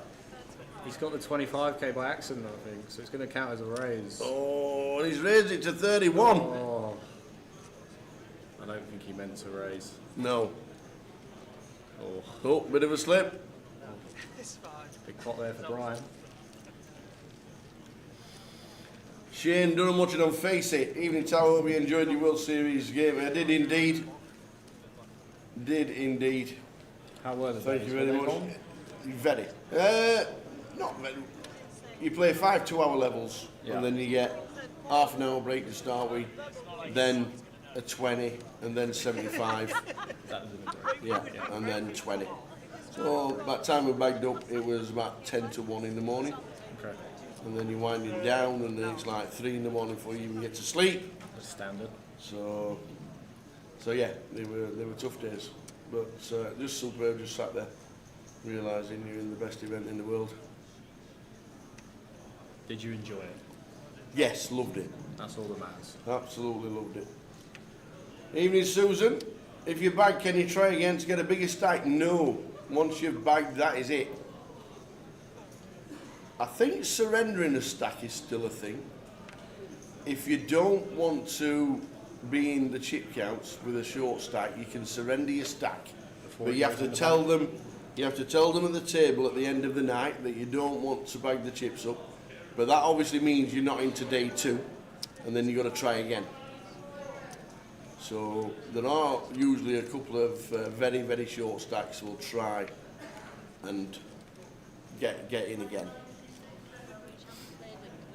But never too many, because obviously last year, as you remember, when we got to day 2, we were in the money.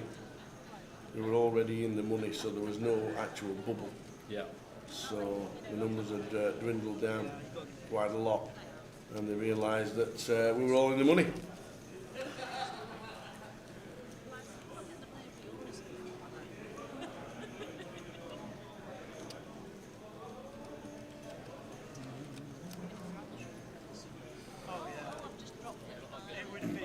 So a big shout out as well to Katie Swift, and she's got the side events coming up, and tomorrow's side event is the ladies event starting at 12.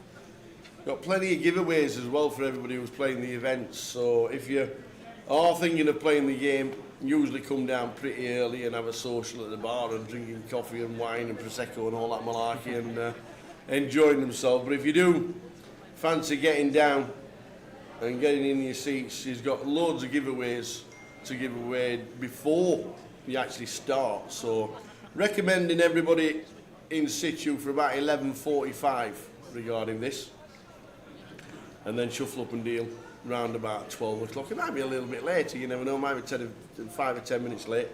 But she's got loads and loads to give away, sessions of this, books of that, and all kinds of things. So well done to Katie.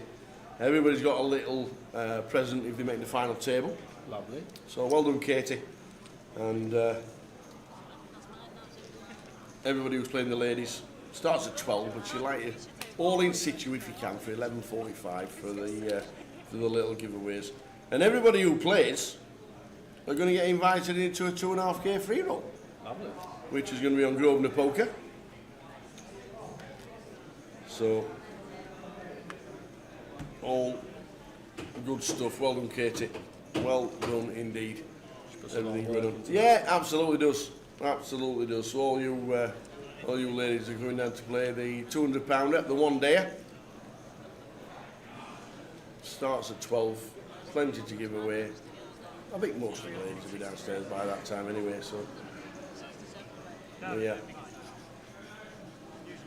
And everybody for the first hand, there's an all-in flip.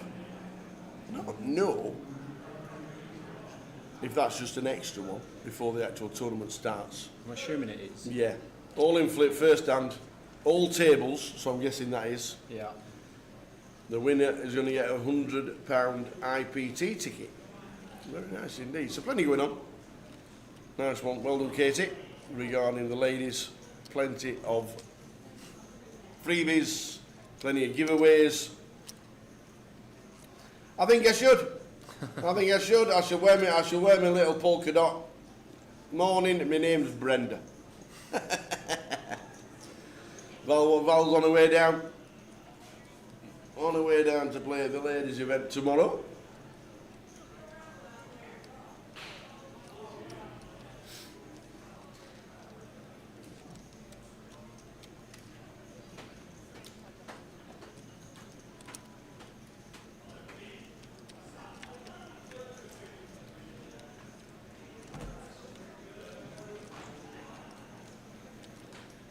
So when you're flicking in the Goliath? I was hoping, well, I had bagged for the the GUKPT main, so it was in that today. Yeah. Sadly didn't make the money. Okay. But I was going to jump in, but it was a little bit too late. There's enough flights, so Mm. at some point this week, hopefully we can go better than our row of 16 so far across 2 years. Okay. Trying to make day 2. So I reckon It's tough. This It is the really year. is. This is the year. It really is tough. It's a long old day, and a lot of people to get through. So.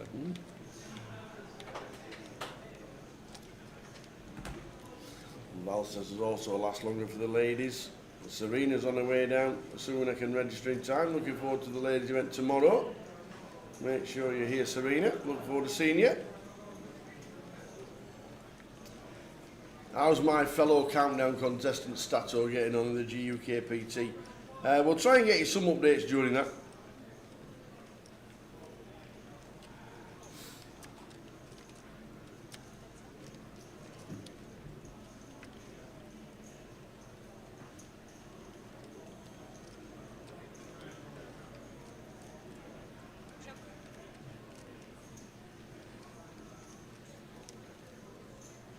I would expect Joel to check back this turn, sorry. Yeah. But he may go for the value now and then look to check back river, but we shall see. Big stack as well, 200k.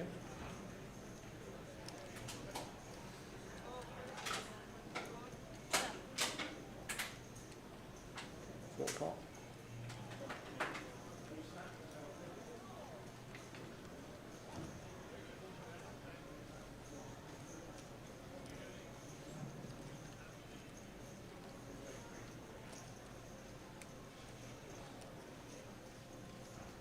Tough spot with a jack here.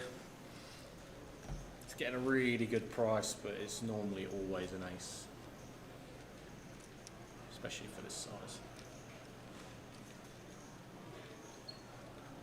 You can see the pain in his eyes. Well, you can't because he's looking down. But Yeah. Does he make a call? I think he will.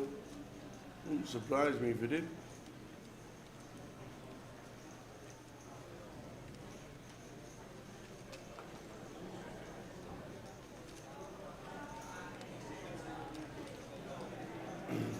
Well, is he giving it up? I'm making a decent fold.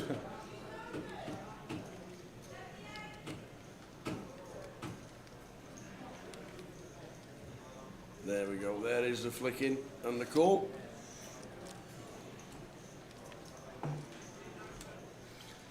Ten of hearts. River. Check mark for Joel. check, but maybe based on, yeah, check always. Joel picks up a nice pot.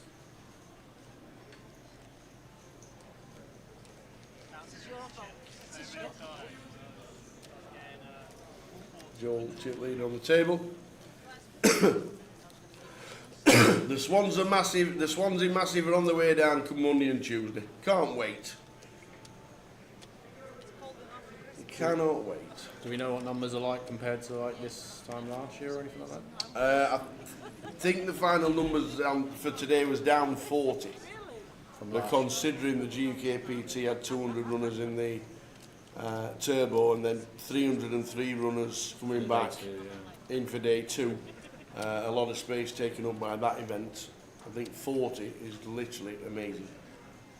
I assume you expect it to beat it? I think we always do, but we always realise that you can't just beat it every single time. Like the World Series was down 500 on last year, but is it a flop?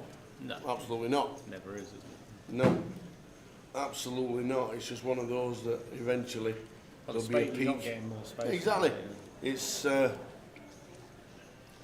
a lot of things you don't realise. Like, why don't you just have extra day ones? Why don't you have extra this? Why don't you have extra that? Why don't you do this?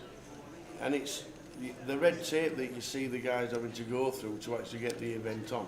I didn't even realise that this is classed as an outside event because it's not inside the Grosvenor Casino. Okay. So you have to have a licence. Yeah. And you're only allowed a licence for a certain number of days per year for an outside venue. It's not unlimited.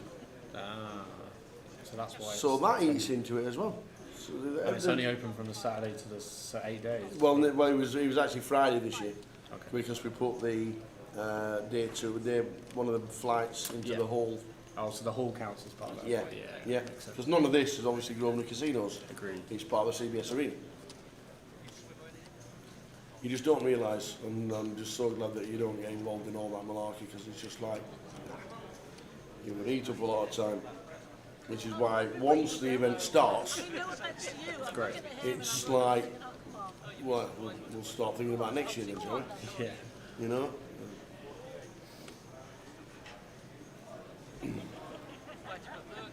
Loads of people already though. Everybody look. Yeah. Busy. Yeah. It's only going to get busier. It is, you're absolutely spot on.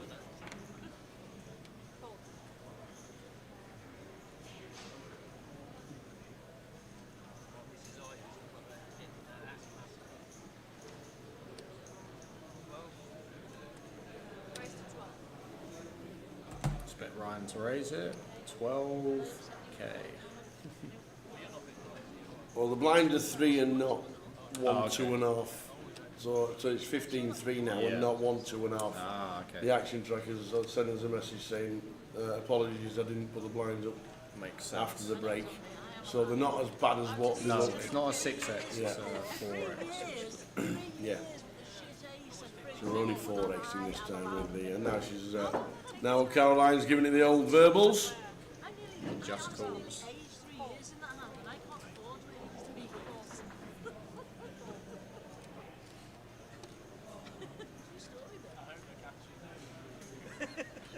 Martin gets out of the way.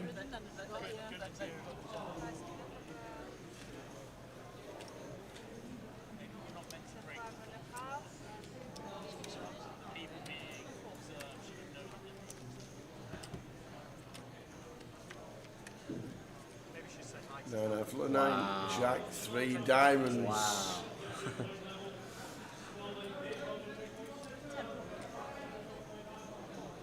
This is a monster flop. 69% without flopping a pair.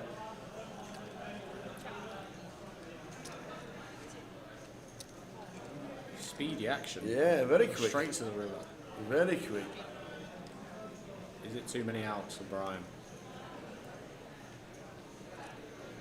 Judging by the fact he led on the river. Yeah, the river's already there. Makes me think he got there.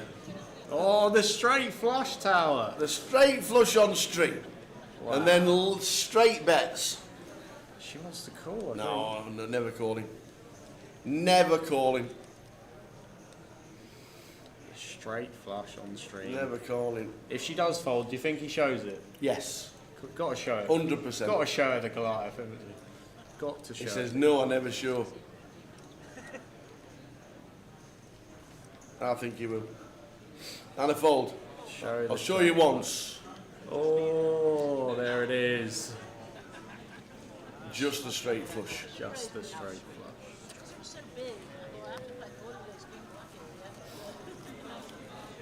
Craig says, how many players go through today? However many are left at the end of level number 18. It was about 9% of the field last year. Which is why we ended up in the money for the start of day 2. We're at like 1,400 for the day. Yeah. About 140, maybe slightly less. I think it was about 8 or 9% last year. Top left hand corner of that screen, 339 left as you can see. Lines 15-3, not 1, 2.5. So slightly inflated. And when they're raising to 6, you know it's not 2.2 or 2.3.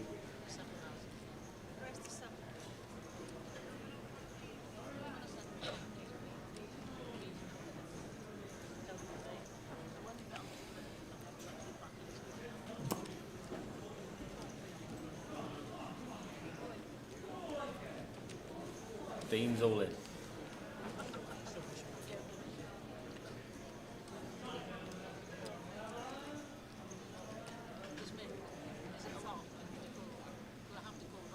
I don't think she can fold tower.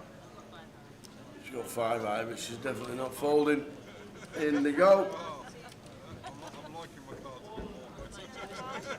8, 9 of spades. Got them covered. We're on level number 13 at the minute, Craig. And we play to the end of level number 18. Levels 13 and 14 are 30 minutes, and levels 14, 15, 16, 14, 15, 16, 17. The last 4 are all 4. 15, 16, yeah. Yeah, the last 4 levels are 40 minutes. So Dean, needing... He's doubled. No, that's it. Draw indeed. Draw indeed, just looking there. 2 pair on the river. Dean doubles to 39. When's the last day for joining the tournament? It is Friday. Day 1's all the way through, and then there's 2 flights on the Friday, a main flight and then a turbo flight.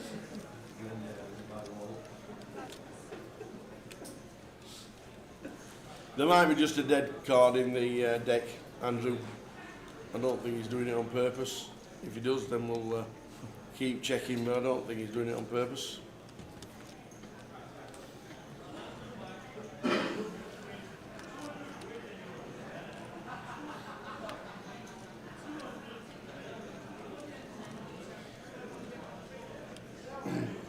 How long are you here for? Duration? Yep. Good lad. Next Sunday. Yep. Lots of events, high roller, mystery bounty, good, Goliath. Yeah. Hopefully just Goliath, but if not, obviously next weekend the poker, the cup. Yeah, that'll be huge. The losers cup. That will be huge. But there's loads of events next weekend. You've got the giant. You've got the main event one as well. Dean's in again. All in. I like this. Over 2 limps. I would expect both hands to fold.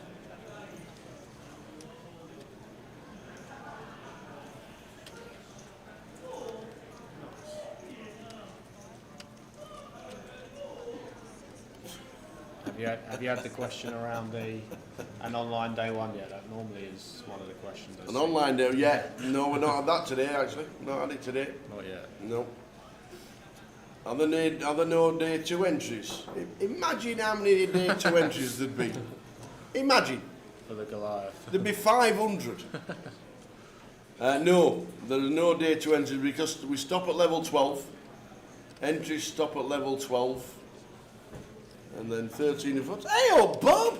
I didn't realise you were working today, pal. Yeah, can we have a top up, please? Yeah. Can we have 18 pints of water with ice, a couple of tangos, and some coke? Full vodka. I know that. Yeah, vodka, rum and coke. Yeah, please, thank you very much. Thanks. Iced water, please.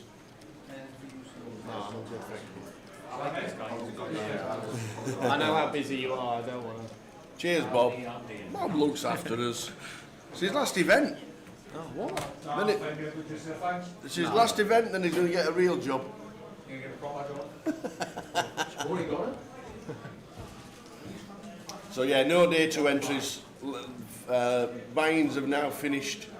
So 13 to 18 we play and eliminate players, and that happens every day. Is there a super turbo before play on day 2? No. Day 2 starts at 11 AM. What time would you like the super turbo to start? A little 7 AM.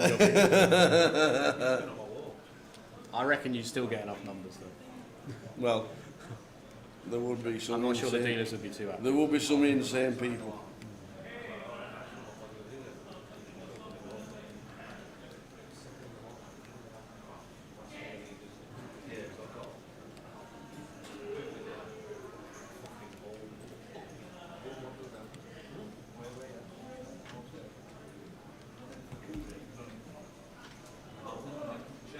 Do we know what Jay's forfeit is yet? Hey, nothing sinister. Oh.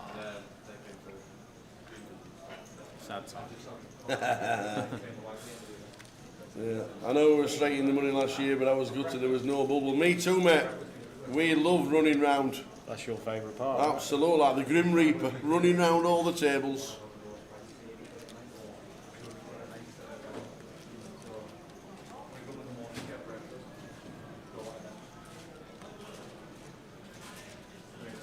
And lastly, says the Welly Wanger, do you play down to 18 levels, whoever has chips is through, or is it a percentage of the field? It is the full 18 levels. So the final 4 levels of the day at 40 minutes. I'm gonna have a look. So you can work out when we finish. I can never work it out, ever. I still don't know now. Tell you. How many are registered for tomorrow? Let's have a look. I reckon about 200. 505. Told you. 505 registered for tomorrow already. The soft cap is 800. The soft cap is 800. There's already 200 for one seed. Oh. What is the final? The final is next Sunday. So we've got a full week, all 9 days of streaming from the team.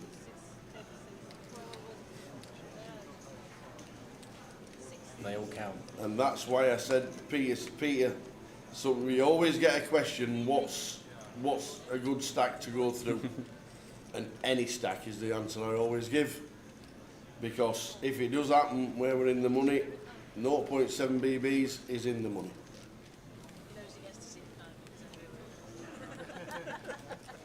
But I do really hope we get a bubble this year. I really do. Hey Seb, what have the queues been like with the new debit card buy-ins? Well, unfortunately, the new debit card buy-ins doesn't work on the app at the moment. The developers are now looking into it, why it disappeared. And they'll hopefully get it fixed. But it wasn't, it wasn't an issue at all, and then unfortunately the app buying stopped and the queue started to form. They've not been too bad. Jay's in the wings and he's going to be taking me off in about a minute's time. John Glenn's with us, having a chat from Portsmouth, the Portsmouth Massive. Does some comms with us down in Portsmouth and comes in. Watching Liam Emmons in seat number 9. Well, he spun from 7 bigs, so... Yep, indeed he has. How did you get on in the deep stack? I know you posted about we all had a free roll. Yeah, the deep, everybody got a free roll to play the deep stack. It's a structure where it was just like fast. It really was really quick. The average stack, I think at the end of level 6, the average stack was 17 bigs. So I find jacks, there's an open, and there's a jam for 14. So I call. He turned over queens. Jack on the turn. Bingo. Queen on the river. Thanks for coming. Left me with 3 BBs and then any ace, and it just went in. Unfortunately, that was it. But you needed chips. You really did need chips. That's a tight 3 big range now. Tell you what, just that's a tight 3 big range. And I had to wait 3 hands as well. I actually can't remember what the actual hand was that I bust out on. But yeah, the jacks and queens just did the damage. Okay. Only ace high. You can't. If it's a king, you won't know. If it's a queen, I know. So Jay's just going to jump in with us with John for half an hour. I'm going to get myself in water because Bob's disappeared. He's obviously disappeared to fetch it, to be fair. Here he is. Here he is, just like magic. He's amazing, this fella. I knew he'd be here. So, oh, what's that? Oh, I could have one of them. Cheers, that kid.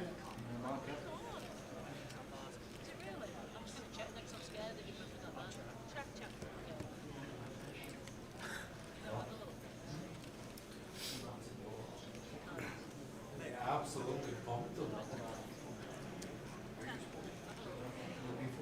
Yeah, the bubble's one of the best parts of any tournament. Even the World Series get involved, chasing around the tables, Yeah, the main sure, events. yeah. It's amazing. You wanted to bubble that though? 30k package. Absolutely. You had, do you know you had to beat another 600 players to get the Yeah. same money? Crazy. 600 players. So Jay's going to jump in with JG for the next half an hour, and then we'll be back, myself, in 30 minutes.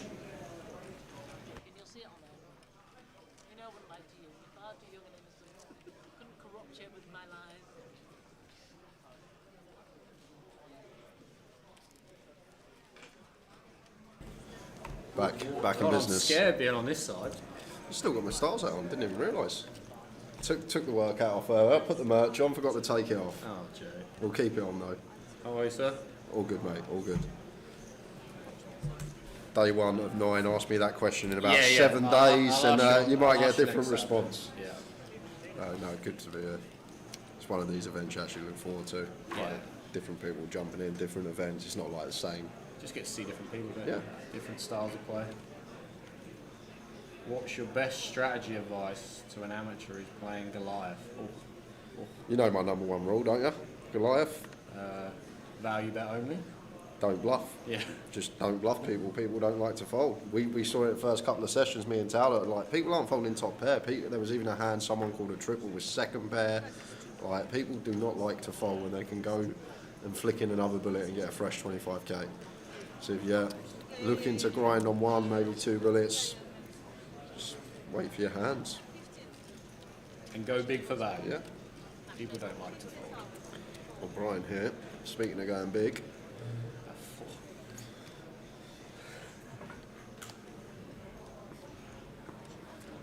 3.75x does the job. That's the problem when getting rid of these hands. Make it a min raise, they're always going to call. Can you rebuy? Yes.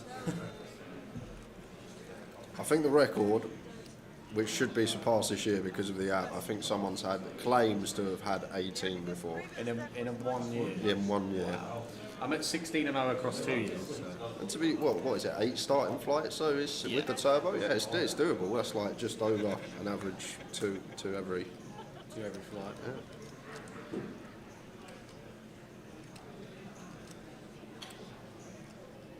How was the Vic? All good? Yeah, the Vic was good, lovely, nice refurb. Looks pucker the place, to be fair. Good event, great turnout, which kind of expecting with the Vic. Decent payday for one tout. Was really good FT actually as well. Probably one of the best, like fundamentally FTs I've had to cover in a while. Like everyone seemed to actually play really well, like in my opinion. I always find those final tables quite interesting to watch. Just get the situation changes depending on who's got what, etc. So. Jack 10 for Brian. This time I'm going to go for the 8k. Any size intel's about. 15 with ace jack, Jack 10 off, couple of 8s here, and Caroline with the ducks in the cut off. Just going to let them go. Don't mind that. If you maybe picked up on the sizing this week here from Brian, it could have potentially been one of these jams just because we're pretty confident that Brian's not too strong, but only 2 hands, tiny sample. Caroline's been playing with him all day and he's been mixing it up. Just let the ducks go. Demon to defend. Dean Hemmings, I see, from down your way. Little Pompey reg. You missed all the sunshine, though. With Salmon Tower, it was lovely. Yeah, it was raining where I was, mate. not physically, but it was raining. Yeah, I heard about your summer of hell. Yeah, it was tough. Just had to get up every day and go again, and that's it really. And then you don't really know one tournament. Like look at like Davenport for example. Like one of the last tournaments, like it's good enough if he gets that run, he just brings something. So just gotta keep going. Yeah, unfortunately, just weren't a year. But first like losing year out there, so I can't really complain. I was due. I was overdue in a way. If you want to look at it like that. But I'll be back for more punishment next year. Why don't you play more? Is it just enjoy this, or? Just a lot of work these days, really. Like loads of comms for Grosvenor and 888 and the UKPL. I do little bits on the side as well. So, and then you've got to balance that with family, and so can't really just work, go and play the time I'm off. Yeah. It's tough. It's tough to get time to play. Like Vegas is like my summer holidays. Like as a kid, you'd look forward to the summer holidays. Yeah, let's go. Just get to go and play. But very Irish Open, Vegas. That's the only tournaments I really get to play these days.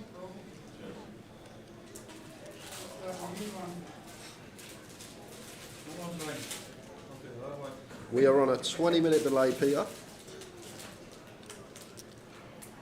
JG, can I have tips for the gym? Don't go. That would be my advice. Yeah, as that's well. my advice. I need to actually get into the gym because I done. You're not from.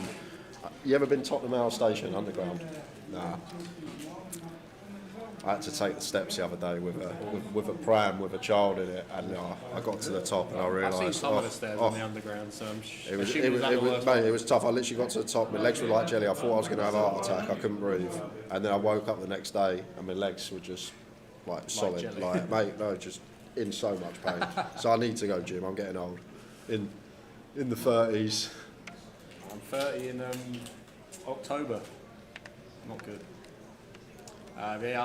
My main thing's running, so I brought my running gear for. Okay. I don't normally bring it when I go away, but for 10 days away, make sure you keep the mental good. So got a day off yesterday, so that's nice. What's the plan for the Goliath? We'll come back to that because we got Zach with aces in the hijack. Expecting around the 2 BB mark, but we'll see. Maybe 8.5, 9. Yeah, see. That's just fine. That looks like 11. 15. No, Ace 10 off. Gonna send it in, and Martin with 7s here. He's only playing 8 big blinds. It's a very sad spot. I feel like depends once again what we think of this sizing from Zach. If Zach's been opening smaller, we've seen some hands that are mediocre to strong. Yeah, good fold by Martin. I like that fold. The fact that Dean shoved over 3.75x open seems pretty damn strong. And just going to be getting snapped off here. Zach will make the call. He's like, cool, yes. Any heroics from Dean here? Always a sweat, right? Got obviously. I reckon he's going to flop a backdoor flush draw. That's it. That's going to be his only way out. Maybe backdoor wheel for the chop. Always a 10 on the flop. But they're never dead on the flop. It never just comes like A7-7. There we go. There's your backdoor. Not the wheel. We got the backdoor for the scoop. 9 queen or 7 to keep it alive, but 6 on the turn deads it off. And we're going to lose Dean. He'll be jumping back in for sure. Yeah. My plan for Goliath, I don't know when I'm going to play, but obviously got all the side events, haven't you? Got So much to choose from. So much to choose from. If anyone wants to fancy play themselves, there are the sides we are on. Can't see the high roller on there. High roller has a Oh, separate you got your tab. own one. Yeah. We'll go to the separate high roller tab in a second, but that's for like the Yeah. average punter in the way. These sort of buy-ins, plenty to choose from. Definitely firing the mystery, probably Monday.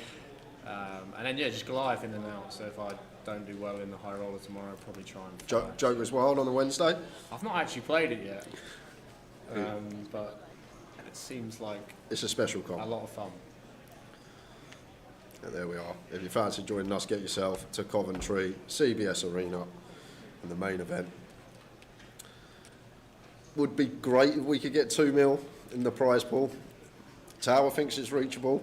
I think it would be a stretch, but either way, you're going to be higher 1.8, 1.9 mil in the prize pool for £200 buy-in. It's mental, isn't it? Is this the size and tell from Brian again? Are we going 15? Or 14. But like, just interesting little things like this you can pick up on all day. If you're sat with players, they're making it 8k, 9k, like Jack 10 off, 7-8 suited, hands like that, and then suddenly they're going bigger. It just sort of made me knock out a few hands that aren't going to be in there anymore, and they're going to be more weighted towards these strong holdings. And this is the thing, people sometimes think you need a showdown to tell how good someone is at the game, but that's not always the case. Just sizes they choose, boards they lead that they should never lead, little things like that. Especially in these events, these are the ones you want to be paying more attention to. Yeah, so much to game in a field like this, like in a 1K or something a bit tougher, because everyone's pretty stoic in the hand, don't really give much off, pretty balanced with time in each decision. But it's a lot more. In this tournament, there's so much to gain. A lot more tells that they give off.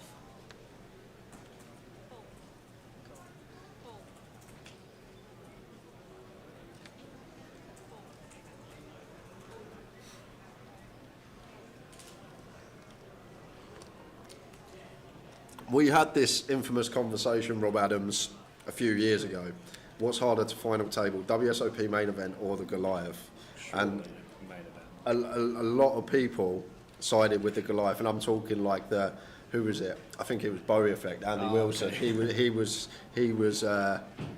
He was sided with the Goliath as well, but just because of the structure you got in the main, you've just got so much time and much more playability. Maybe you're just going to eke them edges out a little bit more when the clock's shallower, and the structure maybe gets shallower as the days go on. Like, it's at the end of the day, this is a £200 tournament, and it's a 3-day comp, and you can potentially win $250,000 at the end of it. It's not like the WSOP, 8 days, 3 days for the final table. Like, obviously, that's going to make a difference, just the amount of play. I feel like a lot of people may side with the Goliath, but the problem is you're not got Mateos, you're not got Chibwick, you're not got all these people. Of course. It's a good question though. Yeah, I think it's a good debate. I wasn't really thinking about the structure, but I feel like your edge comes. The better players have the edge when they're short stacked, like the 10 to 20 bigs. Like, some people look at they've got 20 bigs and they've got to be all in. Yeah. But also, you've basically got to win a flight to get through. A day one, 18 levels on day one is hard work. It's tough. Yeah. Seb says, main event travel open or the cup? Thoughts which will get more traction, lower price point plus guarantee, and more flights of main event travel might be popular with the demographic. Let's have a look. Certainly day one, we can pull these up whenever we want. I think they're pretty similar. I think they're at the same time. So main event open, travel. So that's 300 and the cup's 500. Yeah, it's an interesting one. I think where you can buy into the cup day 2, I don't think you can do that with the main event travel one. So yeah, just so much choice. And the level 10, yeah, so much choice. But yeah, maybe it's good for like some of the people, but maybe just £500. Yeah, like if you want to have a few bullets at it, maybe potentially the main event travel. But we will see. There's going to be plenty of people here for day 2 of the main event anyway, so I'm sure they'll both get huge turnouts.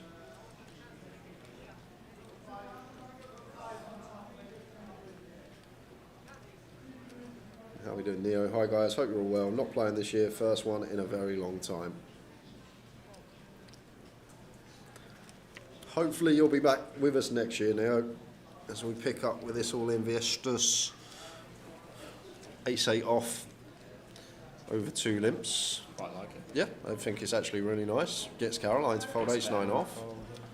And like, just once again, this tournament, the limps just pretty weak. People are kind of capping themselves there. Never really got a strong hand, but look at this, Joel. He's going to give him a spin with a Jack-10 suited. It's probably fine. It's only 9 bigs. Got a big in there already. Flipping against a lot of pairs. Hand like this, going to have 40% against. Ace King, Ace Queen. Don't mind it. I personally wouldn't have limped along. Yeah, I would have ISO'd and then would have been had to have called off anyway.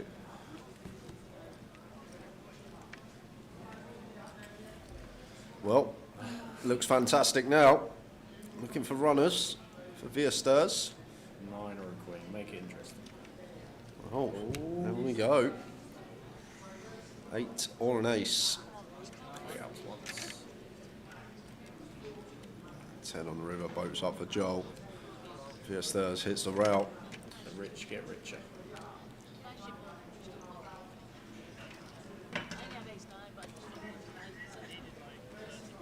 I don't think the guarantee will matter too much. I think the cut will do very well as well.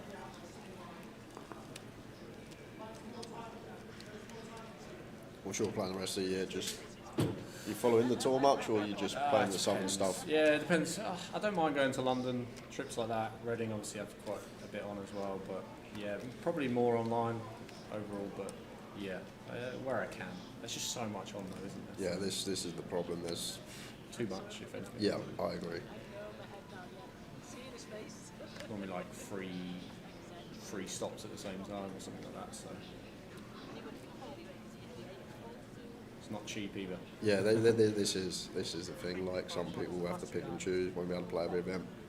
Like I always say, this is the sweet spot for poker. That £100 to £200 wine is just you could put something on every week, everywhere, and it always get runners. Like that's like the sweet spot that will Like always. 25-50 normally does quite well. I think they just run too many at the same time. Is the issue. Yeah, but like the turnout for this, we're going to exceed 10,000 runners. Oh, of course. Yeah. We'd never miss the Goliath. Let's see what Brian goes for here. 10k? 10k now. So really mixing it up.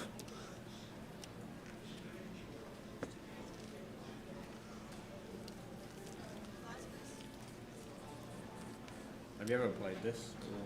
I played it. I've cashed it. I think maybe might be twice. Definitely once. I had a deepish run one year. I got 100 and something. But I think played it 3 years, maybe 2 years. I got to play it before I started commentating because I started playing the tour in 2017.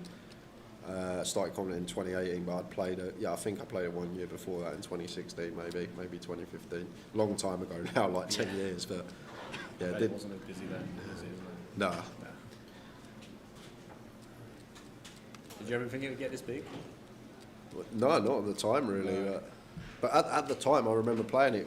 It was big already. Yeah. Like John, it was huge. I remember turning up and being like, "Wow, this event that they created, like even getting 5,000, 6,000 runners, whatever it was."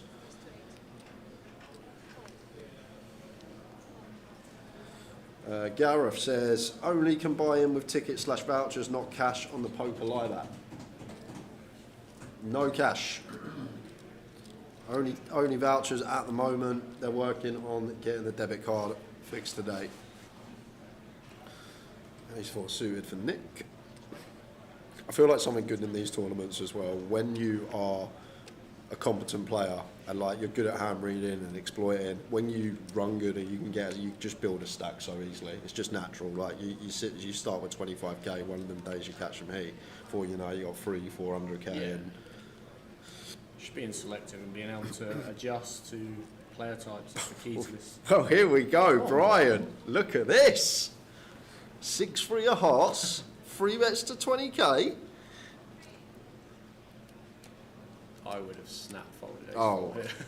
If Brian's free betting me, I would have snap folded.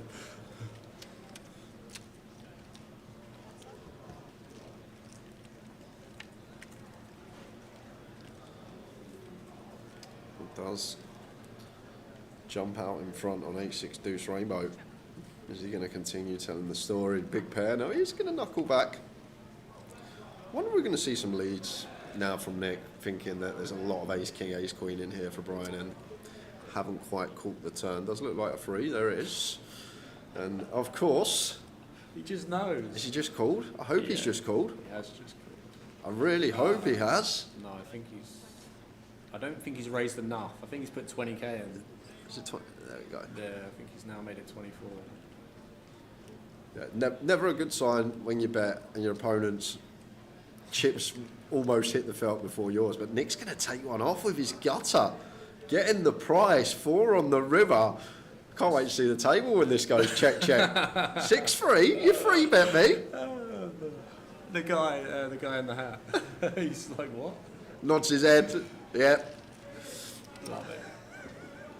Welcome to the Goliath. Unbelievable. Let's go, Brian. More of Brian Welby, please. Yeah. Keep this guy on the table.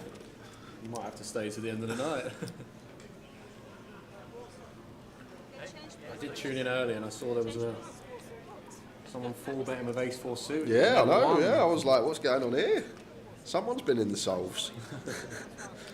Not sure this is the Yeah, time I to know. do it. Yeah, I think that's what I said. But yeah, I think the early strategy is just to see as many flops as possible, I guess, in position especially. Yeah, like I always say to people, when you play this, no need to just limp. Like over limp perfectly fine. Like if someone limps first in, like you can Get them in raised.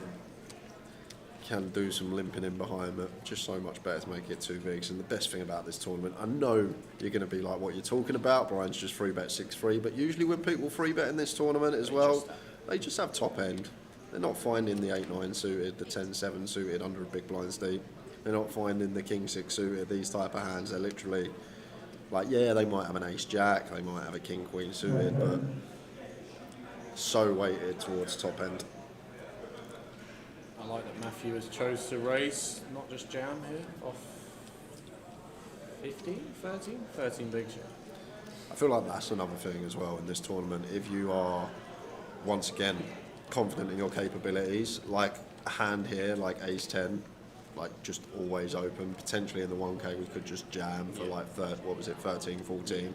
But when you're so confident post-flop and you feel like people are going to make enough mistakes, just open, keep the variance low. Like even I'm talking like even when you get short, like off of like 8 big blinds, you can start just opening as well, because people aren't going to think, wow, this is really polar.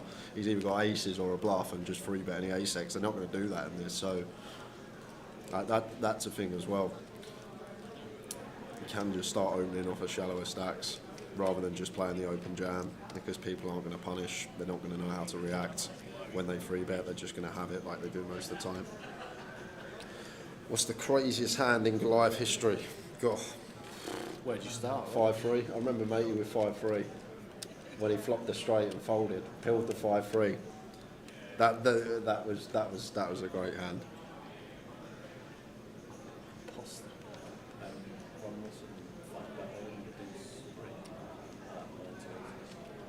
Yeah, I've seen the clip. Yeah, 5-bet all in, deuce 3, Ron Mustard. Oh, it's got to be that hand of your mate on the feature. Oh yeah, oh yeah, That's gotta be it. That was the best. It's not the crazy. It's not the I craziest, know, but it it's was the like. best, yeah, true. But it was just the fact that you called him was so happy. Oh mate, I was like. I don't think I've ever seen you happier. I hate that guy so much. Like, it was the best. It was one of the best feelings ever. I hope he's watching now as well. He's coming on Thursday. Caroline. What? Have some of this from Caroline. She's come to play. And she's just seen Joel call off Jack 10 suited. Yes, it was for 9, but maybe it gives her an insight that it doesn't like folding too much. Maybe. That would make me fold. Yeah, I know. That's what I'm saying. She's had that insight, so I'm not really sure why we take this 10-8 of diamonds. That's where I'm going with this, but she's sitting there, she's chatting, trying to give off the read that she's comfortable. He's gonna force it.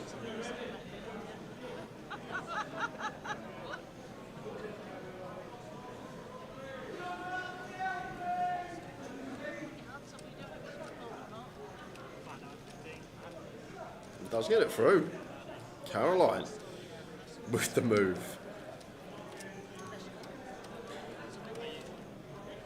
Yeah, if you're looking to play tomorrow, you need to reg here now in Cough. So best thing to do, reg desk opens at 10 a.m.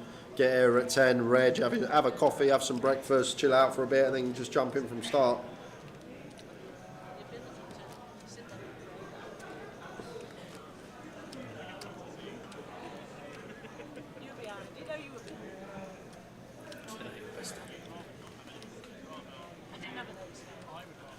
Is there already an alternates list for tomorrow? I'll find out when PK's back in the room.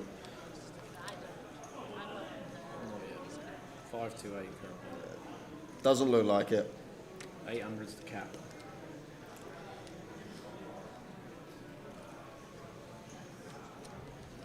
Ace King for Joel. size ups, or are we still going 8K? 8.5.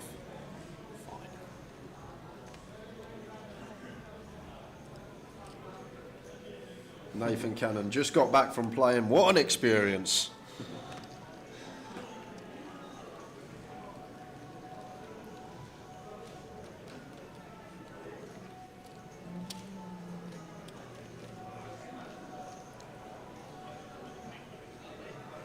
Yeah, it weren't the nuts Brady folded. 5-3 was the second nut straight. But I remember the funniest thing about that hand, because it made like highlight hand on Facebook. This was ages ago, and the guy come onto the thing to comment on the hand, and he's wrote out this massive essay. He's going, well, I put this guy on a set, and I put this guy had a set, and the other guy had a flush draw. It's free round. He goes, I put this guy on a set, and I put this guy on a flush draw. So I calculated I had like 30-something%, but all he done was say the number from the percentage on the equity, and that was accounting for dead cards, and loads of all the flush outs and pair outs were out there. Oh, no. So he's just copied this number, not realising that it accounted for dead cards, and that's naturally not the number. The number would be a lot higher, but it was just funny the way he was so sure. Adamant, yeah. Someone had a flush draw, someone had a set. I calculated I had 30-something%, and that's why I folded. But that was one of the craziest hands ever. It was like a 3-bet pot as well. So like having 5-3 on 7-6-4, like it was the essential nuts. But If you're in the hand with 5-3 and you flop a shot, you just gotta go with it, right?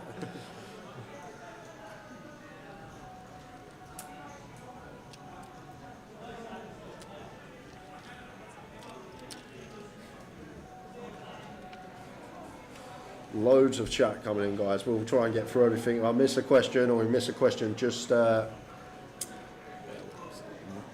it out again. No, parking's been fine. No complaints.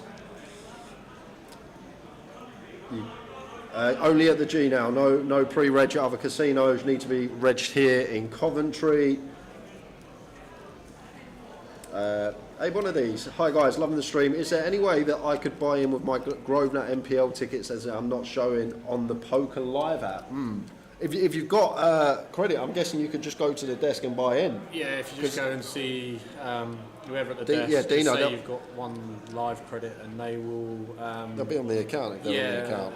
Yeah. I know if it's it depends what ones it is. If it's the 250 tickets for live credit, then they'll have a list, and you just got to say your name, and you'll be fine. I've got a few myself, so yeah, they'll be able to use them, 100%.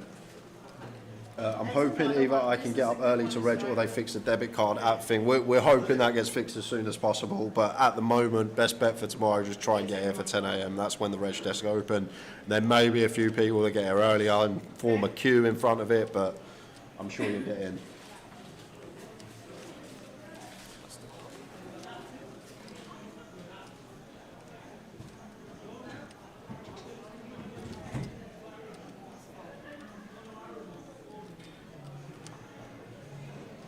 I hope he doesn't go too big.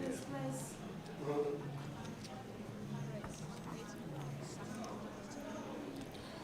I like it. Do you?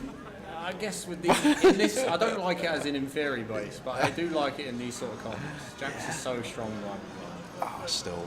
I want to keep him in. My man's just 3-bet 6-3 of hearts. I'm still going for the 14k here, 15k. Maybe even reach the 4x out of position blind and blind. I'm not sure I'd show the Jacks.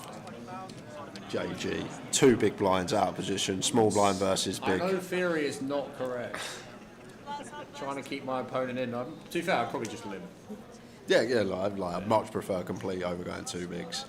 I understand you're saying this tournament you want them in, but like the guy we've just seen showdown 6-3 of hearts and a 3-bet pot. Yeah, no point.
king for Brian.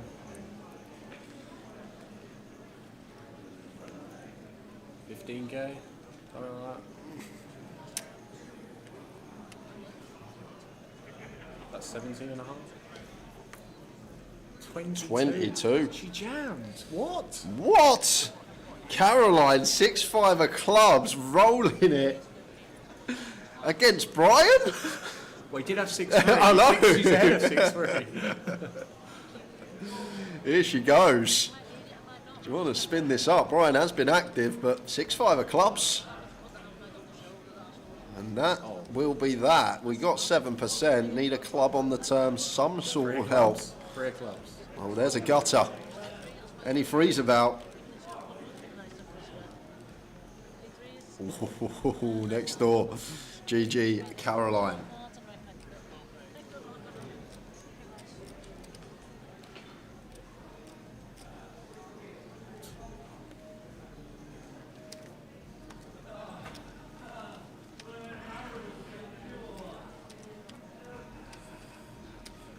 How many runners left at the end of the day? I'm not sure. Usually, I think it's around 11. There was 120 last year. 11% of the field around there. 8-9% apparently average last year. There was 120 last year. How many runners? 40 more than this year. There's 1,400 roughly. Okay, so yeah, less than 10%. Luke Powell. I know I've asked a few questions, even though you are not on break. Are you still allowed to leave the table if you want to go for a cigarette? No, Luke, unfortunately, nicotine's got to wait, mate. You have to be seated, not allowed to leave the hall. Of course you can go, sir. If you need a cigarette break, there is an outside smoking area right near the hall. Always ask, it's important to ask these things. You never know. You never know.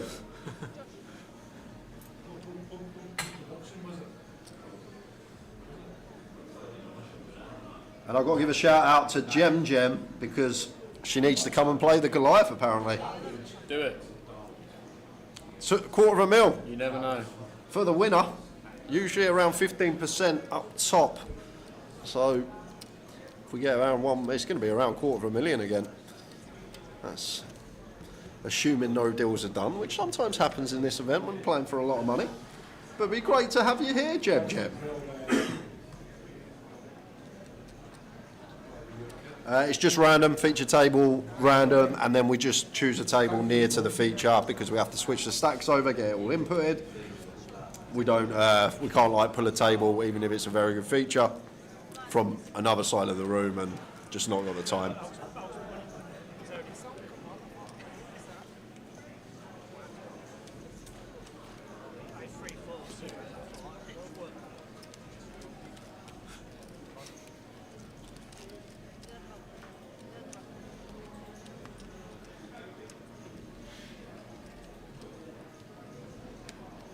Sorry, Jay, don't know if you answered. Can someone buy me in for Friday day one? I'm on a honeymoon and I'm not back till Friday morning. Name and date. Yeah, name and date of birth. They'll go to the desk and buy you in. Oh, that's not service of a smile. Yeah, there you go.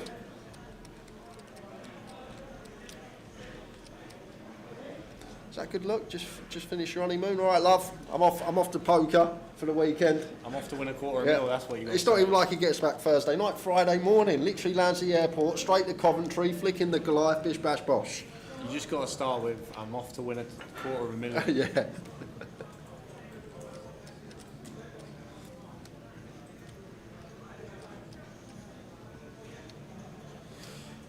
Yeah, no phones while you're in the hand. You can use your device when you are not involved in the hand.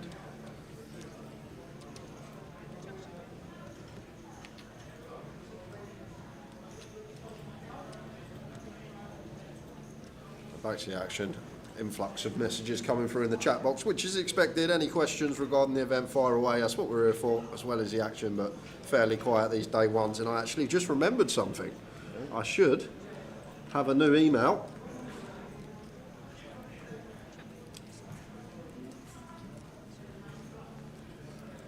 And potential. See what we got to give away.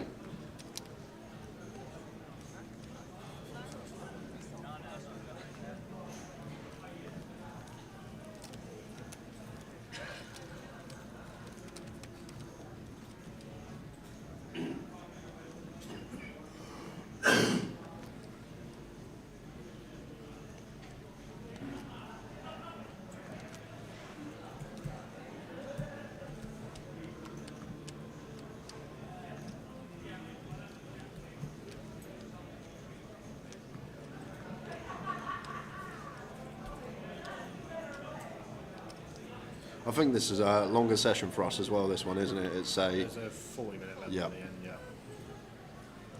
Oh, look at this. Wow. 10 closer tickets, 110. And then we got 15 30 tickets. So, there we go. 450, 1550 in giveaway we're going to be giving away this week. £1,550. It's a lot to give away. Stay tuned. We will do one giveaway today. May even do one this session. You stand for the session, JG, or you just... More than happy to, I don't mind. Tower needs his breaks anyway. Yeah. Ace deuce for Joel. Look at this. 75 bobber? That can't be right. Well, he can't open to 7,500, so... That's not right. That looks like 10.5 to me. What's happened here? Who's action tracking? Stevie Wonder. What was it? I didn't get any warnings in the chat. It just can't be so. Yeah, you can see Brian's only got 10.5 in front of him. Understandable though. The 1's near the 0 and the 7 and the 5 on the keyboard. What was the bet? You clap. 10.5. I'm not sure. 7.5. You put 75k. Dave, what's gone on here? It's a big old pot. And it's flush draw for Brian, bottom pair for Joel. Lucas takes the lead with the 4-5, and Joel comes out firing. Brian with the raise. Joel with the call. Trying to keep up. Yeah, it's all going on. 9 of diamonds on the turn. Was Brian raising to take a freebie? Yes, he was. Check. And an ace on the river.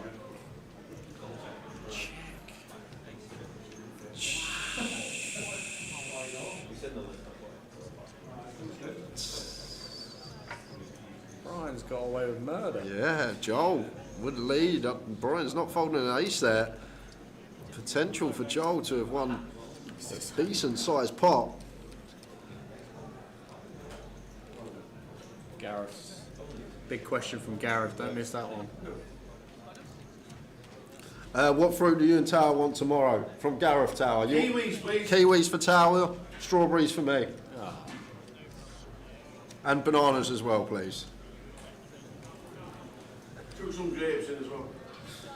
And some grapes as well, Gareth. Do you know what? Just bring us a fruit basket. And a kebab. And a kebab for Dave. He probably would bring one though. Oh, again, no, I don't want a kebab. Too late. Did you have to create more room in the booth for John's shoulders? Is this another gym joke from one of your mates? Yes, James. He's got the biggest shoulders you'll ever see. Oh, okay.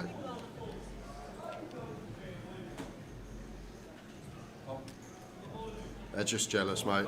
That's all it is. They just want to be in here. I'd rather be out there, to be fair, but... Can I put my Stars ticket and live credit towards Mystery Bounty? Yes, you can, James Gill. You can combine. No, that wasn't a 200k pot. It was a graphic error pre, so it would have been 10.5k open, so 65, 130k, 71k pot. So it wasn't as big as... queens or... Trapping, mate, trapping.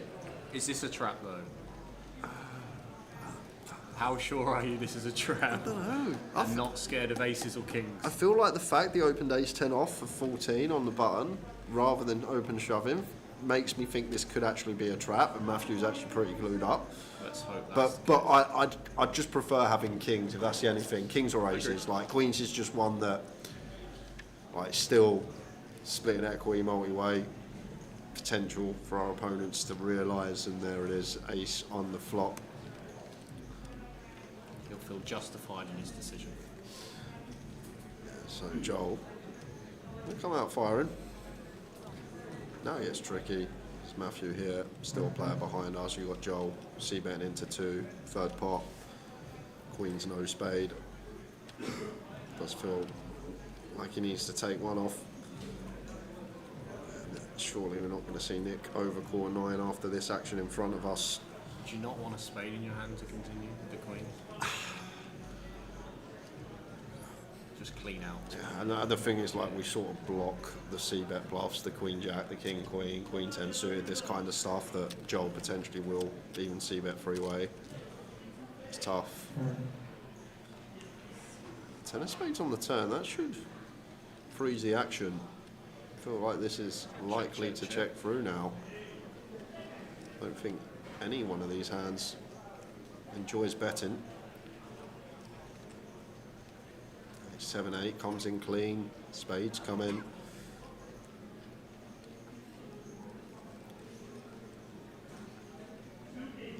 Well, Joel. Called in 2 spots.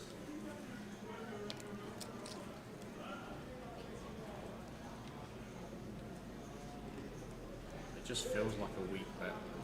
The 18k. He's going to get it through. Fair play. Anonymous says, is it possible to create a membership online to be able to join the live events, or will it need to come to casino, join that way? You need to be here at casino, need photo ID, get your membership, and then you can register £200 straight into the main event. Come Sunday, £250,000 potentially in your pocket.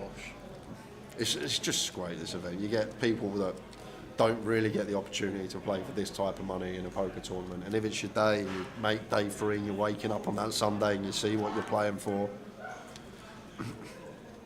Real life changer. And as I say, £200, nice price point. Very good. I'm glad they didn't up it or change anything from last year. Last day you can enter this is the Friday. I'll quickly pull this up. Goliath down the bottom there, Friday 1st of August, turbo flight at 6 p.m.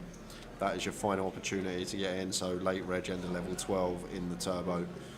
So what's that going to be? Probably around 9, 10 o'clock. So that will be last chance saloon. Hopefully you won't be there and everyone's already bagged up.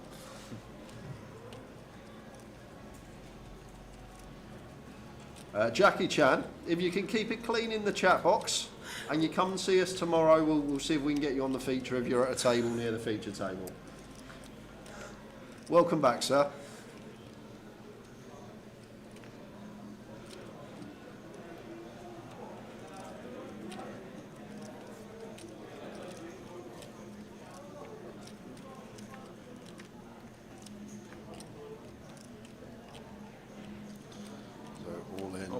And a call, only short, 3.5 bigs, queen 7, sets jack 10 in, seems pretty standard. You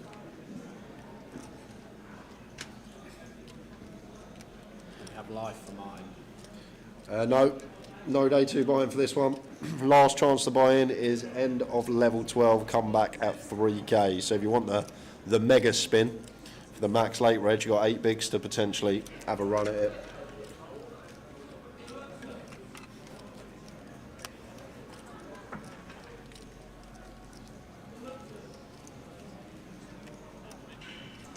I can see it. Oh my lord. Gary Lineker in seat 3. Should a bit of a tash.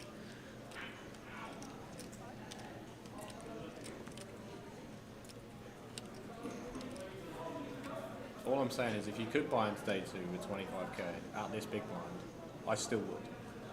Yeah. Yeah. I'm probably in the money, so go ahead. Midnight registration desk closes, opens at 10 a.m. That will potentially change later in the week for busier flights. I think maybe the Friday, Thursday later on could potentially be opened till later on in the evening / earlier in the morning.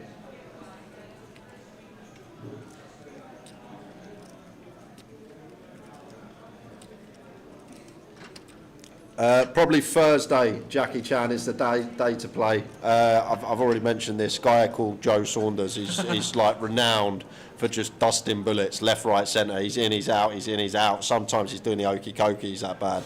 So you got to get here for Thursday if you can play Thursday, because Joe Saunders will be here firing. And he's drawing dead, mate. He's actually drawing dead. I'll never forget that King's Hand. That is excellent. Brian with the old sizing tell open. Loves it, Brian. A flat from the deuce.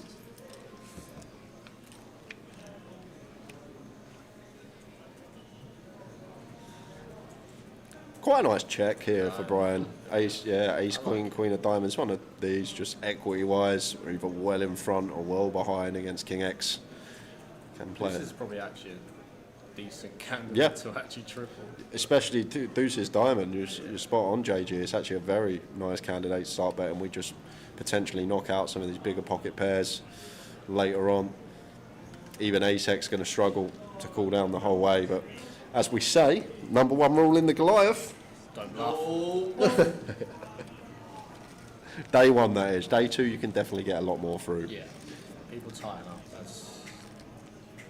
I think after you can't rebuy on the flight as well. I think you can get away with a bit more. I still feel like when there's later flights in the week, people still are like, oh, I got top pair, they got it. Oh, the hearts have missed. If he's got it, he's got it. Like, it's just feel like that's the mindset for a lot of people. Makes sense.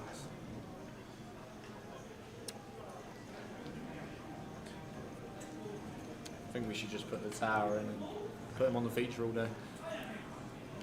Watch him suffer.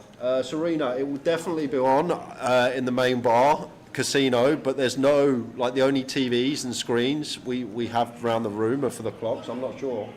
It's we don't get no sports in there, do we? In the main hall, it's just it's just the main bar. But it'll definitely be on in the main bar. But if you're playing the Goliath, best advice I can bring you on an iPad, a tablet. There's Wi-Fi here. Just watch it. I was going to say there's an album up now, the other. Okay, thank you. But won't be in the main hall if you are playing Goliath. But if you're not and you're just in the casino, it will be on in the main bar. Martin, out of the way with King Queen off, because Gareth goes for the old 22k. But what I find, JG, as well, there's like in these type of buy-ins, like, it's kind of contagious. People, like, at the table, they see someone doing something and they're like, oh, okay, I'm going to do that as well. And like, it's,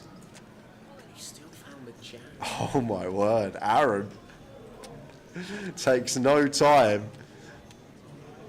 in sending it in with the freeze. And Gareth, we got to call off, sir. We're getting What are we waiting for? this price. And we're off to the races. Brave jam from Aaron with no fold equity here. But he is technically in front. 53% equity falling Gareth's way. Is that for a free being folded, most likely? Yeah.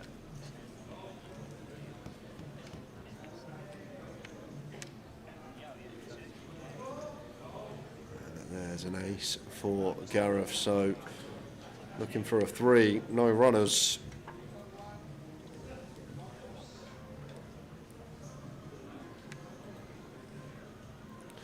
Doesn't find it. Aaron eliminated. Gareth taking him out.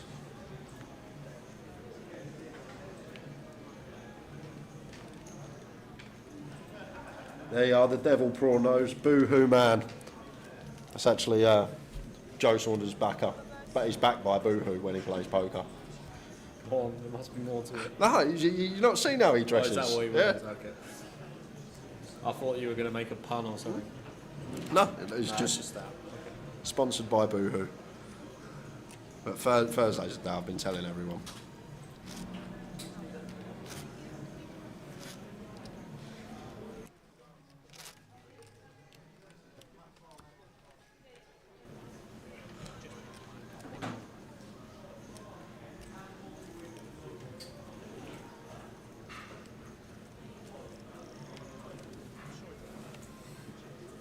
Total entries today. I think we've already 1,384.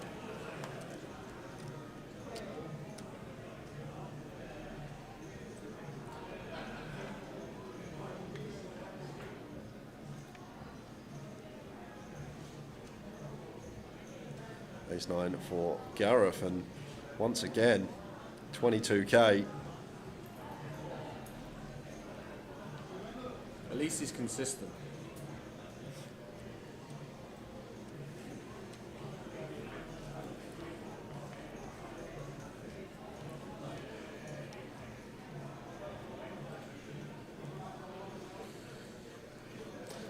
Is Brian going to defend? If someone's made it 2-2 and I've got 2-2. Tested it. He might go all in then. Even against this size, like just the implied odds there, like even that we know that someone's potentially weighted towards like big pairs, ace king, ace queen, like just how deep we are, 40, what we like 45, 46 effective. Still got to defend the deuces and see if we can go duck hunting. Right.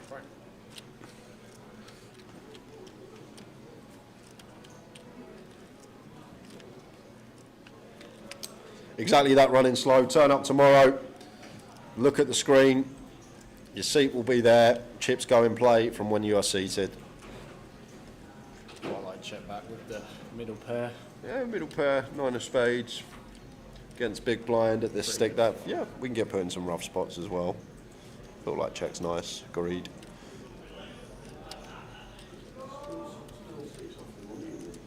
I always find in these 6 off the money, Mel. Sorry, mate. No, you're good. Just with these sort of events that they always see bet. Always. I feel like the action doesn't really like you can get a lot of. I feel like you can get a lot of check raises in where they're just constantly see betting, or reevaluate on the turn once they check back and stuff like that. Like, maybe floating a little bit wider if you're in position is probably a good thing sometimes. But then again, like you say, you get a lot of check raises in, like, but these they don't fold. They don't fold. This is a problem. People have a real tough time folding. But I think you can check raise really small though, and then just because a lot of people snap fold to any aggression. Yeah, it depends. Depends on the table. Depends on who you sat with. Because that's the good thing about this is most of the time you sat with the same people all day. So those first couple of hours picking up what they do, how they go about it, making note of, especially showdown hands, so you can see what's going on.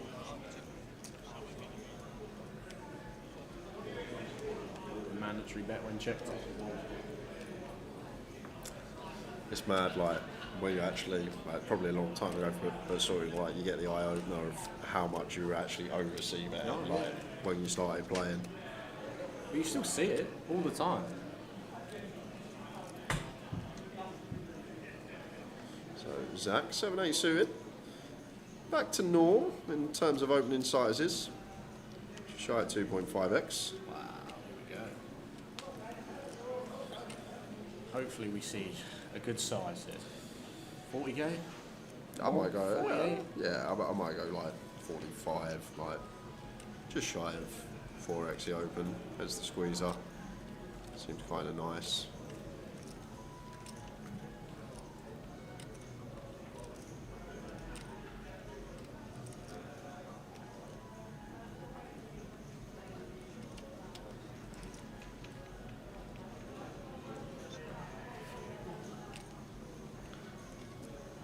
Okay.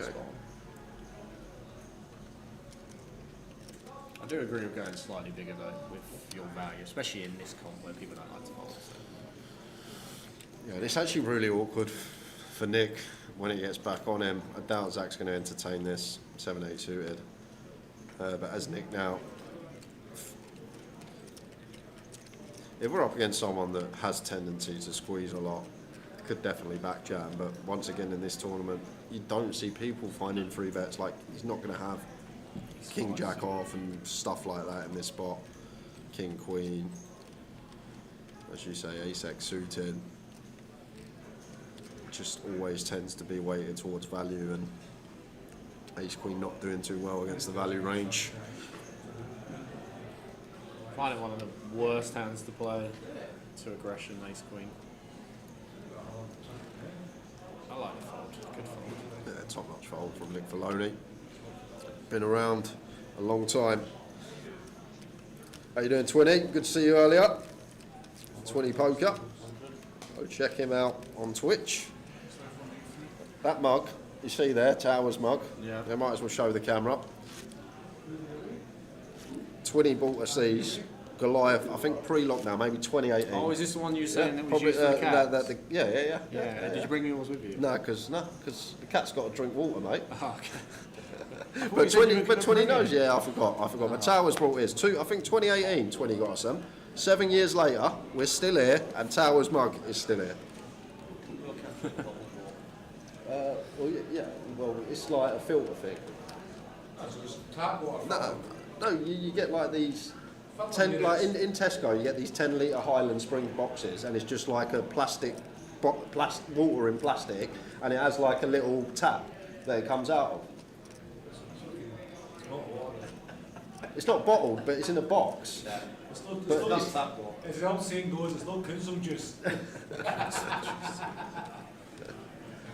I'll make that. Consume juice. It's 20k, 20k. Oh wow. I still like Jam, yeah. Against the button specifically. And Brian specifically. Yeah. Mr. 6-3. Yeah, nice. And now, Brian, what are we doing, sir? Evening, Luke. Evening, Jan T. Been a while since I caught the stream.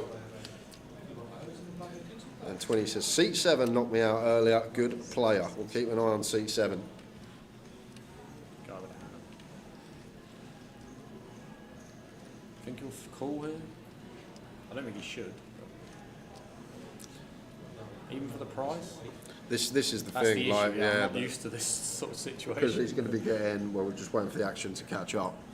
But he has gone all in, so 61.5 plus that's 93.5, and then we need to call 41 to win 93. Yeah, so we're getting like 2.2, 2.3 to 1 on a call. So, yeah, probably got to flick it in, especially with our stack as well. Like no ICM, well, yeah, absolutely minute ICM. Actually, we were actually at 15% of the field. It's actually, yeah, ICM present actually, more than you think.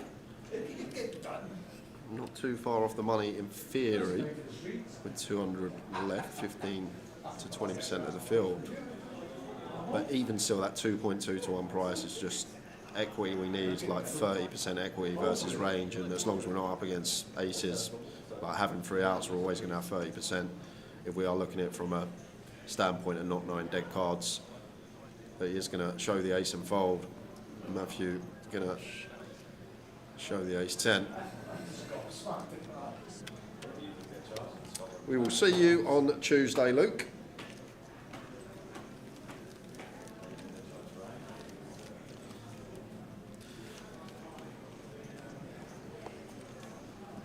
If you are watching, guys, this is day 1 of 9 of coverage. We're streaming across 3 platforms, YouTube, Facebook and Twitch. Make sure you hit follow, you hit subscribe, you hit like. You can set notifications on, so if you are enjoying the coverage, you don't miss out over the next 9 days. We've got over £1,500 to give away to the chat boxes across the course of these 9 days. We've got multiple tournaments. We're going to be crowning, I think, 4 champions across the streams. We're going to have day 1 action, which is just so great to watch. We get to see all sorts occurring, and we'll grab some guests in and out the booth as we go along, and it's just going to be a great week throughout. So if you're not already follow, subscribed,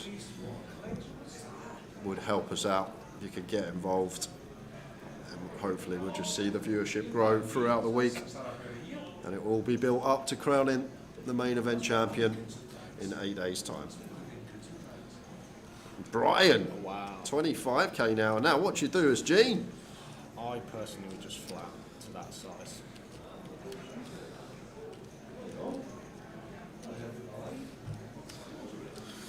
Zach would not be defending this against this 5x open.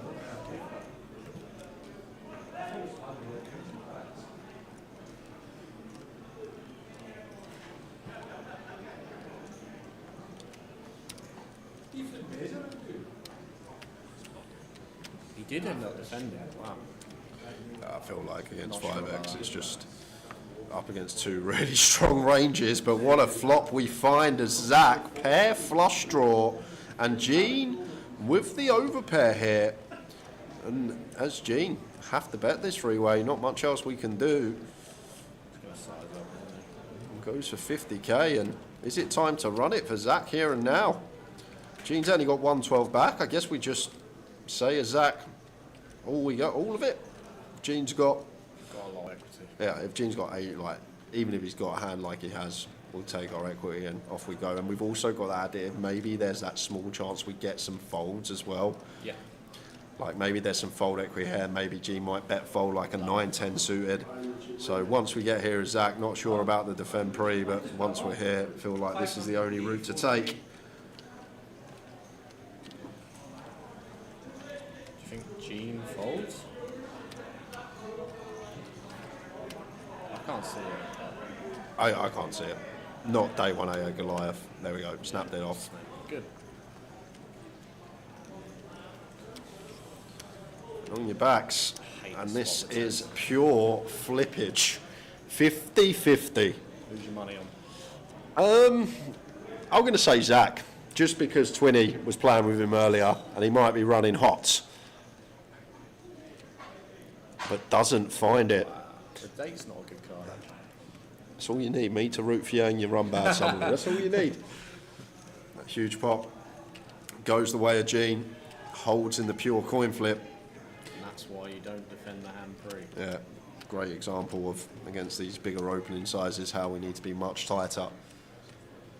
It's actually great, like, I feel like it's something that you get a really good visual of when you actually look at a spot in, like on a solver, 2 big blind open, how wide you get to defend in the big. But now if you change that to like a 3.5x open, how many hands it actually knocks out. Like we lose so many more hands, and then once you go that next step up, like it's actually so condensed how tight we're actually meant to defend. And I feel like it's people often just not understanding that, especially when people are imbalanced and opening 4 or 5x with the top end, like ace queen there, these type of hold-ins. Saw him open 2 bigs with jack 10 off, and then he's just going bigger with his bigger aces. Got some news, guys. If you are going to be playing the mystery bounty a bit later in the week, I'm just going to pull up the old side events. There we are. So mystery bounty, well, it starts tomorrow. I say later in the week. It is sponsored by Card Room Direct.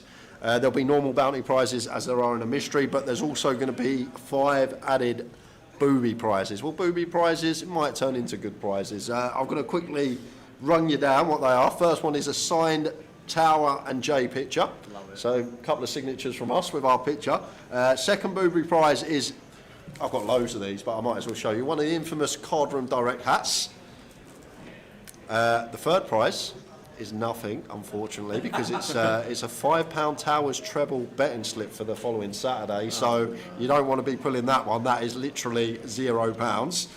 Then you get the Tower and J Fink Sharpie as the 4th booby prize, and the final booby prize is a CRD special t-shirt. So going to be 5 booby prizes in the mystery bounty, and we're also going to add a 6th, which is Towers gold jacket.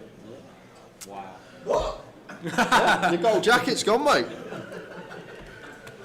So if you're playing the mystery bounty and you think you knock someone out and you're like, guaranteed Wonga, that might not be the case. There's going to be 5 added envelopes which are all going to contain a booby prize. Rob Adams, if I pull any of those, I'm just going home. I have my chips in the seat. Guaranteed to pull one of those. Unless your name is Rabbi. Yeah.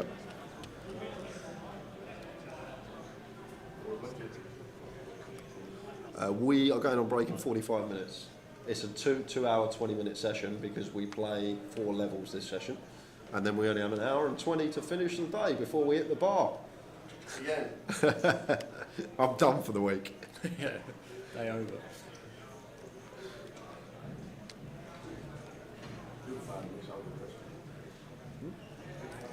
Okay. You can go out if you want for a bit. Yeah, I'll do Sienza's level, then you can grab the tower back. And there's not much to analyse on these day ones. We can talk It's a bit of strat, fun, isn't it? we can talk about how to potentially navigate these spots, but just fun to watch sometimes. It is actually. And the great thing about this event as well, so many people watching, chat's always keeping us occupied with questions. And we will do our first giveaway, guys, as I mentioned, £1,500 to give away over the course of the next 9 days. And we'll probably start final session when it is Tower and I back in situ. Tower's going to come in for the final 40 minutes with JG. I'm going to take a quick break. It's just so interesting to see like different strategies. Like at normal open sides, you might see a free bet, which seen a flat. I actually don't mind the flat on day one. Josh is actually very good. Josh's been around for a long time. I think I remember him playing before I was commentating, and always playing this. Some of the stops, you'll see him at all like the 25-50s and stuff, but definitely going to be one of the better players in this flight. You can tell just by the c-bet size. Gareth Ace Queen still going to need to take one off, as he does. Seems good from both so far. I think flat perfectly fine. Probably don't need to free bet this at just north of 50. Not capable of calling a 4-bet send, so see how Josh proceeds here now. After getting called on the flop, going to be a lot of 4s, 5s, 6s, 7s, stuff like that in there. Some wheel draws we're already ahead of. Like, don't really have much 3x or deuce x other than specifically ace 3, ace deuce suited, so ace of hearts.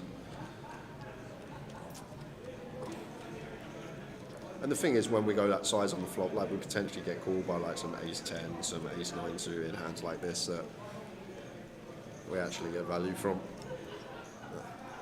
Does have queen in hand.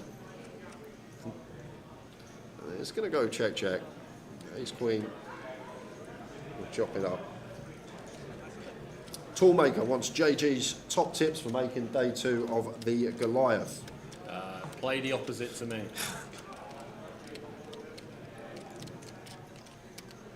I'm going to make day 2 this year, I believe.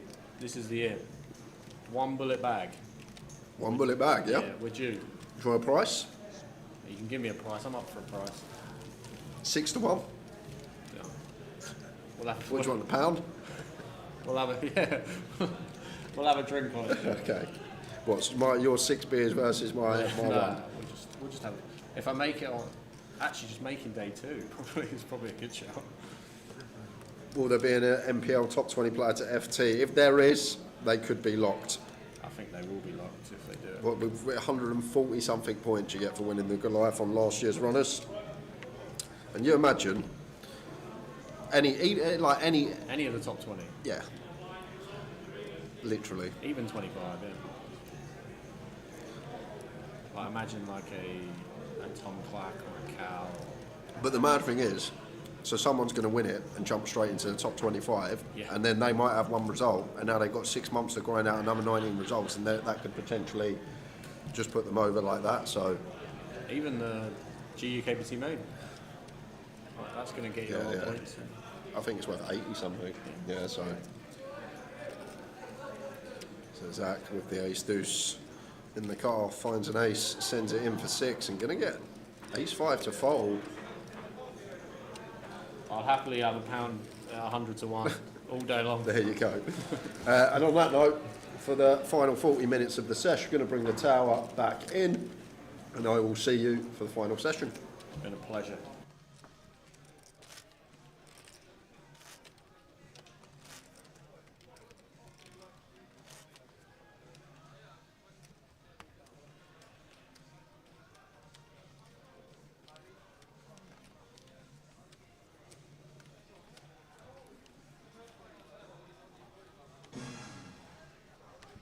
We're back.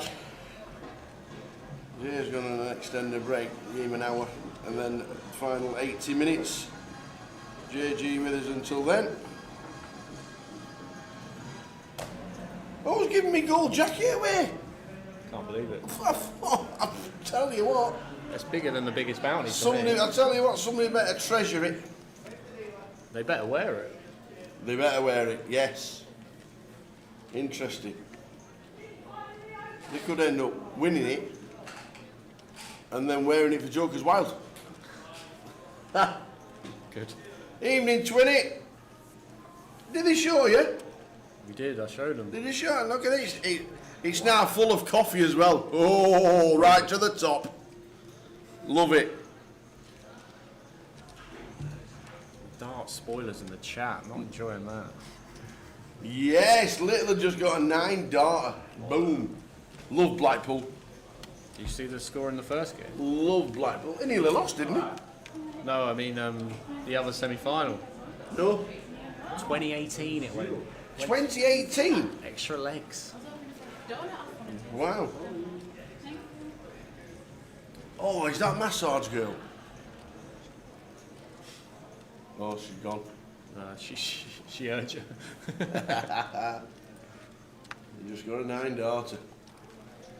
What a lad. What a lad.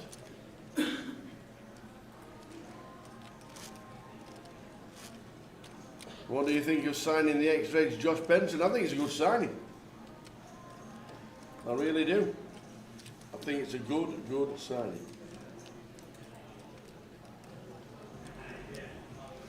He was worth $1 million at one point, wasn't he, Josh Benson? Katie, I think, is still in the millions. I do believe. So, will you beat me up if I ask for a selfie? Absolutely not. I even got asked for 2 as I was walking back to my room last night. 1 at dinner break. Absolutely not. You're not a picture man.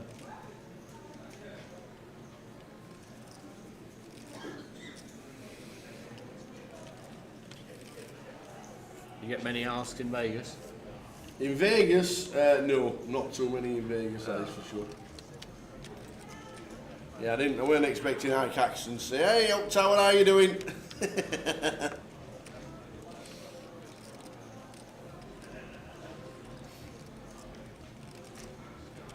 I just want your betting slip, Tower. I hope you're going to go proper Well, out there. you do realise that Tower's Treble's going to have to be done before the Mystery Bounty Prize, because we can't, unless we give him an empty blank sheet and then fill it in and give it him. No, just go really outsiders. No, I'm going to try and win. No, but for that treble, because you want the prize to be loads of money.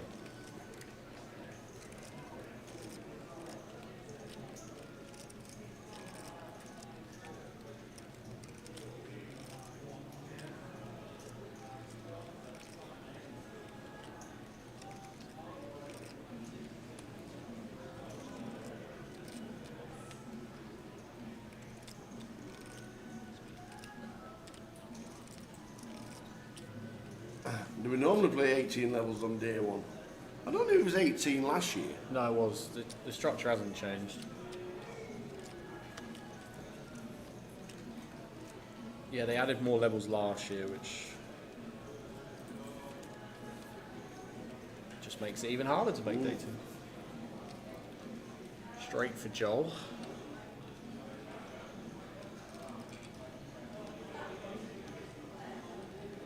Joel's tripled here as well.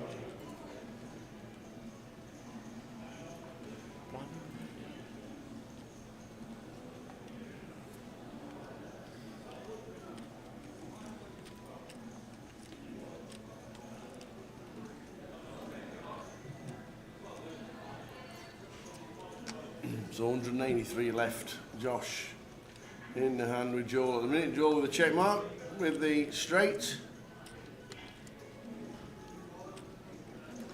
Blind be blind, so the ranges are wider. I think Josh will find a fold.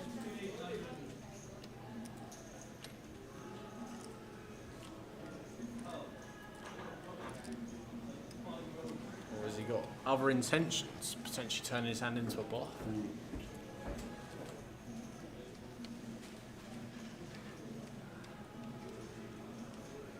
No, he does fold.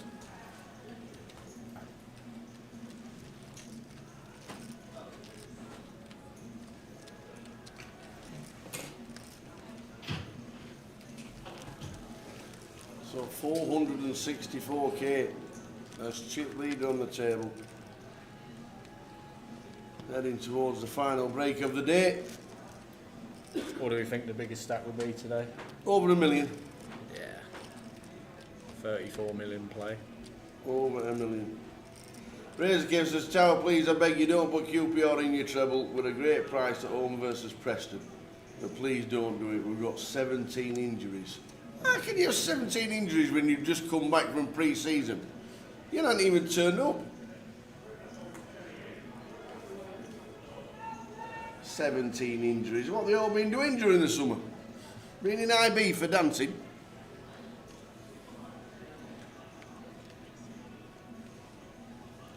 Oh no, Tommy G the horse has retired. Oh, that's poop. No, Tommy G was in the chat. There was a horse called Tommy G actually running on the same day. Wow. And he came into the chat. It was 14 to 1. Did you lumped on? Money? Lumped on. I can't believe I'm still here. I'm a multi-millionaire. All lumped on it we did. Didn't win. Apart from them who forgot. No, it won. Oh wow. Yeah. Won about 3 races, I think, while we were on stream.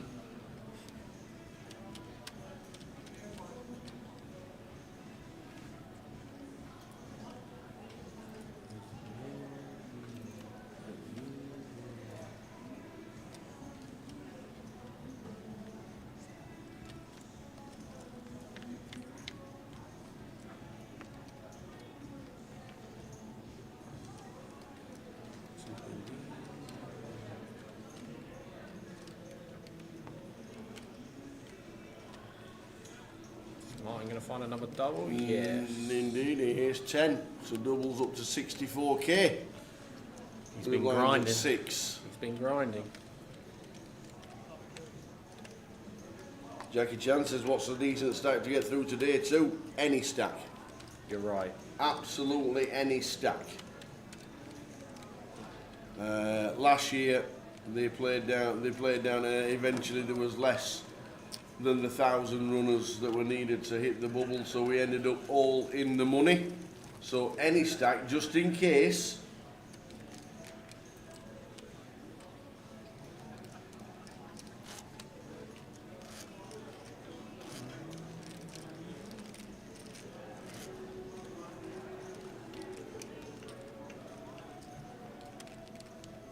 If you're in it, you can still win it. Simple as that. A chip and a chair. Yep.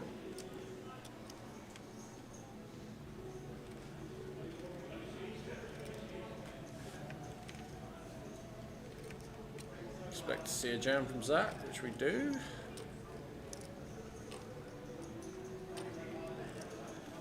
Gareth will fold. Nick will not fold, he will ISO.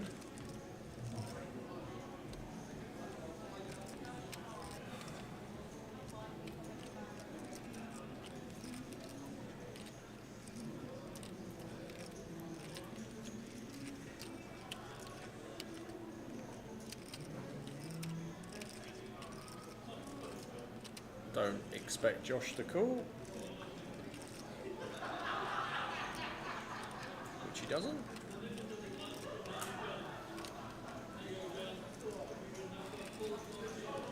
Brian will fold. Oh wow. Got a three-way all-in tower. King 9 for Zach. 7 big. It's a 7. Gene with all the chips.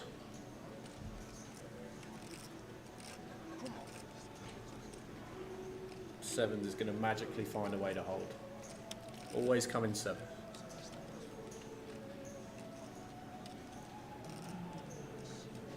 Always coming to 7. That's what they say. You know what I mean?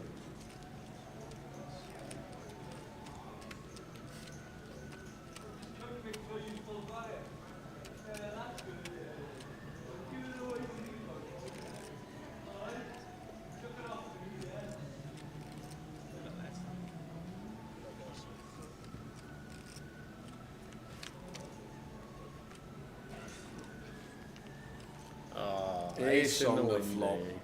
Ace in the window. Looks like busting 2. Oh, bit of a sweat, bit of a sweat. Avoiding 7-9 on king.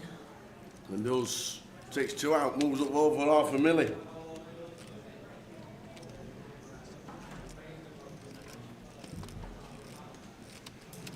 Moves up over half a million.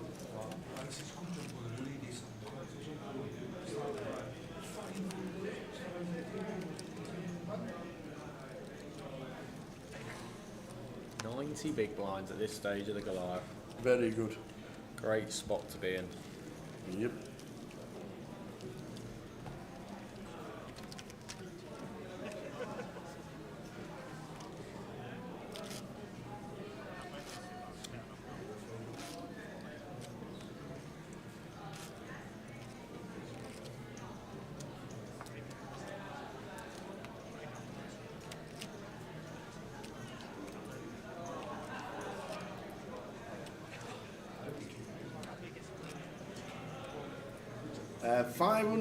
I do believe 562 is chip leader, or it was posted on socials about half an hour ago. There'll be a lot of carnage in these last 3 levels.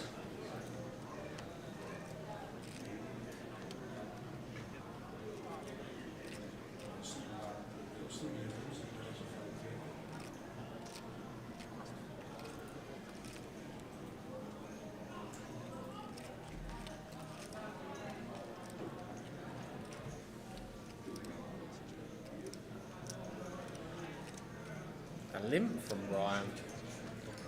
The 9's on the button.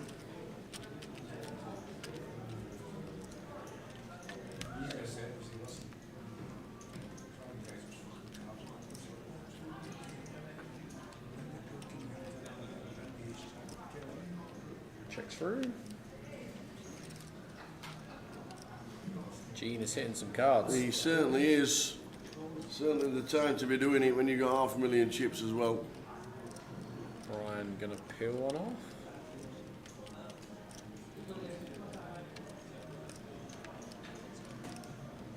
Oh, wow. Just quads. Just the quads. We've not seen quads. We've seen a straight flush.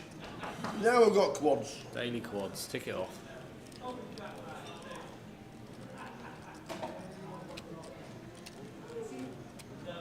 Phil. Yo. Lovely to see you. No, here we go. Better have donuts and crisps. And all what? Better than that. Love it.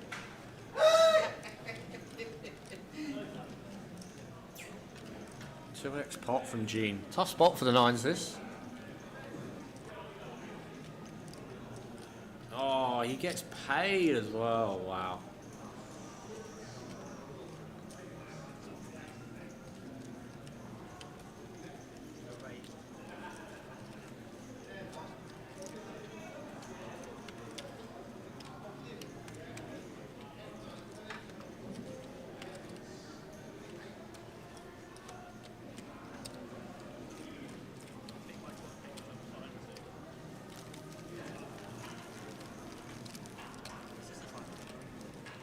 Anonymous, they reset every day 1, so we'll be back to 100 tomorrow with the 25k.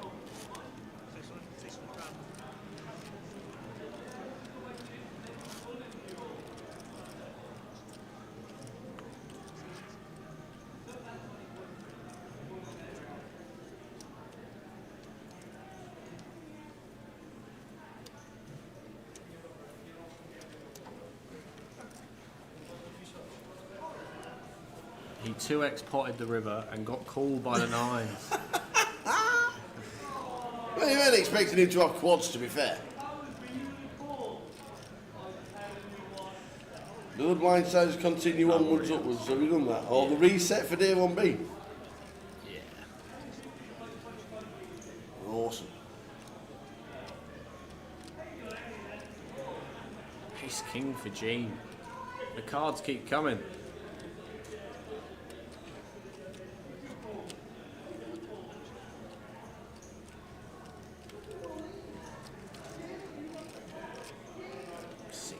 $665k. I think we have the chip leader on the feast table. I think you're probably right. I think we do. Gonna do any interviews at the end? We'll have a wander around probably, maybe 2 or 3 minutes, not too sure what the plan is, but probably finish off with a couple of interviews at the end. It wouldn't be a Goliath without that. So. Absolutely. That was a nice wander around earlier, did a lot of footage from the table. We'll see him again tomorrow.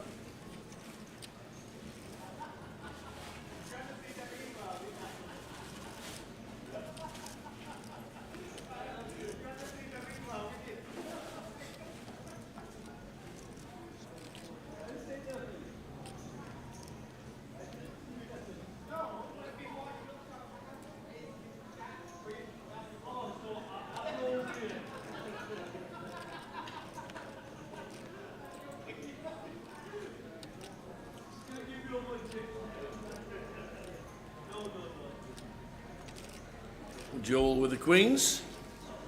Another guy with a stack. Why did the big stacks just keep getting cards? Bit unfair, really, isn't it?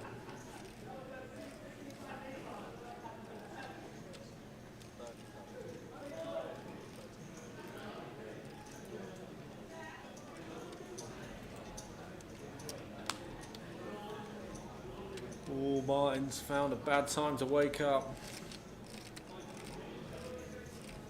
With the 10s, in they go, 58k and just under 10. Joel looks across. Am I going to ISO?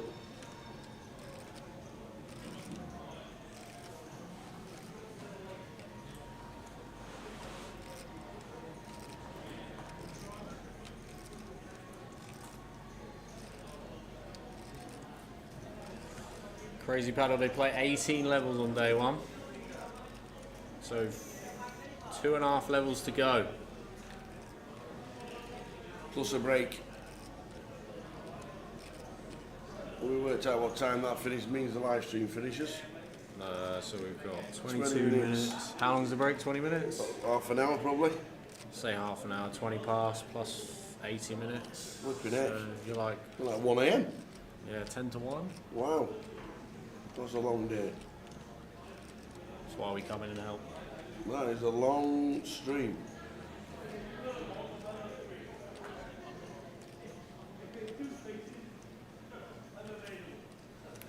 Can Martin find a 10?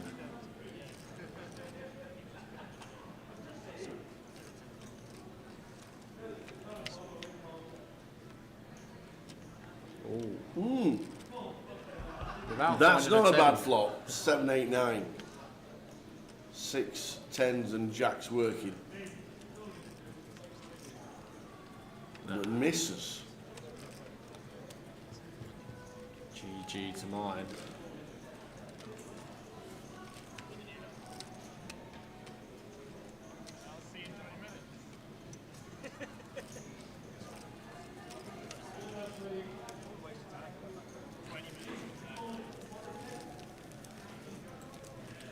Did you end up doing the lap round commentary before? I haven't yet, no. Still not done it. Still not done it. What? Wasn't there like a rough time that you thought it'd take you? Jay said it'd be more than 10 minutes. I'd probably agree, but not by a lot.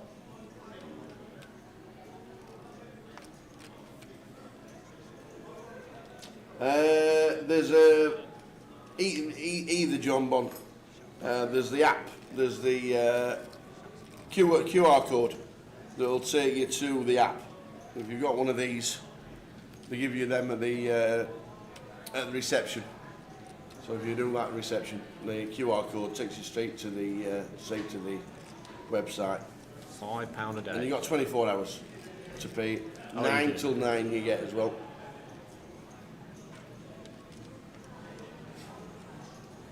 Well, I think Mike Ashley will gladly take offers on buying the car park. Is that what he owns, or does he own all of it? He owns it all. Yeah.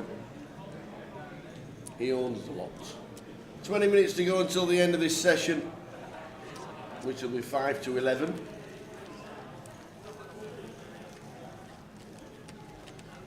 It's a 20-minute break, then you'll be alright.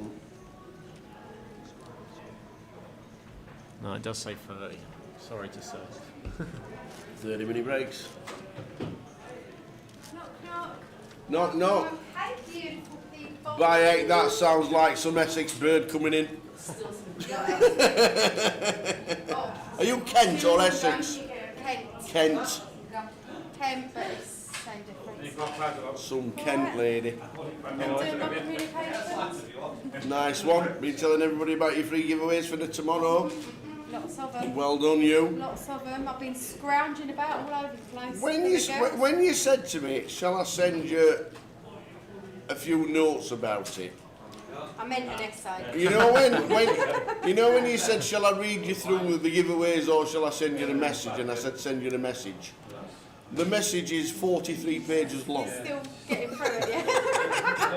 You'll be through it this time next year for the next day. Absolutely. Are you in the money? We're in the money. Yeah! We're not in profit yet. We're in profit. You're all in the money? Yeah. Bouncy? In the money. I actually don't know. I'm assuming. In the money? Yeah. I got knocked out In the money? Yep. Yes, good on you. All in the money. Who bubbled, do you know? No idea. It was only one hand, the bubble. Was it? Oh, wow. Yeah, literally. Wow. In fact, just as they were about, it was no hands, wasn't it? Because as they went to pause the clock, Yeah. to go hand to hand, that was it. It was just that Out. that announced that. Well we done. were running. So yeah. Awesome. I'm hoping I'm going to have a dilemma tomorrow. Yes, so playing the ladies or playing day 3. Oh wow. Yeah. Well, Long way to go. well, yet. you didn't really plan it very well, did you? Obviously hosting the ladies and I'm making day 3. No, we've not made day 3 yet. We're just hoping we make day 3. Well, you probably just booked it. I know there is. Really? 4 hours plus breaks. Yeah, long way to go yet. But well done for you. Long way to go, but how's first day of Goliath gone? Good? Yeah, very, very good. Yeah? 1,300 and something, 40 less than last year. 40 less? But considering there was 20 tables taken up by the turbo and then 30 tables taken up by the million guarantee, Yeah. plus the app crashing as well. Yeah, It's yeah, been massive actually. Break even really. So, very good. Is Conor O'Driscoll still in day 2, do we know? I have no idea. Okay. Honestly, We'll try and find. Because I've been in the corner. They put me in the corner of the room facing the wall. So Hands on heads. I was like baby. You know, You like that? That's all like that. You know, like baby, they just got put in the corner or whatever it is. Yeah. Well done on making the money. I've not seen the rest of the room really. Let's have a look. Yeah, no, it's good. Good atmosphere. Good. Really good Yeah. atmosphere. Really, you know, it's buzzing, isn't it? Always is. Yeah. Day 1 with Goliath and He is you know, still in. everyone's. He is still in. Awesome. Cod's still in. Cod poker is still in. Yeah. Quite a few still left. 121 got in the money, so. Yeah, still 114. And they're not really. Is it at 114? They've literally just got in the money and then we've gone on break. So we've got, you know, a couple of hands and then on break. So I don't know if they'll drop like flies now or not. For, like, Depends who was first hanging on. day. How many bigs you Yeah. got? I don't actually know. I need You to look don't at the know? screen. Yeah. Oh, because I've just moved tables. Ah. Where is the? What's that going to be? It's going to be 2.5 next. Average is 180. I've got 267. Oh, so. chunks. Nearly 55 big blinds. It's all right. What a life. Yeah, I've just been moved to Ali Malou's table. Awesome. And he has chunks. You go get them. Good luck. Right, see you later. Good luck. Well done, Katie. And we'll see you tomorrow. Yes, you will. Yes. Oh, sorry, that's a bit flooding up them steps, isn't it? It's Ah. like,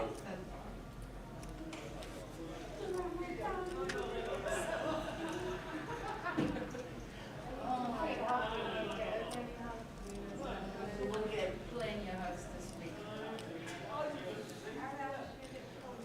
He's my little Actually, do you know what? He looks very tired. He looks actually quite sparse. Well, it's day 1. Day 1. Come back Maybe in. there's a load of old shit going out there. Still will happen. Last year I was in there and the boys actually. Fridge is there. We need donuts. We've had a pork pie delivered today and that's it. I'm going to get you some donuts for tomorrow. You got the fruit on the way? Yes, we've got the kiwi fruits tomorrow. Looking forward to them. A lighter. Yes. 8, 9, 6 flop. Yeah, okay. And I'll leave it on our Trip 6 is on the turn for Brian. Okay. Yeah, that's my Anything else? Oh, trouble for That's it. maybe a little bit of trouble for Matthew here. Floating turn to hit top pair on the river. Yeah, it starts well. Quarter 12, so I'm doing giveaways at the start. Yeah. I'm doing breakfast. And he does cool off. 7 ladies at 10. Okay. Doing a little session with them. Parking this year, Smith, is £5 for 24 hours. Nothing the casino can do about it, just an additional charge that the CBS Arena have added on to Grosvenor. So nothing we can do about it, unfortunately.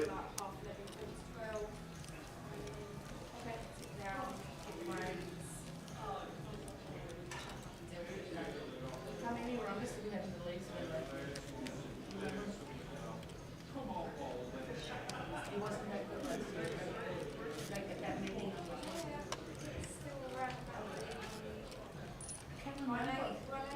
Oh, was it? Scarlet's on the table. We had Dean before, now we've got Scarlet. I always see them like just, you know, when you're just like looking around the room, Yeah. you always just notice them, don't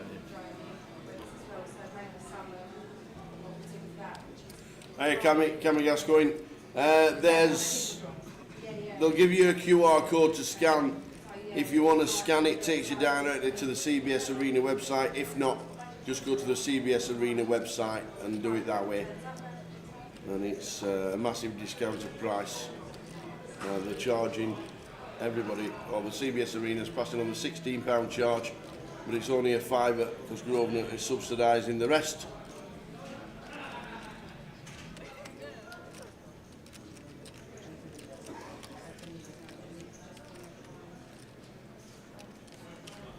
I think it's pretty reasonable, to be fair. Yeah. Could have been worse. It could have been worse, and it's something they don't want to pass on, but obviously when it just gets added towards everything, it's just a tough one. But it is heavily subsidised. And when you think you even get charged for parking in Tesco's these days. Yeah. No Towers treble tomorrow. The first Towers treble will be next Saturday for League. What is it? The Championship. Championship League starts 1 the and week- League 2. No, Championship starts the week after. Does it? Yeah. Oh heck, we're going to be limited then. We start the 9th. Wow. What's on the second then? Just League 1, League 2 and Oh, the proper National footy. League. Yeah. Oh, that'd be interesting. What happens if you still got a 32-10? Don't believe you. You just have to go to the website when you get home onto your laptop. You got 24 hours to pay.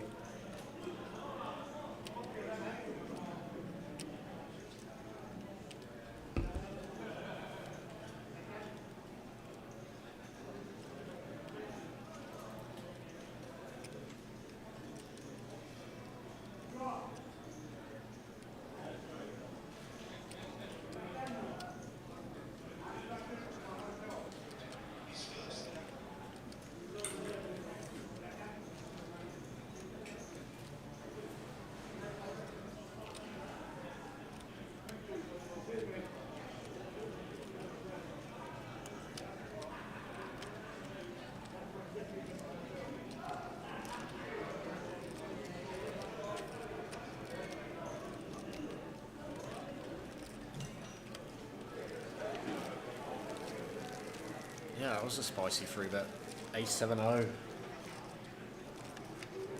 Just been told that are bogey prizes. Booby prizes in the bounty. They're not booby prizes. Tell you what, my jacket, my gold jacket, is not a booby prize.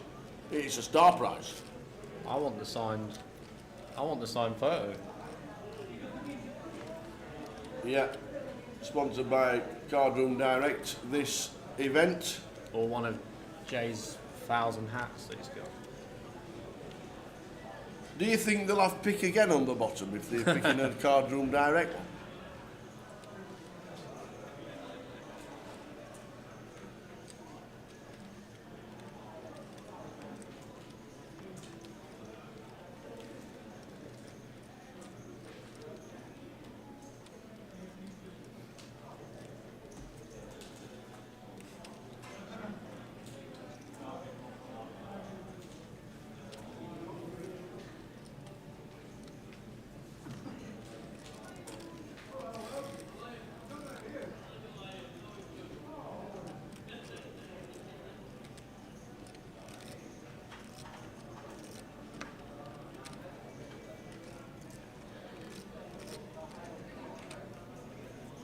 Josh can't fold.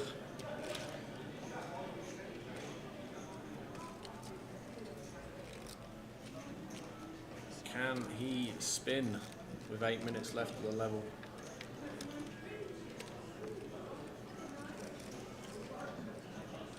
Can you buy him with cash on the day of the events? Yes, you can, Johnny. Back to the table as Ace-6 and Queen-10. Queen-10 hitting the front. And a double up to 63,000.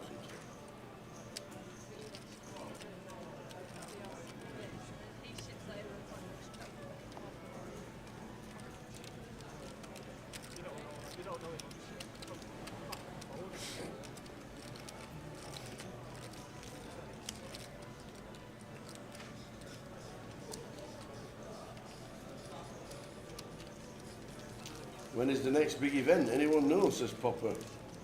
What about this one you're watching? What about this one you are watching?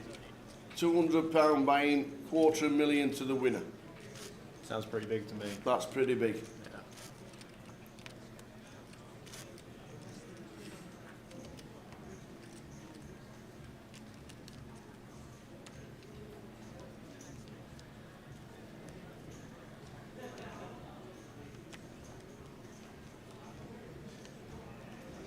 So 7 minutes to go until the next break, 30-minute break in 7 mins, and then 2 levels to finish, live stream finishing around about 1 AM. Long all day. Yeah.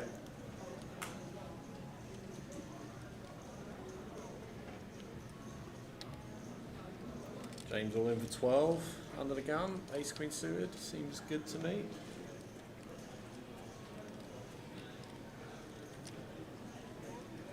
And some quick folds.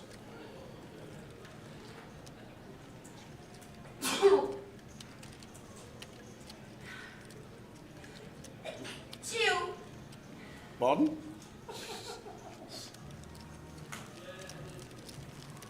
What was that?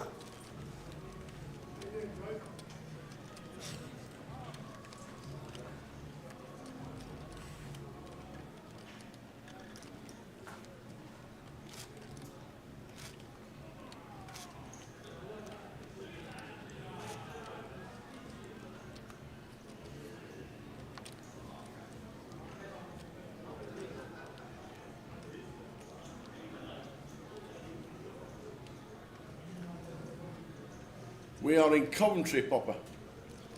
Coventry, CBS Arena, where Coventry City play football.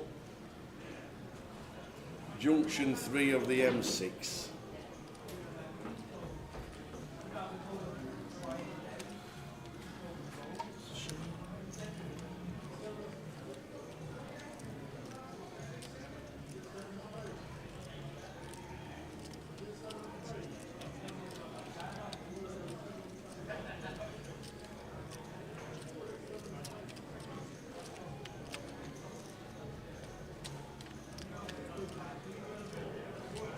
Ten-9 flop, 10-5-9, 2 diamonds, Gala flopping flush draw, middle pair for James. Small bet here. Like it. Folds a 9? Wow. Ooh. Well, there's a bit cushy to 1 bet. A little bit tight. Especially in position. So heading towards the final break of the day. 4 minutes until the break. Half an hour. We come back at 11:25 for 80 minutes more play. So finishing the live stream just before 1 AM.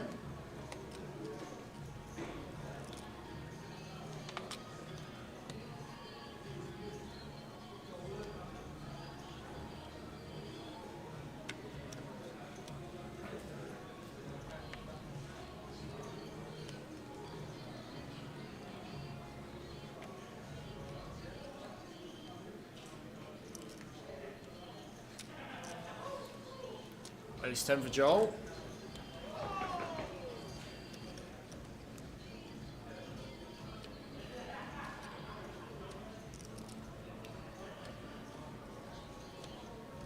I'm assuming that Brian's favourite hand is 6-3 suited. That's why he Really? Yeah. He went for a random free bet out of nowhere.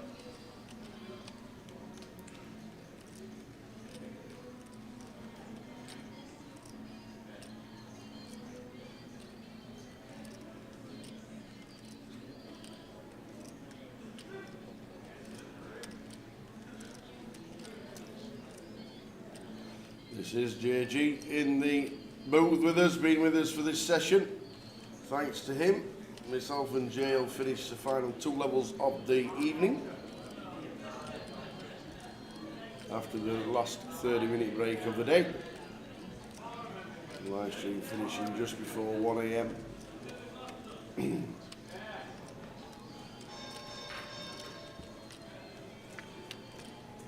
Indeed.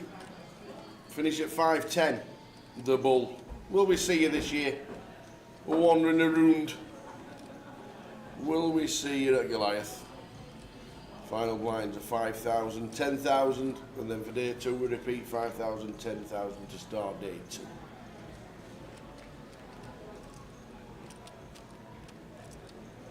Expect Gareth to call one. She does.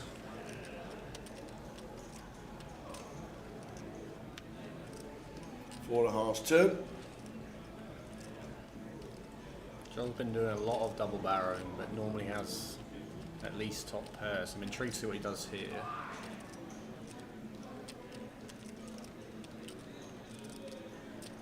Check.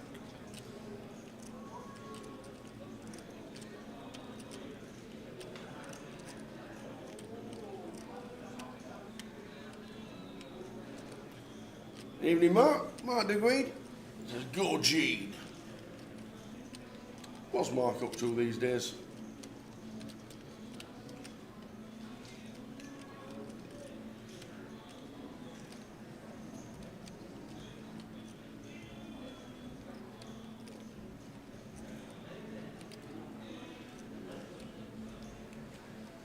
Not really sure what this bet achieves from Gareth here. You're only going to get called by better and fold out worse. Maybe he wants to bet the turn to check back river. 22. Oh wow. We're seeing a raise. Is he capping out a raise? Look at this, 10. Wow. This is wild. Was it ready at 60? 65? 55 maybe. 65 you were right. Again, not really sure what this one achieves. But it should work.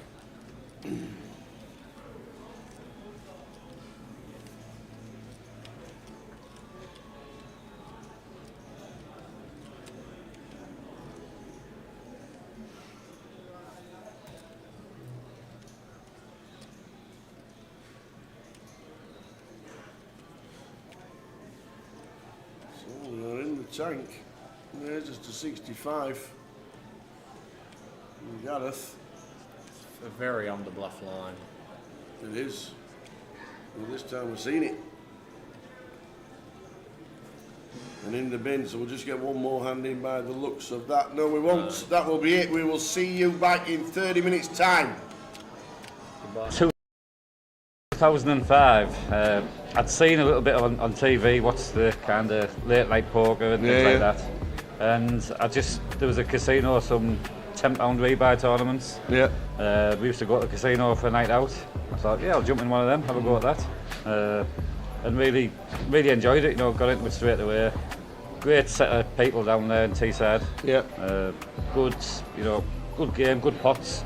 And everyone got on really well. I mean, some of the players who were there that first tournament, like Ian Woods, he was on my table, I think he knocked me out the first tournament. He's still playing, there's a lot of the lads who are still, it was a really good community, It's an amazing community, and we'll come to that during this little chat, but can you remember your first ever cash? My first cash on the Hendon. I'll tell you it's 2007. 2007, yeah, that'll have been probably the Great British Poker Tour. Correct. I think it was. Yeah. That was a tour, the gala tour that started. Yeah. Before Governor bought them out. Yeah. I think that's where we basically all met. Yeah, it was. The gala tour. Yeah. Like the Teesside. the Teesside Gala was massive for you lot, especially. Yeah, it was, and we had a great support on the tour. Back in the day, we would have 40 or 50 people going to a lot of the tournaments. Yeah. And yeah, I finished maybe a side event, a £200 event, maybe finished fourth or something like that. Yeah, exactly right. Exactly. Right. And you've probably still got the £865 in the pocket somewhere. Yeah, I haven't spent that yet. I think it was white. I think it was white fibres. That one day. So, yeah. Obviously, that was the year that the GKPT came along. Yep. Did you look at the GKPT and think this tour looks pretty good? I'm gonna have to start travelling around a little bit. Yeah, they both were running like side by side. Yeah. And the first festival I went to before that was the Northern Lights. Blackpool before the GKPT took it over, and I was blown away. I walked in the casino. The atmosphere was fantastic, and still the same today. You know, I still love that feeling when you go there. Yeah. I think because as a kid we went there on our holidays, and it always reminded you of having a good time. So when I first walked in there, everyone was taking the mick out of each other. You know, and the banter was really good, and so I really loved that. And I thought, yeah, I want a bit more of that. Yeah. Did you play much of season one because you actually cashed in it? No, I didn't. I didn't play much. No, I played at Blackpool. And maybe Newcastle, was it Newcastle League? I think there was, yeah. I think I played the Newcastle side event. I didn't play the main event, but I played Blackpool and then Newcastle. Yeah, it's obviously that's where it all started. It's where all the friends started going. Yeah. I think from the Northern Lights in 2006, you knew what kind of people were going to start playing the GKPT in 2007, and it literally was nearly everybody, wasn't it? Yeah, it was, yeah. 2008, Gala Tour, you started winning a little bit bigger. I think 6,000 was your next one. Yeah. The tour at Teesside, it comes around, the community's there.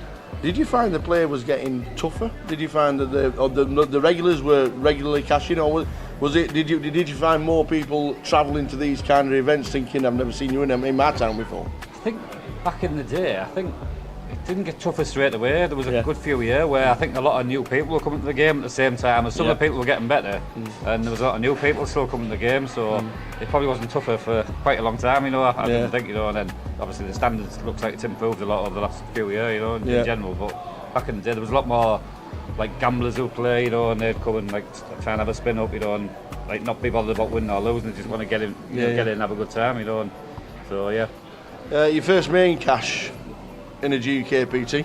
Yep. Probably your favourite stop. Yep. And you're probably your favourite casino for a GKPT, isn't it? Blackpool? Blackpool, yep.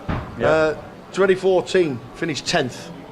Yeah. You know, is Blackpool, obviously it's there every year. Is it like a synonymous stop that everybody just has to go to? Yeah. For me, I mean, it's like it's the party atmosphere. It's, you know, as well as a lot of serious poker played. But there's something for everyone. You know, there's cash games at all levels. There's small buy-in tournaments, bigger buy-in tournaments, and a lot of the lads. I mean, last year, back from Teesside, a lot of them come and played one tournament and had a few. And they come for the holidays. You know what I mean? Absolutely. Nights out, you know, so they really enjoyed that. Yeah. And it's still great to this day. You know. Yeah. Same season, the grand final. Yep. 10th. Yep.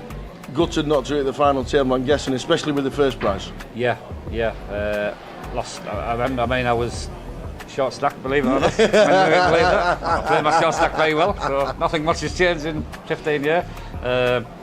Played short stack really well, and then doubled up right at the end of day one, and kind of got in the game. And there wasn't many of us come back to day three. Sorry. Yeah. There wasn't many of us came back, and I got in a big flip, nines against Ace Jack with Charlie Cowell, who ended up, I think it was his first live tournament. I know, yeah. He ended up going on to win it and winning about 84 million, and I've had about £200 cash since, Brilliant.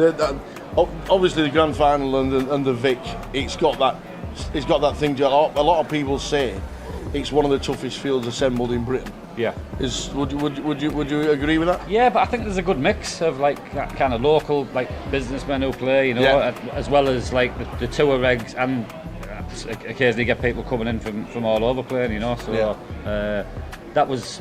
I mean, the other thing was, well, I was working quite a lot then, and that time of year I got a lot of time off in November, December, so I would play Blackpool in the grand final. But yeah, I would say. There was a really good mix of standards. You know, there were some really good players. You know, and you look at the fields. If you look back through the time, you know the ones who've won it. You know, absolutely. And keep on coming time after time. There is some class players go there. Yeah. We move on to Vegas 2016. Yep. Was that the first time you ever went? Because that was your first cash. Yes, it was. Was it? I only went for a week. Everybody goes to Vegas for the first time at cashes. Yeah. To be honest with you, I only went for 4 days. Really? Yeah, I was going for a week, and my daughter had a show in London, so but it was organised after I'd booked the trip. So I had 4 or 5 days there, and then came home. So played one tournament, cashed it, and this is easy. Left Vegas, with all the dollars. Vegas is easy. Yeah, I'll come here again. It hasn't quite worked since, but yeah. Brilliant. We introduced the National Poker League. Yep. And I'm just going to quickly run through what you've done in it. Yep. 2019, second. Yep. 2020, yep. You won it. Yep. 2021, seventh. Yep. 2022, fourth. Yep. 2023, must have been a shock to finish ninth. You know what, I'll tell you. Yeah. I want the steward's inquiry for that. What is it about the NPL that just like brings out the best in John Bassfield? I just like league tables and league points, and like, so I've always been the same. I mean, the Gala Tour actually had the leaderboard back in 2007, and I won that. That's funny enough. So I kind of always like, when that, I've got something to aim at throughout the season. Yeah. And when the NPL was first discussed, I'd kind of heard a few rumours behind the scenes, and I just knew I was going to give it a good go, you know. It's obviously a big commitment it's been the last 5 years, but I've loved it, and of course each year you get new players, couple of new faces turning up, and kind of giving it a go, and then some of them drop by the wayside when they realise how tough it is to the stamina you need for the full season, you know. Yeah, absolutely. So if you put a list together of the NPL over since 2019, you're top. Yep. But you're not just top. Yep. You're top by an absolute margin this wide. Yeah, That's a testament to yourself. Yeah. But it just shows with the NPL as well. It just shows how the players take to it. Yep. And obviously you do see the same faces in the top 10 for a few of the years. But it just means you're still going to be playing and getting results. Yeah, you have, especially the way they changed. I mean, I know I've got quite a big lead in the NPL, like overall leaderboard, if you like, but it was a couple of the years you got points for cashing, so it's a little bit of a cheat. I got a few extra points there when you were just getting points for playing rather than cashing. They've changed it to cashes, which was a lot better, a lot fairer, you know. And obviously a lot of people have took to that as well and give it a good go. This year they've added more stops, which has been tougher again for a lot of people, but we'll kind of see how that goes, you know, next season, see what it's like then. 2022, your biggest cash. Yep. 31k, the mini main. Was it disappointing not to get the win, or is it all about the trophies at the minute? Yeah. Obviously 31k. I like money. Yeah, I like trophies. I like the fame, the press. But no, it was. I was well down heads up, so it was a little bit disappointing because he had a 5-1 ship lead, and I managed to get just in front, and then lost hands straight away. So it was like I took about 3 hours grinding back the level, got in front, and then I bluffed it all off. Yeah, I don't do very often. So, favourite stop? I know we've touched on it a little bit earlier, but where is your favourite stop in the UK? Yeah, Blackpool. Yeah. Blackpool without one doubt. Blackpool and London have always been my two for the grand final. The Vic's like a great card room, you know, and Blackpool is definitely up there. Yeah. Leeds, but I love Leeds as well. We're here now today, Leeds. It's my most local one, so it's very friendly. You know, you get a lot of the same faces turning up for that. I really enjoy coming down here, and we still get a lot of the Teesside lads who don't travel as a group. We still get a few coming down here. You know, it's closer.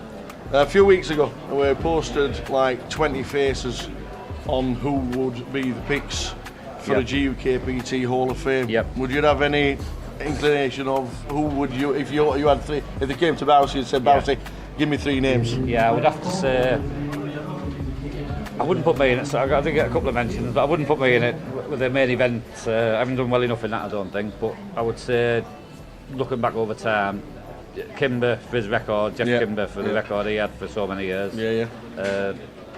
Ben Windsor for them. For, the grand final wins and the 3, And I'd probably put, I mean, the third one's close because you could put any of 10 of them, but Matt Davenport has kind of been around for a long time. Like last few years he's been brilliant, and he just keeps he's really consistent. It's amazing with Matt as well, because he stopped for a few years. Yeah, he did. He wanted the hiatus. He wanted to leave it for a few years. Come back. And has absolutely smashed it. Yeah, I think again, but that's like the NPL has kind of helps people. Kind of you think, well, I'm going to give it a go, and so you do get that commitment. And when you're playing more you get to know players, you get your confidence builds up. So there's a lot about it that you can once you're playing week in, week out. So I mean, Matt's having he's having a great one again today, like the Leeds, and he's well up there. There's a few like Cal is probably going to be in it, and if you ask me in 10 years' time the way he's going, but obviously he's done really well the last few years.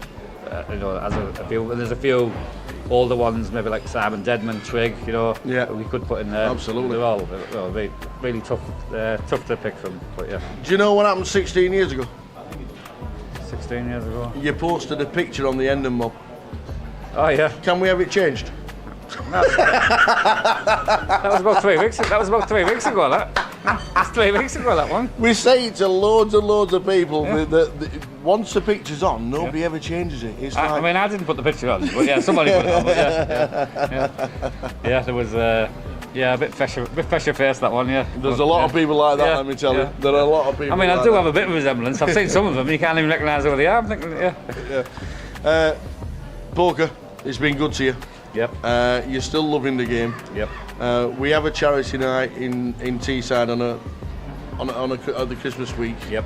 What does that mean to you, and especially with your charities as well that you do? Because you do a lot for charity. Yeah, I'm a trustee of a local charity at Teesside. We help kids with neurological conditions. The charity is called Remembering Rebecca, and we provide equipment, respite breaks.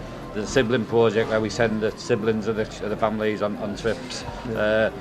Brilliant, all voluntary run. There's not everything that comes in goes out. We decided to have the charity night for one. John Law was really great lad. Really great lad up there, and we just carried it on. And then probably 5 or 6 years ago, when I got involved with the charity, they moved over to us, and we've had a great night. A fantastic night, singing, dancing, playing poker. What more can you ask for? Singing, dancing, raising a few quid. Raising money for charity. But that's how I got into charity in the first place.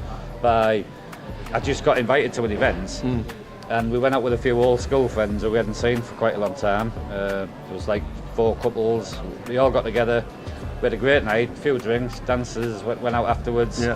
Afterwards, we all say we need to do it more often, and then we'd raise 15 grand on the night. And I was saying, like, what more could you ask for? So, we just started like following the other events. We have the 80s night, a race night, and been really loved and enjoyed every minute of that since. Really. Every credit for it, and it is great to be a part of it as well. So well done to you.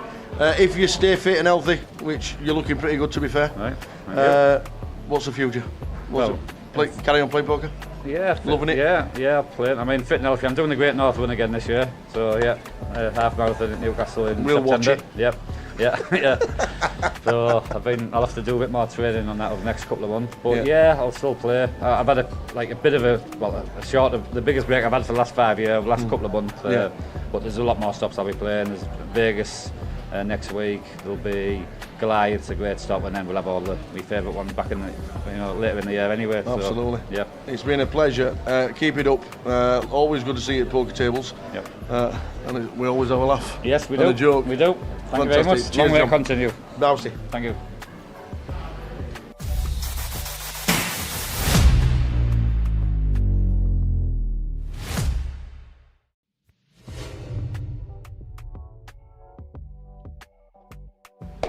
We're spending 10 minutes with Arian Kashani. Thank you very much for your time. It's a pleasure to be here. Where did you start playing poker? And how on earth did you get into it? I mean, growing up, I've always been very much obsessed with anything strategy-based. You know, 3-card brag man. No, and I used to play a lot of cards, but a lot of different card games. And I've always been a very competitive gamer. Anything with strategy is just... until I came across poker, it was actually during a sleepover at a friend's house. Were you a killer at Monopoly?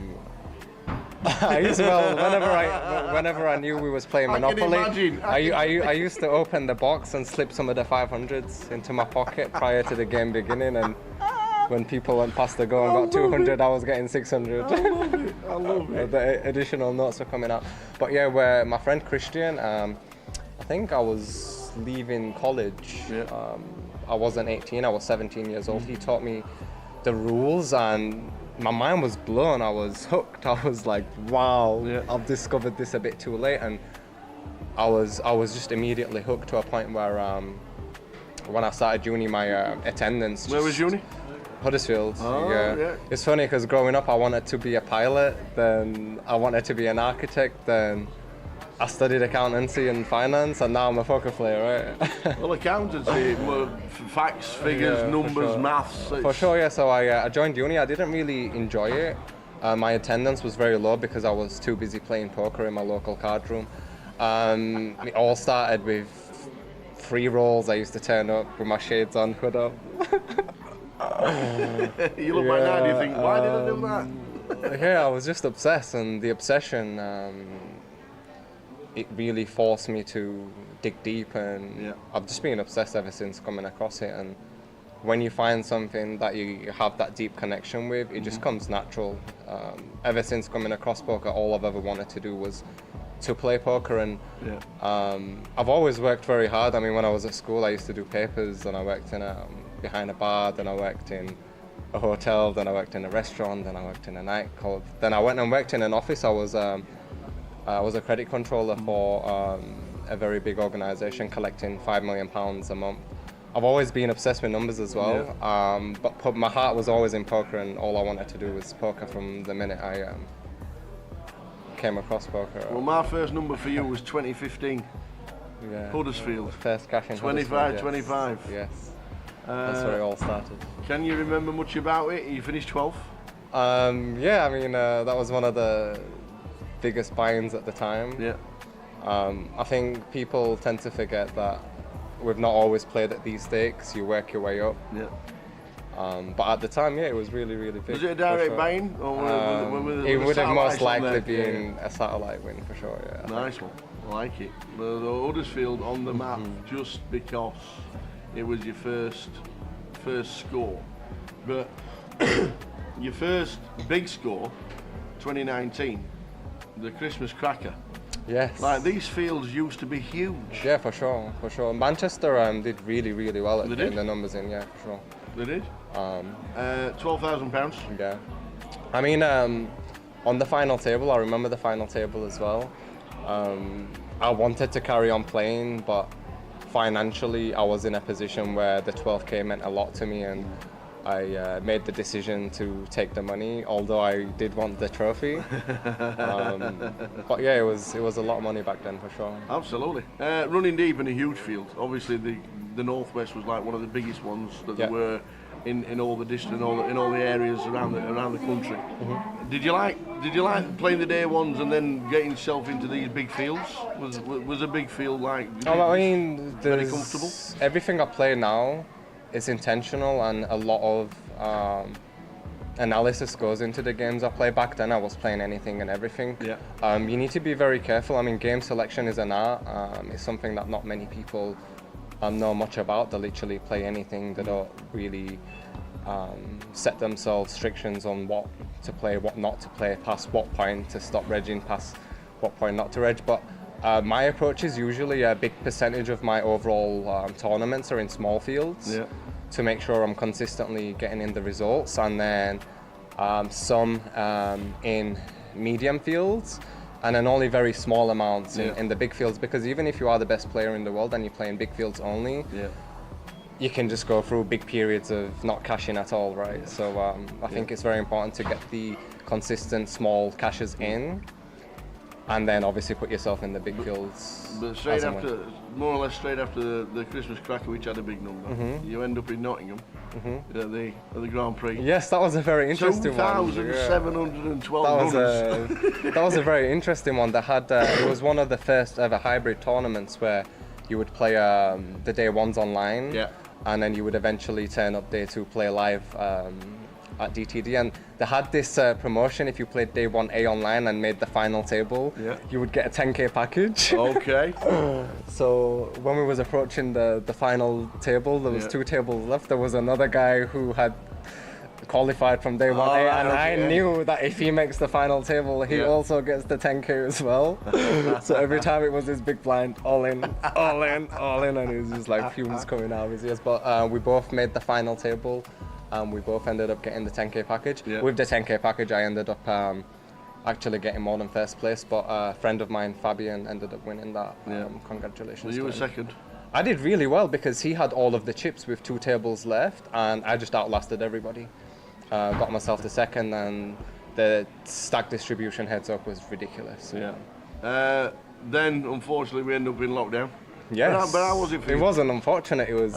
I'm going to say lockdown was very good because historically I've played online a lot, and the games were really, really good during lockdown. A lot of people who played live, obviously they couldn't play live, so they were forced to play online. So the online prize pools were getting ridiculously big. Like the Irish Open, I remember it was guaranteed at 1 mil. He ended up collecting 3 mil. Yeah. And the winner got 462k. The numbers were ridiculous. Everybody wanted to play. But yeah, the games were good for sure. Really, really good. But lockdown was a very tough period for a lot of people also. Of course, yeah. But you certainly did well during it, which is really nice. But obviously coming out of it and coming into live poker back again last year, big year for you. For sure, yeah. Nearly $300,000 as it says on the database. For sure, it was the first year where I started competing for the leaderboard, and I wasn't really going for it till I think March time. I got a few results in a row, and I thought it makes sense, and I made the decision to give it a go. It was very competitive towards the end. The best I mean, start of the year, everyone was like, "Oh yeah, it's over. Cal's won it." And the deeper into the year we got, the closer we got. It was very, but the very best thing interesting. for us watching it from the outside in was you and Brandon battling away. Robbie as well. Robbie was up there as well. It was very, very competitive year. I really enjoyed it.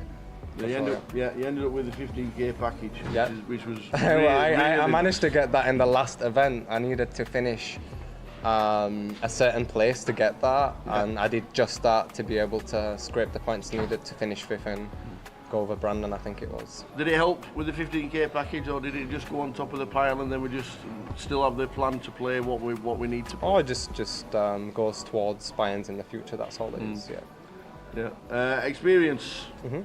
When you play locally, then you play nationally, then you go and play an EPT. Yeah. What's that like? It's obviously different games. They attract different player types, and I think one of the biggest keys to succeeding in poker is knowing how to adapt to different player types. And different players, they play very differently. I mean, it's one game, poker's one game, but everyone has a different understanding of the game and everyone plays very differently. So it's very important for you to try to gauge how someone thinks about the game and try to come up with a strategy to counter that, basically. I don't think it's realistic to play this unexploitable balanced strategy versus everybody. I think you want to be choosing to do X intentionally rather than doing it to randomize and to balance, etc. I think everything should be intentional, for sure. When you go to an EPT and the fields, you don't know 99% of the field. Can you sit down and within 10 minutes work out an online quickly. reg? Or very. I mean, a lot of the times from appearance, from how people hold the cards, how they put the chips in, what the table presence is like, etc., etc. If people are regulating the behavior well, all it takes is one showdown. You see one showdown, you play the back in your hand and the hand back in your head, and you start making assumptions about your players. That's the key. I think a lot of recreationals, they tend to only pay attention when they have a hand themselves, and they don't really pay attention when they don't have a hand. The key is to be paying attention all times, to be building this profile on each player, so when you do end up in a hand with them, you know exactly what to do. Yeah. Do you prefer the live? Do you prefer live now more than the online environment? I enjoy them both. I think live poker is a lot more competitive for sure. There's a lot more competitiveness to it, and running deep in a live tournament is very thrilling. But running deep online is also very good. It's two completely different games versus different player pools, and I think it's very important to know how to adapt. There's been a lot of very successful online players who come and play live who don't tend to do that well, and a lot of the times that's because they're not really adapting that well. They're trying to play the same strategy, and a lot of poker is just adapting to who the opponent is. It's not a game of cards, it's a game of people played with cards, and you need to play each individual based on their tendencies.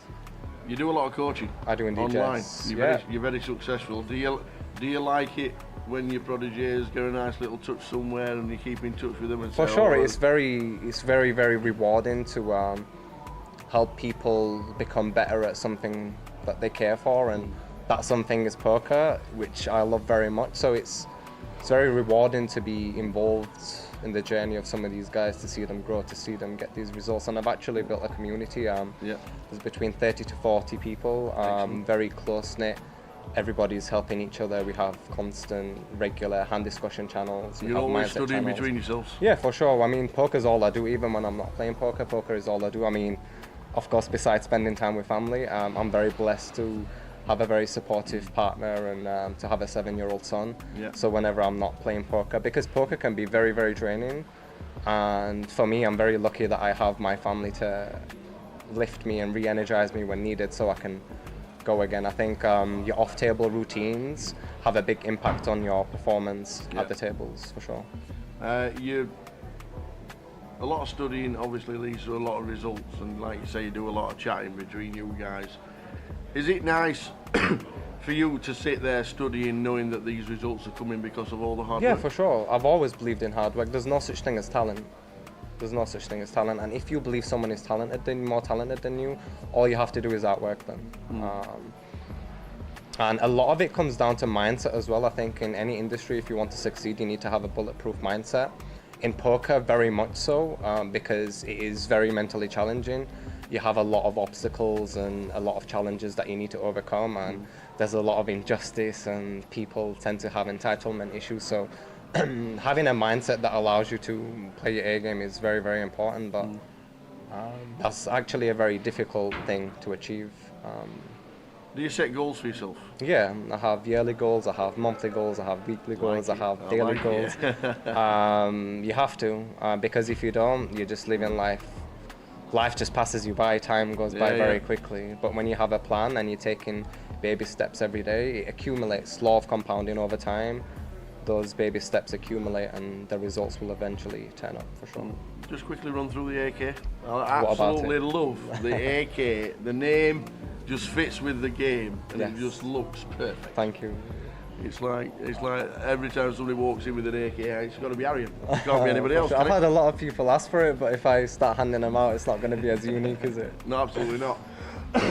You're still young in the game. You've had a lot of success. What's the short-term success? I don't take it for granted. Absolutely, nobody does, and nobody should do. Sure. But what's the plan for the short-term future? To keep doing what I'm doing, but on the long term, to me, success is not getting a few results, it's to be able to beat the competition at the highest level possible for as long as possible. If I can...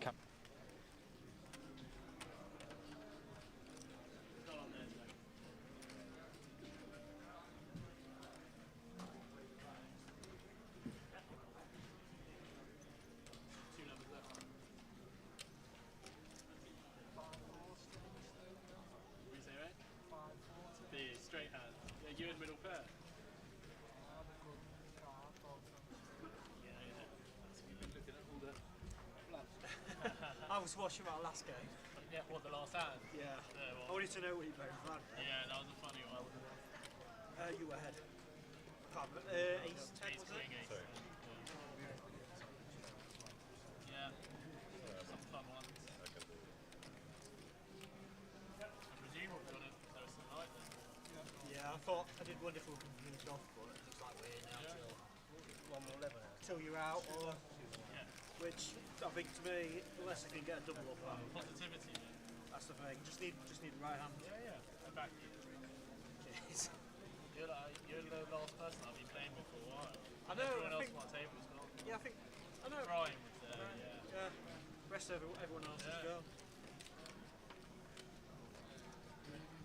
Yeah, it's fun. I didn't get to watch too many hands. I went back over to check just to see. Let's do it again. Let's do it again. We've got another 80 minutes of poker to play. Good evening, ladies and gentlemen. I have Seven Skin. Same table. Why? I don't know. Same table. Well, that's not good. That's not cricket. No, this is simulation confirmed. We had Dean, who busted just before I left, who was in seat 9, and then his other half comes and joins the table. Indeed. In a field of this size. Hey, do you like it? Ta-da! But we're back. We've got 2 giveaways this session, guys. Got to be quick because it's only an hour and 20 minutes. I've got some good news and I've got some bad news. So the good news is I have a £110 closer ticket to give away this session. Where have you got this from? The bad news is I also have a Joker's Wild ticket to give away this session. So Why is that the bad news? People don't like all these loud noises and shouting and loud music. Well, don't play it. Yeah, well, if they win the ticket, they have to. That's what I'm saying. There's 1,000 runners every week. Every year, it's the happiest, best, most look forward to event of the entire year. Okay. And you just said it's bad news winning a ticket for it. Well, it depends if you like your music choice. If you don't want to win a Joker's Wild ticket, don't enter. If you can't make it to Coventry, don't enter. It has to be used. You use it, or you lose it. That is true. So we'll go to that at 1:45, and then about midnight, closing up shop, we will do the £110 closer ticket. Is Mr. Gore still watching? He loves a giveaway. He does love a giveaway. They'll be a bit fuming tomorrow if he's missed a giveaway. Missed two, not even one. If he's not here last session, he's missed two. Evening, Joe. Concentrate. Is this the 800 guy? This is the 8+8. Where are you playing this week, Joe? In the old Swindle. Where are you playing this week?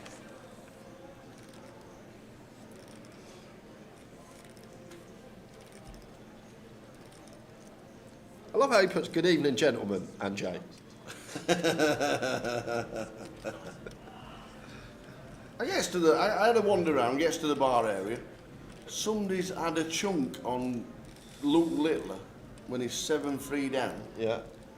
And he's won his entry into the Super High Roller. Well, there you go. That's the one way of satelliting in. Day 2, next Saturday. Day 3, next Sunday. Yes.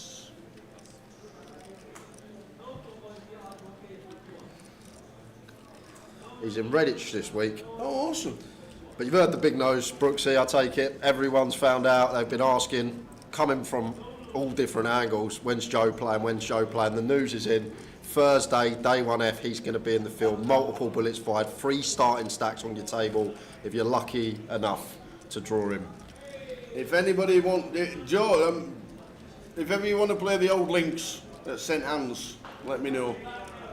I'd love to go around with somebody who plays off +8. Well, he does in the Swindle. That's what he has to play off in the Swindle. And because he's no handicap, obviously. Too good. But he's had a few seconds in the the Clutch Tour. And I'm not talking about racing drivers that drive manual cars.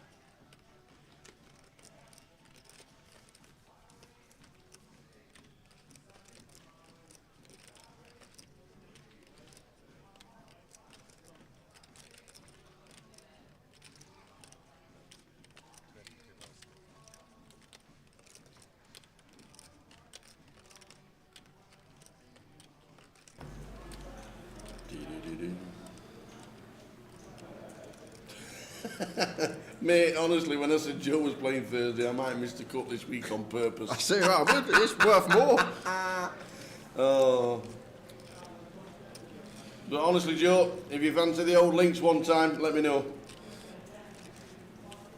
You know that song, 100 Green Bottles? That's a long song. Bottle is 200, that's how much it is to buy in, and that's basically going to be saying, right, he's going to have 200 bottles, and they're all going to be dropping off the wall one by one. That's basically what it is, 100 bottles on the wall when Saunders turns up Thursday. We are at the Coventry Grosvenor Casino at the CBS Arena.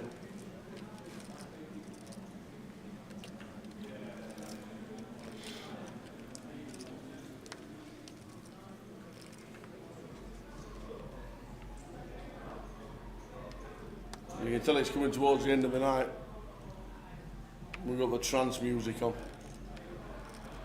I don't think it's that trance. Well, it's some serious glock. There's not many songs that you get a bit of the glockenspiel in. The glockenspiel. Yeah, it's not. You think of mainstream music these days, you'll struggle to find a glockenspiel like this. GCSE music. I knew it would come in handy one day. Yeah. When will we hear the recorder? Is that next? Nice one, Joe. Be great to say hello to you. The cap for the Joker's Wild is 400, and it's played as a freeze out because the alternate list is normally another 400. Nice jam there from James. Don't think everyone finds that 10-9 suited, 10 big blinds. Just recognises a nice candidate to move all in, late position. What happened to Gene? He didn't have many chips. He won a He had chunks. 200k when I pot come back, yeah. with the 10s. I remember we won a decent one, but seems like he's chipped up since then.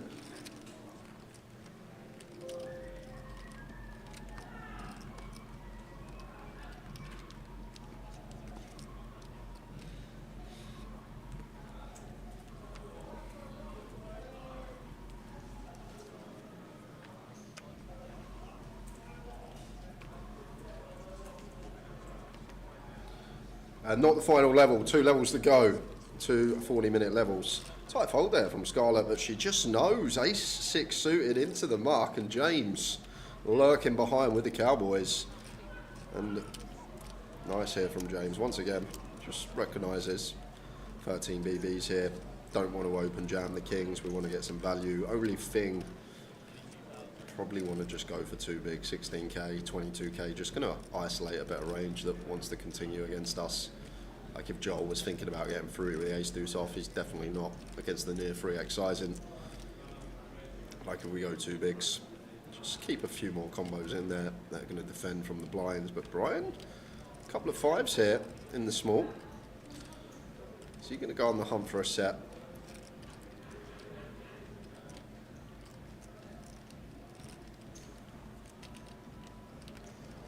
I think it'll be fine. So cool, just sub 3 BBs, have a look at the flop. Big blind might come in as well.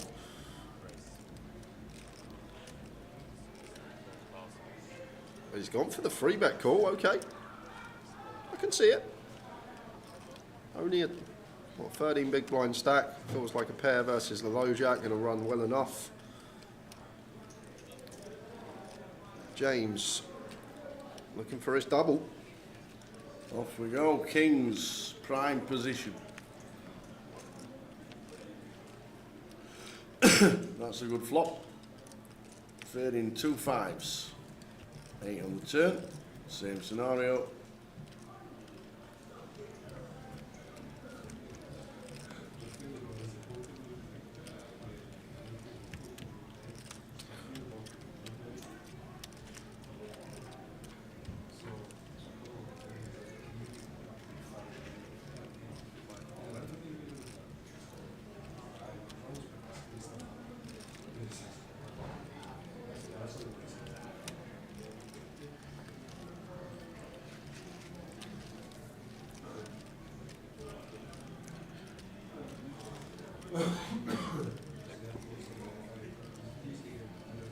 So the final 80 minutes of the day.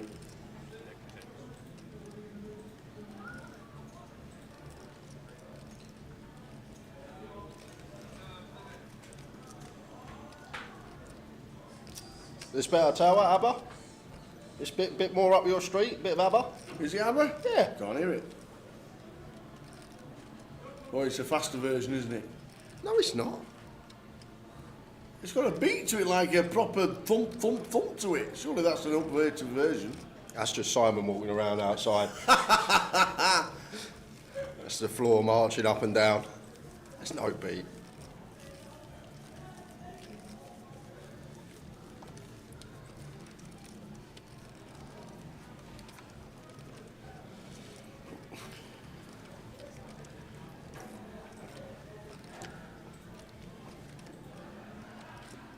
Just to let you know, this is not the ABBA version. Is it not? No. It's an updated version. Is it really? They're like steps or something like that. Steps. Oh. This is not steps. Dum. I'm sorry, Carl. I've already thrown that out to a net. I guess whoever shouts it first, I'll come running over. But the thing is, I only stay on the table for a level.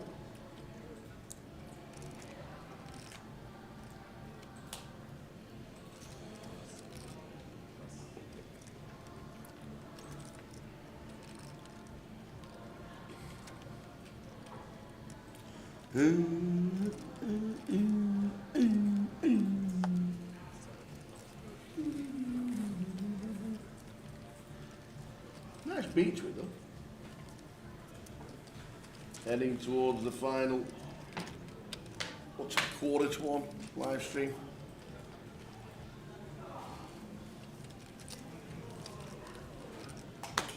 Yeah, about 1:45.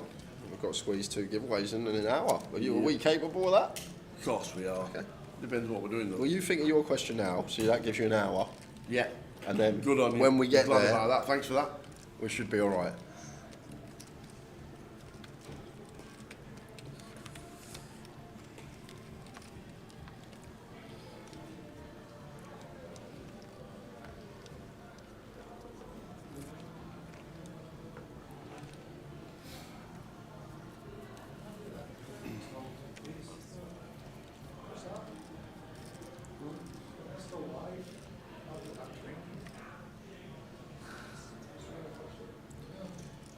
Edwin, couple of ducks. Like, it's actually really interesting, Tal, because last year, same structure, weekday 2, in the money.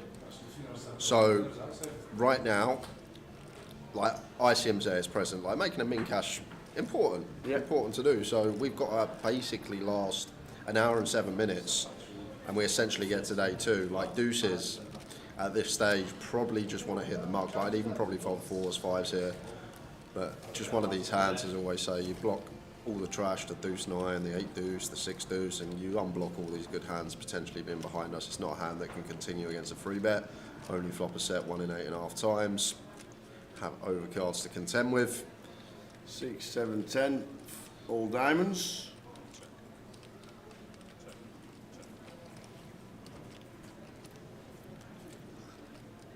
I feel like the people that actually recognise not looking at the tournament in terms of days, but looking at the tournament in terms of what part of the tournament we're at, are just going to make the money more often.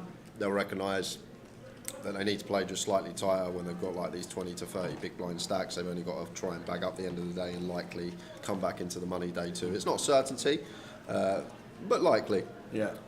I asked the question as well. Do you think we'll be close to the money for day 2? And Mike says by Wednesday we'll probably definitely know. Probably definitely. Yeah.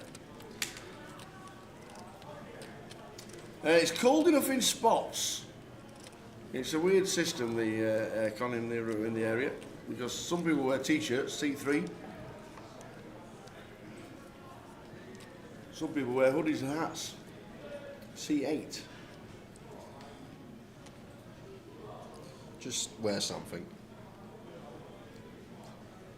Yes, always have something prepared. Basically, get prepared for an English summer's day when you're going out. Yeah, just bring it with you. Maybe a little jacket, gets a bit chilly.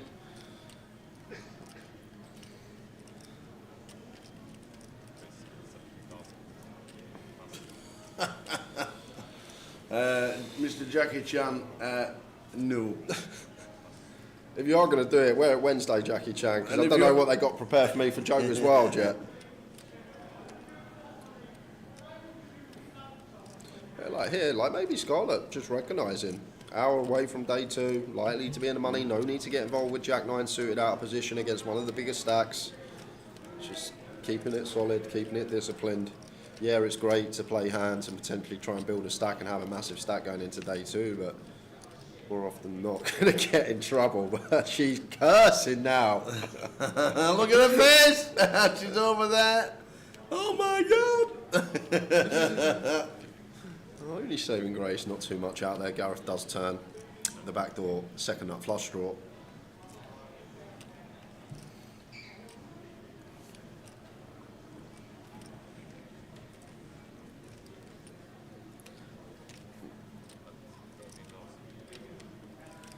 Joe with a bet here.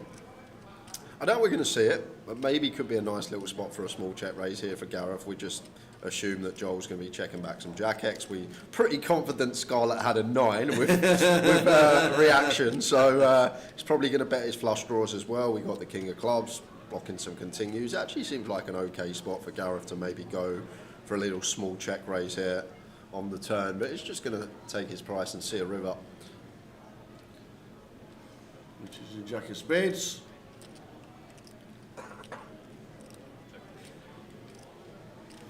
He just got better for Charlotte as well, didn't he? With the old Jack 9.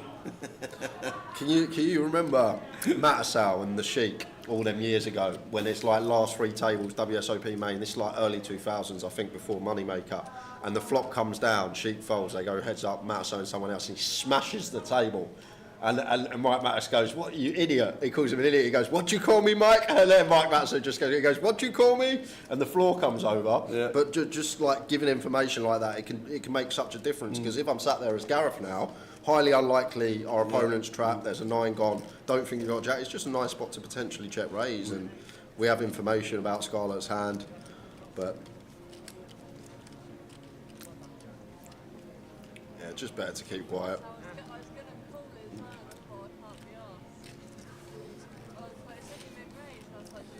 But I remember that. Well, I don't remember it. I wasn't watching it at the time, but obviously seen clips on YouTube.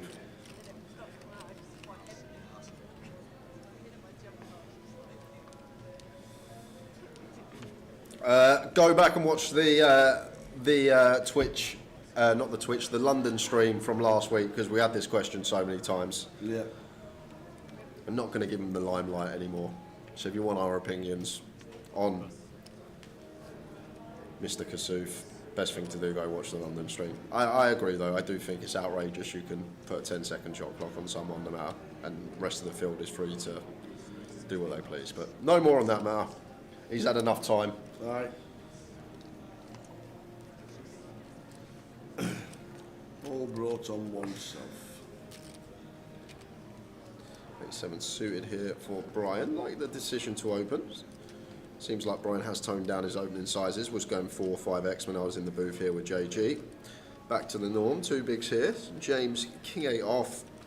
Feels like would just make the cut, but as I say, just approaching the bags an hour away.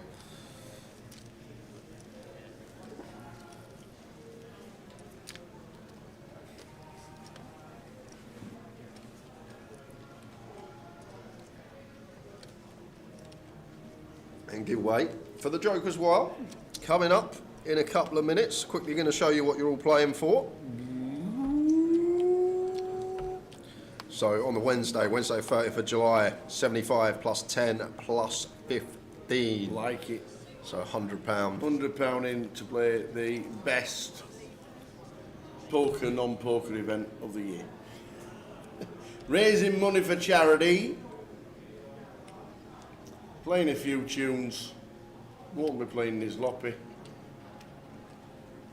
Sloppy? That's my song. I know it is. How to Kill a Party. Can you put the Sloppy on, please? Oh, it's rumbling in JCB.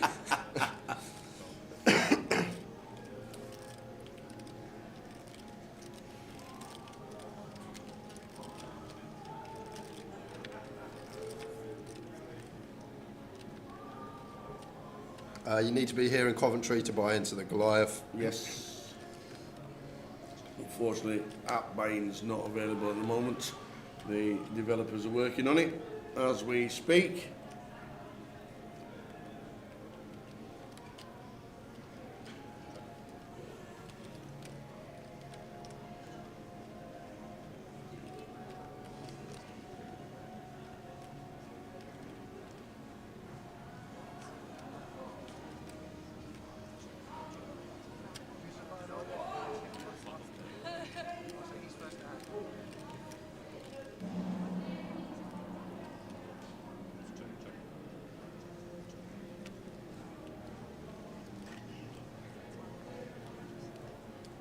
Jack of Hearts, River, Scarlet with the check mark with King High. Everybody riffs everything. So they're all thinking I might have to bet to win this, Or are we just hanging in the air? King high. Nobody dare turn the cards over here. I got King 10. And it's good.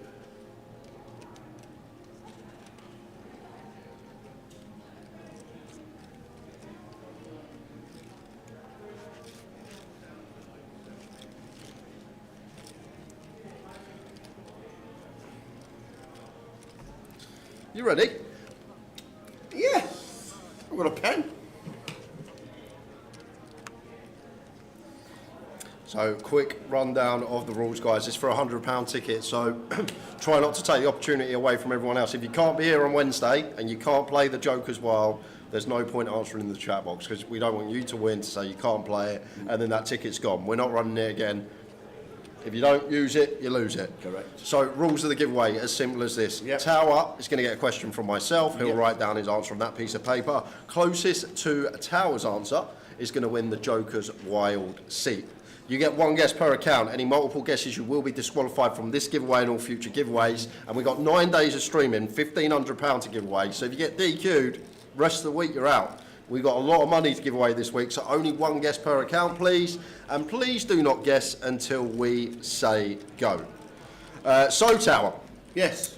My question is on seat number 5, because I've just remembered that man used to work on the tour, didn't he, Gene? I'm pretty sure. Did he? He used to deal a long time ago, maybe before lockdown. So, my question is about Gene in seat 5. And what I would like to know, in David Bowie's song, The Gene Genie, how many times is the word Gene or Genie referenced? The Gene Genie lives on his jack. The Gene Genie lives in the bag. The Gene Genie gets 10 seconds. Go. You can't sing the old song. 10 seconds. Go. Do do do do do do do. I know that song. Go on.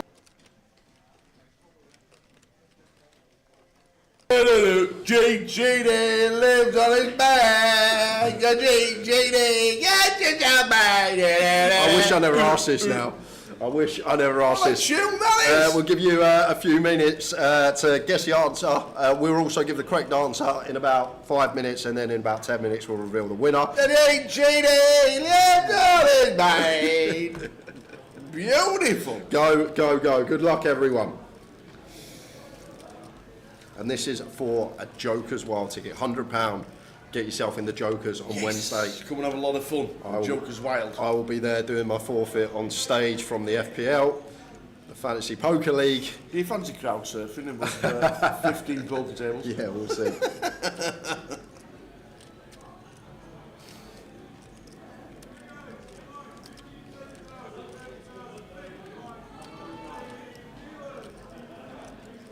Everybody's in the money, in the big one.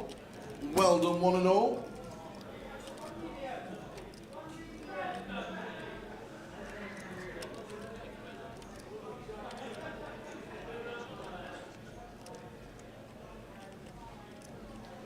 Oh, I could have rocked my new hat as well.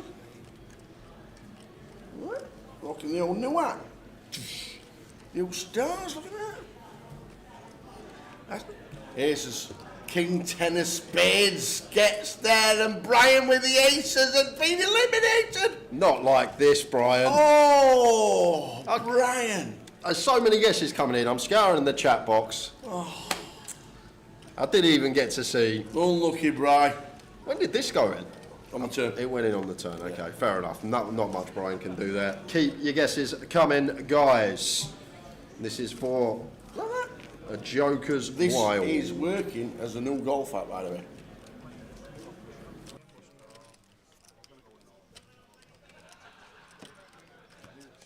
So a couple of minutes to go until we get the correct answer. Can you repeat the question? The C4 played Jokers in 2019. I hope we're coming to play it again. There's a lot of people guessing odd numbers, Tower. What does that mean? Think about the song. You never hear the word Gene by itself or Genie by itself, do you, in the old song? The Gene, Genie. Ooh. Ooh. Ace 8 for Matthew. All in. Just sub 8. Edwin reshoving the sixes. Seems good. And we're going to be flipping. Here we go. Richard says, each way double for Chesterfield League 2 and York on the National League. Like it. Paying about 20s. Here comes the money. Shane McMahon. Ace 8. Ace 10. Well, that deads it. That'll dead it. Boat on the turn. Wow. All ins galore. We're going to expect this last session. Stacks getting shallower. Yep. And Matthew, nice double for him. Edwin, going to have around 15 bigs to work with. AC Milan battered Liverpool today, did they really? Accrington Stanley battered Rotherham. Hiya, Carl. The question was, how many times are the words Gene Genie? Gene or Genie. Gene or Genie. Said in David Bowie's Gene Genie, or the Gene Genie as it's called. And it is for seat number 5, Gene. Like it.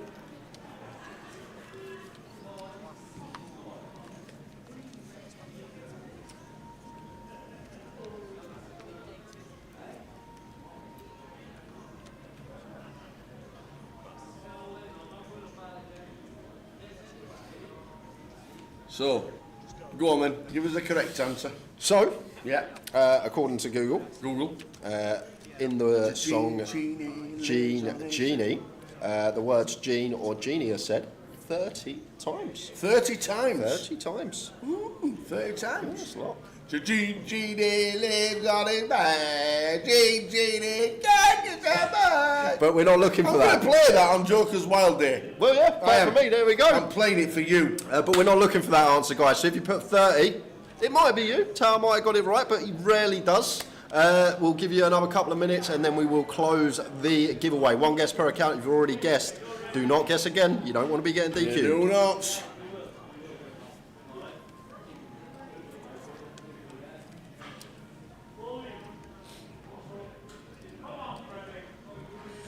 Log says I obviously listened to the 30-minute version. I love it.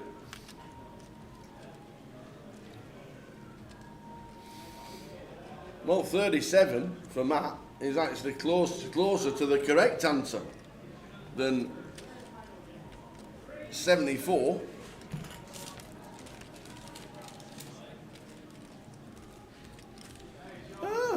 It was named after Gene Hackman, the actor. Nice bit of info there from Tristan. Like it. So we're going to give one more hand, guys. One more hand. More hand. One more hand.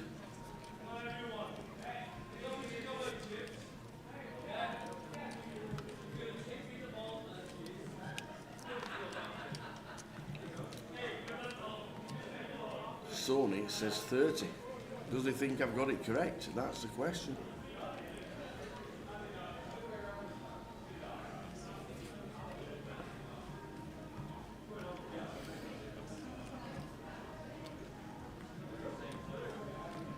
Yeah, that dart. I went when I was on my break. That was last half an hour break. The darts was on the TV. It looked like it was a cracking match. Did that? Luke Littler 9-dart finish when he was 7-3 down, and then ends up winning. And we'll give you my answer and closing the comp after the next hand. Oh, we're closing it now. Give him 10 seconds. What? Go on then. Go on then, we'll give you 10 seconds. Jay's just working out the old live stream and the chats and the guesses. 10 seconds. 9. Yeah, but Andrew, it's what I've put down. Not the correct answer, that's what you're missing.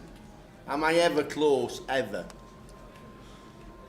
It was 5-0 then, wow. 10 seconds, 5 seconds, 4, 3, 2, 1. Competition is now, ladies and gentlemen, closed. Comp is closed. I'm going to reveal the winner after this hand. Edwin with a Jack 4, the old flat tyre. The question was, in David Bowie's The Gene Genie, how many times is Gene or Genie said in the song or sung? 30 apparently. And it was for seat number 5, Gene, because I'm pretty sure he used to work on the tour. If he didn't, I'm sorry, mate, but you look like someone I used to know.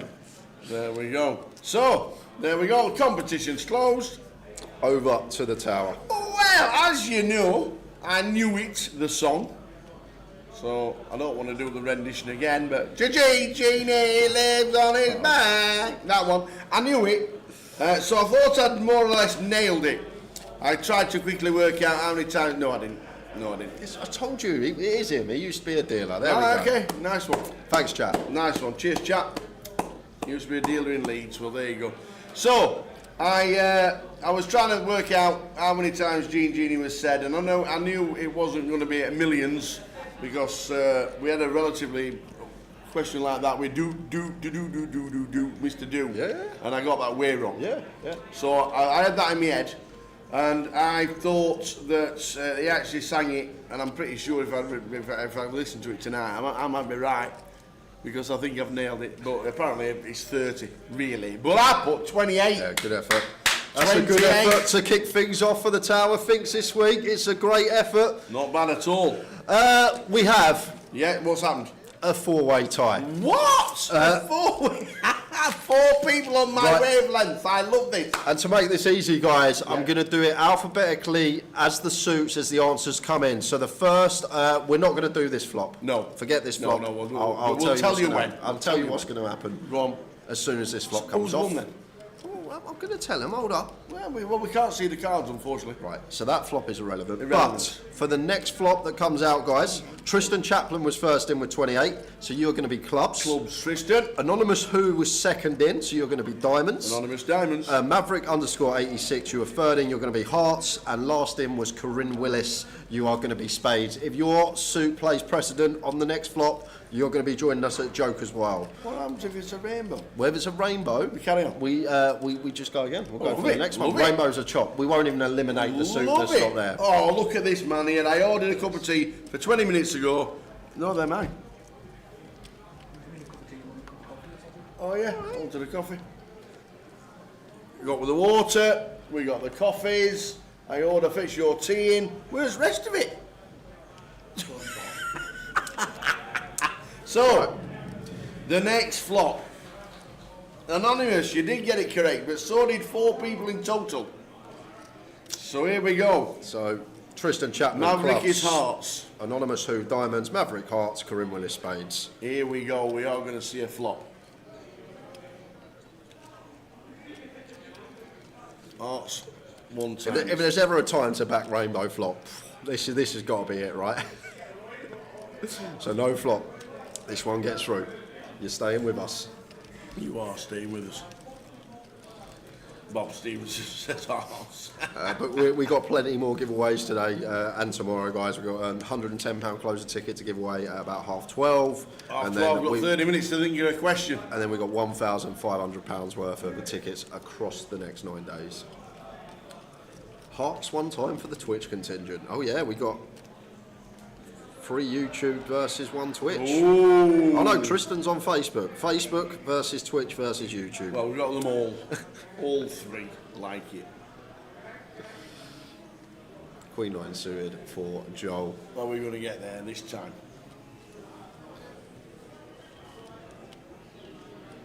I never want to see a rainbow so much. You know it's happening as well. You just know it's coming. You 100% know it's going to be a rainbow flop. And don't forget, you have to be able to play jokers. And we're going to get to see a flop. Nice, easy defend for Edwin here. Starts the hand at 17 BBs.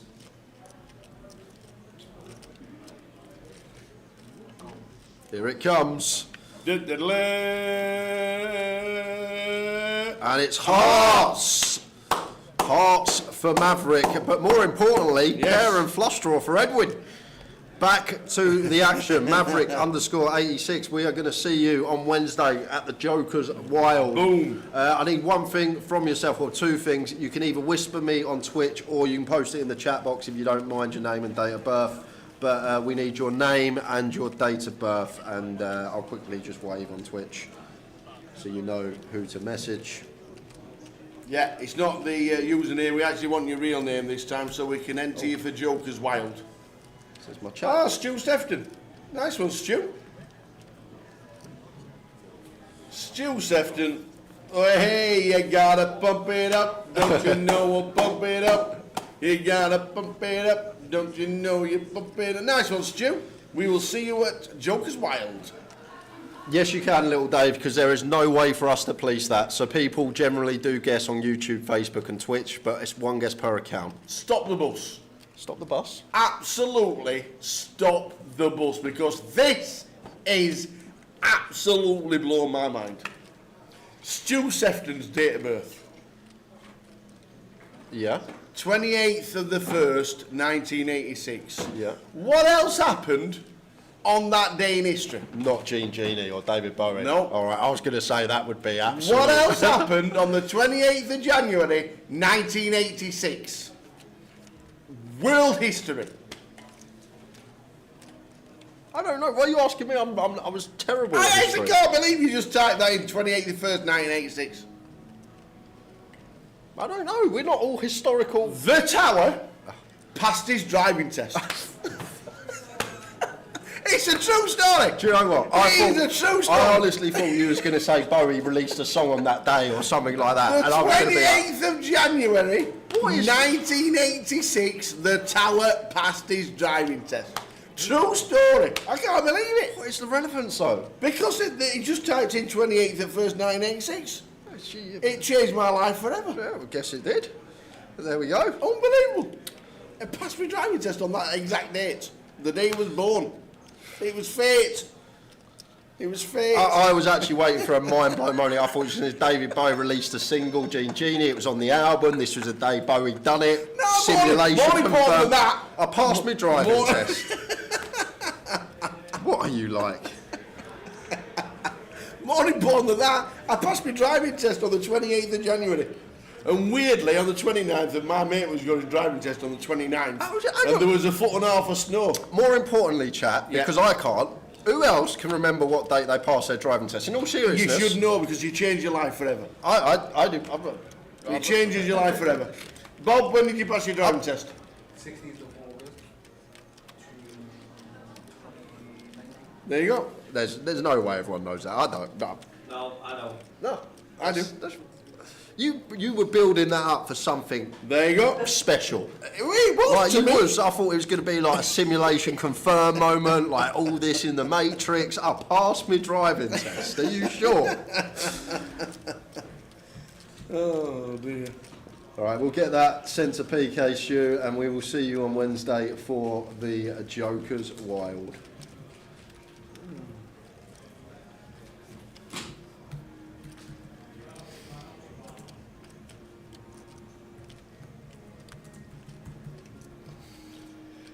Spady Steve Lee says, if you bought into the app for Monday but can't make it, what should you do, if anything? Are you still making the tournament, Spady?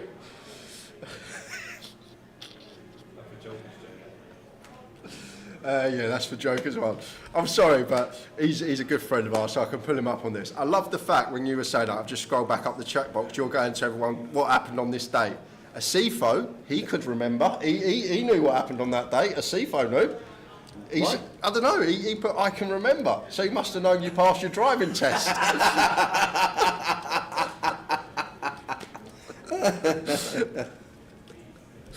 Oh, never a dull moment in here, guys. Never a dull moment. 40 minutes left Money going. in all week. One more giveaway coming up.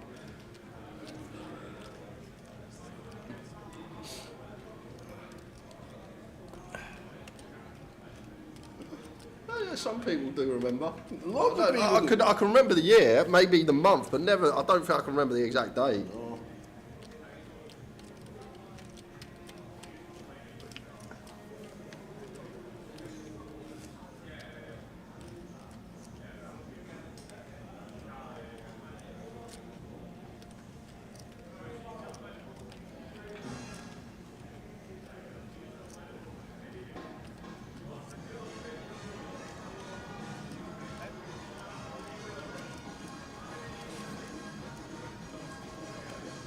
Breather taken, no hole cards showing this hand, not sure why.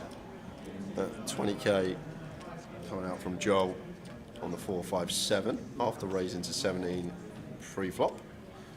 Josh going to make the call.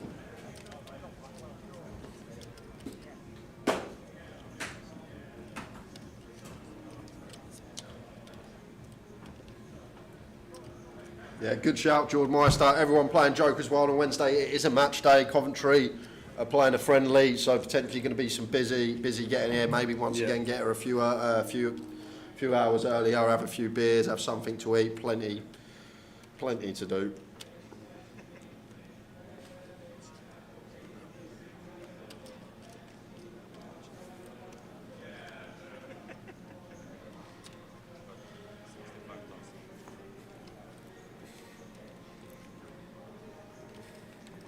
Three on the turn, 4-liner comes off, 65 here from Josh.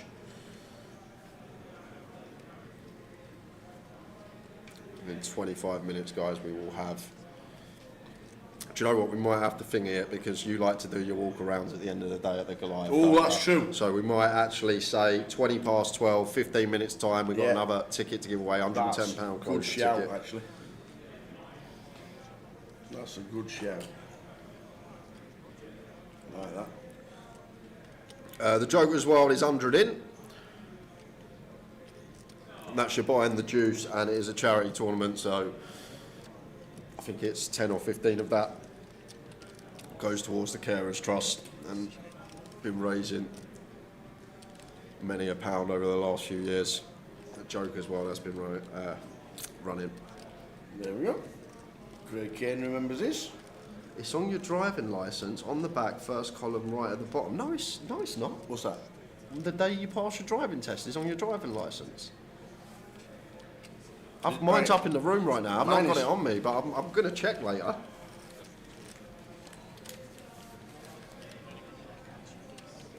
Carl Evans, Jay, what's your pal's name? Playing again Thursday. Please don't call him my pal. But Joe Saunders coming on Thursday. He is known for just giving it away. Like I'm not even joking. He might do 40 bullets on Thursday and just going to be starting stacks flying all around the room. You need to be there. If there's even a chance, a glimmer of getting on his table, it's worth playing Thursday. That is the day. But same as tomorrow, for Wednesday for the Jokers Wild, it's going to be queued up, tailbacks up the motorway with Saunders turning up.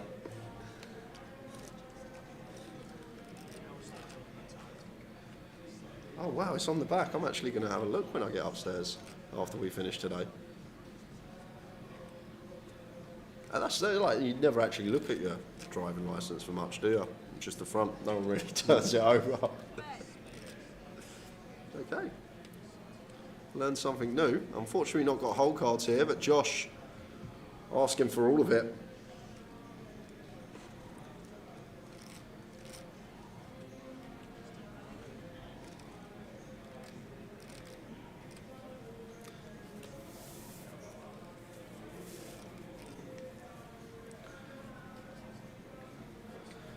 Very hard for Josh to have a bluff here. He'd have to get really creative, have something like 3x, 4x.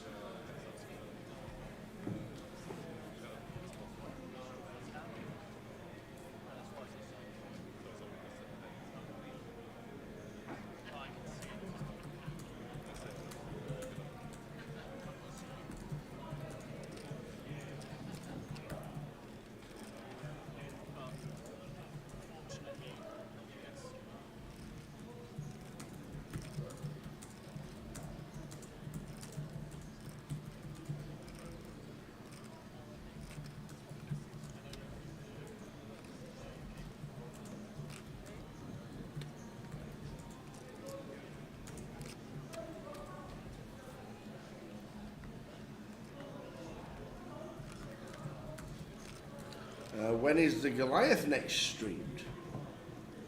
That would be... that would be a good question.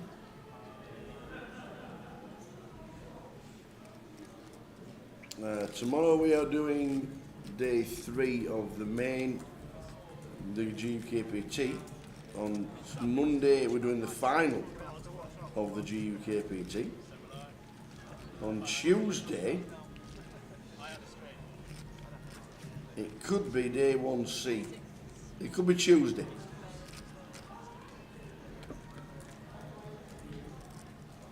I'm thinking Tuesday because it's only the super high roller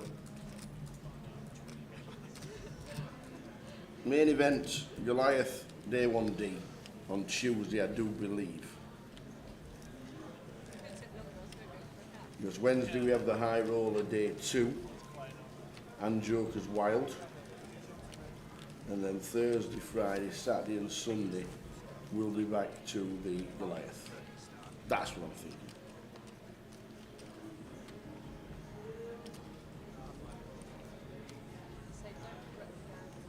We will not be covering the ladies this year. It's gone to a one-dayer event, and we got the big day 3 GUKPT tomorrow.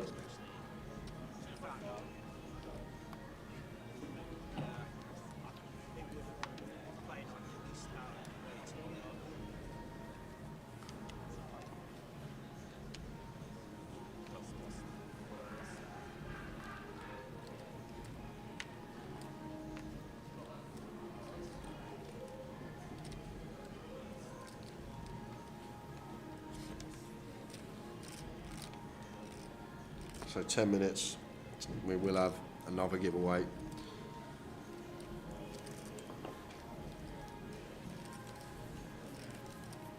Ali Malou is out the main, says the Seafoam. No, Ali's left in the main. Let's have a quick butchers.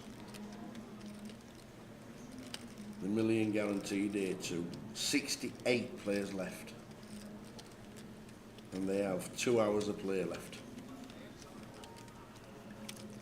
68.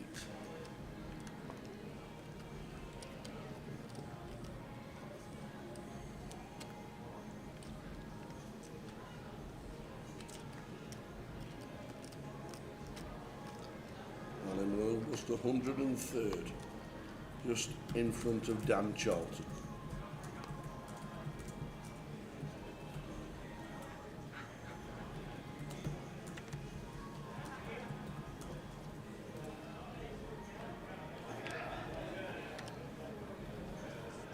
Good to hear, Craig. He's had us on all day, can't put it down. That's what we like to hear. Love it. Keeping people entertained and good time passer, chucking on the stream sometimes. I know a few. Love it. King Queen for James here would like to just see an open.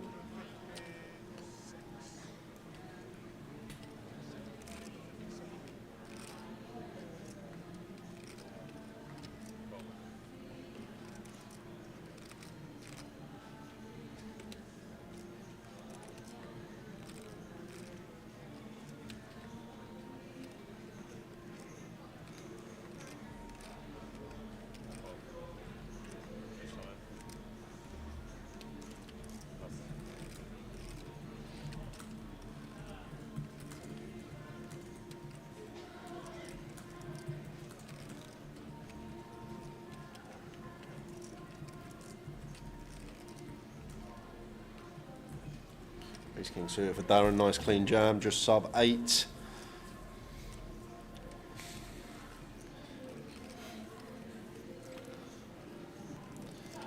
Going to be really interesting here because Josh may have to call this off because James probably wants to ISO here. Like, if any, wow, James has just folded the King Queen for 7 when he's got 2 invested and sort of 2 hands behind that are never going to be traps. Josh will snap this off for sure. I'm actually surprised there. I feel like King Queen's going to do really well against a 7 big blind shove. Yes, there's going to be some ace X in there, but as long as it's not ace king, ace queen, still going to have a nice healthy 40%. And then there's some stuff that we dominate, a lot of pairs we flip against, and like we don't ever expect Josh or Joel to have monsters because they just want to 3-bet these in the first place. Wow, now Joel with the call here, and here we go. This is just going to get banged in by Josh, I think, Tao. It's such a great spot to do it because Joel's just never got 10s plus, right? He's never got 10s plus. That just potentially 3-bet gets it in against the original opener. So all in here from Josh, and I think Josh is good enough to find it. I really think this is a man who good enough to potentially just send it here, but he is going to play cool. I'm surprised at that. Like, you think about Joel's range here, he's just never got a hand better than 9s. He's going to have hands that have 2 overcards, yes, but we just potentially want to flush these out. I guess we are very close to the money in the fact that we're nearly at day 2, but surprised at that from Josh. I feel like he is one that potentially can find that. Sounds like a lot, 40 BBs to shove with 9s, but when Joel's range is basically capped and never has 10s plus, in my opinion, I feel like it's going to be a really good spot to do it. But now we get here, it's going to be same result. We're going to lose Jack 10. Same amount's going to be in the pot, and we're going to be heads up flipping with Ace King, but with 2 to come now.